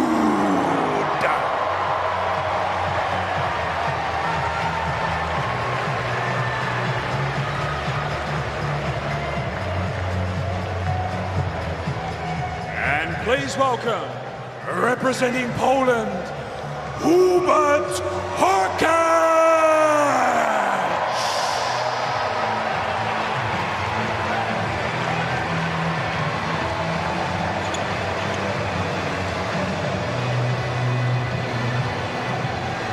Well, quite the welcome for the two players making their way out onto Ken Rosewall Arena for this United Cup. Team Poland in action for the first time. They've got a 1-0 lead thanks to Swiatek and Hubert Hurkacz with the new coaching team in tow. Nicolas Massou there on the left of screen is the new relationship that he's working with. Alongside of me, my working relationship here, to warm welcome to Jim Courier. Good evening, Todd. Hello, everyone, and it's wonderful to be alongside you and get a chance to watch these two fantastic players lock horns. Casper Ruud, already one match under the belt. First match of the season coming up for Hubert Hurkacz. But a couple of guys who have been stalwarts at the top of the game here for the past 4 or 5 years. Indeed, as Hubie makes his way to the coin toss, we'll listen in. Hi. Right, so gentlemen, there's going to be a picture after with the kid in front and just the two of you, okay? So we have the net machine, 25 seconds between points.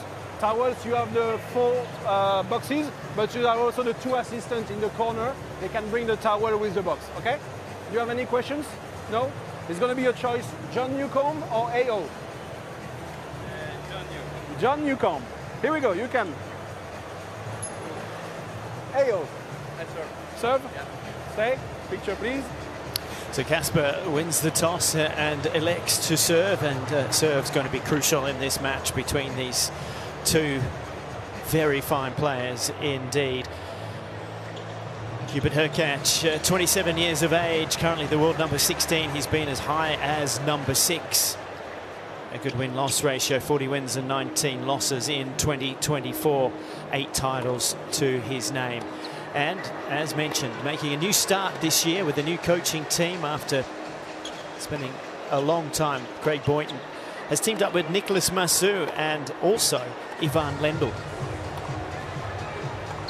Casper Ruud at the other end of the court, 26 years of age, and currently the number 6 ranked player in the world.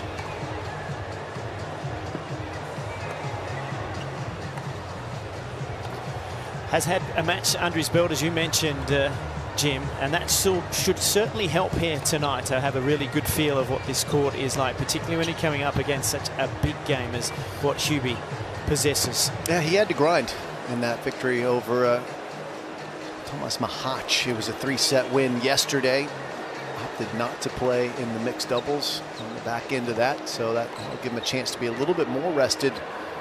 Hurkacz is plenty rested. The question is he in full health? Because that was a real challenge for him after Wimbledon last year where he hurt himself.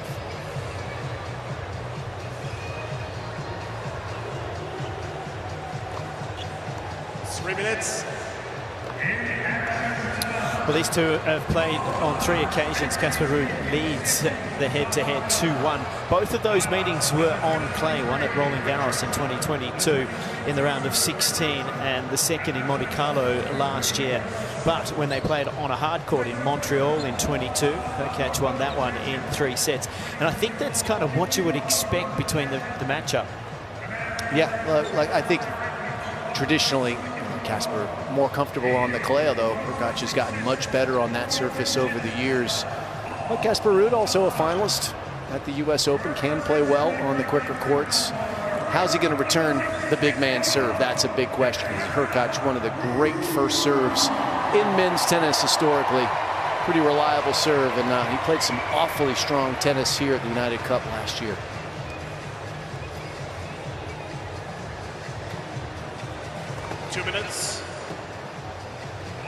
Well, he's very tall indeed, Hurkacz, and he makes the most of that in the service motion. It comes down from quite the height and angle.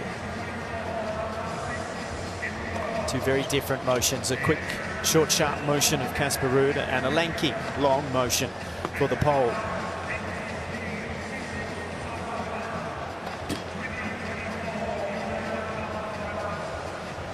As they take the final serves here and the warm-up, we've privileged enough to have the captain of Team Poland ready to chat to us. You can see the headphones on. Matt, how's it all panning out? A good lead by Iga in that first match. A bit for Hubi, first match of the season. What should we expect? Yeah, Iga has done an amazing job. She's played in a great place before Hubi's match. And definitely, yeah, we're going to fight hard. We're going to compete. Hubi is ready. He's done a good preparation for the last 6 weeks, and things are looking good. And now it's just gonna be up to him and all the team how we're gonna give him the energy. And what can you tell us about his fitness? Had some challenges, hurting himself at Wimbledon last year, and played not quite as much tennis in the second half of the season as he would have wanted to. Yeah, I mean, he's been working really hard to get back, and things are looking really good. Definitely, when you get injured, it takes time, but he's looking good. He's on the court today, and hopefully it's gonna look the same like in the practice. Well, you got some good help on the bench there. Nicolas Massou, gold medalist from Chile, part of the new coaching setup for Hubi, is alongside you. That's going to be good energy on the bench because Nico will bring it, I would imagine. Yes, Nico gives great energy. He always motivates Hubi and the whole team, and definitely with all his experience as a player and then working with Domi and different players, he's a huge help to the team. Yeah. Well, Matt, many thanks for your time. We'll let you get focused. Hubi about to come on over, and we wish your team the best of luck as this one's about to get started. Thank you so much.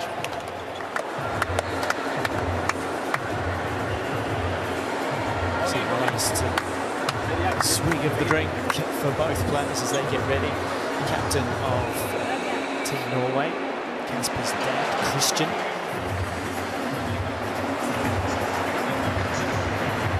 What did you make of his first performance? He got the job done, not the finest match, but sometimes that's what you need to get going. Well, you know, the wonderful thing about being on site here in Sydney and having a chance to connect with the players and their coaches and teams is you find out information that is really important that you might not know if you're sitting in a booth somewhere across the world. And what we found out, we were wondering why Casper Ruud kept playing with his strings yesterday and sending rackets back to the stringers and changing more frequently than usual, is that he doesn't have his normal strings here with him. We'll talk about that as this one progresses. So Ruud serving for Norway.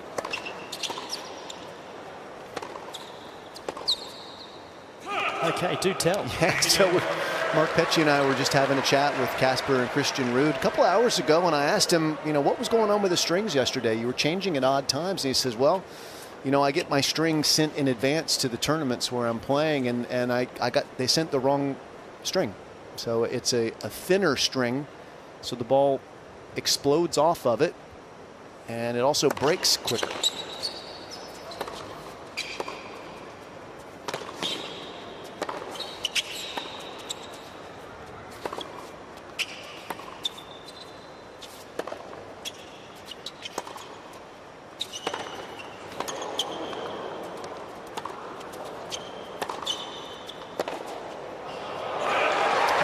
That would freak out most players. Oh, absolutely, it would.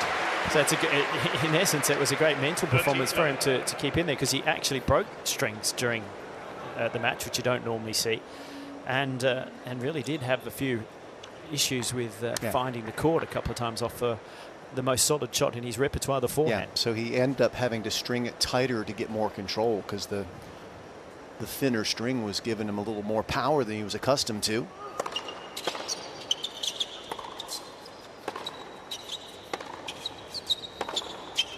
And I asked him, are there any other players here at the United Cup, male or female, that play with the strings? He plays with one type of string. They're all from Yonex, but one style string in the mains, and then in the crosses is another.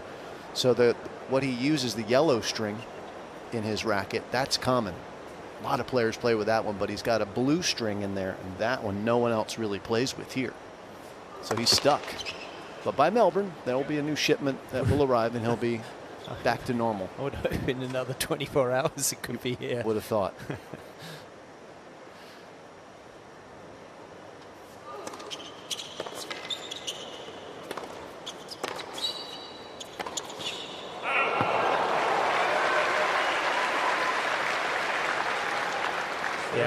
creatures of habit to tennis players. You change any piece of their equipment and they'll know in a heartbeat between whether it be the weight, the balance, the string, the tension can be off by half a kilo or half a pound, and players will know.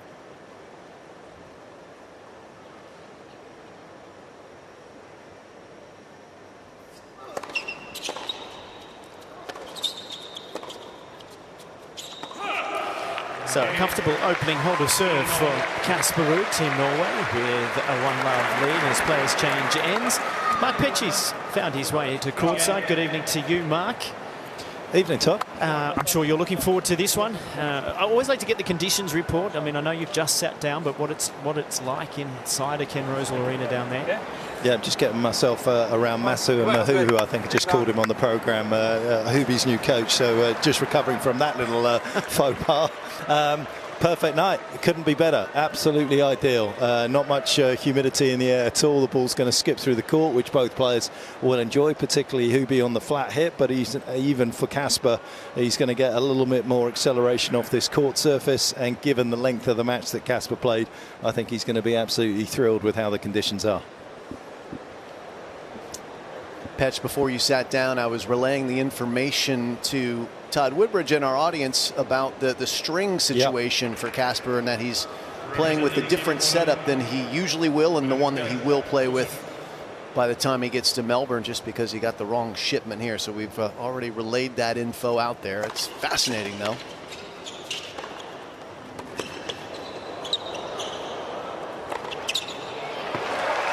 Yeah, given how much players are creatures of habit, it'll be interesting to see. Obviously, Casper having to change rackets to make sure that it doesn't break mid-rally for him.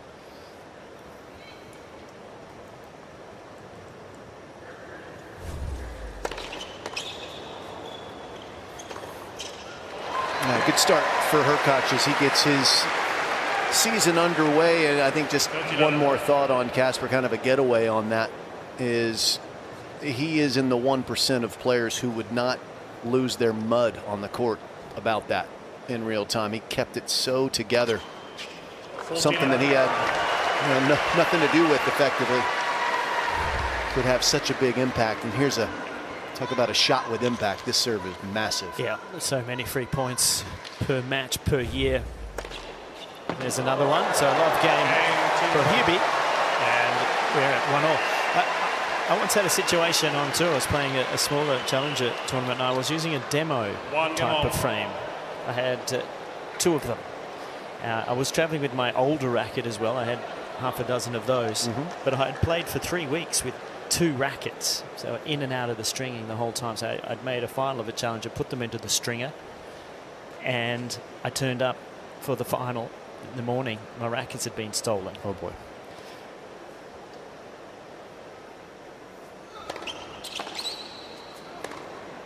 And I had to go back to the old frame, and you know me well. Somehow I kept it all together. I'm shorting that. You know that had a good ending, Jim, didn't you? Otherwise he wouldn't have brought it up. I would not have brought it up. He wouldn't have brought it up. No. You just knew where it was going. Yeah. It was painful to listen to. Mount Woodbridge erupted a few times, I'm sure, at some point, though.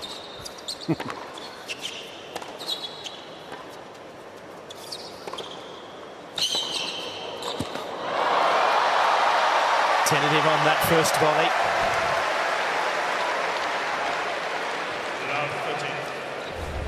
So the first test of the evening goes, or comes up for Casper Ruud here. A good test of the meniscus for Hubie Hurkacz too, which he tore at Wimbledon last year in a diving shot against Artur Fils in the second round. Caused him to miss the Olympics and really kind of limp through the rest of the season.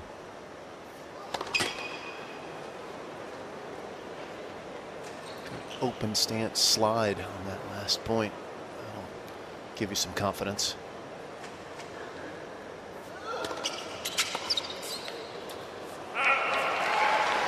Excellent second serve.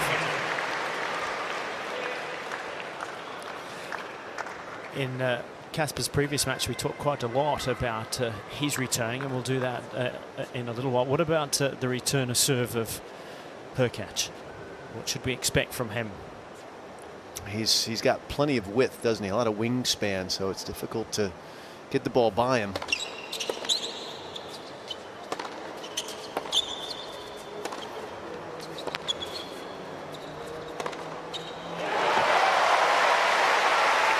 But I remember last year in Perth, when Team Poland was starting their season, talking to his coach at the time, Craig Boyton, that their focus was to try and bring his return game up, because he holds at a very elite level, number 6 on tour last year at holding serve. But breaking, he's pretty far down the ladder. And I don't think that's a byproduct of his return to serve. I think it's more about lack of aggression after the return.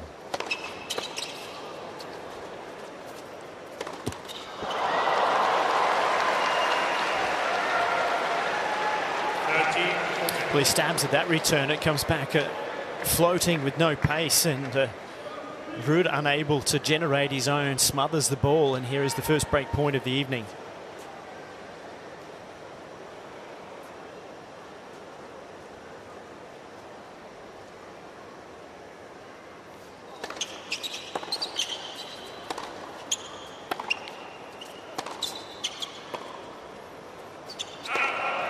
He's got an interesting little return kind of quirk when you watch Hubie. He kind of drops the racket down. You watch where he sort of stands to return, and then he'll kind of like pop the racket down a little bit. So obviously, as the ball comes through, he's actually got to pick it up again to get it behind the ball to kind of strike it. I always just kind of wonder whether if he just held his hands a little bit higher consistently, whether he would be on the ball a little bit quicker than he is.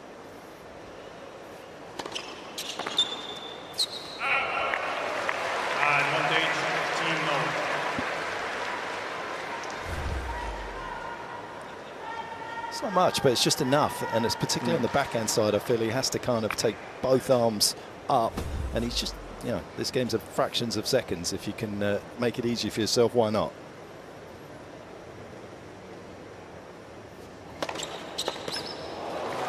Survives the break point. Casper Ruud, Team Norway. It is on serve, 2-1. Team Norway leads 2 games to 1.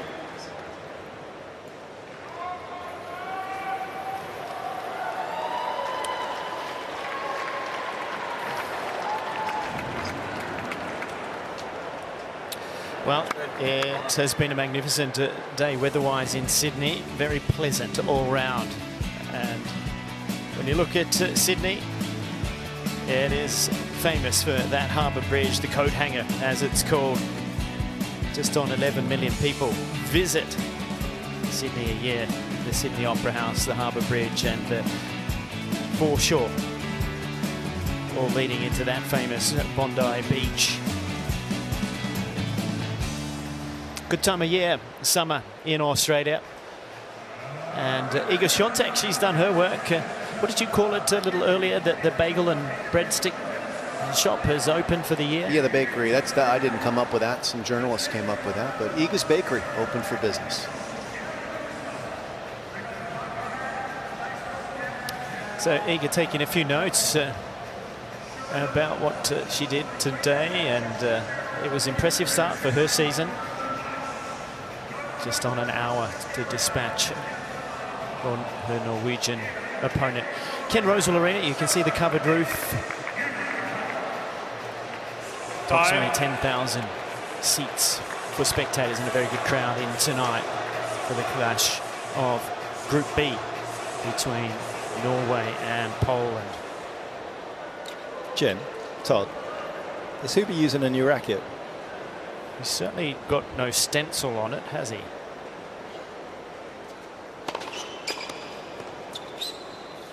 You're closer to us, Petch. I was wondering if you guys can see down into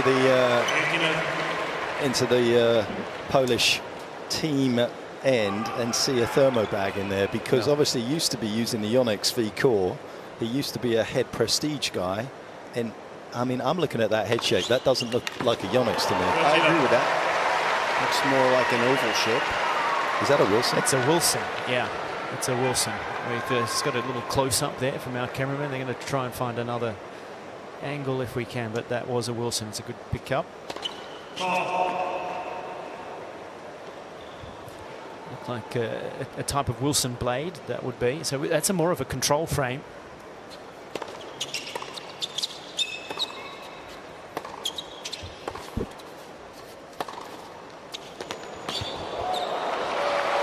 It's quite a big change. I mean, obviously from the Prestige, which is a very precise racket, to the Yonex, which is uber lively. So that Wilson, as you say, Todd, is a little bit more of a control. We'll have to try and count the string pattern as well. There's the V core. He plays with incredibly heavy racket as well, swing weight.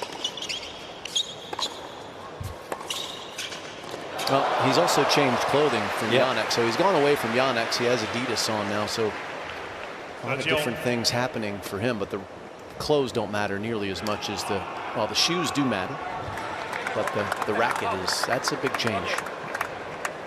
His racket was 360 grams and swing weight at 370, which is right at the high end for an ATP Tour player.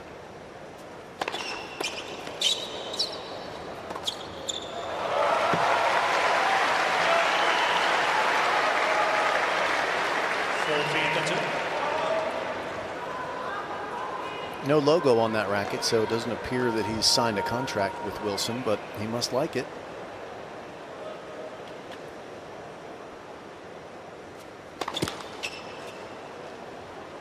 It's going to be fascinating to see as the year develops. We'll just compare the speeds and spins and see what's changed for him with that new stick change.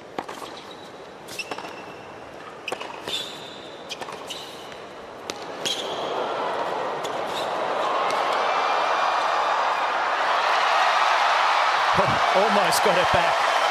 Crowd loving it.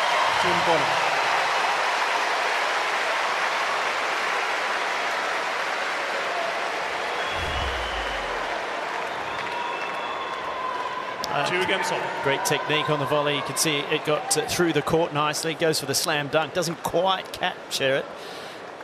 And Casper was on his way out of the stadium in an attempt to get it back. It brings up an interesting question, because you're keen golfers like myself. Golf have been looking at their stats for drivers and irons and carry and spins and heights and trajectories for many years. And in more recent times, we're now collecting the data of what forehands and backhands can do, but we haven't really gone into depth of a player looking at that for a racket change that I'm aware of yet. Well, I think a lot of players do actually do that.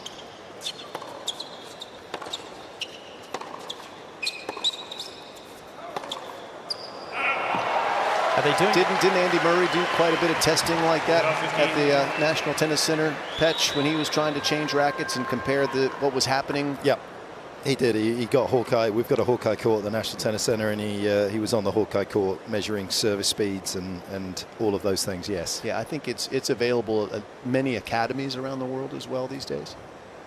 If you're interested in it, which you should be as a player, if you're changing equipment, you want to know what type of different response the racket's giving you.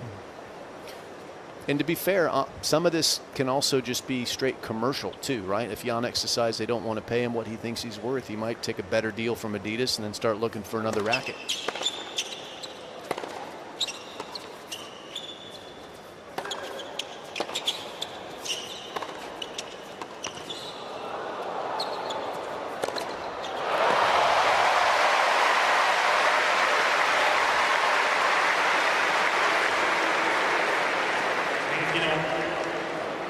Well, this match is warming up quite nicely. Both players constructing points well. Once they get that initial ball where they can start dictating the rally. That forehand down the line was something that we were asking for a little from Casper Ruud in his opening match. So a shot that he'll use more if he's feeling confident. If he's not, he'll tend to go with safety and percentages and take that cross court more often than not.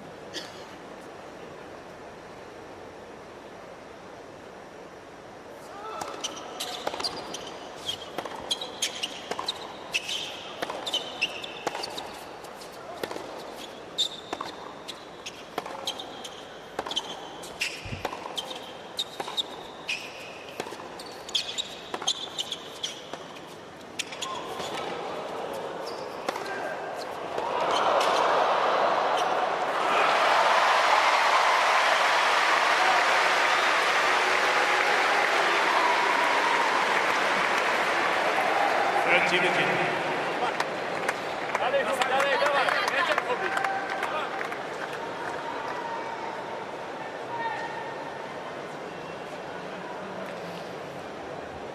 check out how you've been doing your off-court training. Rallies like that being pushed heavily from side to side. 18-shot rally.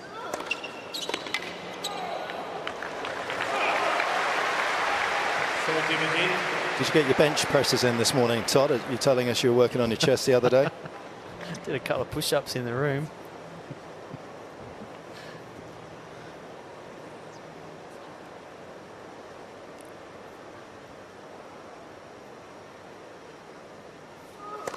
Let first service.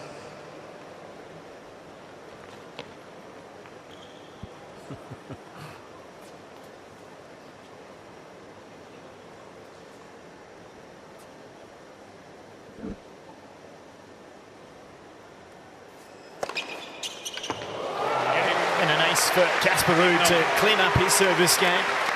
And we remain on serve in the opening set, 3-2, Team Norway.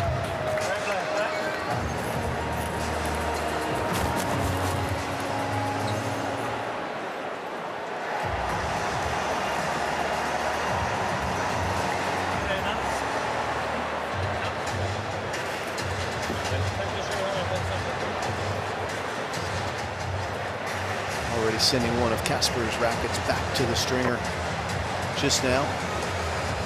For the first of many trips you would expect. Must be difficult in a sense to find the right string product for you because there's so many more options on the market. Back in the early days of us coming on tour, you had a couple of different gut brands and that was it. And really there was one that stood out that was called VS, and then Big Banger came along as a synthetic string, and that was really the only one on the market for a fair while. Now every company makes their own.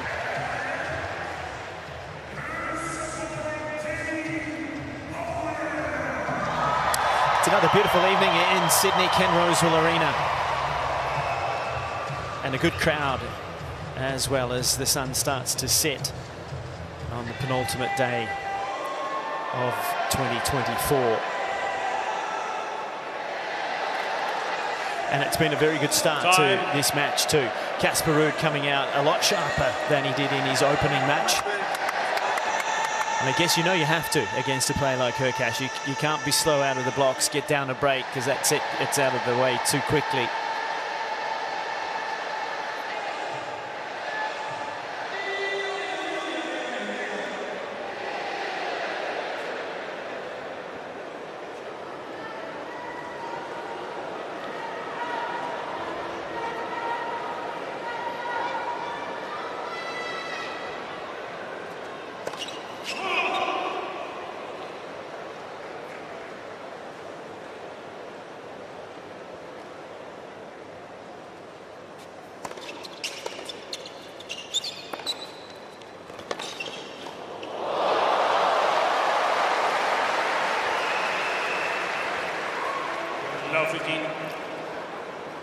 Well, not a great mess, but I think this one actually just clips the tape on its way over.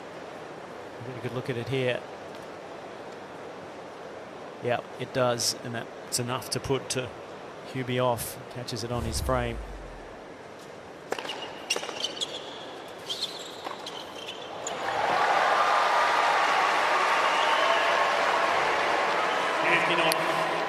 He's interesting, Hubie. He said, because if he wasn't a tennis player, he said he would have pursued race car driving, basketball, or business. So he's kind of, with his height, you would have thought potentially basketball was more the go. I'm not sure he could squeeze into the cockpits, to be honest. It is like there's a great Australian movie, and the line that comes out of that all the time, tell him he's dreaming if he was going to be a car racer, given the size of him. He does have a relationship with the McLaren group, and is often seen driving around at one. They let him use one at tournaments like in Indian Wells, so he squeezes in there.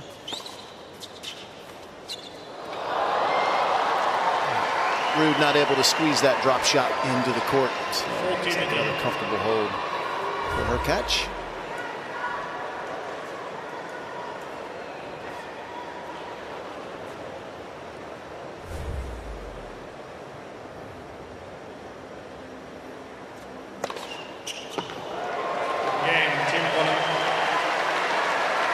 McLaren, of course, winners of the F1 Constructors titles this year.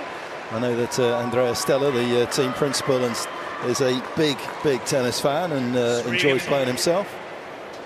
Nice crossover for us because we've always been seemingly chasing F1 through Drive to Survive and Breakpoint and the documentaries.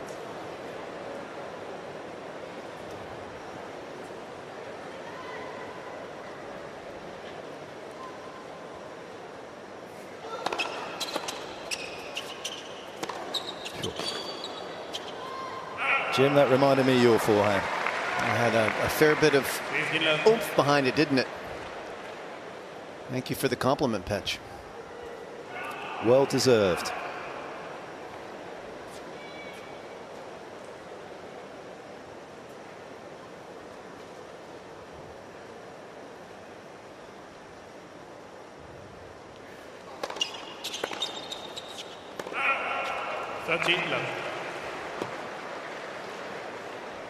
Guys, if you were to help Hurkacz on his returns, what would you want to see? Would you want to see him just try and have one great returning game where it all comes together, or would you try and build in some more consistency? Consistency.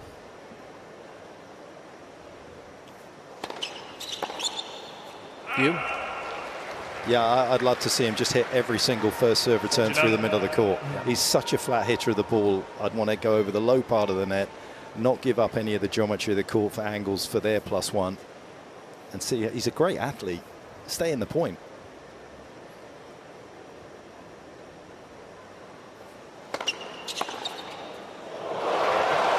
Well, that's a clean hit, that one. Lovely short backswing, leans in and uses the pace to redirect up the line. But as you're alluding to, Petch, that one hit hard through the centre. You're going to get a good strike on the return ball if it comes back at you. You can get it deep through the centre. I just feel like you want to build pressure on the return games, not just give them away. Yeah, that's an awesome return, but it's probably not a shot that he can repeat 4 times in a game often enough.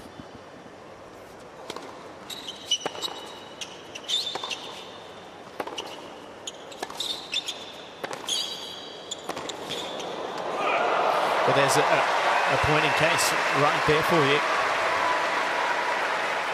I agree with both of you going through the middle. What I would like to see him do is use the forehand more once the rally starts, because that's where he can be aggressive. And if you're the server, you really feel that pressure if the guy's going to start coming at you with that type of shot.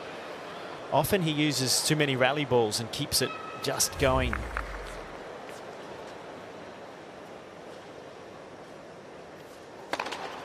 Can't do anything about that. Another race to seal yet another hold of serve for Casper Ruud. 4-3, opening set. Team Norway leads 4 games to 3.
Cup evening edition from Sydney. Obviously we're playing simultaneously with Perth. 3 groups in Sydney, 3 groups in Perth. The winner of each group make the quarterfinals, and then the 2 best ratios of all of the teams will fill in the last 2 to make the quarterfinals.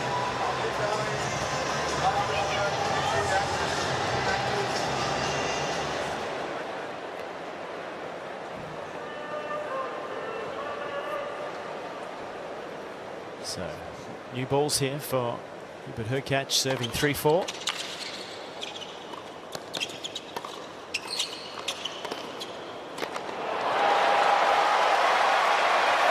So there's a lot of new things happening seemingly in Hubert Hurkacz's world, with the change of shoe and clothes, a change of racket, change of coaching staff after 5 successful years with Craig Boyton. He's got Nicholas Massou as his full-time coach, Lendl as a consultant.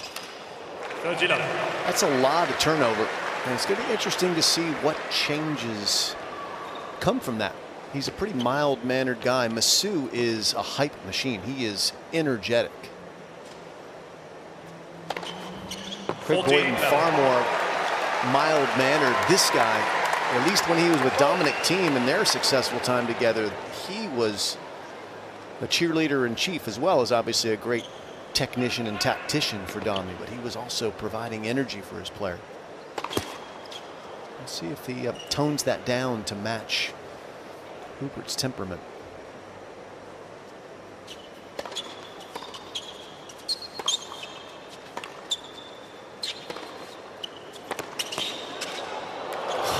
Game, Team Poland.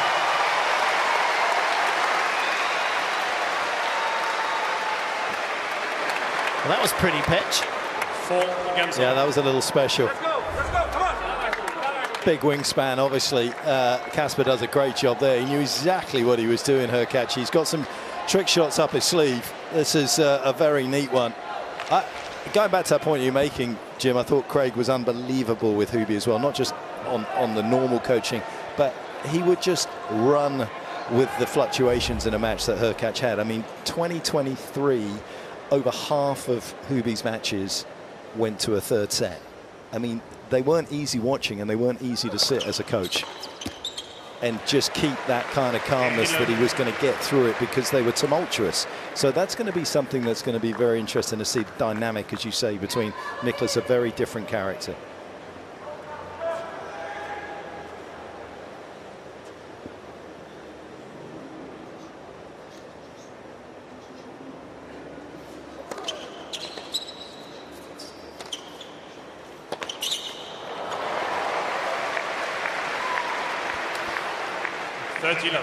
Pretty obvious to see that Casper really trying to spread the court quickly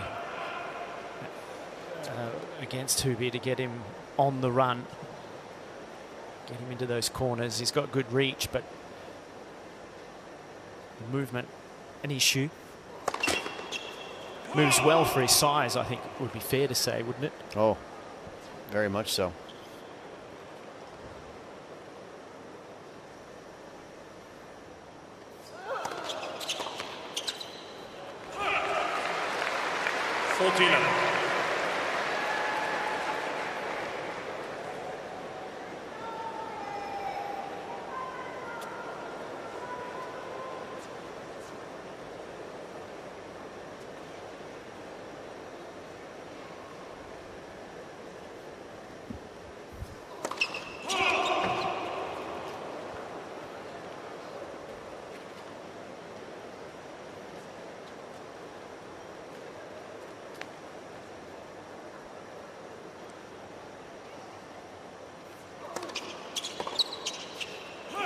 Doesn't get a ball back into play, bar one, and so a love hold for Casper Ruud. He keeps the pressure on. Norway leads 5 games to 4. It will be serving to stay in the set when we return. Team Norway 5-4.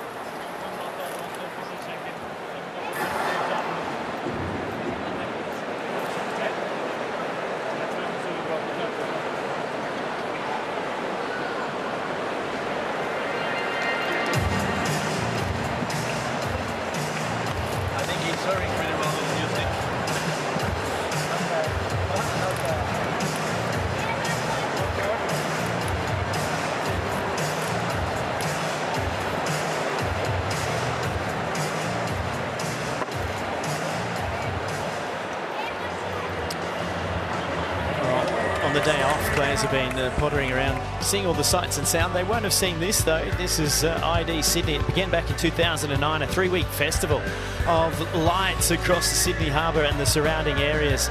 More than 2 million people attend Vivid every year. And it's from 24th of May to the 15th of June.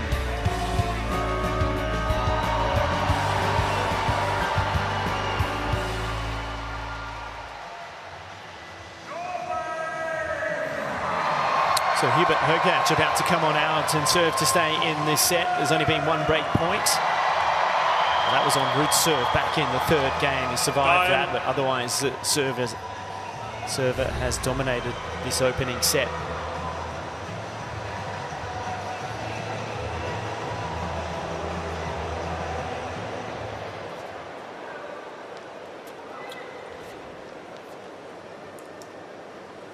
So 4-5.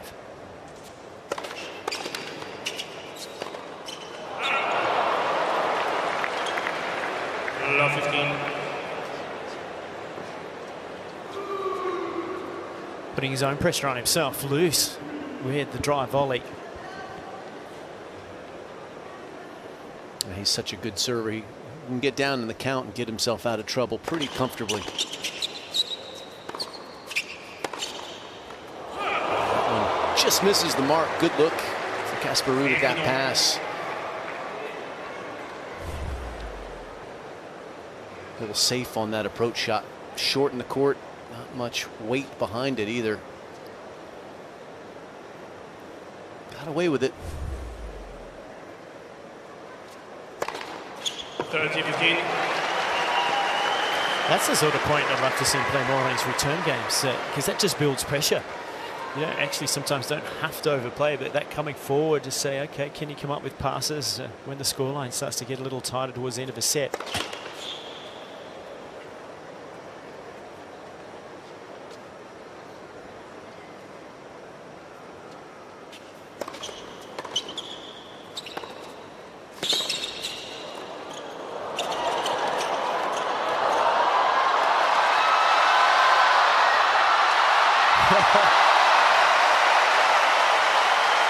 Party time for Hubie.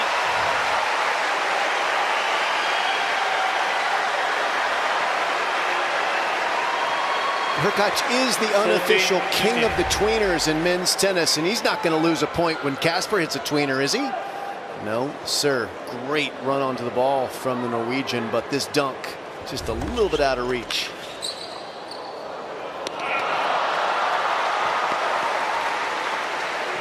One of the features in COVID times, Hurkacz was marooned in Florida, and there were some exhibitions set up as we watched these guys do their work on private courts.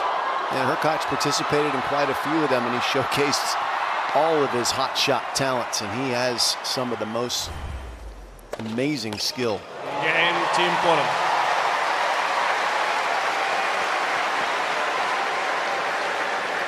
Who else is amazing? 5 against all. There's a flamingo in Team Poland's team zone. What's that all about, Petch? That was the flamingo that went down to the tidal pool, wasn't it?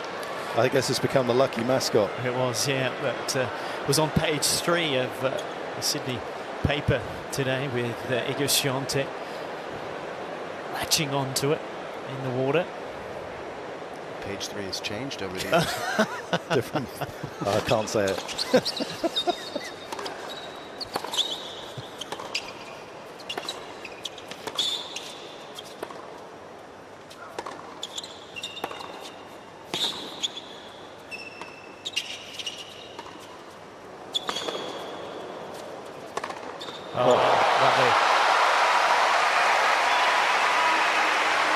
We're not quite the British tabloids here in Australia.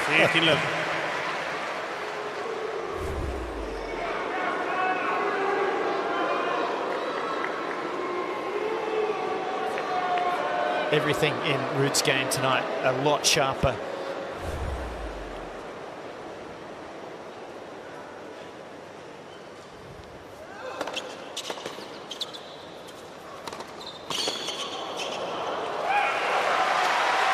It's amazing how different the conditions make things. As Jim knows in singles, you know in doubles, Todd, how difficult it is to win a major over 2 weeks with the different sort of humidity and wind and temperatures. I mean, ball, because I sat here for that match with Ruud and Majic, he's just fizzing off the court tonight for Casper.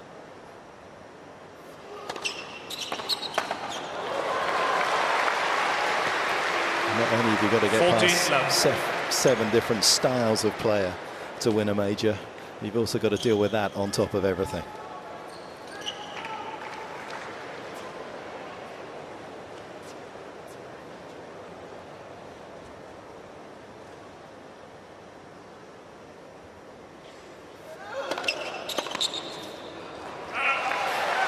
So another love game for Casper Ruud, and it is 6-5. It looks like we're heading to a tiebreak in this opening set.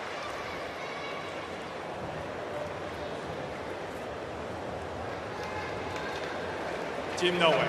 Team Norway leads 6 games to 5.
Giving some instruction to Hurkacz, team captain Tim there in the red tracksuit pants.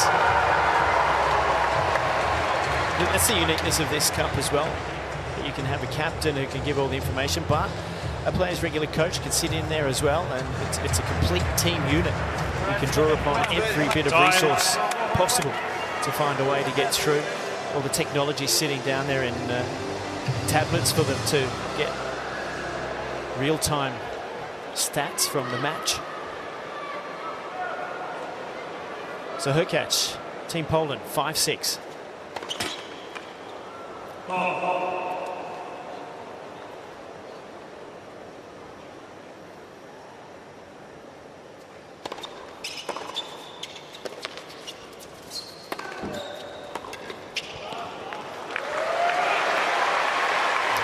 Just the 6th point he's lost against his serve, Hurkacz. He's been holding comfortably, but down love 15 for the 2nd consecutive service game.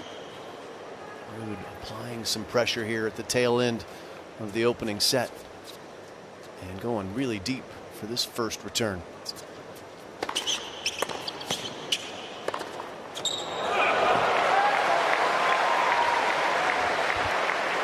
Hurkacz a little twitchy on that forehand. That's the shot that can go awry in pressure moments. We've seen it here in this tournament, in fact. But his serve can get him out of the jam. We'll keep saying it because it's true. We'll see if he can lean into it here.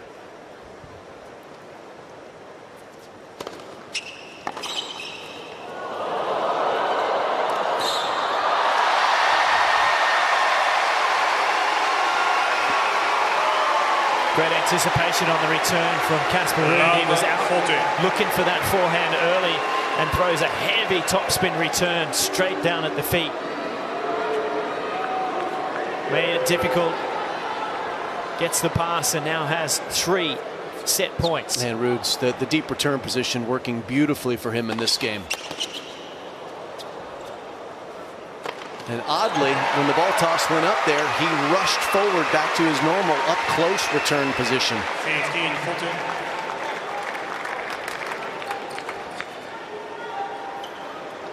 He's standing in close here. I disagree with this. I think he should be back. Give himself a little more space and time. Doesn't matter now. Second serve, he'll have time.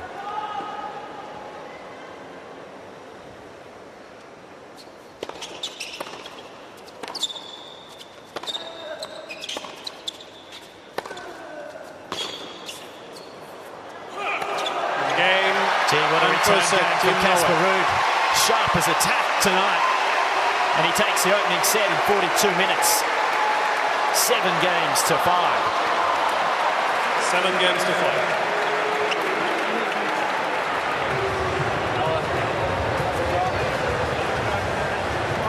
Wow. Bit of a slip up from Hurkacz, but boy, didn't he just get ready for that game, up to his levels. And as we take a look at the first set summary, statistically, both players serving well in the 70s. Casper Ruud winning more first serve points when he makes them. That's a credit to some great returning in that last game. Hurkacz looking good for his first match of the season overall, but the difference in Casper Ruud's level, as you guys have been talking about, is stark. Mark Petchey today, he is right where he'd want to be. Yeah, he's right where he wants to be in terms of feeling the ball, which was why it was surprising. I don't know if every single time he's done it tonight, but it certainly looks as though maybe one of the things that Masu's bringing to the table is to try and take a bit of pace off his first serve when he's serving and volleying. Obviously, one of the tough things for big servers when you drop it in 210 gaze is how close can you get to the net behind it. But when Casper dropped deep, which I agree with you, Jim, was a smart move, he still served at 175 Hurkacz on that love 30 point and came in knowing that Casper was back with time to see the ball to rip the return. So that was a surprising choice. One thing, if Casper's up on the baseline serving at that pace, you might get the chip forehand, but not when he's back there.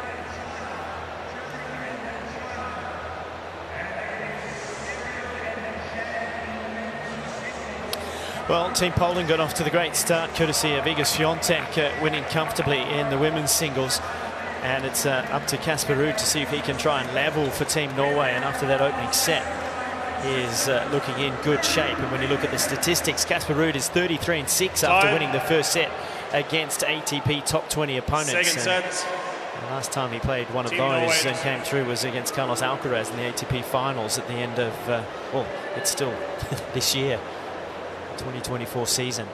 So Ruud to start the second.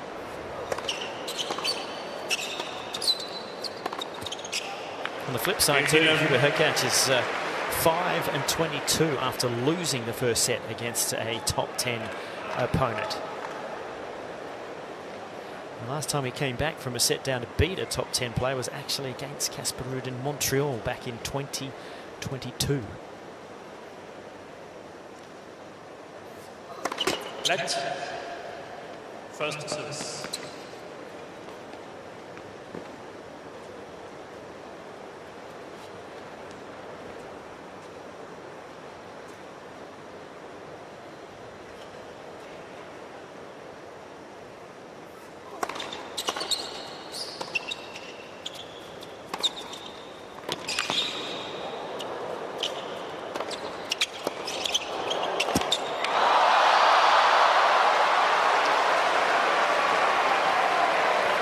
You know what? I mean, that looked easy, but I can't express how many people have trouble with a high forehand volley when it's in between a normal volley and a smash right there.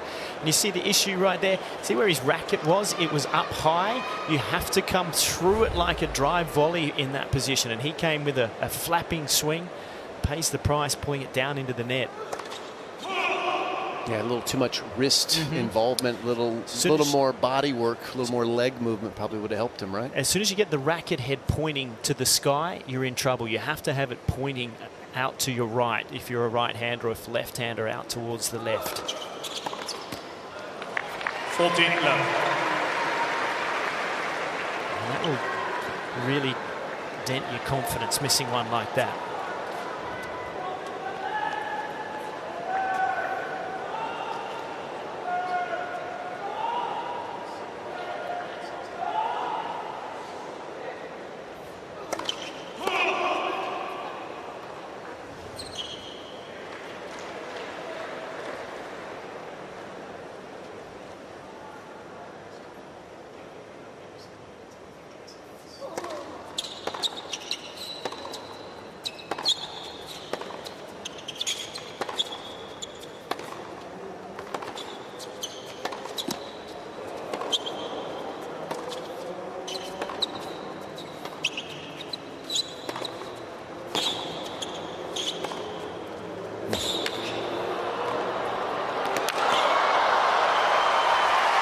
Excellent striking from Hurkacz and amazing defense as well from Ruud.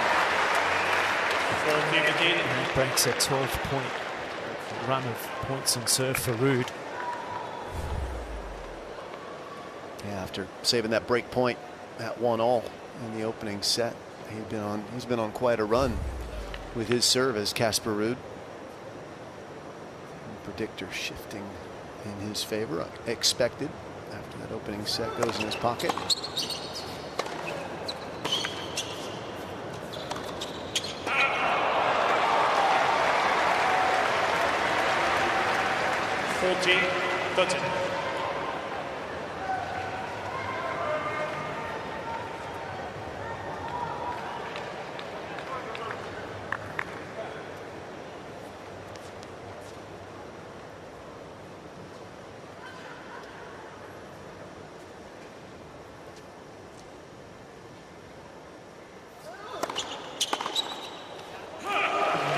Eventual hold for Casper Ruud. So Hubert Hurkacz was holding easily in the opening set as well. The first 5 service games he played, he only lost 5 points in total. In the 6th one, he lost 4 points to lose the set. And those lines, that little yellow flick and the back of the court, the 2 yellows and the 1 red, those all took place in the last game. That was a good change. Tactics matter. Standing back gave Ruud a chance to get into more rallies, and that led to him winning the opening set. All those ones up front, that's kind of been his stock position in general against first serves. As we see Iga coming back down with a little smoothie with her new coach Wim Fissette. But for Casper Ruud, that flexibility of his return position is the reason he's leading this match.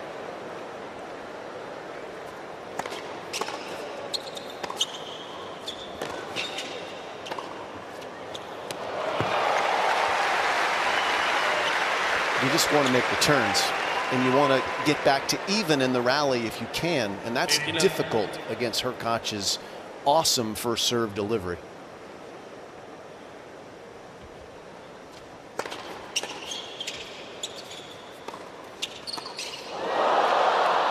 That's another front-facing tweener. We've seen a bunch of them already, Patch, in this tournament. Yeah, is it going to be the new shot of 2025? I don't know. It's incredible how many times we've seen it already this week. That's got to be a 4th or 5th. Yeah, something like that.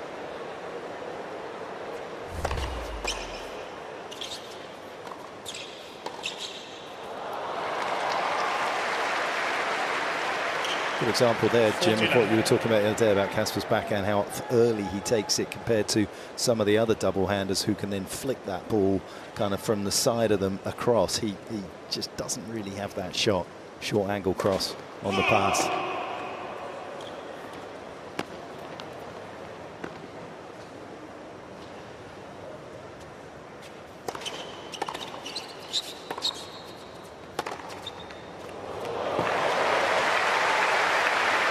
How's that in his locker there? He doesn't use it all that often, though, Pitch.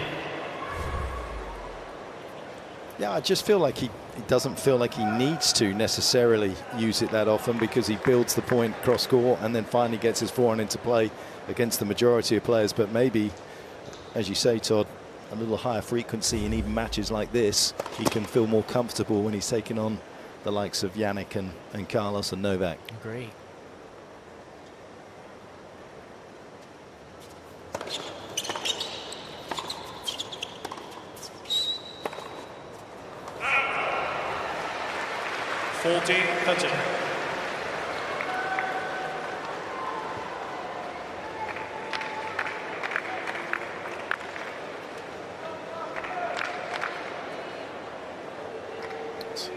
A new feature here at the United Cup. Never seen it before. Bucket boys. We've got ball kids.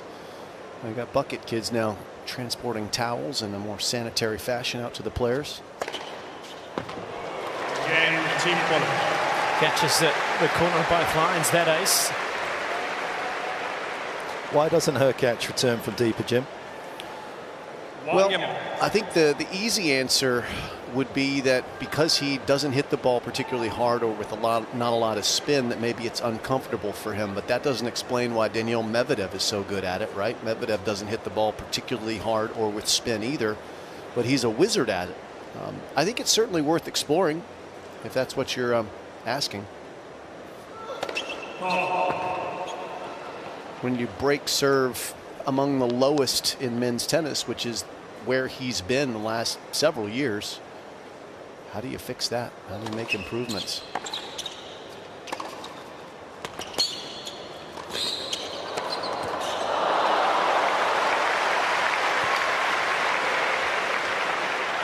And he has size to cover the width of the court from deeper, right? Absolutely, and if you're going to go deeper, obviously more often than not the ball's going to slide towards you, even if you serve it down the tee. He can shift a little bit right. He got caught there napping, so then he had to chase quite hard to his right. He should just like go deeper, go more right on that due side, and basically hit a ground stroke. I don't understand why he stands up on the first serve return all the time, because he's not really gaining anything, because by the time he's hit it, he's still having to back up.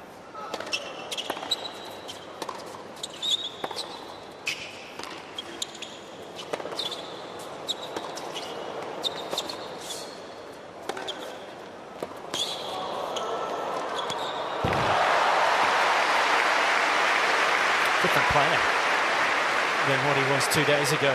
Casper, it's amazing what a win can do in match conditions.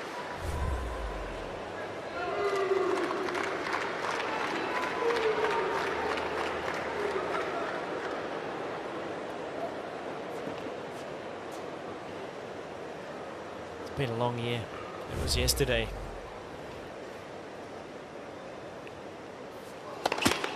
I'll be fresher. I'll be fresher in a day. Don't worry. We know what you've reached. Don't have to say it in Australia.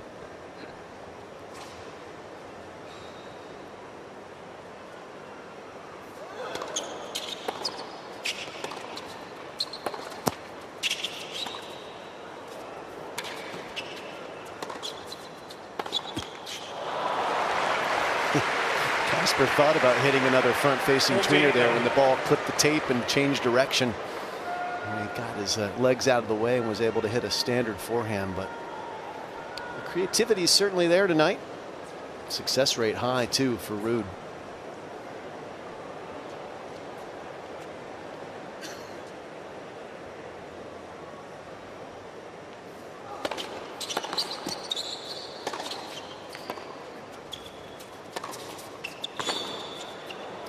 Pushing it hard across the baseline and draws another error in a love game. Team Norway is set to 2-1. Against 1.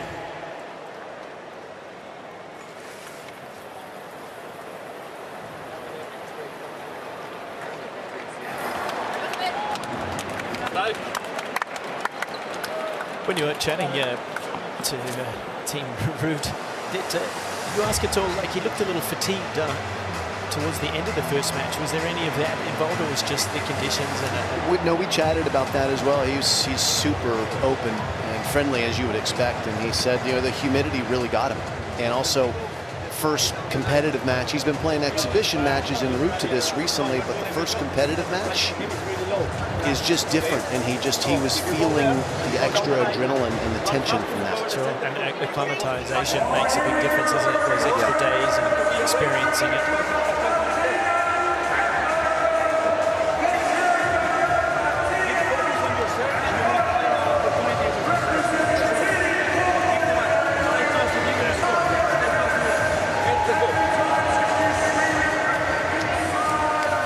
About the way Nicolas Massou does with his coaching is he gives a lot of information, but he gives it succinctly, and then he sits away, and then it's not ongoing. You get the delivery, and then you've got to do something with it.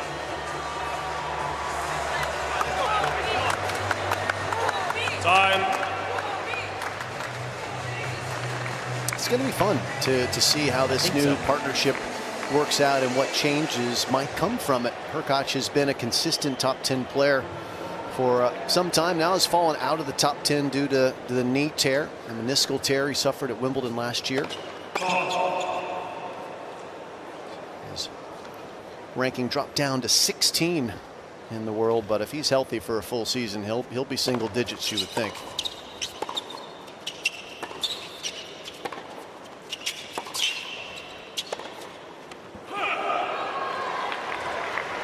Love 15. Let's see in this game what return posture that Casper Ruud assumes. When he stood back, the game that he broke at the end of the set, he wasn't blocking returns. He was actually swinging at first serve returns. Normally, he's just slicing them. Second serve returns, he'll have a little more time to go after.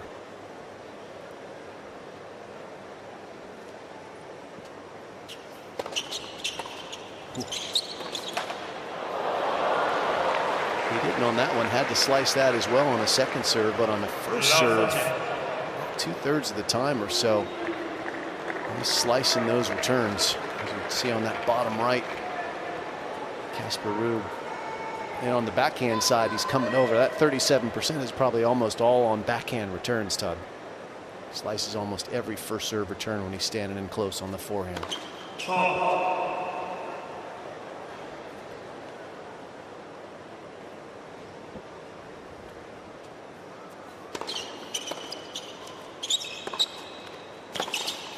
Well, makes that pass look easy, but it wasn't. He gets out on that outside leg and then has wonderful control with the left hand to get the racket head around the ball. Take a look at this.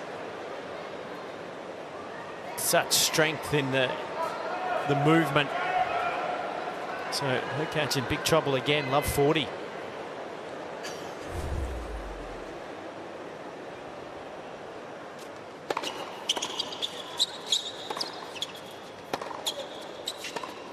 There's a break. Game, Team Norway. A break to love as New well. balls, please. Okay, pitch.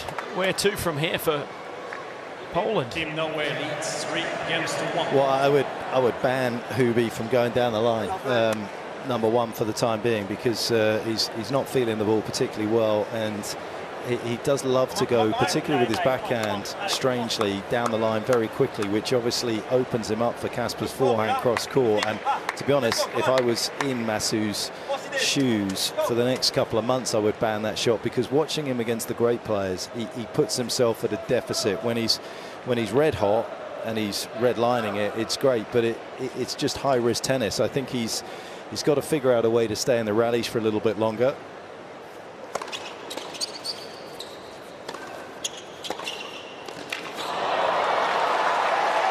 So that he can be out on court long enough to see whether there'll be any sort of dip in the performance here from Casper, because we're yet to hit the hour mark.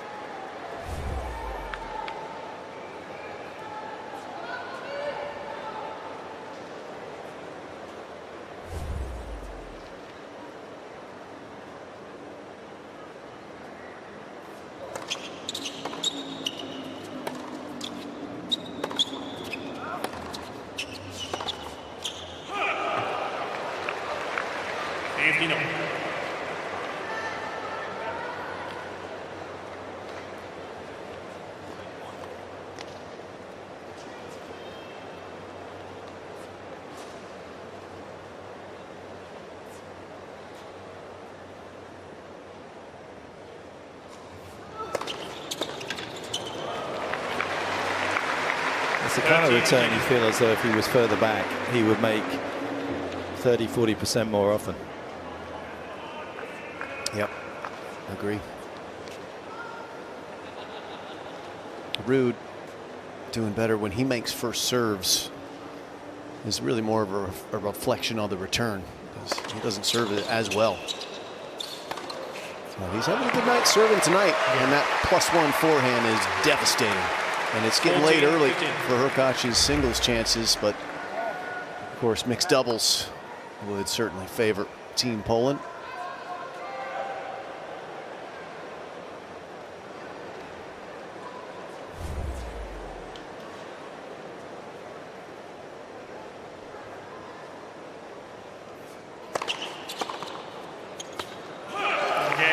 consolidates the break comfortably again. And so, very quickly, it is a set and 4-1 to Team Poland.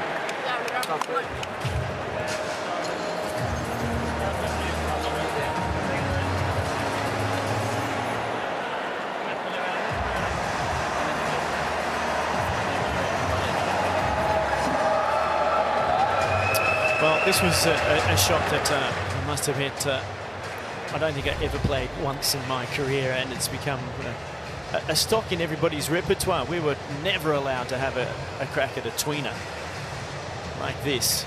We were told run back, put up the biggest defensive lob you could see, but it's become fashionable, Jim.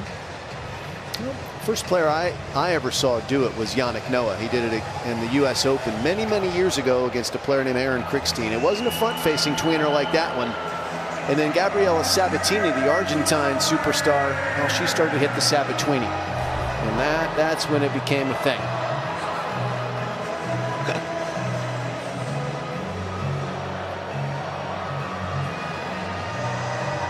Around the grounds of Ken Rosal Arena, the big screen outside in the hospitality areas, and a big Polish contingent in to see their team.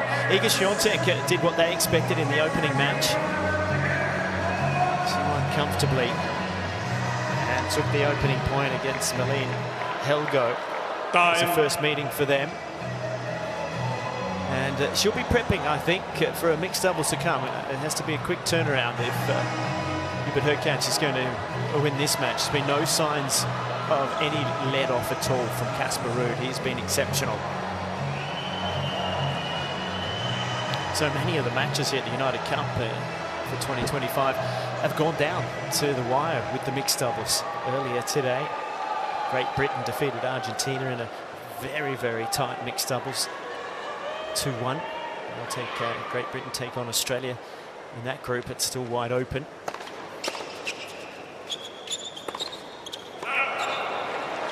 Love 15. He's looking like a man lacking some confidence and belief in his game just at this point of the season. First match up. Well, it's not surprising, honestly, playing in real tour competition for the first time with a racket, as far as I know. We all think this is the first time he's done that, possibly. Maybe I didn't see his match in Paris-Bercy, the last match he played of the 2024 season, but that's a big change going away from a racket he's played with a long, long time, the Yonex stick to a Wilson. And then you've got to do it against someone who's in the form that Casper Ruud is. Tall ask. Yeah, great.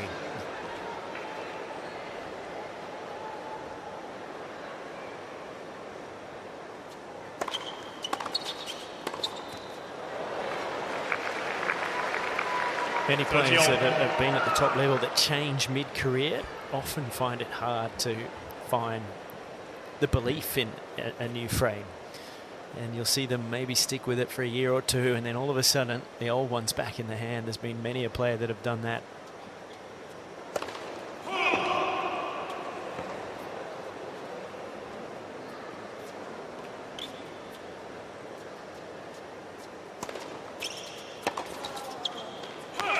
Which makes it even more extraordinary when you think about somebody like John Newcombe, who's celebrating 50 years since winning the Australian Open.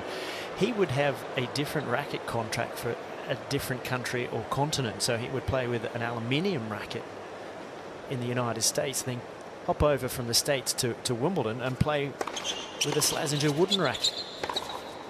Game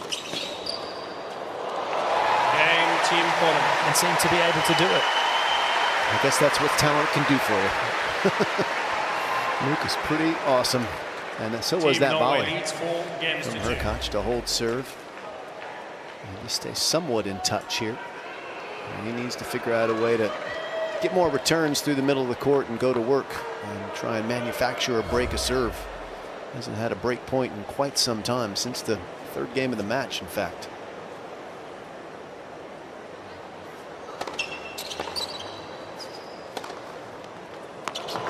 He's got whatever the string issue is, he's adjusted because he's hitting his mark perfectly. If he were to put a ball can or a mark or whatever, he'd be knocking the the target over with ease tonight.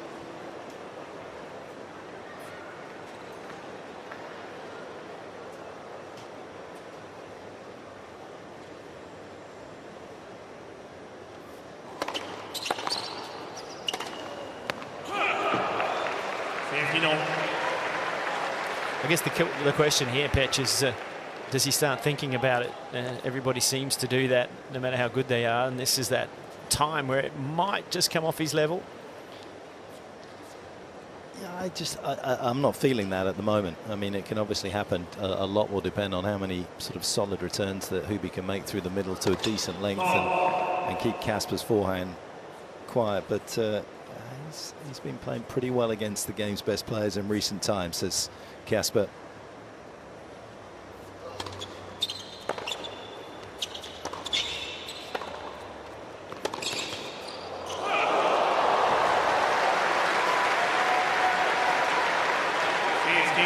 That was a good deep return position for that second serve, and a good angled forehand return that pulled Ruud off the court. And we've seen how comfortable Hurkacz is at the net, so that forced Ruud to go for broke on that pass, and there's some pressure now in this service game.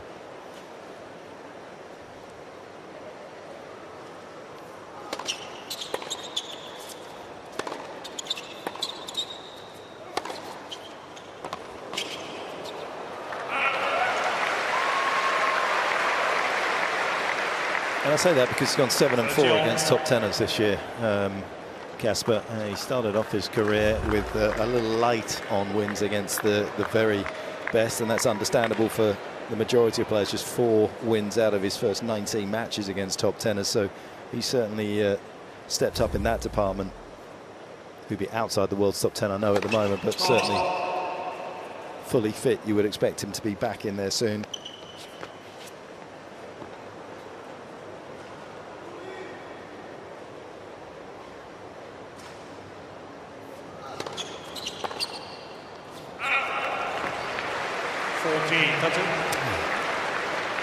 Went back up to the baseline there, Todd. I'm just, boy, would have loved to have seen him give himself a little more time on that return like he did a couple points prior.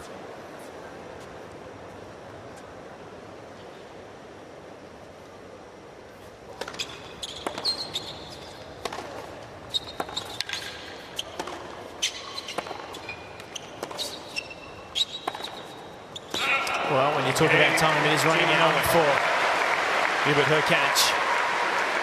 He's going to be serving to stay in the match when we come back. It is a set and 5-2 to Casper Ruud and Team Norway.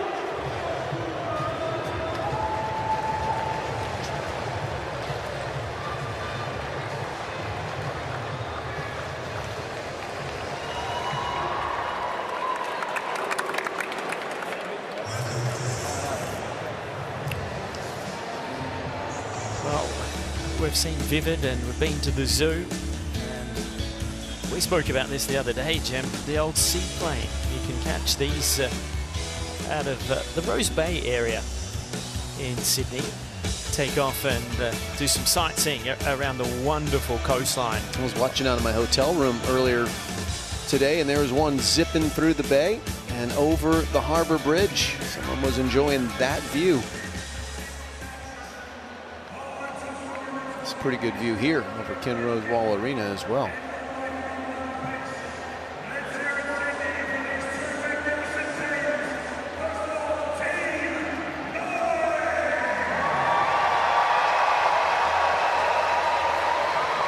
Well, this has been quite a clinical performance by Casper Ruud here this evening. The match only an hour and 10 minutes old, and not much has gone wrong for Team Norway as their #1 tries to level this match against Team Poland.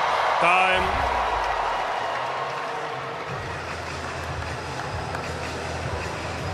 So if Casper is able to get this done, it will come down to the mixed doubles.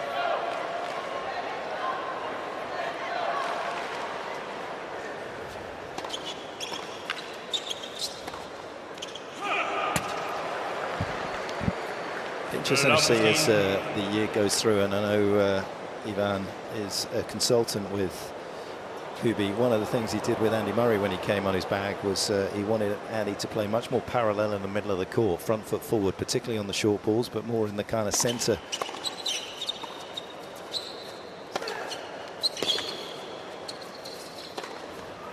Hubie's a very open stance forehand player, waiting for the ball to come to him, which, as a tall player as well, also means at times you're letting the ball drop a little bit more, whereas if you stepped in, if he did step in with his left foot, he's going to have a little bit more opportunity to take the ball on the rise and take it earlier out in front. I'm going to see whether that is an adjustment that the team make.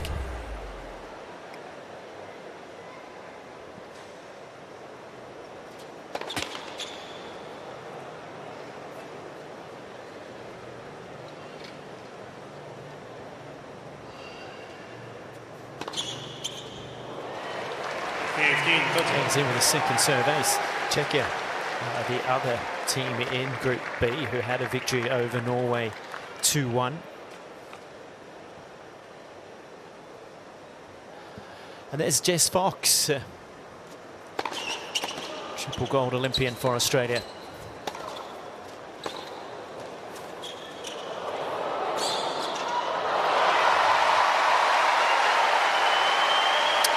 Carried the flag for Australia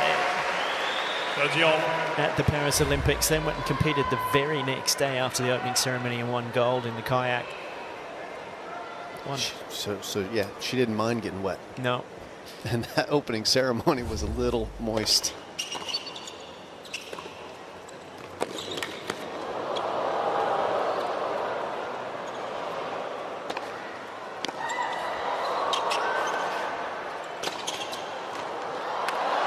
Has missed it.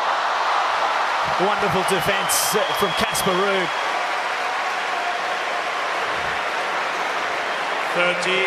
30-40. Makes his opponent play one extra ball. And that one is wide, and so we're at match point.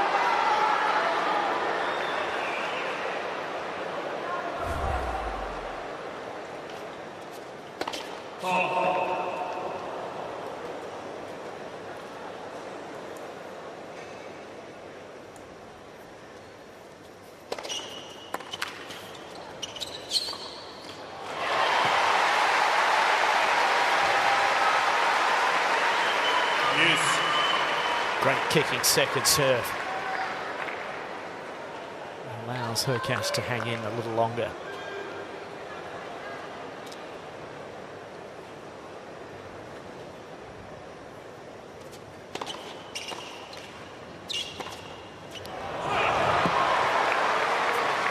Advantage, Team Norway.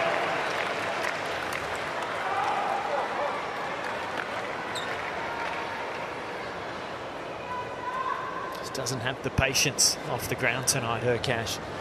And so, a second opportunity for Ruud.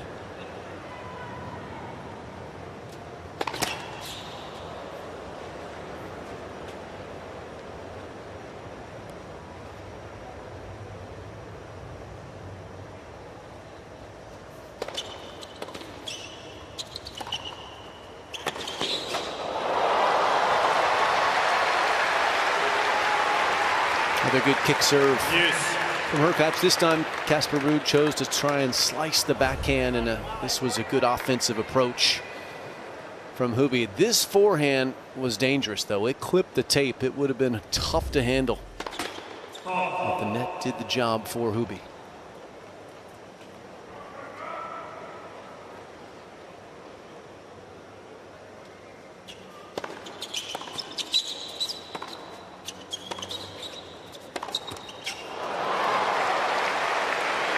Forehand's doing the job on him in this game, isn't it? Team Norway. Unforced errors, and comes match point number 3.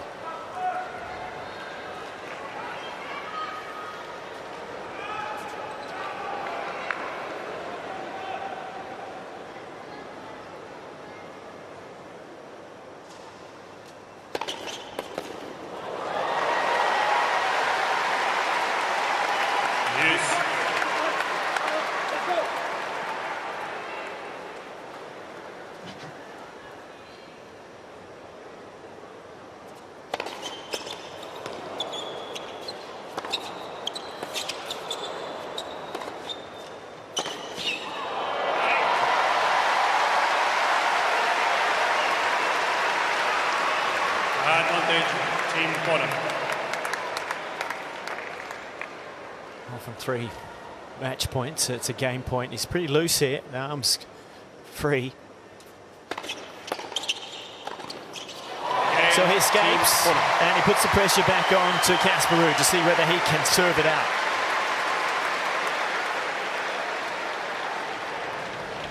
Team Norway leads 5 against Australia. It'll get a little tougher after having 3 match points, no doubt about that.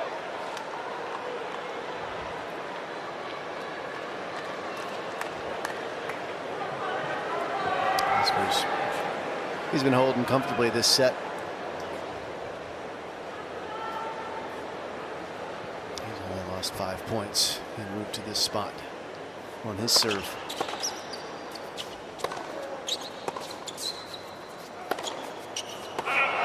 Let's see if the tension gets in there, trying to close the door.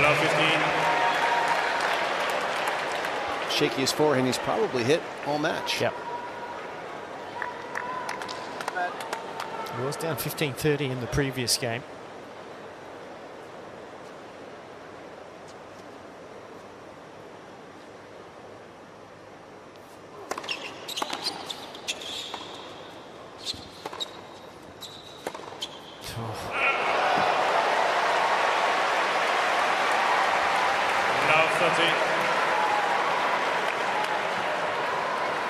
Oh, 2 unforced errors.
What a let-off pitch. Yeah, he caught it so late. I'm not sure whether he just didn't pick up the bounce. It did seem to have a little bit more spin on it from Casper, the backhand, but he ended up hitting it almost in on his right hip. That unforced error count 23-8. Hurkacz, a lot of free points given away.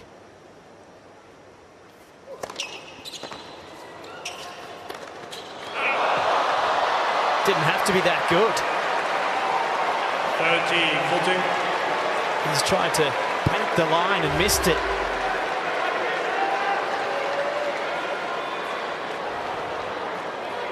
So it is a break-back point for Hurkacz. Last time he had a break point was the 3rd game of the 1st set.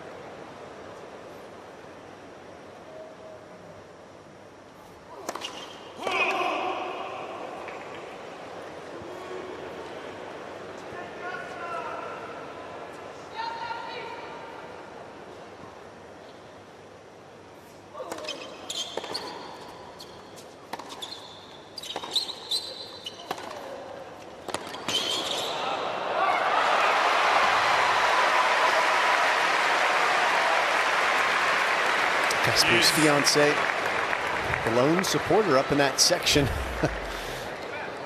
above Team Norway.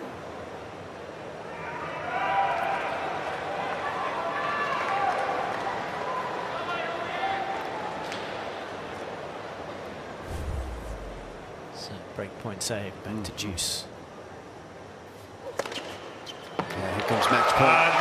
This time, his 4th match point will be the first one that he gets to serve for.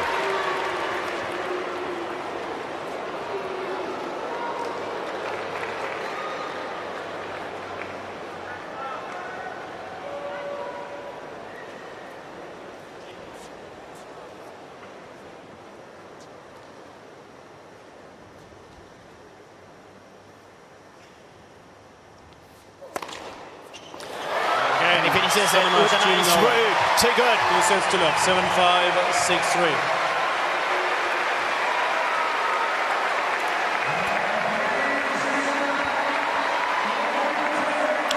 And that will please Casper Ruud, Team Norway, and all of his supporters. What a wonderful performance to level this tie. It's going to come down to the mixed doubles. Jess Fox, very appreciative of the quality that the top 10 have produced here today. And after one match under his belt, he certainly has found some form. And that was impressive, no doubt about it. Hurkacz is a tough customer, but adjusting to some new conditions, and in his first match of the new season, nowhere near as sharp as Casper Ruud was today. Hurkacz will hope that he sees the type of gain in sharpness in his next singles match, or even this upcoming doubles match that Casper Ruud saw day over day, because he was almost a different player than against Hurkacz yesterday when he had to really struggle and grind in those humid conditions. But that was exceptional from Casper Ruud. That's going to feel good for sure. Yesterday, Casper was so fatigued after he played a singles match that he opted out of the doubles match. Don't expect that to be the case after that quick one. Just an hour and 22 minutes of dominance. Well, he's about to get ready to talk to Mark Petchey. He's just doing a little bit of tidying up in the team zone. Impressive serving.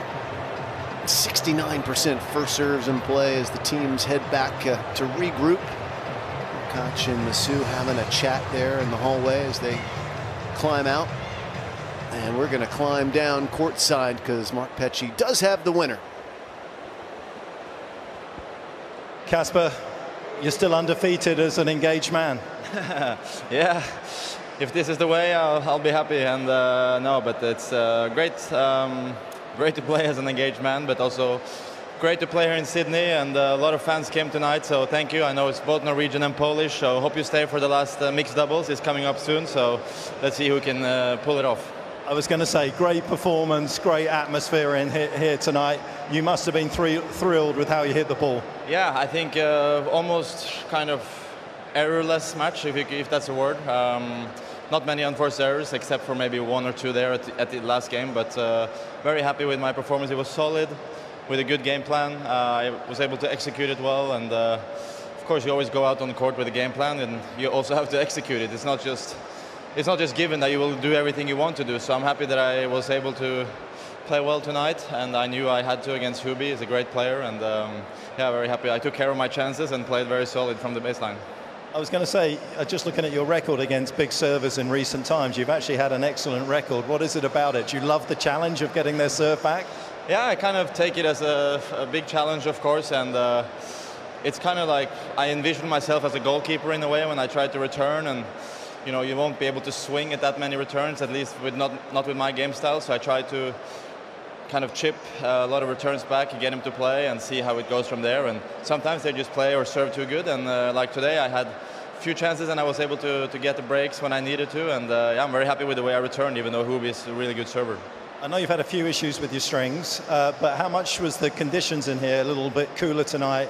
Did that help your forehand? It seemed as though it had a lot more pace on it. Yeah, it was nice. I mean, yesterday was the first match of a new season, so of course you're maybe a little bit nervous and tight, and today I let myself go, played free, and of course I knew we had to win in order to get it to 1-1, and I came out with a lot of motivation and a good game, and yeah, played very solid and very happy. I know these fans want to know, you coming back for the mix today? Yes, that's the plan. So I wasn't able to last yesterday, but tonight we'll stay for the mixed doubles, and we'll do our best. Congratulations on the win. Casper will be back, ladies and gentlemen. Well, that's a fascinating thought, isn't it? Against a big server, think of yourself as a goalkeeper, not let anything get past. And well, if that is what works, give it a go. And I also felt, Jim, watching him play there tonight, there's an urgency, a different urgency against a big server, where he realises if he gets a certain ball, it's not risky, but he seemed to force the play And I like that game style for Casper. I think if you could take that into more of his day-to-day matches against different style opponents, perhaps he wins a little easier and a little quicker in majors, and that gives him a chance to continue to have some deep runs like he already has had throughout his career. Yep, that's going to give him a lot of confidence, taking a big win like that, and just the improvement he's seen day over day. As you see the match summary, Casper Ruud having a really nice day on first serve. That's more than he normally makes at 72%. So high quality rhythm and high quality outcome, winning nearly 80% of those. Unforced error count really climbed for Hurkacz. She had only 7 in the opening set and then 16 in the second. And the forehand just got really loose on him, and Casper's was razor sharp. So we'll see what happens in the mixed doubles. You got to give Poland the edge with Iga Swiatek coming back to the court. She is in there warming up, getting ready to go.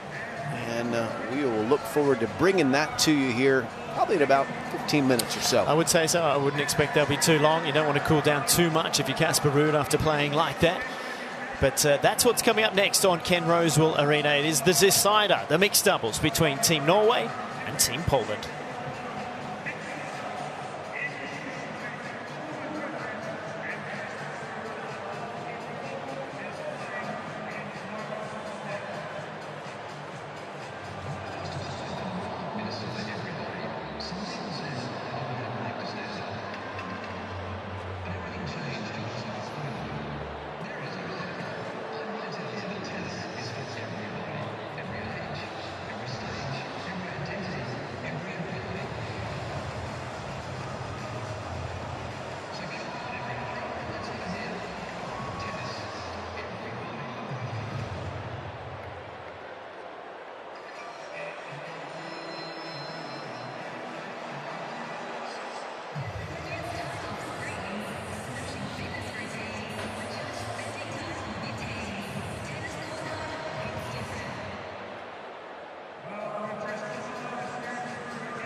And please welcome, representing Norway, Ariki Aikari and Casper Ruud.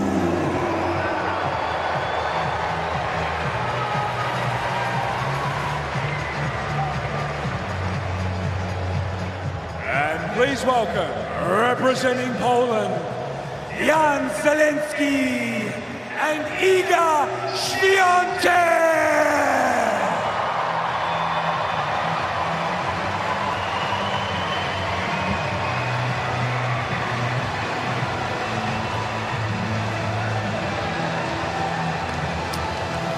Well, a very good evening here from Ken Rosewall Arena, where it's come down to the deciding mixed doubles. And Iga Swiatek and Jan Zielinski. Last team to the chair here has been a late replacement, where Herbert Hurkacz has been subbed out. He lost his singles. He wasn't really at his best, and they've subbed him in for a man who knows a thing or two about mixed doubles, Jan Zielinski. He's very capable, won a couple of slams in mixed in 2024, and great to see Casper Ruud backing up in the mixed doubles. My name's Josh Eagle, and alongside of me is Andrea Petkovic, and courtside we've got Jelena Dokic as well. But first up, Andrea, very good evening to you. Very good evening to you. I'm so excited. Don't we all love live mixed doubles rubber? We love it. Especially when singles players have to play it, or don't have to, but when they do, because it just makes it that much more exciting. That's right. It's a difficult group, this one. I know we're talking off air. Group B, you were calling it the group of death. Yeah, little Marshall, but I am German after all.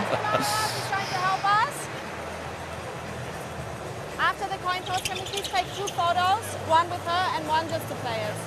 A couple of reminders before we start. Towel bins are around the baseline. Additionally, you have the buzzer button for the timeout. Are you familiar what that means? Your captain can press the buzzer button once and you get a 60-second timeout, but you can only do it during your own service game. So you cannot do it before the other serve. Any questions? Sorry? The hand point is men with men. Yes, correct. Right? Yeah. Yeah, it has to be in mixed here. Any other questions? No? Your choice. We have AO or John Newcomb. AO it is. Clara, go.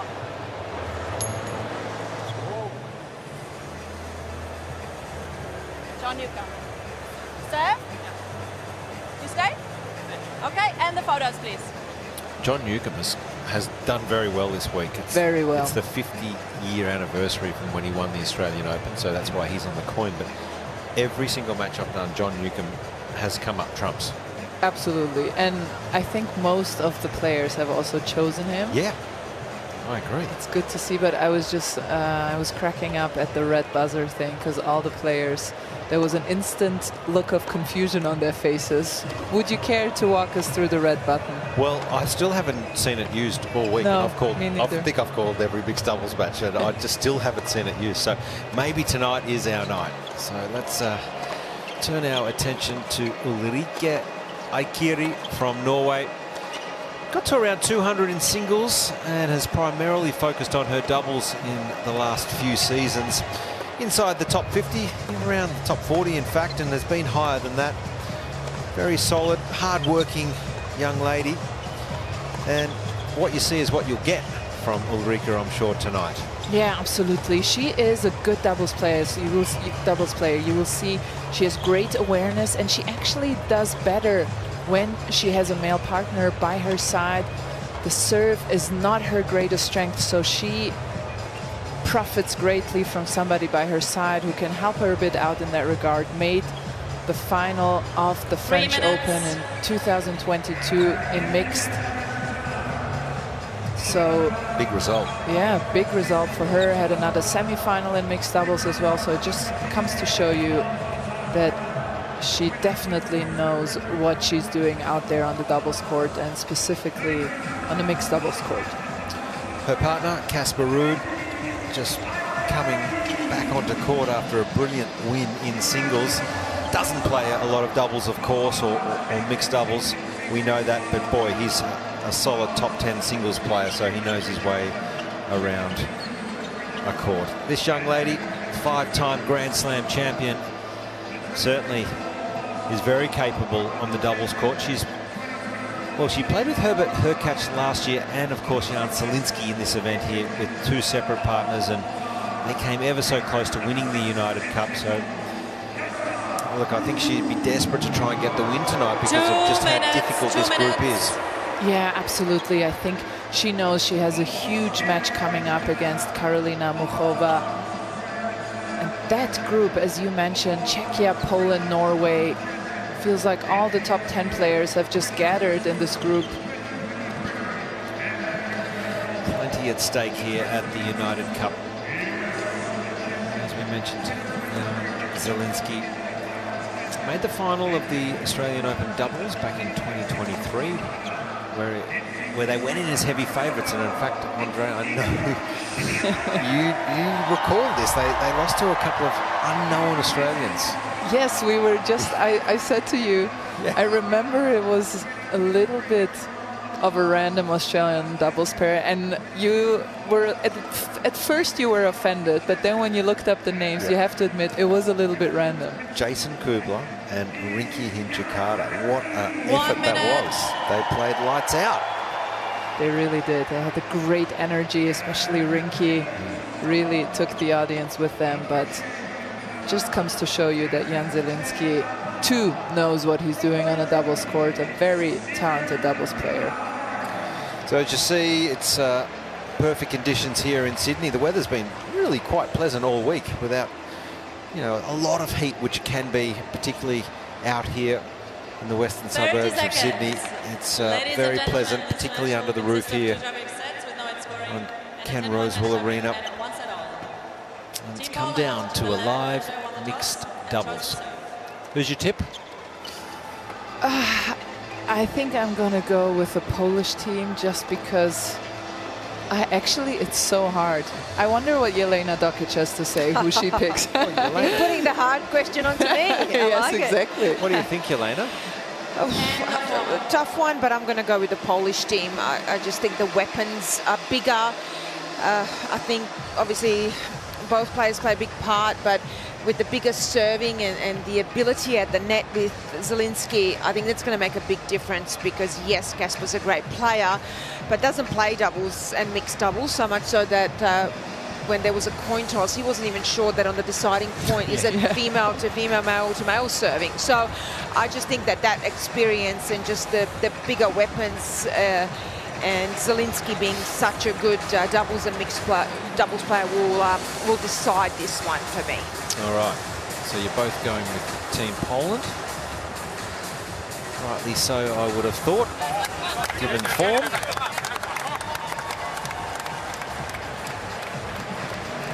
So it will be Team Poland to serve first. And let's see if we see the red buzzer tonight.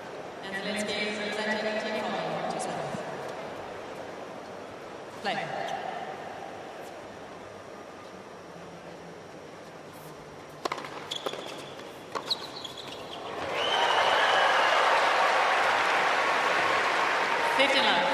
She was good in the singles tonight, I thought, Swiatek. Good is an understatement. She was excellent, and I know what a perfectionist she is, but even she was happy with her performance.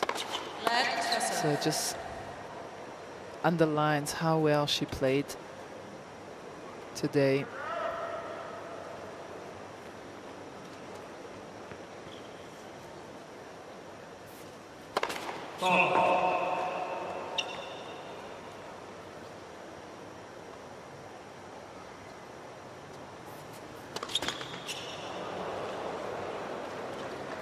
I wonder if this was always the case, if they were always going to sub in Zielinski, or whether Hurkacz has come off the court with possible fatigue or not happy with his form.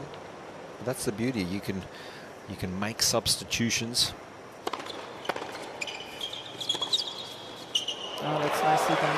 Yeah, I think they wanted to see how Hurkacz reacts. He is the one, I think, possibly the player who had the longest gap between his last match and his first match here. A couple of months, roughly. Changed racket, changed team. Changed clothing company, I saw. Yeah.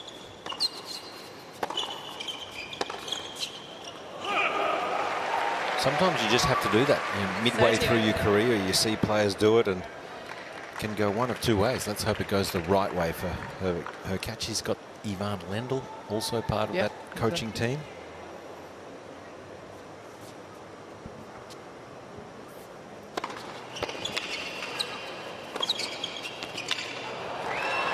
Don't you think one of the changes would have sufficed?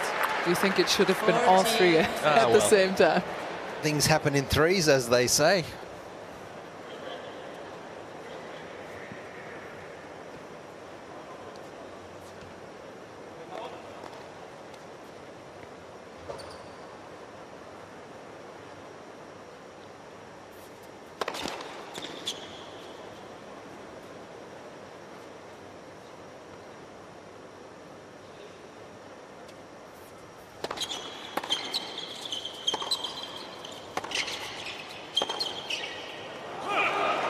There's a chance. Deciding point. So in the mixed format, no ad. So whoever wins this juice point wins the game.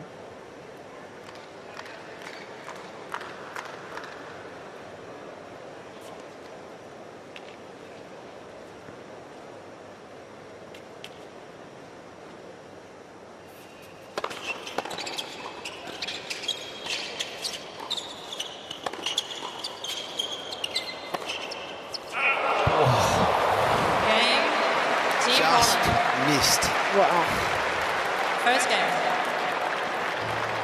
That's big. That's a big hole for Poland.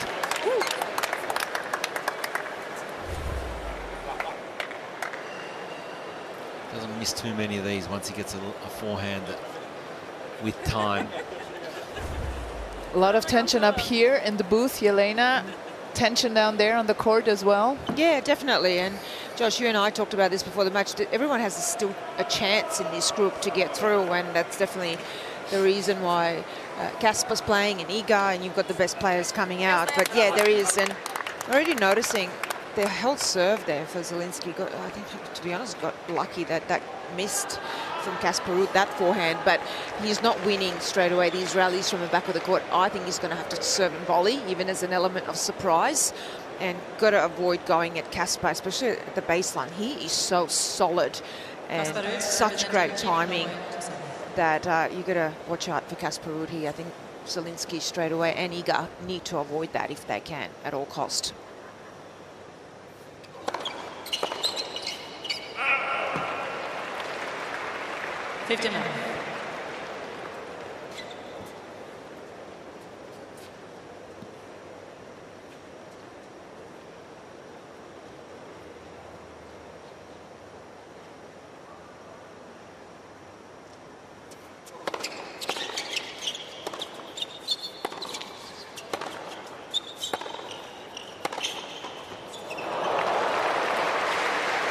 That is so heavy, that forehand. It's not the speed, it's rather that the ball continues to turn in your strings once you connect with them. We can take a look here, how much it rotates. It's so hard to control that up at the net.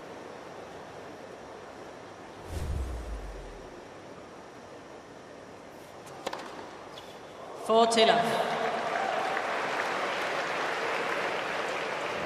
Team Poland is requesting a replay of the call on the far sideline.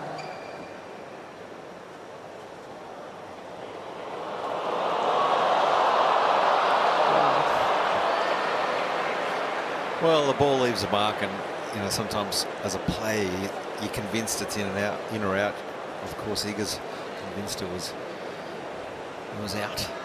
Just needs to get that 1 millimeter.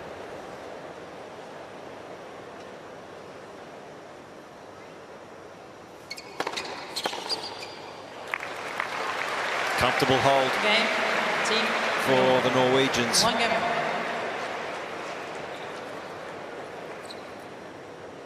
quite often in mixed, it does come down to the female player being able to hold serve.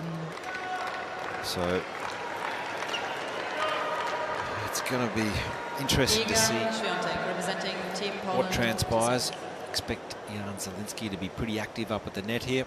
He likes to cross.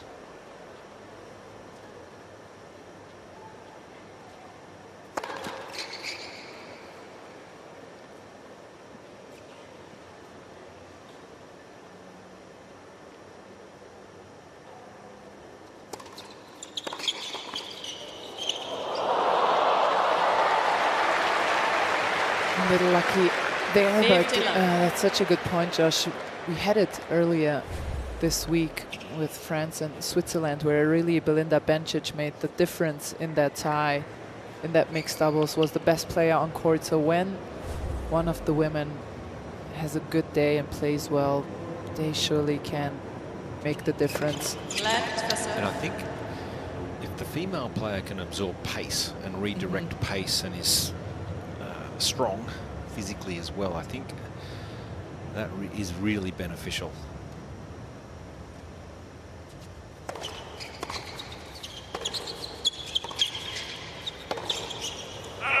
And you're right, Belinda Bencic was excellent in her mixed doubles in that match, and that's why I just think I give the edge to Team Poland with Iga, just how much power she can generate.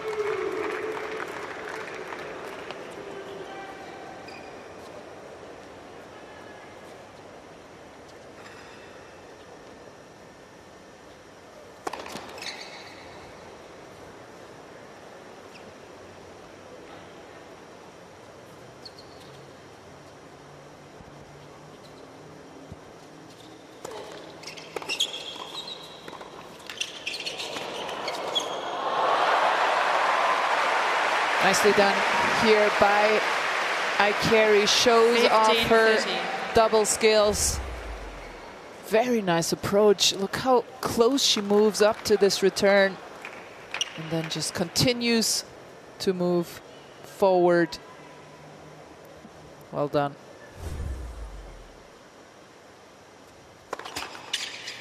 Led for serve.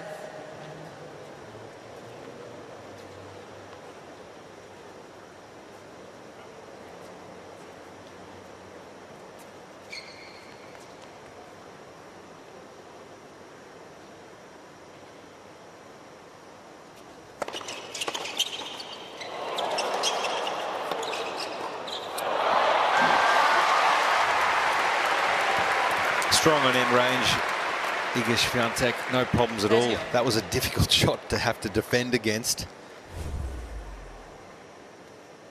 He's ripped this, Casper. Yeah, she's so good in that defensive backhand position, plays at open stance, stays nice and low.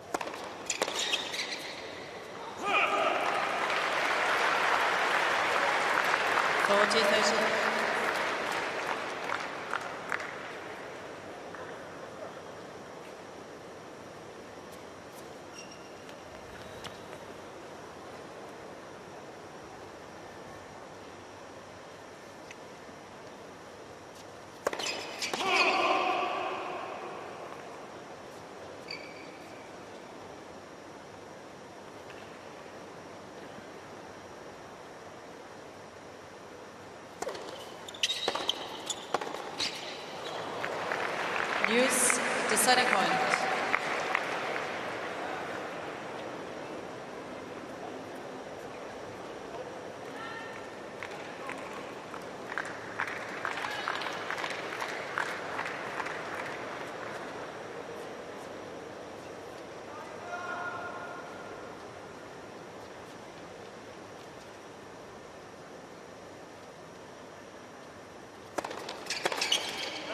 Another big hold on a deciding point for Team Poland. They move ahead, 2-1. Team Poland leads First set. by 2-1.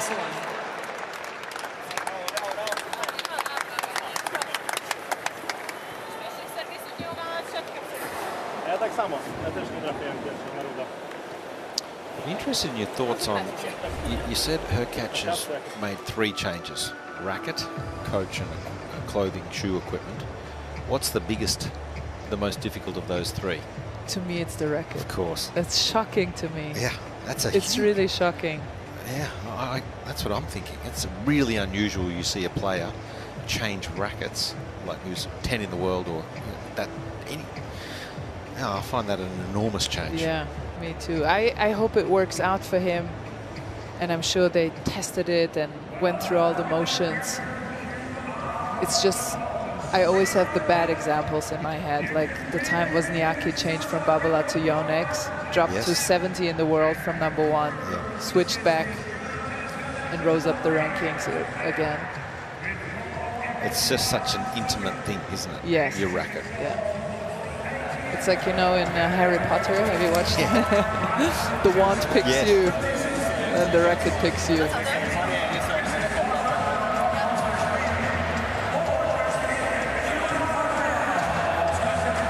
Time. All right, so much to play for here in Group B. Locked at 1-1 after the singles. Swiatek, boy, she made plenty of Polish fans happy tonight with her performance. And then Casper Ruud put in equally as impressive performance.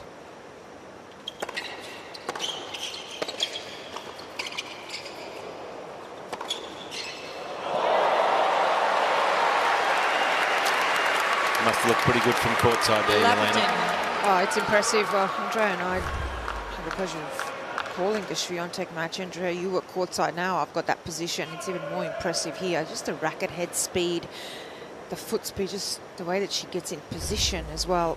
Very impressive.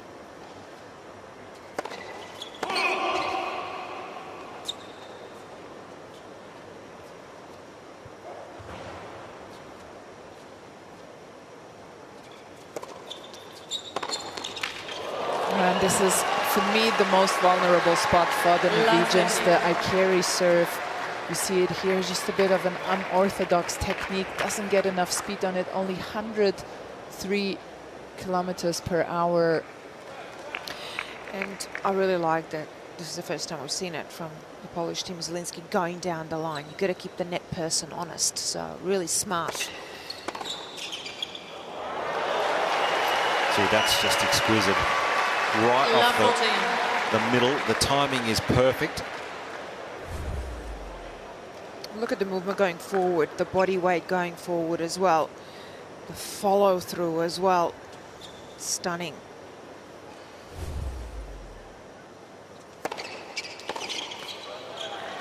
(15-14).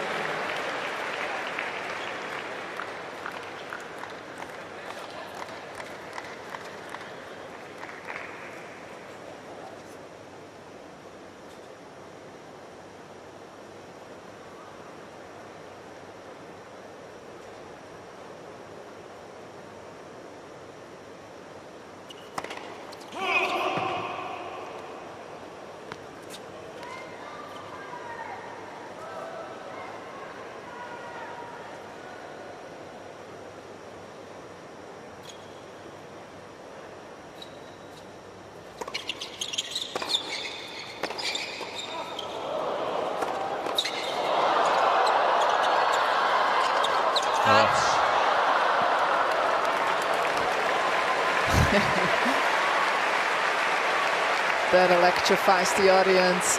Nice hands, 13-14. nice reaction from Casper Ruud. And this rally right here just reminded me of Lever Cup. And boy, did Casper Ruud play an incredible doubles match there with Alcaraz by his side. Yeah, that's right, I remember. You remember this? I recall. And I thought, man, this guy could be an incredible doubles player.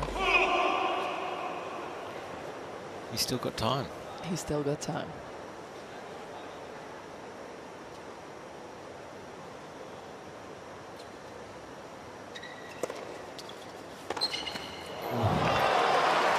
Use deciding point. Well, he needed to do a bit of what Iga does here, go forward, go in. It was almost such a slow serve that he waited for it. That's sometimes the adjustment you have to make. So that no pace shot, you've got to create your own pace. So completely decelerated.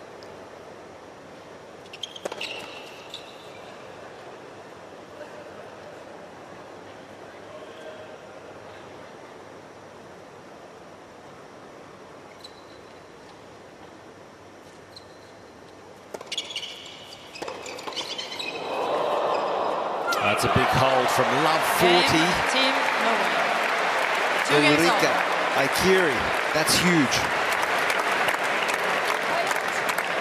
And this is why I said that down the line, Eniga plays these patterns. She was always going to return there. You could see the way her body turned, and Andrea, you know this as well from all the matches we have done and commentated. But in mixed doubles, you have to change that. You've got to go down the line, and she hasn't done that yet. 15 love. Because Casper was always going to try and help out Aikiri right there, especially on a big point. So for Swiatek, the return, as good as it is, just got to go a few down the line.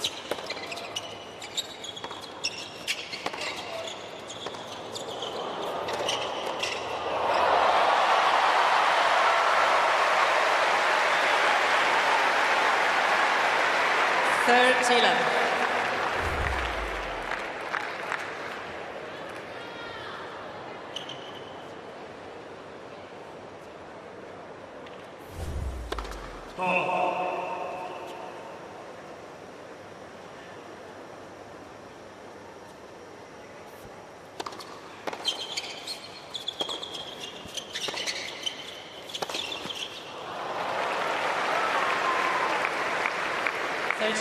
Zielinski still looking for his rhythm from the baseline, particularly. A few unforced errors, and here we have Marlene Helge, who had the unfortunate pleasure of playing Swiatek and Muchova back to back. Brutal. That is tough. Didn't get much reward, I thought, on the scorecard, Marlene, but her ball striking is simply right up there. So these opportunities hopefully can kickstart her run up the rankings. Yeah, absolutely. I agree. Much better than her ranking would suggest, but just had two very tough opponents. Game, Team Poland. Sneaky big serving there from Jan Zielinski. No breaks just yet. We're on serve. 3-2 first set.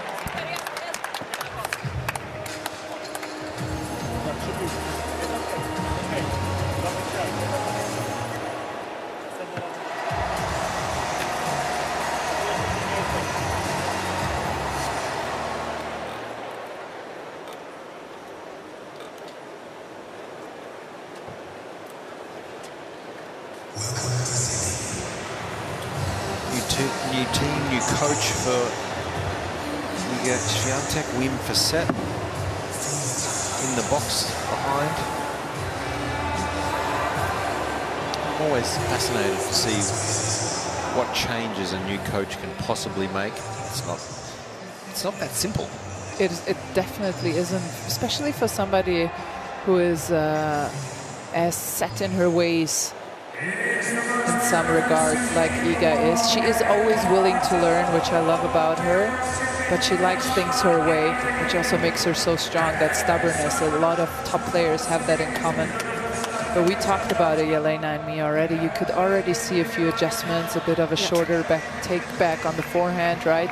Yeah, absolutely. A bigger pop on the first serve as well, which she's been working on. She kind of hinted, you asked her directly, but she said she never likes to talk about that. She didn't want to say. In interviews and media, but what she did say, there's some technical changes and things we are working on, and you could definitely see it, that take back on the forehand, definitely. It's abbreviated, and that's due to, as good as the forehand is when she's got time, when she does play a player like Sabalenka, who can really go hard, flat and deep into that side, it's at times been a problem, especially on the grass, which we've seen.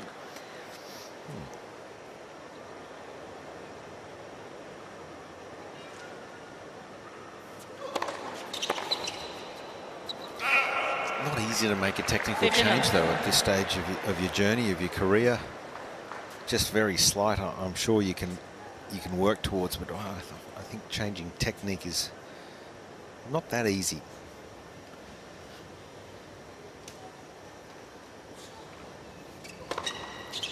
Third Tila. I think with Swiatek, though, there's definitely, even from a technical perspective, a couple of really even simple changes that she could make, like the abbreviated forehand, just shortening the backswing a little bit, and even on the serve, and we've talked about that in her singles, it was so robotic and mechanical. Now it's a little bit more fluid as well, so it's actually just quite a few simple changes that can make a difference. Do you think that that's the reason she has lost matches throughout the course of the year, because of the technique, or do you think it's how much is it technique and then how much is it emotional control? Yeah. There's so much to it, isn't there? I guess that's the question.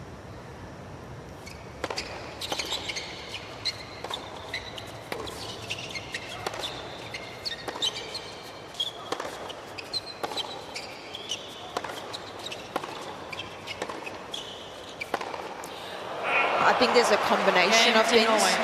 Can you always look for little 1%ers to get better? Absolutely. I think she's too good of a player not to have a little bit of a maybe better defensive game and be able to throw in a slice, especially the way that she moves. And I'll go back to the match that she lost at the Australian Open last season against Noskova, who played so well, and she wasn't able to find that neutral ball. She wanted to still hit winners from back behind. So at times the serve as well could have been bigger. Now it is a lot bigger. So there's simple things that you can still improve on.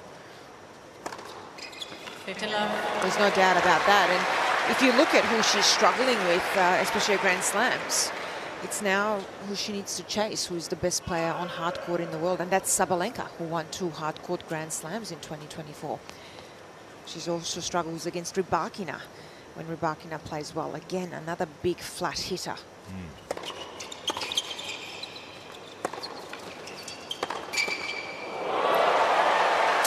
Time will tell. But that is a tidy cross here from Jan Zielinski here. He's timed this one to perfection. A little bit of a fake on the first. Doesn't give too much away, but commits on this cross. He's just trying to catch Casper's eye.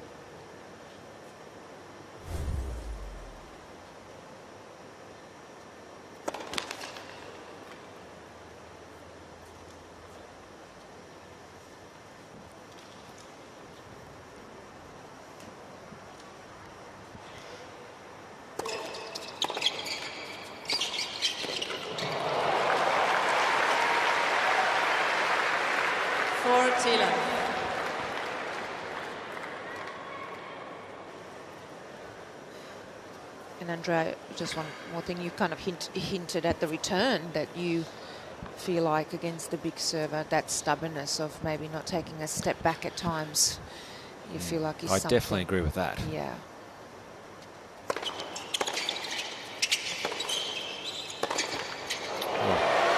Game, Team Poland. Ball change, please. That's another really comfortable hold for Team Poland. New balls. Looking good. On serve, 4-3 Team first Poland set. leads by 4 games to 3.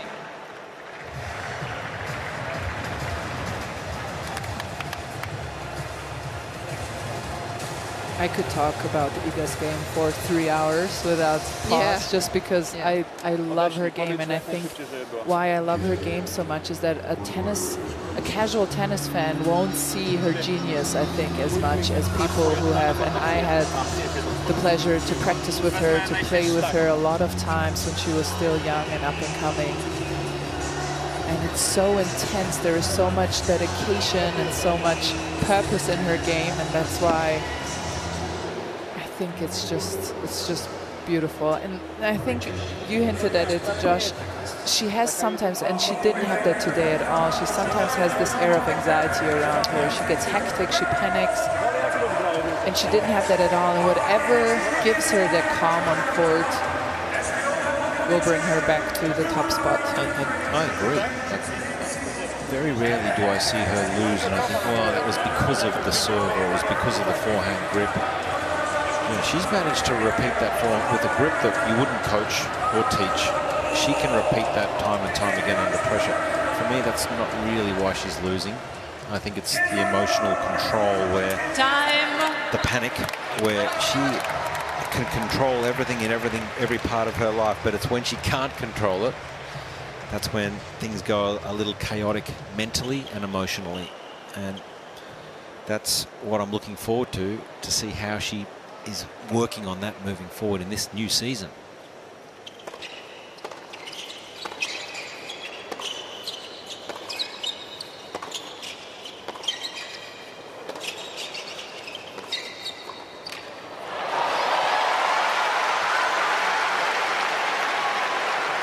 Love 15.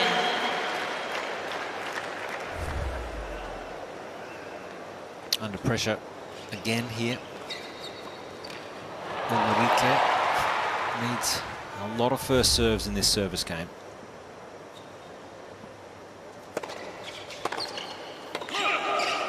On.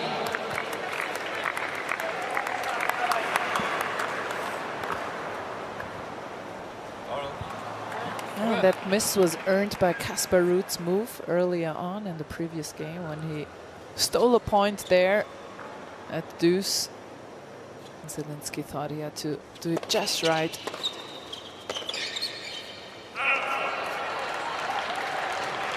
$15-30.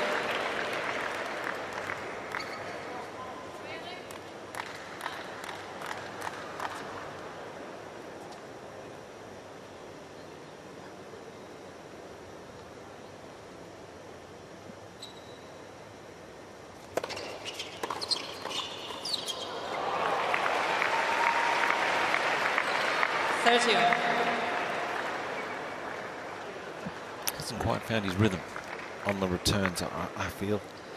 Zielinski, he's feeling a little pressure, I suspect. Big match.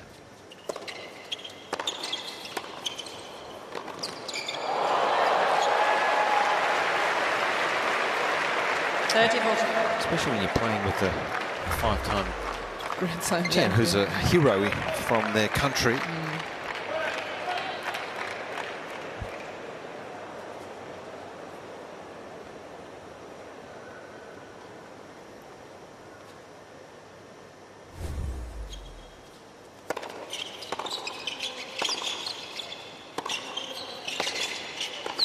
Excellent.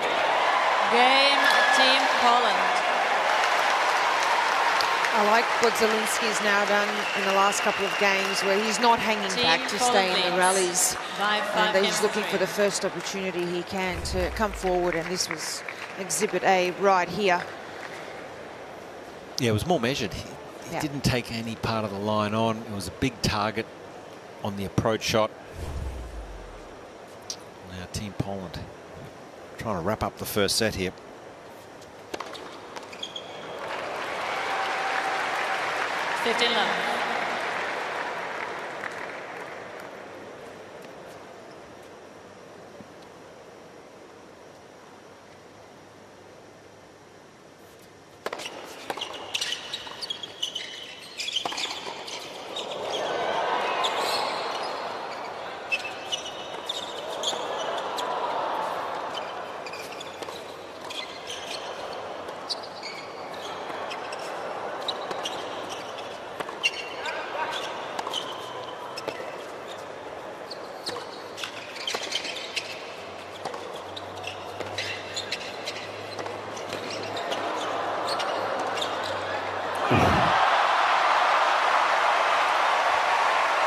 Point of the match, no doubt. Crowd loving it.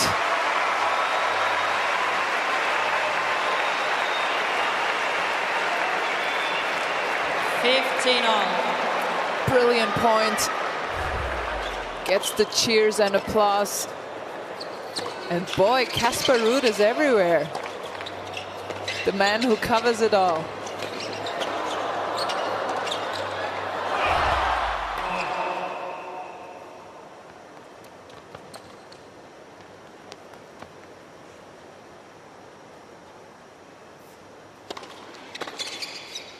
Nice.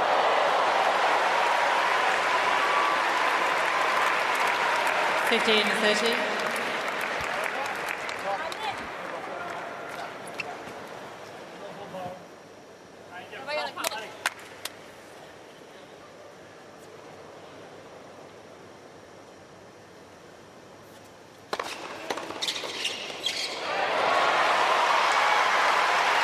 It's so important to make first serves on big points in doubles.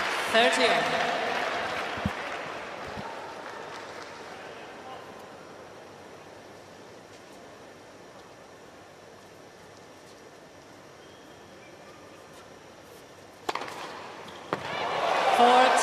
It's got good rhythm now. Brings up a couple of set points.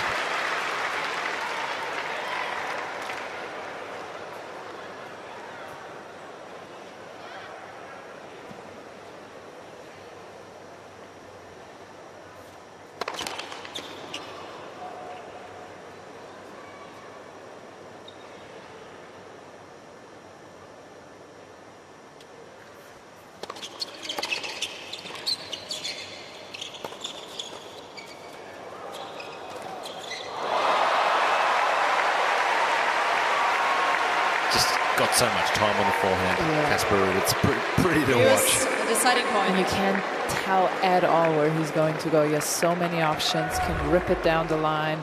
This one was nicely placed. The last one, this one here, angled. All right, set point and a game point for Norway.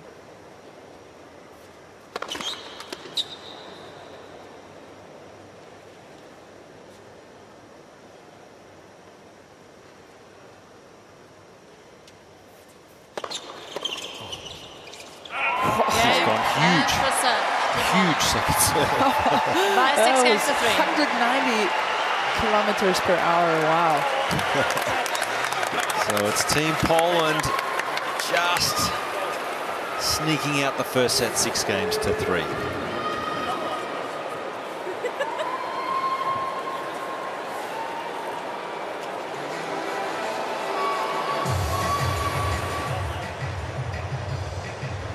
All right. What can we learn from the stats? What can we learn from the stats? I think the only thing that Norway really can do is maybe profit more off of their first serves, because they do make a lot of first serves, 81%. 65% of those are winning for them. I think they could go to a little higher, but this is so close. I feel like 6-3 doesn't quite reflect how close this was. I really think it's unfortunate for the Norwegian team that Etcheverry has this weakness on the serve, because she's a very good player. You can see she takes the ball early, she has good hands, she's not afraid, she moves forward, but that serve is just... Yeah, her tennis IQ is good. Yes, exactly. Particularly doubles IQ is where it needs to be. It's just that lack of weight on the first or second serve where she's just having to hit too many shots, and I agree. And when you're up against someone like Swiatek who can just unload, it does certainly create a fair bit of pressure. Yeah, I guess Swiatek for a few years back to back had the best numbers on second serve returns, and that does not bode well for the Norwegian team.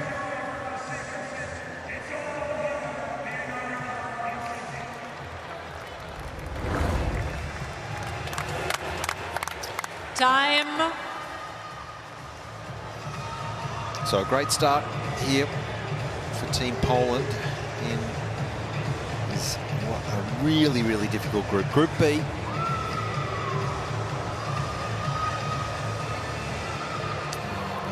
Mixed doubles, Casper Ruud Second set.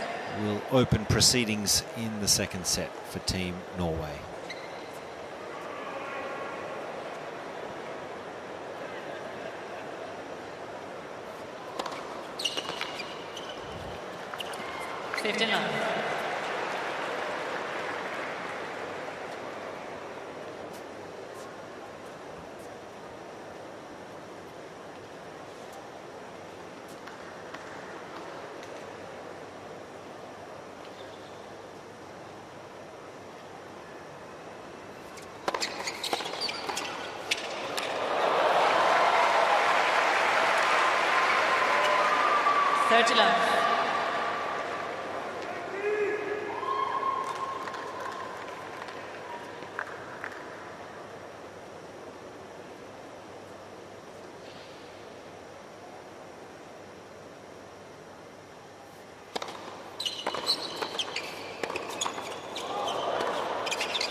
Good stuff from Casper Ruud, just keeping the pressure on here. That was a strong opening service game. Elena, you as our strategic expert in the team, what do you think Norway can do to turn this around, possibly? Oh, I didn't know I was the strategic expert. In my book, you are. Thank you. Look, I think, like you said, they're getting a lot of first serves in, but it's where they're kind of going, what they're doing after it. So the placement as well, you've got two great returners with Iga as well. Maybe go a little bit more into the body, and does Casper step up and try and take some of those also. It's tough, actually. This is what we said going into this match. You're coming up against two players with big weapons, with Iga and Zielinski. So it's very hard, actually, for them even to get an opportunity to break. That's why I just think it's not a great matchup for them.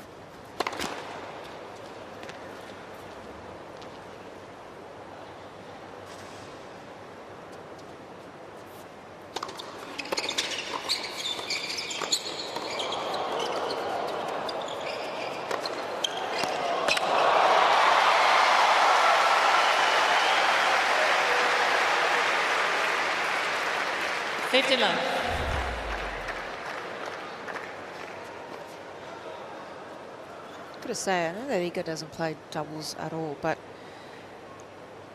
I'd love to see her play doubles. This is really lovely to watch.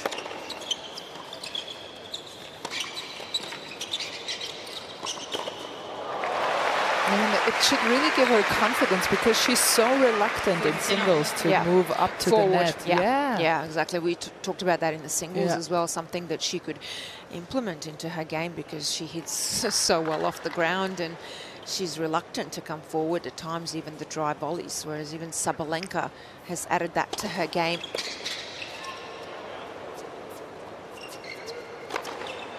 I mean, the ability of Sabalenka to now come forward and actually win points at the net is impressive, because she barely came to the net even 2 years ago. So, yeah, it's impressive to watch, because she actually can volley.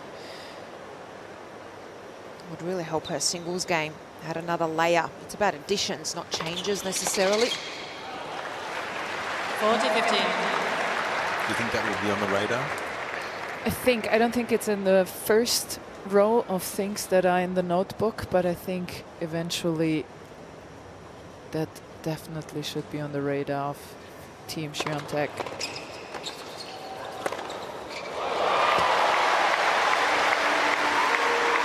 My personal wish is at one point, when Casper Ruud is as old and grey as we are, that he only plays doubles, because I'm really enjoying watching him on the doubles court.